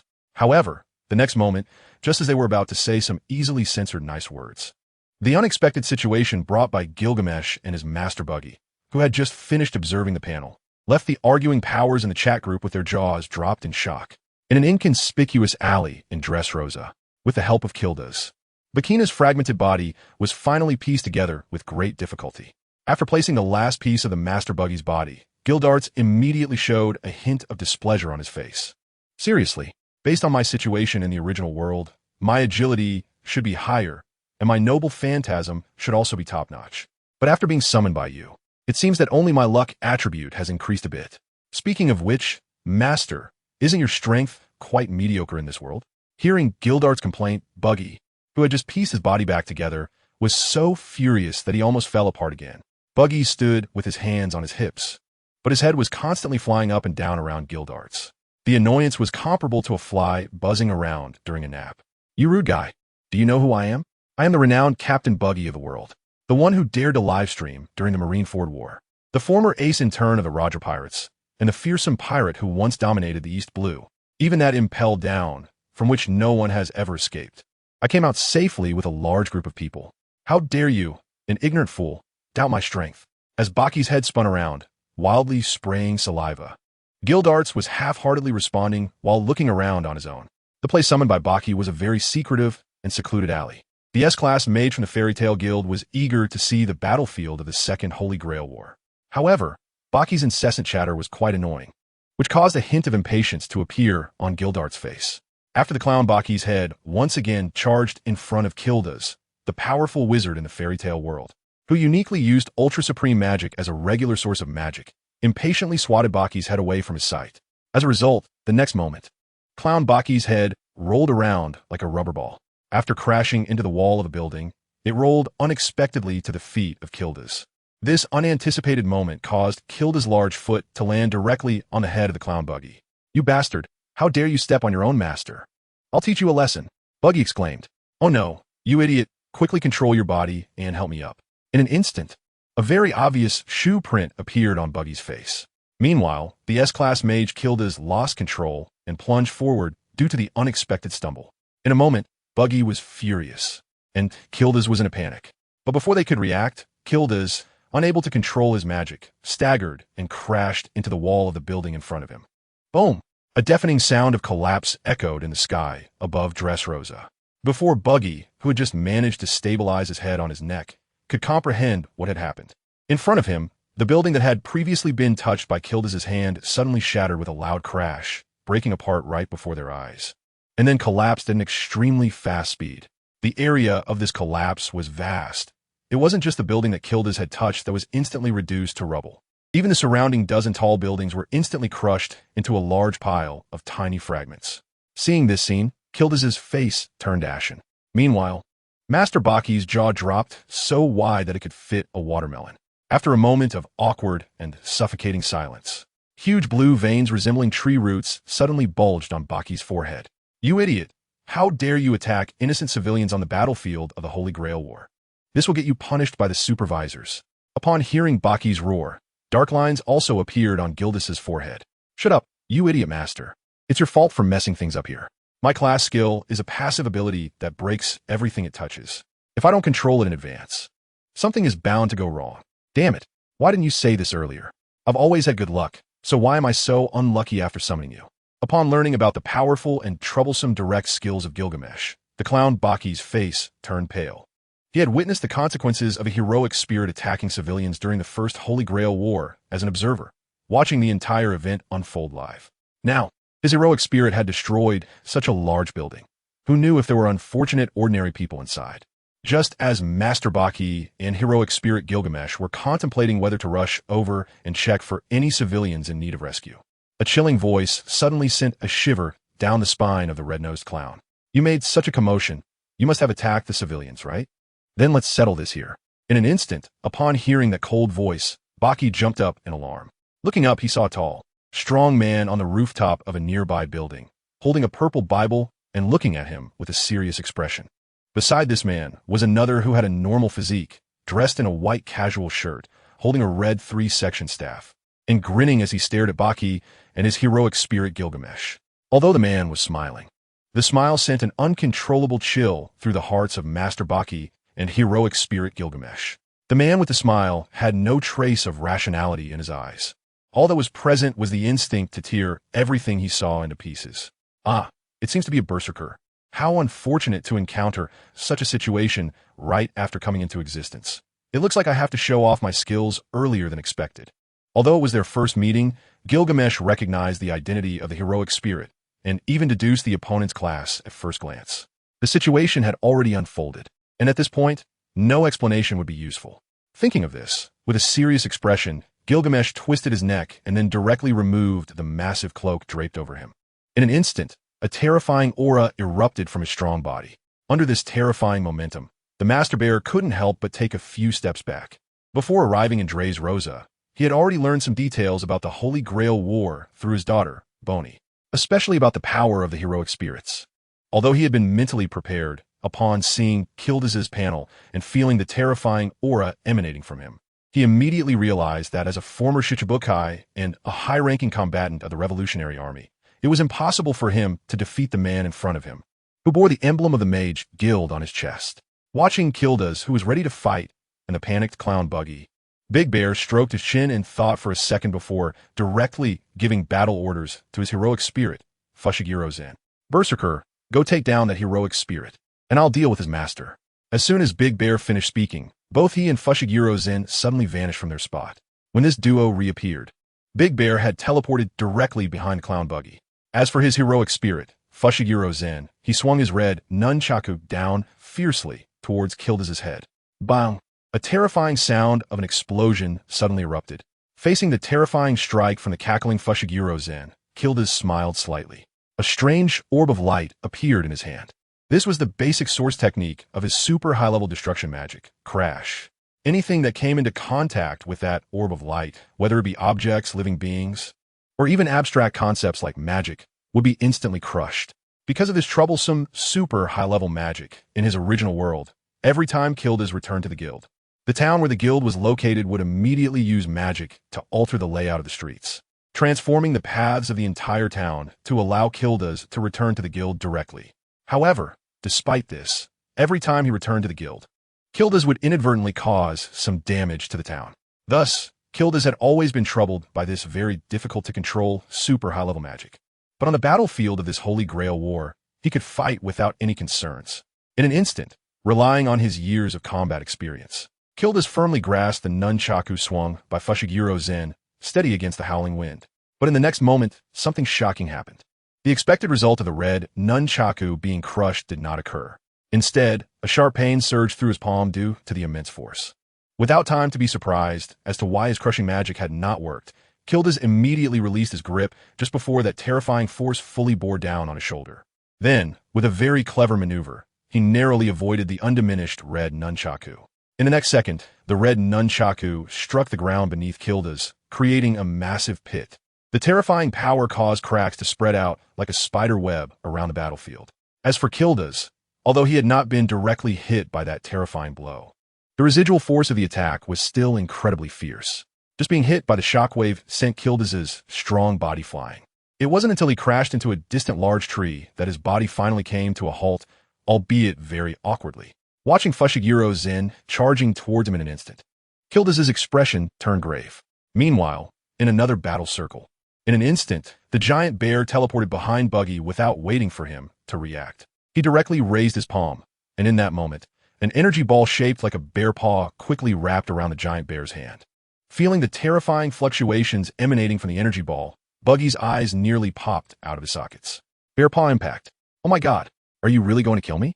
The giant bear condensed the energy using his fruit ability in less than a second. The extremely compressed bear paw-shaped energy ball shot rapidly towards Buggy's body. Upon seeing this scene, Buggy, who usually had the luck of a conqueror's hockey, was instantly scared out of his wits. But just as the bear paw's wave hit his body, a strange light suddenly flickered on the back of Buggy's hand. As that light faded away, the terrifying bear paw energy ball in the giant bear's hand instantly vanished. Taking advantage of the giant bear's moment of distraction, Buggy immediately activated his fruit ability, causing his body to split into countless pieces and quickly flee in all directions. So the command spell can negate my fruit ability. I didn't expect it to be used like this. Looking at the now vanished energy orb in his hand, a hint of surprise appeared on the giant bear's face. However, the next moment, when he realized he wanted to chase after Buggy's head, a gentle yet terrifyingly domineering voice suddenly came from behind him. Hey, Bartholomew Kuma, that guy is my friend. Can you do me a favor and let him go this time? Before the voice from behind finished, an incomparably terrifying aura mixed with black lightning rapidly spread from behind the giant bear. At the same time, in the battlefield where Gilgamesh was located, a tall figure suddenly blocked Fushigiro's path, then drew his famous sword, smiling as he faced off against the mad tyrant with eyes devoid of reason. Looking at the man standing in front of Gilgamesh, the tyrant's face first showed surprise, then broke into a maniacal laugh. Before GOLD, Roger, who had descended as Saber, could react, Fushiguro, a man driven solely by the instinct to fight, had already seized his red nunchaku and charged forward. Bang, bang, bang.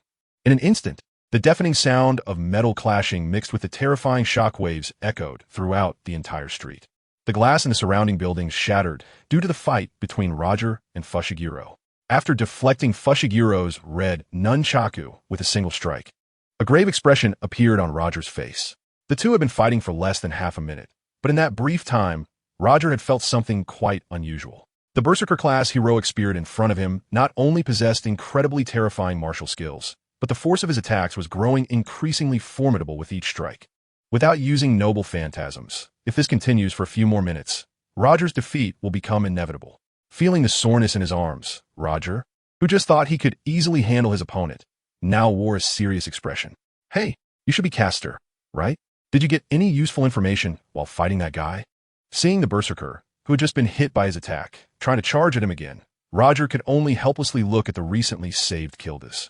Although it was their first meeting, Kildas' rank in magic power in his status panel made it clear to the heroic spirit, who understood the rules of the Holy Grail War, what class he belonged to. Hearing Roger's inquiry, Kildas awkwardly stood up from the terrifying pit he had created in the tree. I haven't fought him as much as you have. If we're talking about information, it's that this guy's body is quite special. My class abilities have no effect on him. It seems like he could be immune to some of the heroic spirit's magical attacks. Ah, could it be the effect of a noble phantasm? That could be troublesome. It looks like I'll have to rely solely on physical attacks to defeat him.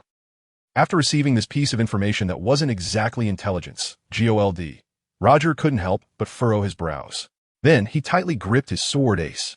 A terrifying wave of energy instantly spread from Roger's body and slowly wrapped around the famous sword ace. Hey, what are you trying to do? The Holy Grail War hasn't officially started yet. Using a noble phantasm here will definitely affect the civilians and cause a huge panic. Feeling the terrifying aura from Roger, Caster Gilgamesh immediately realized the other party's intentions. Before Roger could finish preparing, Gilgamesh took a step forward and directly blocked the Pirate King's attempt to unleash his noble phantasm to end the battle. I'm already back to my full state. If we team up, we can definitely handle this guy. It's better to save the noble phantasm as a trump card until the Holy Grail War officially begins. After a moment of thought, Roger decided to abandon his idea of activating the noble phantasm upon seeing Gilgamesh back in his prime. However, the next moment, before the two could continue their conversation, the maniacal laughing Fushiguro Shinjiro stepped forward. He then swung the red nunchaku in his hand and charged towards the two powerful spirits. My ability doesn't work on you, but that doesn't mean it's useless. This time, before Fushiguro could reach them, Gilgamesh smiled slightly and gently slapped his hand, which was shining with unusual light, onto the ground. In the next second, a huge cracking sound suddenly erupted. The previously smooth ground in front of Gilgamesh instantly shattered into countless fragments under the effect of his super-level shattering magic. Looking at Fushiguro, who was rapidly advancing towards them. After losing the footing beneath him, he unexpectedly stepped into thin air and fell directly into the huge pit created by Kildas' shattering magic, along with countless fragments of stones and bricks. Ha ha ha, what a magical ability. Seeing Kildas put the Berserker into the pit, Pirate King Roger also laughed heartily and leaped into the air. Then, in mid-air, he instantly completed his charge. In an instant, a terrifying aura mixed with thick black lightning spread around. Before the pit could stabilize, Roger's long sword, entwined with Conqueror's Haki, unleashed an extremely terrifying sword wave. Boom! The explosive sound that made people's scalp tingle erupted in the huge pit created by Kildas. In an instant, the already shattered pit began to tremble violently once again due to the infusion of this powerful force. On the other side, feeling the distinct vibrations beneath their feet and the black lightning swirling in the air, Bear and the man behind him both showed a very serious expression. At this moment, Bear, holding the purple Bible, slowly turned around. At the moment he saw the newcomer, a look of surprise appeared on Big Bear's face. Shanks, one of the four emperors? I didn't expect you to come to Dressrosa to participate in this Holy Grail War as well. With such powerful Conqueror's Haki, the heroic spirit you summoned should be from this world, right? Before coming to Dressrosa to participate in the Holy Grail War, Deshiong had already asked his daughter Bonney to give him a thorough explanation of the precautions for the Holy Grail War. He naturally knew that masters would summon the fallen strong from this world. After all, Whitebeard was the best example. After sensing the Conqueror's Haki that spread from other battlefields to this place, combined with Shank's identity as a master, Big Bear already had an idea about the true identity of the heroic spirit summoned by the other party. Ah, Indeed, it comes from this world. But this has nothing to do with my purpose of coming to find you. Upon hearing Big Bear's inquiry, Shanks rested his arm on the hilt of his famous sword. Although he did not actively release his Conqueror's haki, Big Bear still felt a considerable threat. If I were to fight this guy here, I would lose. This was the first reaction of Dosalamo Big Bear after seeing Shanks' movement. Big Bear was not afraid of fighting Shanks. However, the heroic spirit he summoned, the Berserker class Fushiguro Shinjiro, had no strategy to speak of. In a situation where one faces two opponents, it was only a matter of time before this battle maniac would be defeated. This was not the time to clash with the enemy. Just as Big Bear hesitated, Shanks on the opposite side also revealed a very kind smile. That foolish heroic spirit's recent attack was likely unintentional, and we could all sense that there were no ordinary civilians present in the recently collapsed buildings. However, if we continue to fight like this, would ordinary civilians be caught in the crossfire? That would truly be problematic. Shanks' intention was clear. Since there were no civilian casualties, both sides should cease hostilities and regroup. When the Holy Grail War officially began, they could engage in brutal combat then. Looking at Shanks' kind smile, Big Bear nodded with a serious expression after a moment of hesitation. Boom, boom. In the street where Roger and Kildas fought against Fokershen, the hair-raising sound of explosions echoed continuously through the sky. After enduring Roger's bomb-like blade attack, both Tion and the Tyrant quickly shot out from the massive pit created by Kildas, although there was no stable foothold beneath them. Fahaka Shun managed to quickly escape from the bottomless pit by leveraging the scattered rubble and bricks in midair. At the moment, they saw Fubuki Shiner. Both Roger and Kildas turned pale, although they didn't know Roger's specific abilities. The powerful move just now in midair had already made Kildas recognize the terrifying strength of the man before him. That powerful sword aura that descended from the sky would require some cost to withstand unharmed, even for him. As a result, the Berserker before them. After experiencing such a powerful attack, how could there only be a little dust on his clothes? Although the opponent had some minor skin injuries on his face and arms from the recent attack, it didn't affect the battle at all. Even a magic resistance known for its strength, reaching a level against magical power, wouldn't achieve such defensive effects. Hey, if we don't figure out this guy's noble phantasm, we have no hope of winning at all. Ah, indeed, it's somewhat troublesome, but I seem to have an idea about the opponent's weakness. After hearing Gildas's sigh, Roger also showed a wry smile. However, upon seeing the not-so-obvious skin injuries on the opponent, Roger's eyes suddenly lit up as he thought of something. Watching Fushiguro Shinsuke slightly adjust his movements before charging at them again, Roger and Gildas immediately prepared to engage. But the next second, something surprising happened. A strange light suddenly flickered out from Fushiguro Shinsuke's body. Under the enveloping light, the not-so-obvious external injuries on Fushiguro Shinjiro quickly healed. However, along with this light, a hint of displeasure and pain appeared on Fushiguro Shinjiro's face, which had initially been filled with wild laughter.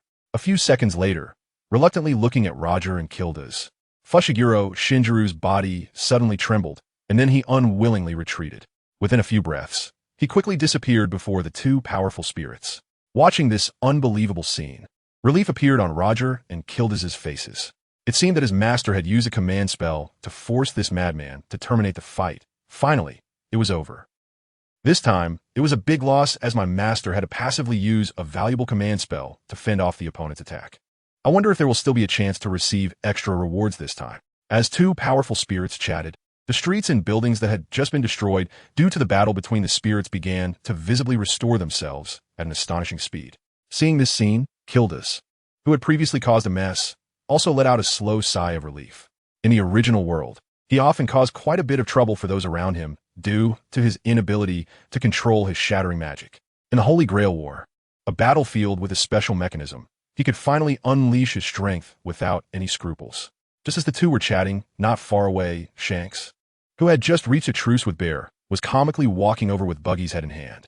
Watching Buggy's head cursing Shanks in a ridiculous scene, Kildas and Roger were initially taken aback, then couldn't help but burst into laughter. Shanks, you bastard, don't touch me. I didn't expect you to participate in the Holy Grail War this time, too. Just you wait. I, Buggy the Clown, will definitely defeat you in this war. Huh, Captain, you're back to life? I missed you so much. Just after Shanks reached a temporary truce with Bear, he directly brought back Buggy's head, which hadn't run far.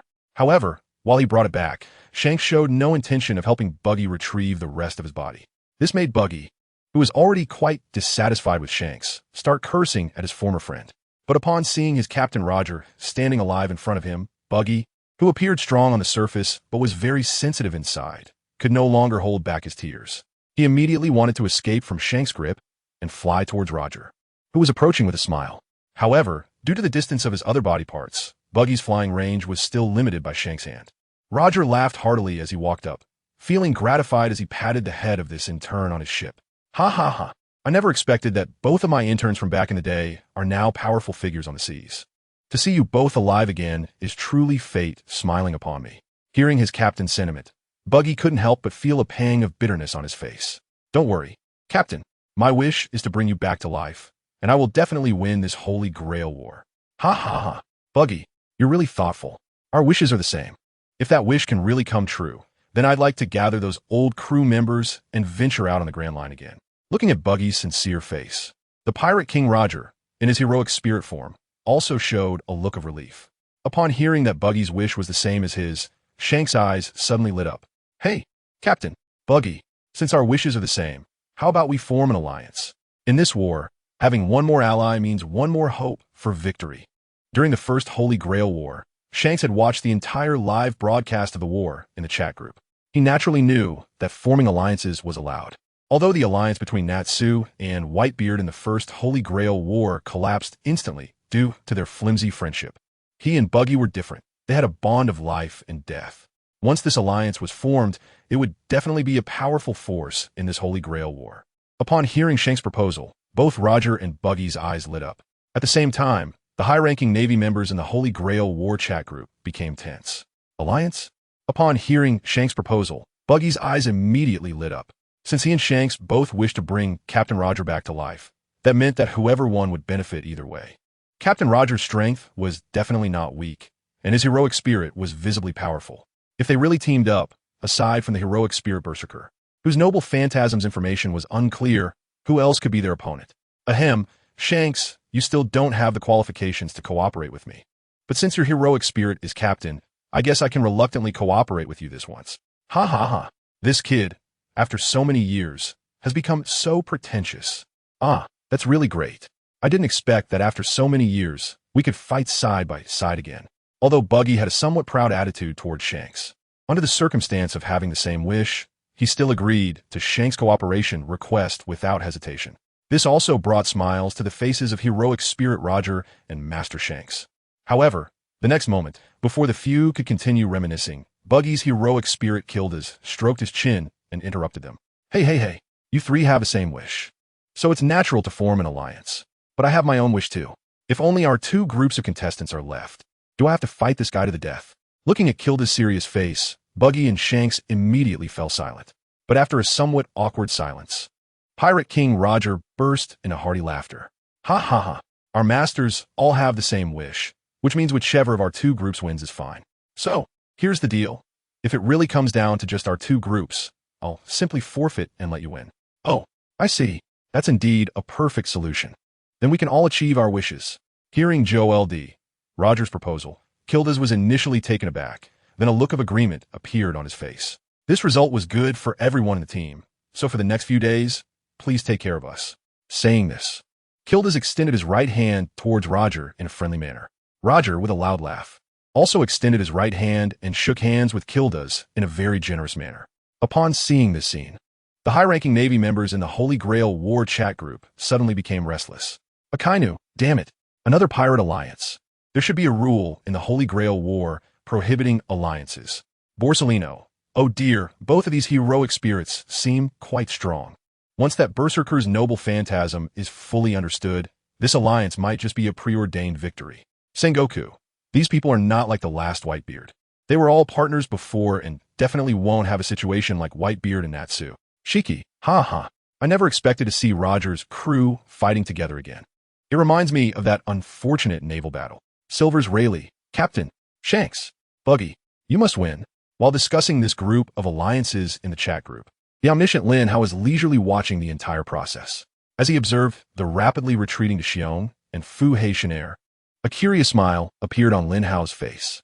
He was truly looking forward to seeing what kind of heroic spirits the other competitors would summon. If there were no special circumstances, then in a one-on-one situation, Xiong's heroic spirit was indeed the strongest in this Holy Grail War for duels.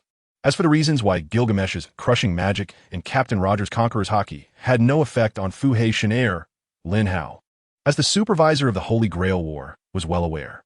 So far, the heroic spirit Fu Hei heir was the only one among all participating heroic spirits to possess two noble phantasms, both of which were of considerable rank. The noble phantasm that reached the EX level was a special one, automatically elevated by the Holy Grail War system, based on Fu Hei heir's unique physique of heaven and cursed binding in the world of sorcery. Noble phantasm, heaven and cursed binding rank. EX effect, passive noble phantasm, elevated from the special physique that completely isolates magical power. Under the effect of this noble phantasm, Fu Hei heir is immune to all magic, special skills, and non-physical form noble phantasm attacks recognized by the Holy Grail system. To harm the heroic spirit holding this noble phantasm, one must use purely physical attacks. As for the other noble phantasm, which reached the rank of B, it was a special cursed tool Yu Yun held by Fu Hei heir. Due to Yu Yun's characteristic of relying entirely on the user's physical strength to exert its effects, the Holy Grail War system automatically elevated this special cursed tool into a noble phantasm that passively increases the power of each attack by 5 for every attack within 3 seconds. To use such a noble phantasm, the user's magical power must meet a minimum requirement. Under the influence of heaven and the curse, Fubuki Shire can perfectly wield this noble phantasm. He has also become a servant with the highest endurance rating in this Holy Grail War. After all, the longer the battle lasts, the greater his output becomes. Of course, as a drawback of the balancing mechanism, Fubuki Shire, who has descended as a Berserker, has been completely stripped of his sanity. Aside from being unable to communicate normally with his master, Xiong, he didn't even bring along the cursed spirit, Cho Bao, which can store a large number of magical tools and weapons. Xiong had to use a command spell to pull him away from the battle. It can be said that apart from his super powerful output and sustainability, Fubuki Shire is probably the most difficult servant to command and operate in this Holy Grail War. As a Berserker, the support he requires from his master's magical power is also extremely high. Xiong has truly summoned a rather troublesome existence. Seeing Xiong, who was already somewhat fatigued, Lin Hao couldn't help but sigh. Suddenly, just as Lin Hao was curiously watching Xiong retreating quickly with Fubuki Shire, a dark cloud in the sky above Dressrosa suddenly emitted a powerful fluctuation, mixed with rumbling thunder. Watching the huge lightning and deep black flames flickering within the black cloud, a slight smile appeared on Lin Hao's face. The 5 elders and the Knights of God as teleportation ability, knowing they cannot destroy the Holy Grail. Have they come to participate in this war? Which one of them is coming? After briefly feeling curious about the gradually solidifying black cloud in the sky, Lin Hao shifted his attention back to the potted plant where he had previously planted the seed of the Divine Kingdom. Watching the dark cloud above Dressrosa, the pirates and revolutionaries in the Holy Grail War chat group all wore serious expressions. As for the high-ranking officials of the Navy, they all looked smug. Although there is currently only one confirmed participant from the same faction in this Holy Grail War, this individual is definitely heavyweight. Even within the Celestial Dragons, they possess the immense power to execute Celestial Dragons directly. After receiving the news of the upcoming participant in the war, Admiral Akainu realized that the victor of this Holy Grail War had already been determined. In the main base of the Revolutionary Army, Baldigo, the cadres of the Revolutionary Army were watching the live broadcast of the Holy Grail War chat group with serious expressions. After a suffocating silence, Kral, an important cadre of the Revolutionary Army, finally couldn't help but ask Mr. Dragon, based on the situation, the participant from the world government should be a member of the Knights of God, which is a trump card for the Celestial Dragons. Mr. Bartholomew Kuma, hearing Kral's concern, Monkey D. Dragon, who was seated at the head of the conference table, also wore a grave expression. Sabo had already gone to assist Kuma. With Kuma and his heroic spirit's abilities, even if they couldn't win this Holy Grail War, escaping unscathed wouldn't be too difficult. After all, in the Holy Grail War, the key determining factor is still the strength of the heroic spirits. This is a rare opportunity.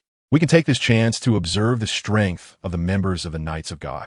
Before Monkey D. Dragon finished speaking, several other cadres of the Revolutionary Army at the conference table nodded slightly. Ultimately, the Revolutionary Army would have to go to war against the Celestial Dragons who control the world government. It wouldn't be a bad idea to let Kuma test the strength of the Knights of God in advance. In the Panga city of Mariehua, Lordum was leisurely playing with a butterfly in a garden. After seeing the live broadcast of Residential Rosa in the Holy Grail War chat group, Imna's originally lazy gaze instantly turned sharp.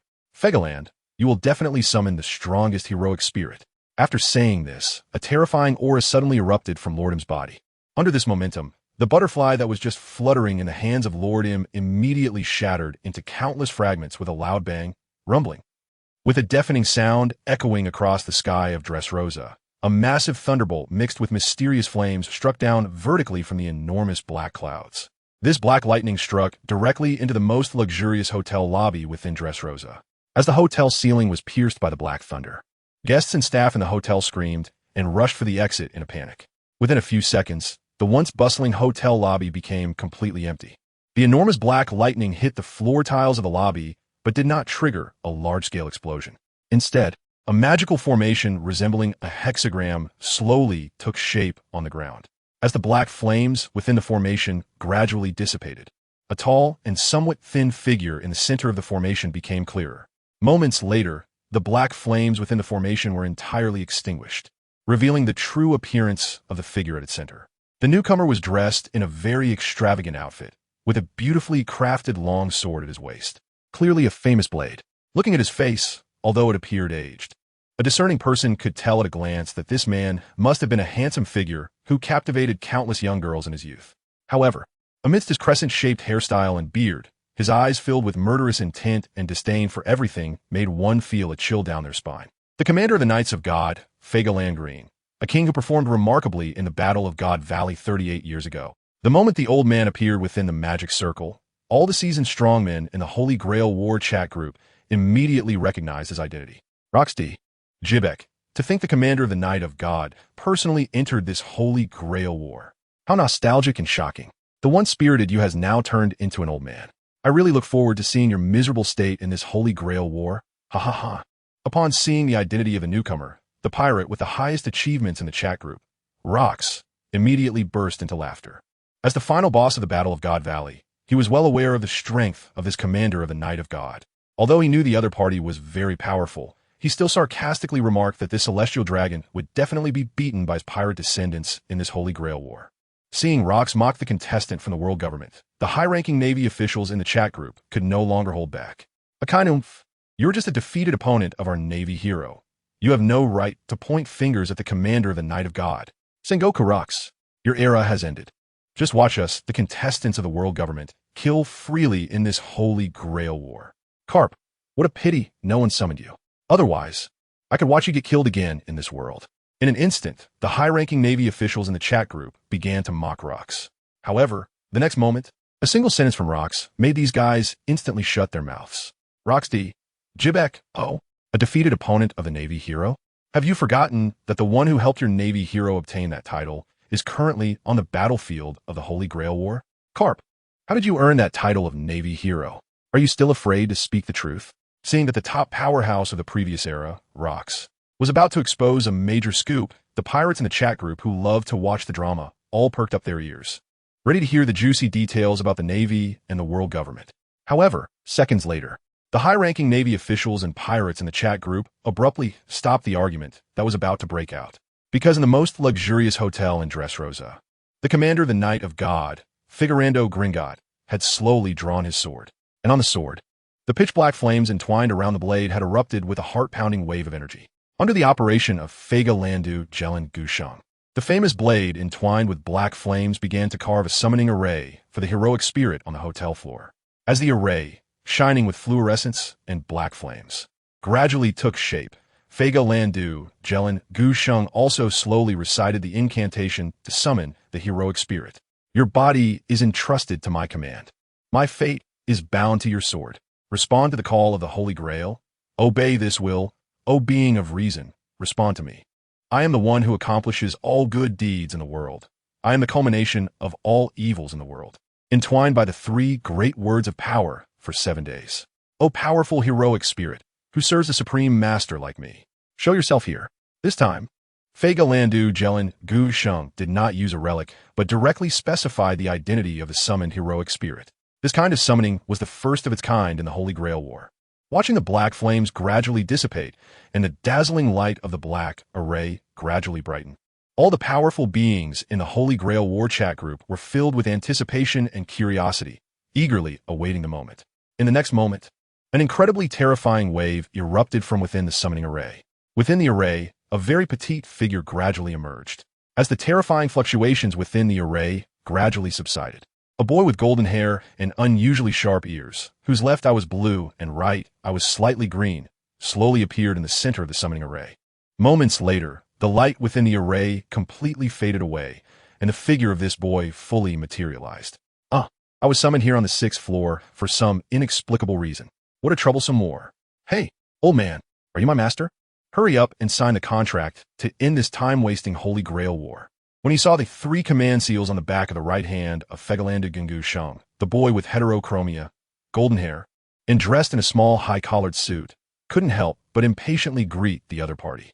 Hearing that the heroic spirit he summoned actually called him old man, the commander of the Divine Knight Order, Fegalandu Shang, immediately felt a surge of killing intent. He had thought that summoning a heroic spirit that served the supreme being in the Wish world would better understand how to serve its master in the Holy Grail War. Yet, this guy had just come into existence and already acted as if she was the master. In the sacred land, Fegalando, who stood above all others, almost used a command spell to make the heroic spirit he summoned commit suicide. However, just as this thought crossed his mind, the terrifying aura emanating from the other party's heterochromatic eyes almost made the commander of the Divine Knight Order collapse on the spot. Is there really such a drastic power gap between the master and the heroic spirit in the Holy Grail War? As he watched the small heroic spirit curiously surveying her surroundings, Fegalando finally decided to temporarily abandon the idea of resummoning a heroic spirit. Hey, kid, answer me. What is your wish? What do humans mean to you? Although the other party looked heroic and somewhat cute, based on her sharp ears and heterochromatic eyes, perhaps this heroic spirit did not belong to the human category. At least she was not an ordinary human. This is why Fegalando asked such questions. According to the intelligence collected from the First Holy Grail War, the higher the affinity between the heroic spirit and the master, the stronger the combat power they could unleash. Upon hearing Fegalando's inquiry, the heroic spirit, who had been boredly observing her surroundings, cast a disdainful glance at the old man who had just wanted to use a command spell to make her commit suicide. My wish. Of course. My wish is for the great person we Guardians serve to surpass that world and become the true supreme being above that world. As for what humans mean to me, the heroic spirit, looking quite heroic and adorable, pondered for a moment while stroking her chin before finally giving her true answer. Those humans are quite a headache. If it weren't for the special instructions from that supreme being, I wouldn't allow those guys to appear in my space at all. Upon hearing the heroic spirit's response, Fegalando was first taken aback, then a look of deep agreement appeared on his face. We are all servants of the supreme existence, and your answer satisfies me. Let us join forces and wreak havoc in this Holy Grail War. As Fegalando spoke, he extended his right hand towards the heroic spirit in a friendly manner. Seeing the change in the master's attitude, the heroic spirit thought for a moment and then revealed a meaningful smile. I, Rider Alabella Fiore, hereby acknowledge you as my master. Our contract is officially established at this moment. Alabella Fiore, Rider Magic, a luck, B endurance, C agility, a noble phantasm, B class ability, riding A rider. Your stats seem quite average. You must have some very special abilities, right? Looking at his heroic spirit stats, Fegalando sheathed his long sword and asked curiously. According to the setting of the Holy Grail War, the stats of a heroic spirit are an important indicator of their combat power. He had expected to summon a powerful heroic spirit with all his stats, but this one only had 2 A-rated attributes in her endurance, which symbolized the ability to fight long battles, was only rated C. Without some special abilities, they would be at a disadvantage in combat. Are you questioning my abilities? That's quite unpleasant, Alabella replied, snapping her fingers. In the next moment, a strong wave of energy erupted in the hotel they were in. At the same time, a magic circle flashing with strange patterns suddenly appeared. As the light in the magic circle grew more intense, a golden dragon-like creature, the size of an adult giant, slowly emerged from the glowing magic circle. Roar! As soon as the golden dragon appeared, it let out a terrifying roar that shook the entire hotel lobby, nearly causing it to collapse.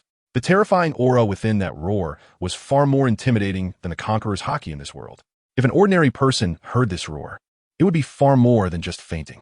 If someone were to be roared at like this in the sacred land, even the average celestial dragon would likely meet their end. watching the flickering flames and lightning in the dragon's mouth. Fagolando knew that this dragon's abilities were definitely more than just that roar. Is this your ability? It seems quite impressive. Watching the golden dragon obediently behave like a pet dog under Olabella's command, Fagolando's eyes showed a hint of appreciation. However, the next moment, Rider Olabella's response caused Fagolando's expression to instantly reveal uncontrollable shock. He saw Olabella affectionately stroking the golden dragon's head and then disdainfully replied, "This guy is the weakest among all the beasts I can summon. I have at least over 100 beasts stronger than it. To have summoned Olabella? Unfortunately, in the Holy Grail War, this guy's power is limited by her class. Snipers, mages, rangers, and other secondary class abilities cannot be displayed. Fortunately, Fagolando is strong enough. This war is becoming more and more exciting. Seeing that the heroic spirit summoned by the commander of the Divine Knight Order Fagolando was actually a guardian from the 6th layer of the Great Tomb of Nazarick. The Holy Grail War Overseer Lin Hao also showed a hint of surprise on his face. This guy's noble phantasm also seems quite targeted. I really look forward to the moment when the Rider team faces off against the Berserker team. After observing the situation of the Rider group for a while, Lin Hao shifted his attention elsewhere. In the chat group for the Holy Grail War, upon seeing the abilities of the heroic spirit summoned by the commander of the Knights of God, Fagolanda Green, the strong naval leaders immediately began to boast. Sakazuki, with a powerful master and a powerful heroic spirit, the pirates participating in this Holy Grail War have no chance at all. The world government will definitely seize that all-powerful wishing machine in this Holy Grail War. Sengoku, based on this configuration, the victory should belong to Lord Fagolanda Green. Kapu, although it's quite unpleasant that the Celestial Dragons are participating, the strength of the Rider group is indeed the strongest right now. Borsalino, oh dear, I really feel sorry for those participating pirates. Seeing the naval leaders in the chat group being so boastful, other pirates and members of the Revolutionary Army began their counterattacks. Although they were usually deadly enemies on the Grand Line, when facing the world government and the Navy, these guys could unite quite harmoniously. Ivankov, allowing the commander of the Knights of God to participate in the battle, you world government have truly made a wrong decision this time. Ha ha ha. Once that old fool loses, let us see how you'll handle it. Kid, hihihi. Shanks is also participating this time. That guy is really strong. Is that old celestial dragon his opponent? Kaido, ha ha ha. Bring on more powerful participants. Only a top-tier war can get the blood boiling. Charlotte Linlin, my son Katakuri has already seen the future. The King of God Valley will definitely suffer a miserable defeat in this Holy Grail War. We're just waiting to see this good show. For a moment, the Navy and pirates in the chat group began to cheer for their respective factions. Eventually, it escalated to directly insulting each other's families. Since they were all separated by the screens of the chat group, no one could do anything to each other. Otherwise, with so many people arguing on-site, it would definitely lead to a super battle on the scale of the Marineford War. When the chat group for the Holy Grail War had become a complete mess, in a hotel where Fagolanda Gringu was summoning his servant, a corpulent, tall man with sharp teeth and a vampire-like appearance was hiding in a shadow in the hotel lobby, watching the masters and servants of the Rider group with a hint of fear. After seeing Alera retract her summoned creature and leave the hotel lobby with her master, Figland, a plump man cautiously emerged from an inconspicuous shadow. Feeling the lingering, terrifying aura from the recent dragon roar, the fat man first turned pale, then forcefully slapped his face, which was quite mismatched with his large belly. Slap, slap. Hey, Moria, you're supposed to take this opportunity during the Holy Grail War to get revenge on those guys. How can you be afraid before the battle even starts? Looking at the command spell on the back of his right hand, Moria's fearful expression gradually returned to normal. When a second battlefield was announced, I happened to be nearby. Before the crowd even began to flee, I was already chosen as a master for the second Holy Grail War. This is all fate. How can I let fate down again like I did in that battle with that bastard Kaido years ago? I must win this Holy Grail War. By then, whether it's Kaido or those despicable celestial dragons, I will trample all of you under my feet. The plump and overweight Moria said, surprisingly showing a very resolute expression. Seeing this scene, the omniscient Lin Hao was somewhat astonished. Such an expression, even Lin Hao, an old second dimension enthusiast, had never seen on Moria's face before. Under Lin Hao's gaze, after confirming that the participants of the Rider group had left, Moria stealthily left the hotel and walked into an inconspicuous alley behind it. Since the news of the Holy Grail War about to start in Dressrosa was announced early enough, many citizens had already fled at the first opportunity. Therefore, it was not difficult to find a place in Dressrosa that went unnoticed. looking at the vast, empty ground in front of him. A hint of loneliness unexpectedly appeared on Moriya's previously determined face. At this moment, memories of the fierce battle with Kaido in Wano country flooded his mind.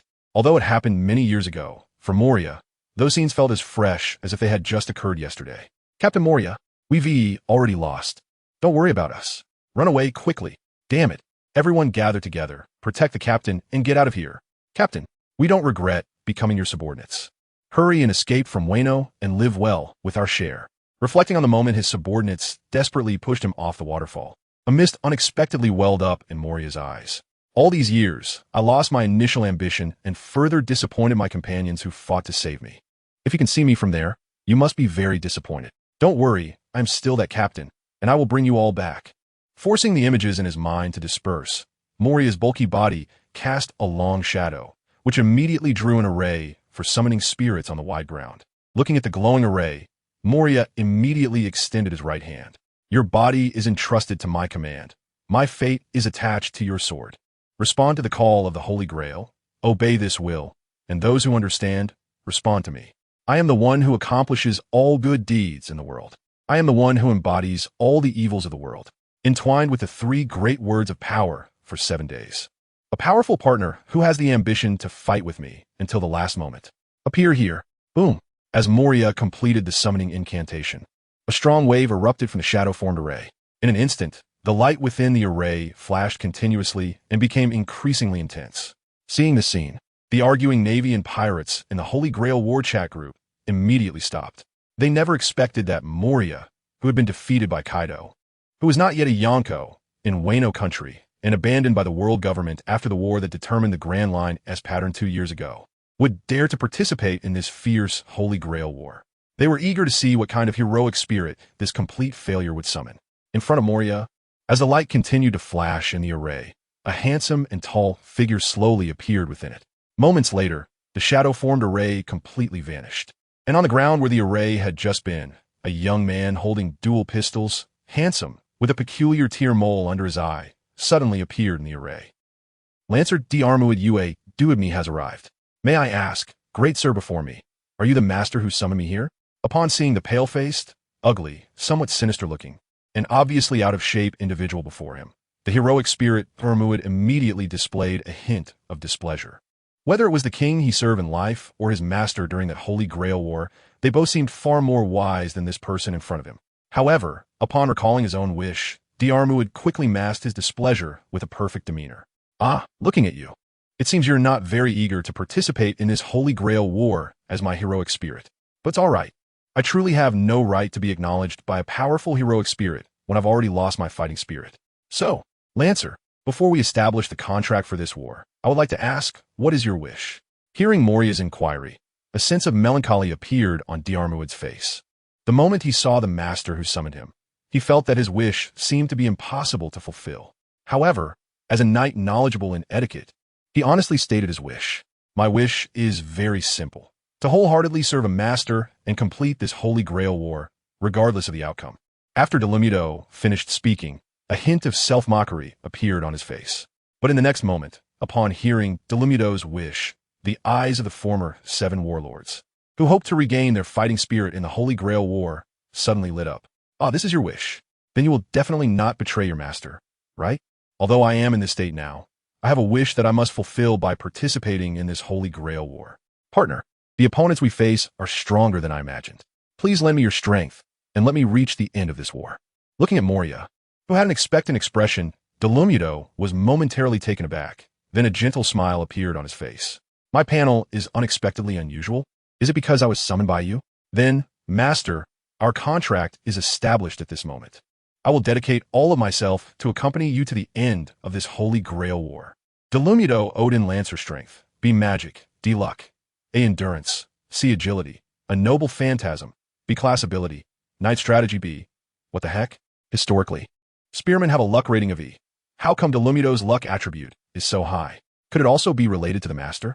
Looking at the panel of the heroic spirit Delimido, Linhow's face immediately showed a curious expression.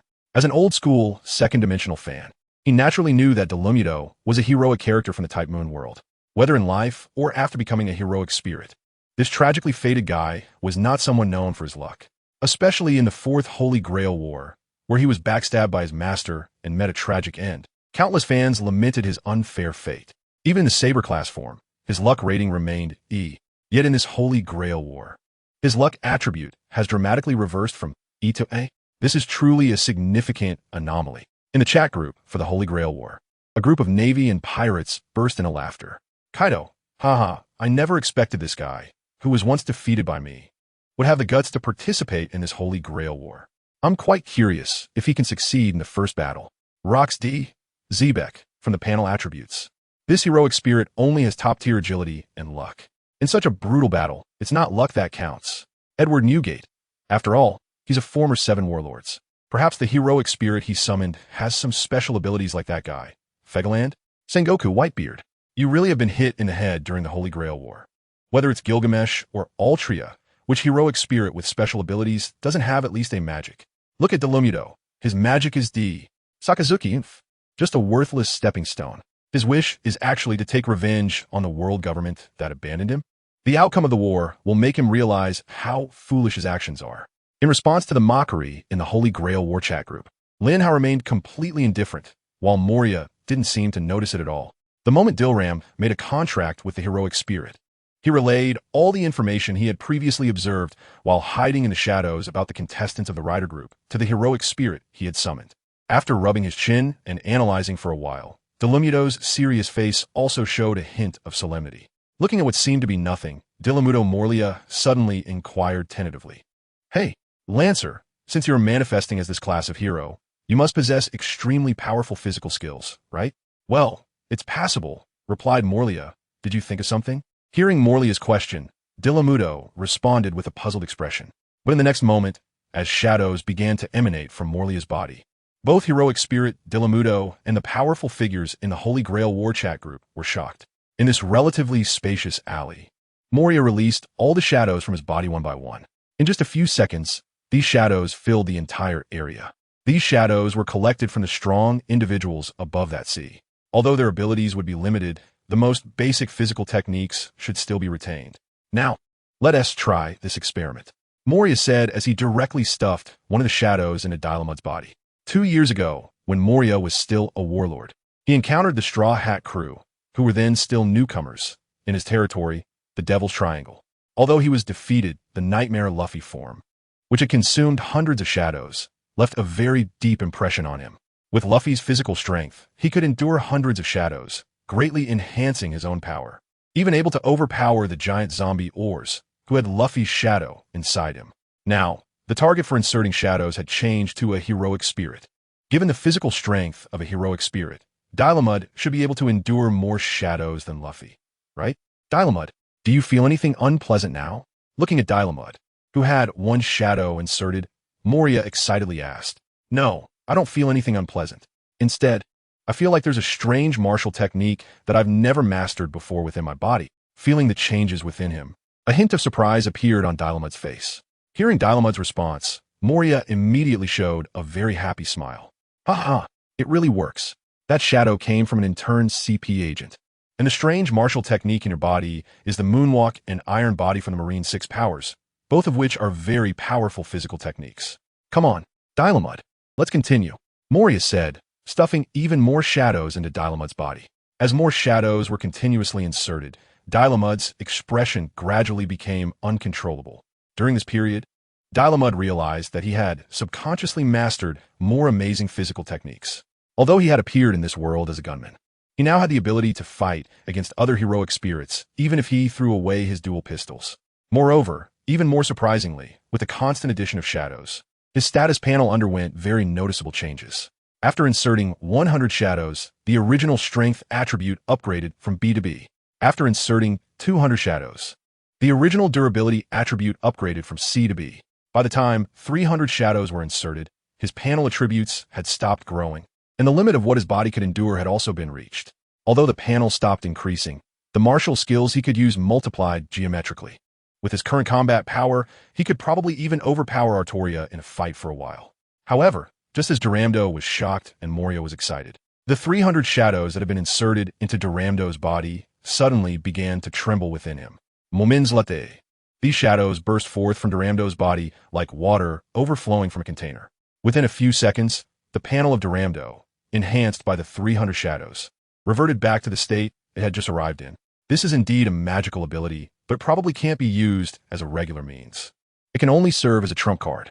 Watching the shadows flowing out of his body quickly return to Moria's shadow, Duramdo also revealed a faint smile. This ability of the Master can be used as a trump card. The fact that a heroic spirit can be enhanced by the Master is something that other competitors probably cannot even imagine.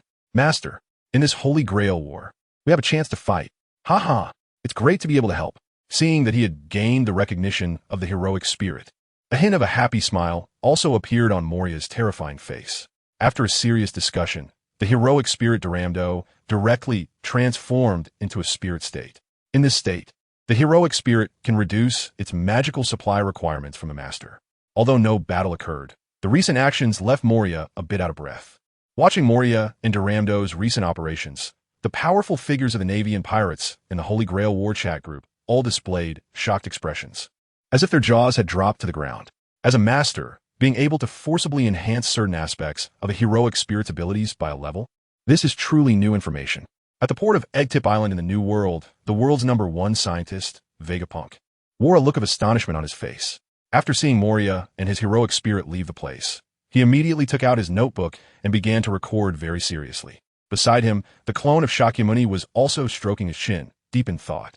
The main body, this really is a magical enhancement route. It seems that the green blood can play some unexpected role in the Holy Grail War, right? Hearing the clone of Shakyamuni's speculation, Vegapunk also closed his notebook with a serious expression. Such an enhancement route requires a large number of shadows. In any case, let's consider it as a backup plan for now. We can cut off the shadows of those seraphim and keep them for later use. Main body, do you still want to participate in the Holy Grail War?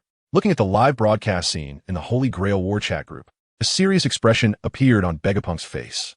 Well, although it's not the right time yet, one day, I will definitely participate. Everyone in the world has the right to know the truth. Seeing the resolute Vegapunk, the clone of Shakyamuni sighed helplessly. Dressrosa, in a hidden corner, two figures appeared quite abruptly. One had a big belly, a crazy laugh, and a mouth full of uneven teeth. It was none other than one of the current 4 emperors of the sea, Blackbeard Teach. Beside Teach was a tall man carrying a sniper rifle. Haha, we've finally arrived at this battlefield. As long as I win this war, I can become the Pirate King. Yes, Captain. In this Holy Grail War, I will do my best to assist you in achieving victory.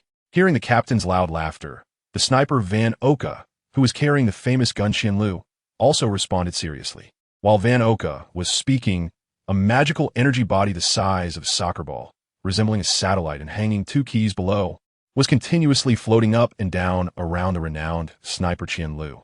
Hearing the sniper Van Oka's response, Blackbeard Teach nodded in satisfaction.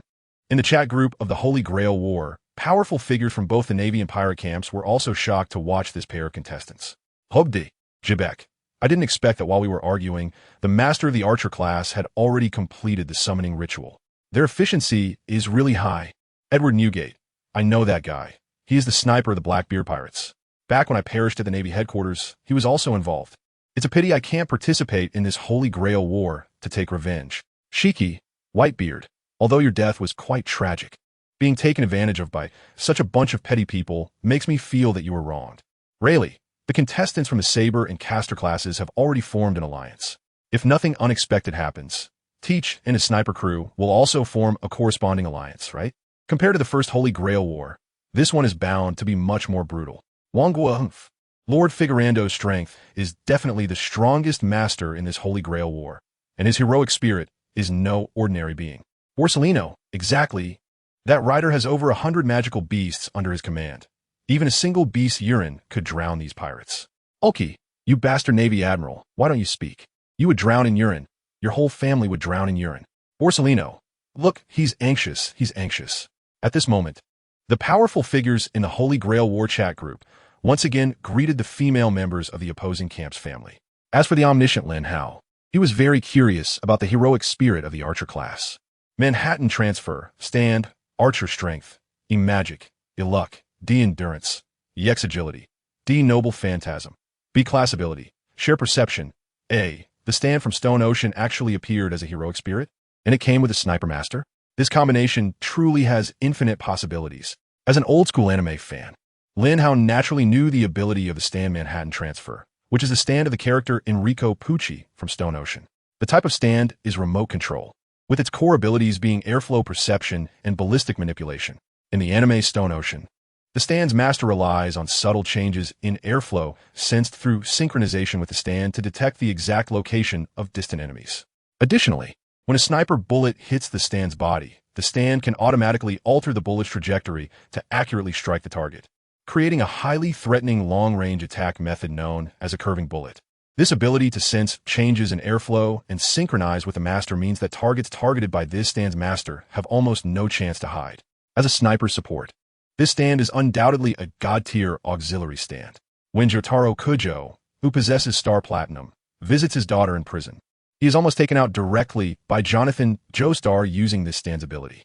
However, the stand itself, Manhattan Transfer, has no offensive capability at all. Moreover, it moves very slowly, merely floating in the air like a piece of paper, doing nothing. To maximize the potential of this stand, one must rely on the combat intelligence and sniping skills of the stand's master. This time, the sniper Van Oka, who summoned this stand, perfectly meets all the conditions to unleash the full power of this support-type stand. After seeing this noble phantasm, which was sublimated by the Holy Grail system as a heroic spirit, Lin Hao's mouth also curled up into a slight smile. Although the rating of the noble phantasm is only B, if used well, the damage it can inflict on a single target is definitely far beyond this rating. This Holy Grail War has become interesting. In the dark corner where Blackbeard Teach and Sniper Van Oka are hiding, Blackbeard Teach has completed the drawing for summoning the heroic spirit. Ha ha ha, Van Oka, I'm about to start summoning the heroic spirit, so keep an eye out around here and don't let anyone mess things up. Don't worry, Captain, it's very safe here. Hearing Blackbeard's instructions, Van Oka, lazily holding his signature Gun Qianlu, gestured for Blackbeard to hurry up with the summoning. As for his heroic spirit, the Manhattan Transfer Station, it had already begun to move rapidly around them. According to the flow of the stand-in's air, the number of masters and heroic spirits around was 0. After nodding towards Van Oka, Blackbeard laughed heartily and extended his right hand towards the magic circle that was flickering with unusual light. Your body is entrusted to my command. My fate is attached to your sword. Respond to the call of the Holy Grail. Obey this will. O reason, respond to me. I am the one who achieves all good deeds in the world. I am the one who embodies all evils in the world, entangled with the 3 great words of spirit for 7 days. Heroic spirits with a strong obsession for their goals, just like me, appear here. In an instant, a strange light shot out from the magic circle where Blackbeard was summoning the heroic spirit.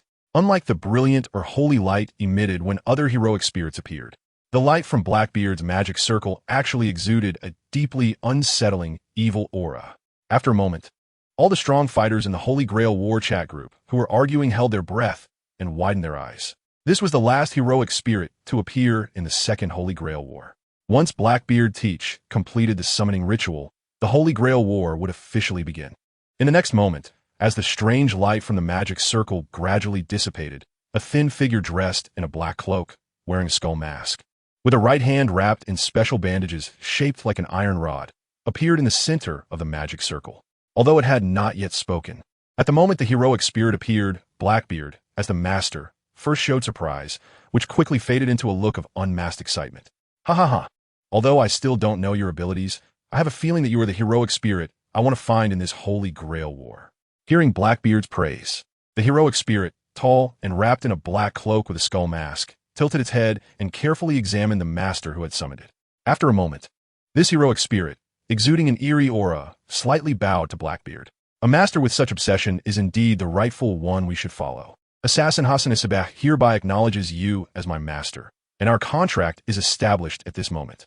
If you find my name inconvenient, you may call me Assassin or Cursed Arm. Ding! Assassin has entered the competition. All 7 participants for this Holy Grail War have gathered, and the Second Holy Grail War officially begins at this moment. From now on, the entirety of Dressrosa and the surrounding sea area within 10,000 meters will be designated as the battlefield for this Holy Grail War. From this moment until the end of the Holy Grail War, the area will be in a state of isolation, with no one and no external forces allowed to enter or exit. Those unrelated to the Holy Grail War within the area will have all memories related to the Holy Grail War erased. Participants revealing information about the Holy Grail War to the ordinary populace or taking action against them will be punished. The safe zone for this Holy Grail War is set within the Palace of Dressrosa. If a participating master abandons the war or their heroic spirit is killed, they can seek refuge from Supervisor Lin Hao in the palace, without the supervisor's personal invitation or meeting the exit conditions. Neither the heroic spirit nor the master may enter the safe zone. Once the exit conditions are met and they enter the safe zone, neither the master nor the heroic spirit may participate in the Holy Grail War again, or they will face severe punishment. All participants in the chat group are encouraged to watch the second Holy Grail War, with the last group of participants in place. The second Holy Grail War has officially begun. The strong fighters in the chat group are watching the pinned rules of the Holy Grail War very seriously, especially the rules regarding punishment. After watching the live broadcast of the first Holy Grail War, no strong individual in the chat group dare to ignore the terrifying power of Supervisor Lin Hao. In the Holy Grail War chat group, powerful figures from the Navy, pirates, and Revolutionary Army also began to discuss. Sakazuki, the strongest master of the second Holy Grail War, will definitely be Fajalan-D, Green Ghosh. Even without a battle of heroic spirits, the commander of the Divine Knight Corps can take out the masters one by one. The other contestants have no chance at all. Shiki, Magma Brat, don't speak too confidently. Besides strength, brains are also an important factor in this Holy Grail War. Otherwise, why did that old fossil suffer such losses back in the Valley of Gods? Warring states, just a bunch of pirates' dirty and despicable tactics. Rox-D, Zebek, haha, dirty and despicable tactics? It seems you Navy folks aren't innocent either. Otherwise, how could that white-beard guy have died at your Navy headquarters 2 years ago? Trafalgar Law, the wish granted by the First Holy Grail War was to restore that big guy, Kuma, to normal. He could participate in the Holy Grail War now. I wonder if the Holy Grail can really resurrect the dead. Kid, haha, is that Holy Grail really a universal wish machine? We'll find out after this war ends. In just a few days' time, the chat group will be filled with arguments and discussions. Some more rational and ambitious strong individuals, aiming to participate in the Third Holy Grail War, were carefully studying the mechanisms of the Second Holy Grail War and the stats of each heroic spirit. Meanwhile, within the Palace of Dressrosa, a multitude of notifications echoed in the mind of supervisor and initiator of the Holy Grail War, Lin Hao, which the strong individuals in the chat group could not hear. Ding! Archer group contestant is ready. Host gains top-level sniping skills from Master. Host gains bug arrow from heroic spirit, can only be used once. Ding! Assassin group contestant is ready. Host gains shadow fruit from Master. Host gains delusional heart sound from heroic spirit. Ding! Lancer group contestant is ready. Host gains shadow fruit from Master. Host gains loves black mole from heroic spirit. Ding! Caster group contestant is ready. Host gains shattered fruit from Master. Host gains super magic smash from heroic spirit. Ding! This time, when the participating masters summoned their heroic spirits, Lin Hao did not rush to collect the ticket fees from the contestants. It was only when the last group of contestants was ready and the Second Holy Grail War officially began that Lin Hao gathered the remaining ticket fees into his system all at once. Looking at the incredible ability rewards, Lin Hao scratched his head in difficulty. Delusional heart sound is great. Against non-ability users, it can almost instantly kill them. The shadow fruit is also a bug and can be kept. But what on earth is this Love's Black Mole? With so many skills, could Yuram not give me something else? Seeing the Love's Black Mole and Shattered Fruit, among other ticket rewards that were neither tasty nor worth discarding, Lin Hao shook his head helplessly. With his current strength, the Shattered Fruit, which could only be used for escape before awakening, really isn't necessary to keep. As for the Love's Black Mole, this is a clear male version of a succubus attribute skill. Any female with low magic power who sees this black mole will inevitably be filled with affection for its owner. When Lin Hao first crossed over to Spandam archipelago, he almost got caught by a human trafficker pirate group because of his outstanding appearance, destined to be sold as a male pet to those high society noble women. Without the Love's Black Mole, it was already troublesome. If he kept this mole, it would be a nightmare. Thinking of this, Lin Hao directly opened the ticket exchange option in the system. The abilities he has mastered are already enough for him to walk confidently through the Grand Line. In the future, if the ticket rewards are not too outrageous, Lin Hao can directly exchange them from the system. After some thought, Lin Hao smiled slightly and directly exchanged those trivial ticket rewards for the option to summon heroic spirits in his divine kingdom after the conclusion of this Holy Grail War. Last time, he exchanged for the class of the heroic spirit's arrival in his divine kingdom, and this time, Lin Hao exchanged for the probability of summoning a specific heroic spirit. After seeing that the success rate of summoning the specified heroic spirit had reached over 50%, Lin Hao nodded in satisfaction. Not bad. After this Holy Grail War is over, you will be the guardian of my first divine kingdom. After dealing with these troublesome matters, the all-knowing Lin Hao once again shifted his attention to the contestants from various groups. It was now evening in Dressrosa. The people who had their memories erased and hadn't left Dressrosa began to reduce their activities in the city, returning to their homes. Only the staff of some larger shops and taverns were still energetically attending to business. Just when Lin Hao thought that there wouldn't be any battles between the contestants today, Blackbeard, who had just pushed open the door to a tavern, instantly caught his attention. What a coincidence, you two are definitely enemies. As he spoke, a slight smile appeared at the corner of Lin Hao's mouth. In the evening of Dressrosa, Blackbeard, dressed in a black marshal's uniform and with several guns at his waist, swaggered down the streets of Dressrosa. Having had all memories of the Holy Grail War erased, the people of Dressrosa had completely forgotten Blackbeard's identity. Despite the intimidating aura he exuded, to the citizens at that moment, this burly man with uneven teeth was just an unknown little pirate or thug. Therefore, while the surrounding people were somewhat afraid, Blackbeard's presence hadn't yet reached the level that would make them flee. Haha, since becoming one of the 4 emperors, it's been a long time since I've strolled the streets in such a relaxed manner. The brutality of the Holy Grail War is harsh, but it's not without its fun, Blackbeard said as he directly pushed open the door and walked into a tavern that was still open for business. Hey, boss, bring me your best wine and the best cherry pie. I'm going to, in the next moment, Blackbeard's words were abruptly swallowed back. Upon closer inspection, he saw a handsome man with red hair and missing an arm, leisurely savoring the fine wine on the table in front of him. Beside him was a comical man dressed like a clown with a red nose, chattering away about something. These two were none other than the red-haired man with 3 scars above his eyes and missing an arm, the current 4 Emperor of the Seas, Shanks. As for the clown-like guy with the red nose, he was also familiar. The first time they met, this guy had stared at him for 3 days and nights just to see if he was asleep. Seeing these two acquaintances, Blackbeard wasn't particularly fearful. What made his heart race was the tall man beside them, who had a commanding presence and bore a striking resemblance to Ace, the 2nd Division commander of the former Whitebeard Pirates. In an instant, a powerful aura erupted from both sides. When their auras clashed, the patrons in the bar couldn't help but step back. Some unfortunate souls who reacted too slowly were actually overwhelmed by the collision of the 2 auras, foaming at the mouth and losing consciousness on the spot.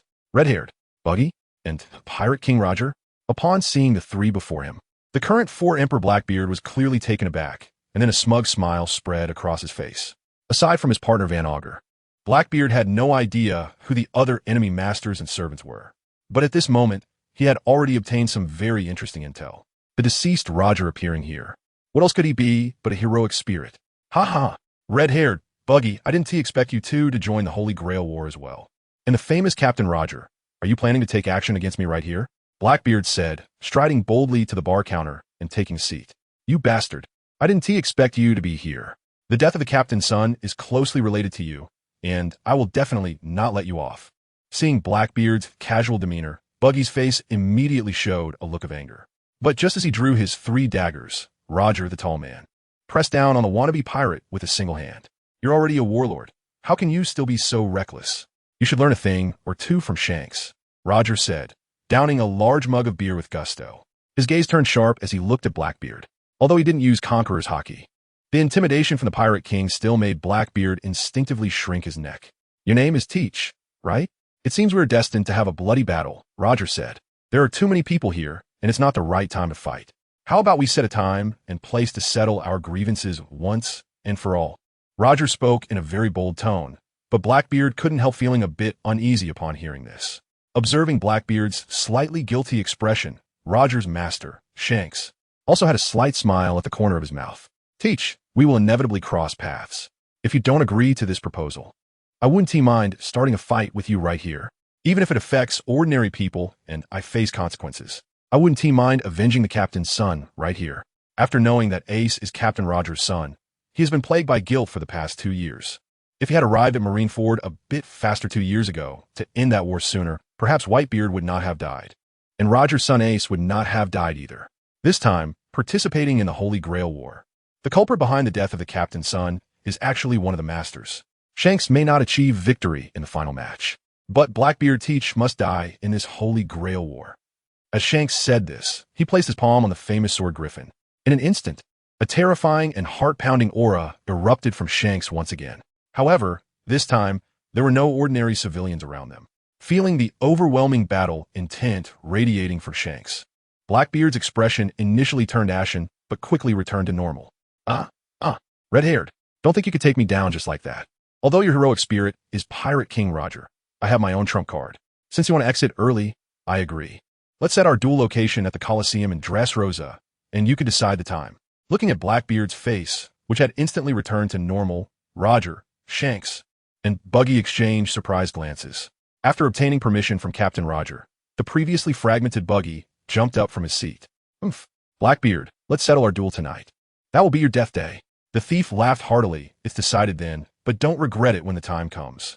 As the time was set, Blackbeard let out a wild laugh. After casually and rudely downing a glass of fine wine at the bar, this current Emperor of the Seas swaggered out of the pub, proudly displaying his big belly. When Blackbeard left, neither Roger nor Shanks noticed that a very small, strange object, resembling a satellite and hanging 2 keys below, was secretly floating above their heads. Hee. If you had just started fighting here, I would have found it hard to handle. But since we've agreed on the time and place, just wait to regret it. Ha. With that arrogant laughter, Blackbeard's bulky figure slowly disappeared at the end of the street. While Blackbeard and the caster group, as well as the Saber group, agreed on the time and place for the final battle, neither side noticed. In a corner of this bar, a very peculiar-looking mouse was cautiously staring at the 2 parties who had just completed their duel.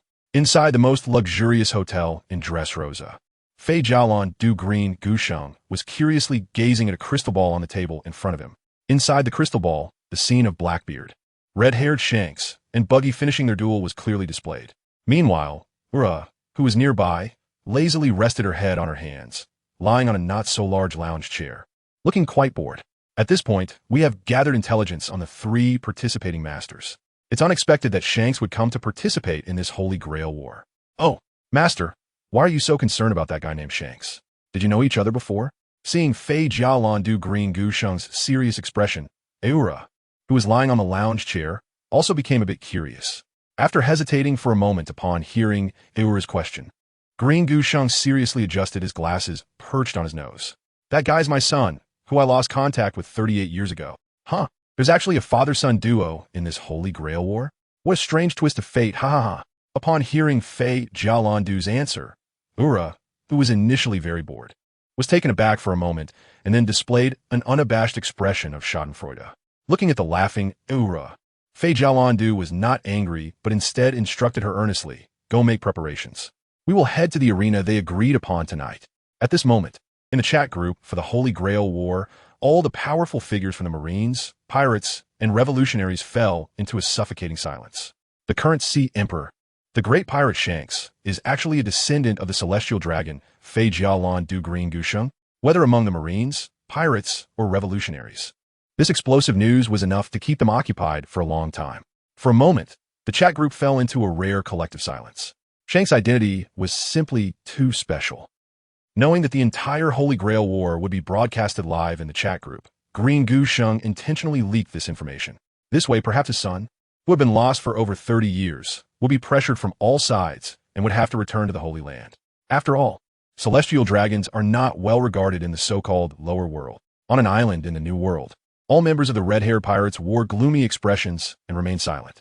At this moment, Yasop was staring blankly at his sniper rifle, while Lucky Roo had stopped eating, finding even the meat with bones in his hands unappetizing. After a few seconds of suffocating silence, the ship's doctor, Bondo, finally couldn't help but ask, "Hey, Beckman, is what that celestial dragon said true? Could our captain really be? Bondo, who are we? Would you believe a celestial dragon's words?" Before the ship's doctor could finish his sentence, Beckman suddenly shouted, cutting off Bondo's hesitant inquiry. With Beckman's reprimand, the other crew members of the red-haired pirates couldn't help but show shocked expressions, although they weren't losing their cool at that moment. Even an idiot could tell that their vice-captain was genuinely angry. After being with the red-haired pirates for so long, it was a rare sight to see Vice-Captain Beckman so furious, something the other crew members had never witnessed before. However, moments later, the seasoned veterans of the Grand Line understood the vice-captain's intentions. In an instant, the heavy atmosphere dissipated. Watching the live broadcast of the captain in the chat group, Their expressions suddenly turned confident. Ha ha ha. We were really foolish to believe such a flawed statement. The celestial dragons truly have no way to deal with our captain, which is why they resorted to such a desperate measure. Captain, we believe in you. You must bring back Pirate King Roger and Luffy's brother Ace. In no time, the familiar sounds of laughter and joy echoed across the deserted island where the red-haired pirates were temporarily stationed. That night, in the arena of Dressrosa, Blackbeard arrived as promised at the battleground he had chosen. Opposite him stood Shanks and the summoned Pirate King Roger, who had taken on the Saber class. Seeing Blackbeard alone, Shanks couldn't help but look a bit serious. Hey, Teach, did you come alone? Where's your servant? We won't go easy on you just because you're by yourself. As Shanks spoke, he drew his famous sword, Griffin, from his waist. Beside him, the tall Pirate King Roger also drew his sword, Ace, instantly ready for battle. As a pirate who had spent decades planning with the Whitebeard pirates, Shanks and Roger did not believe Blackbeard would do something so reckless. Meanwhile, in the audience stands of the arena, the clown buggy was hiding in a very concealed corner. The Dressrosa Arena was originally one of the most popular entertainment venues in Dressrosa. However, after Doflamingo was captured and the country changed hands, the arena's matches were inexplicably cancelled. And under the orders of the new king, this once busy venue was heavily restricted. Not only were the public prohibited from entering during the day, but there were also restricted zones set up at a distance during the night. Because of this, at that moment, aside from the groups of competitors preparing for battle, there were no ordinary citizens left in the arena. This arrangement made it even easier for Buggy to remain hidden.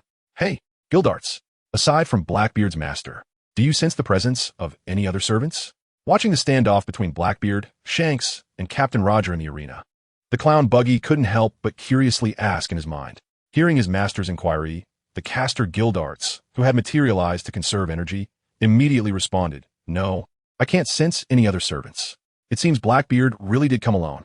However, the next moment before the words of the servant Gildarts could finish, on the final battlefield of this arena, a strange aura suddenly appeared, then swiftly surged toward Shanks, who was currently focused entirely on Blackbeard. Damn it, what is going on? Hey, didn't you say you didn't sense any other heroic spirits? Then how did this guy just show up? In the arena of Dressrosa, a shadow, like a ghost, suddenly appeared without anyone noticing. Then it shot towards Shanks at incredibly fast speed. At the moment when the pitch-black dagger was about to stab Shanks with red hair, the Pirate King Roger, who was behind Shanks, immediately stepped forward. He raised his long sword to block at the side of his master. After a faint sound of metal friction, that elusive black figure swiftly maneuvered and disappeared once again into the pitch-black night of Dressrosa. Ha!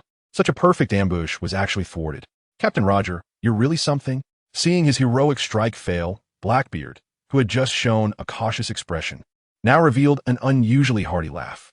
Subsequently, a pure, white energy ball quickly enveloped his left hand, while his right hand was wrapped in a darkness that could completely blend into the night sky. At the moment these two bursts of energy appeared, a large mass of black mysterious energy also surged out from Blackbeard's feet, spreading instantly. In less than a few seconds, it completely enveloped the Colosseum of Dressrosa.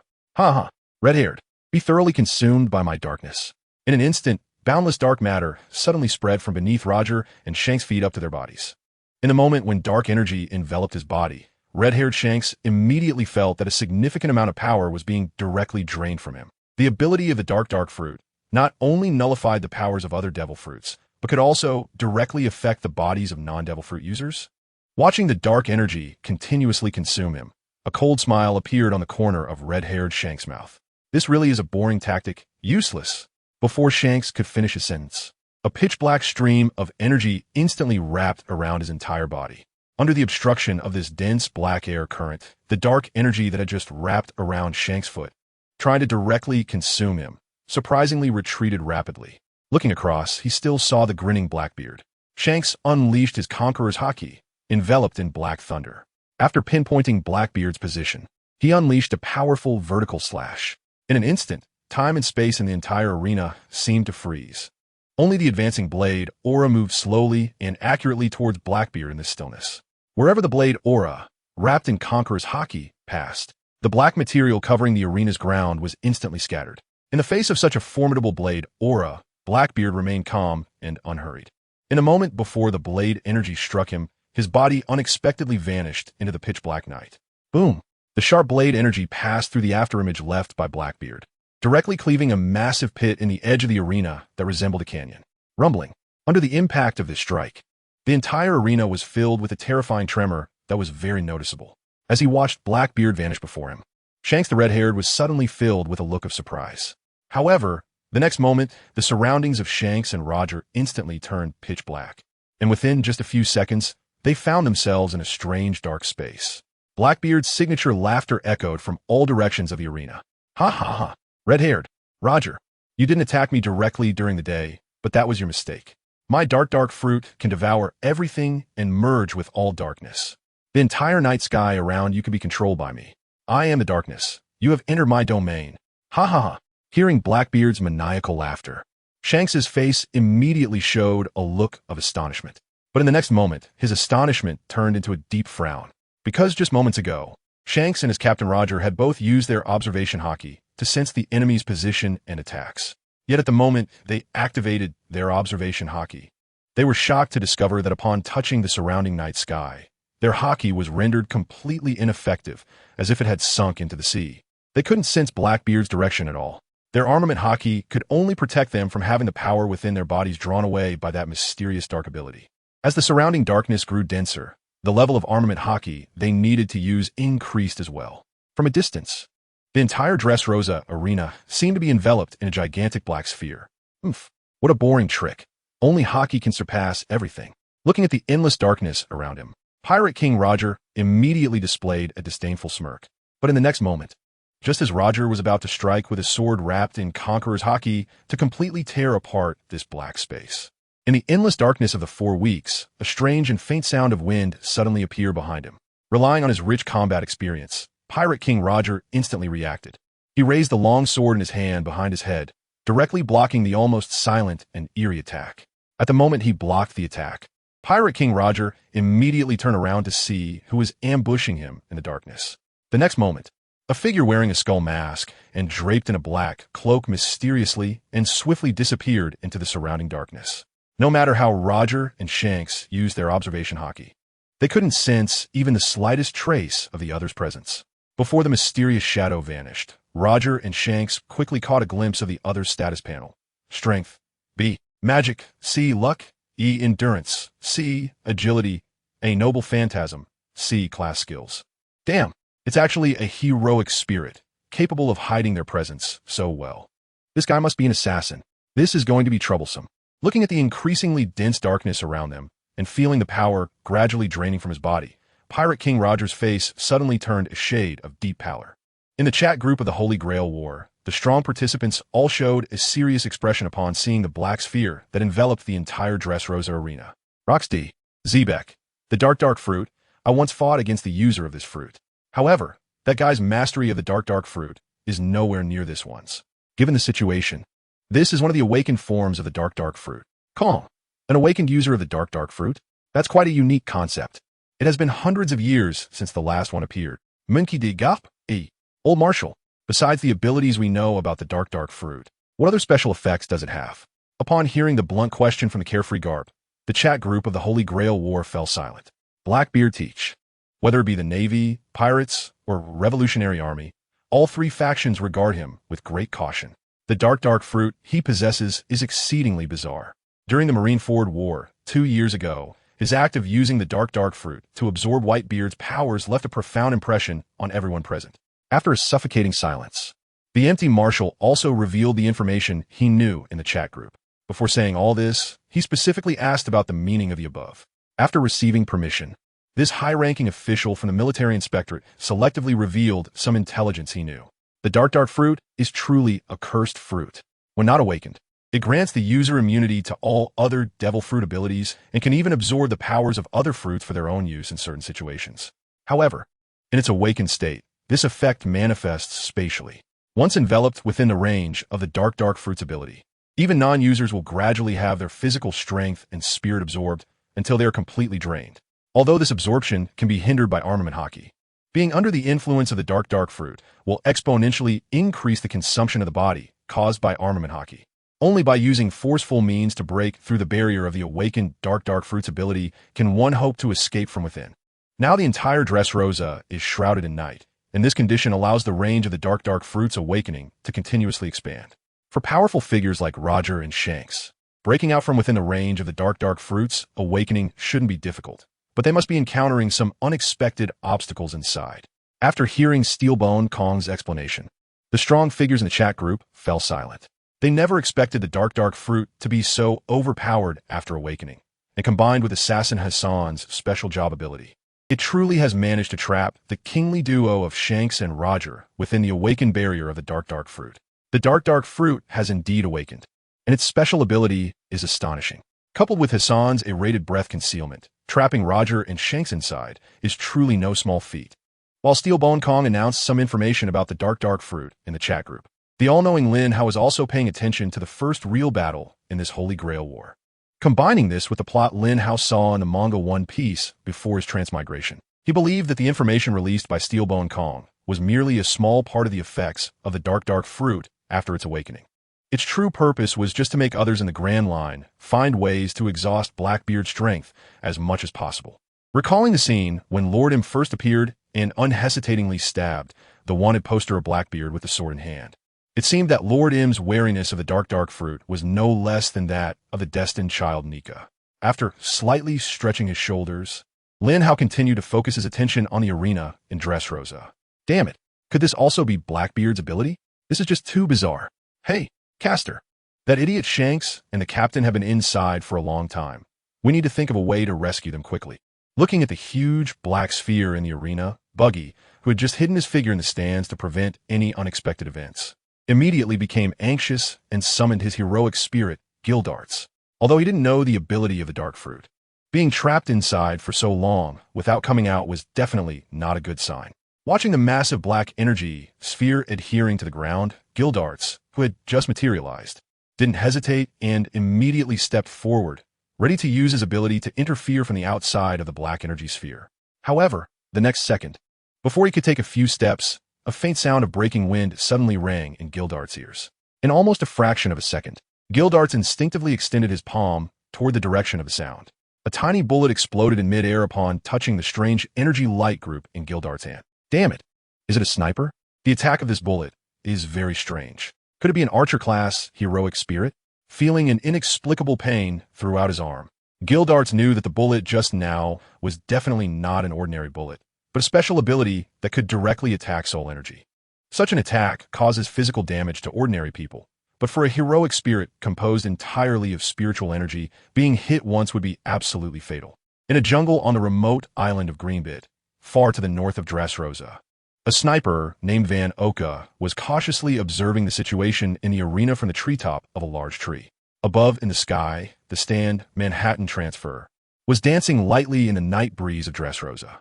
Looking at the arena several dozen kilometers away, a slight smile appeared at the corner of Van Oka's mouth.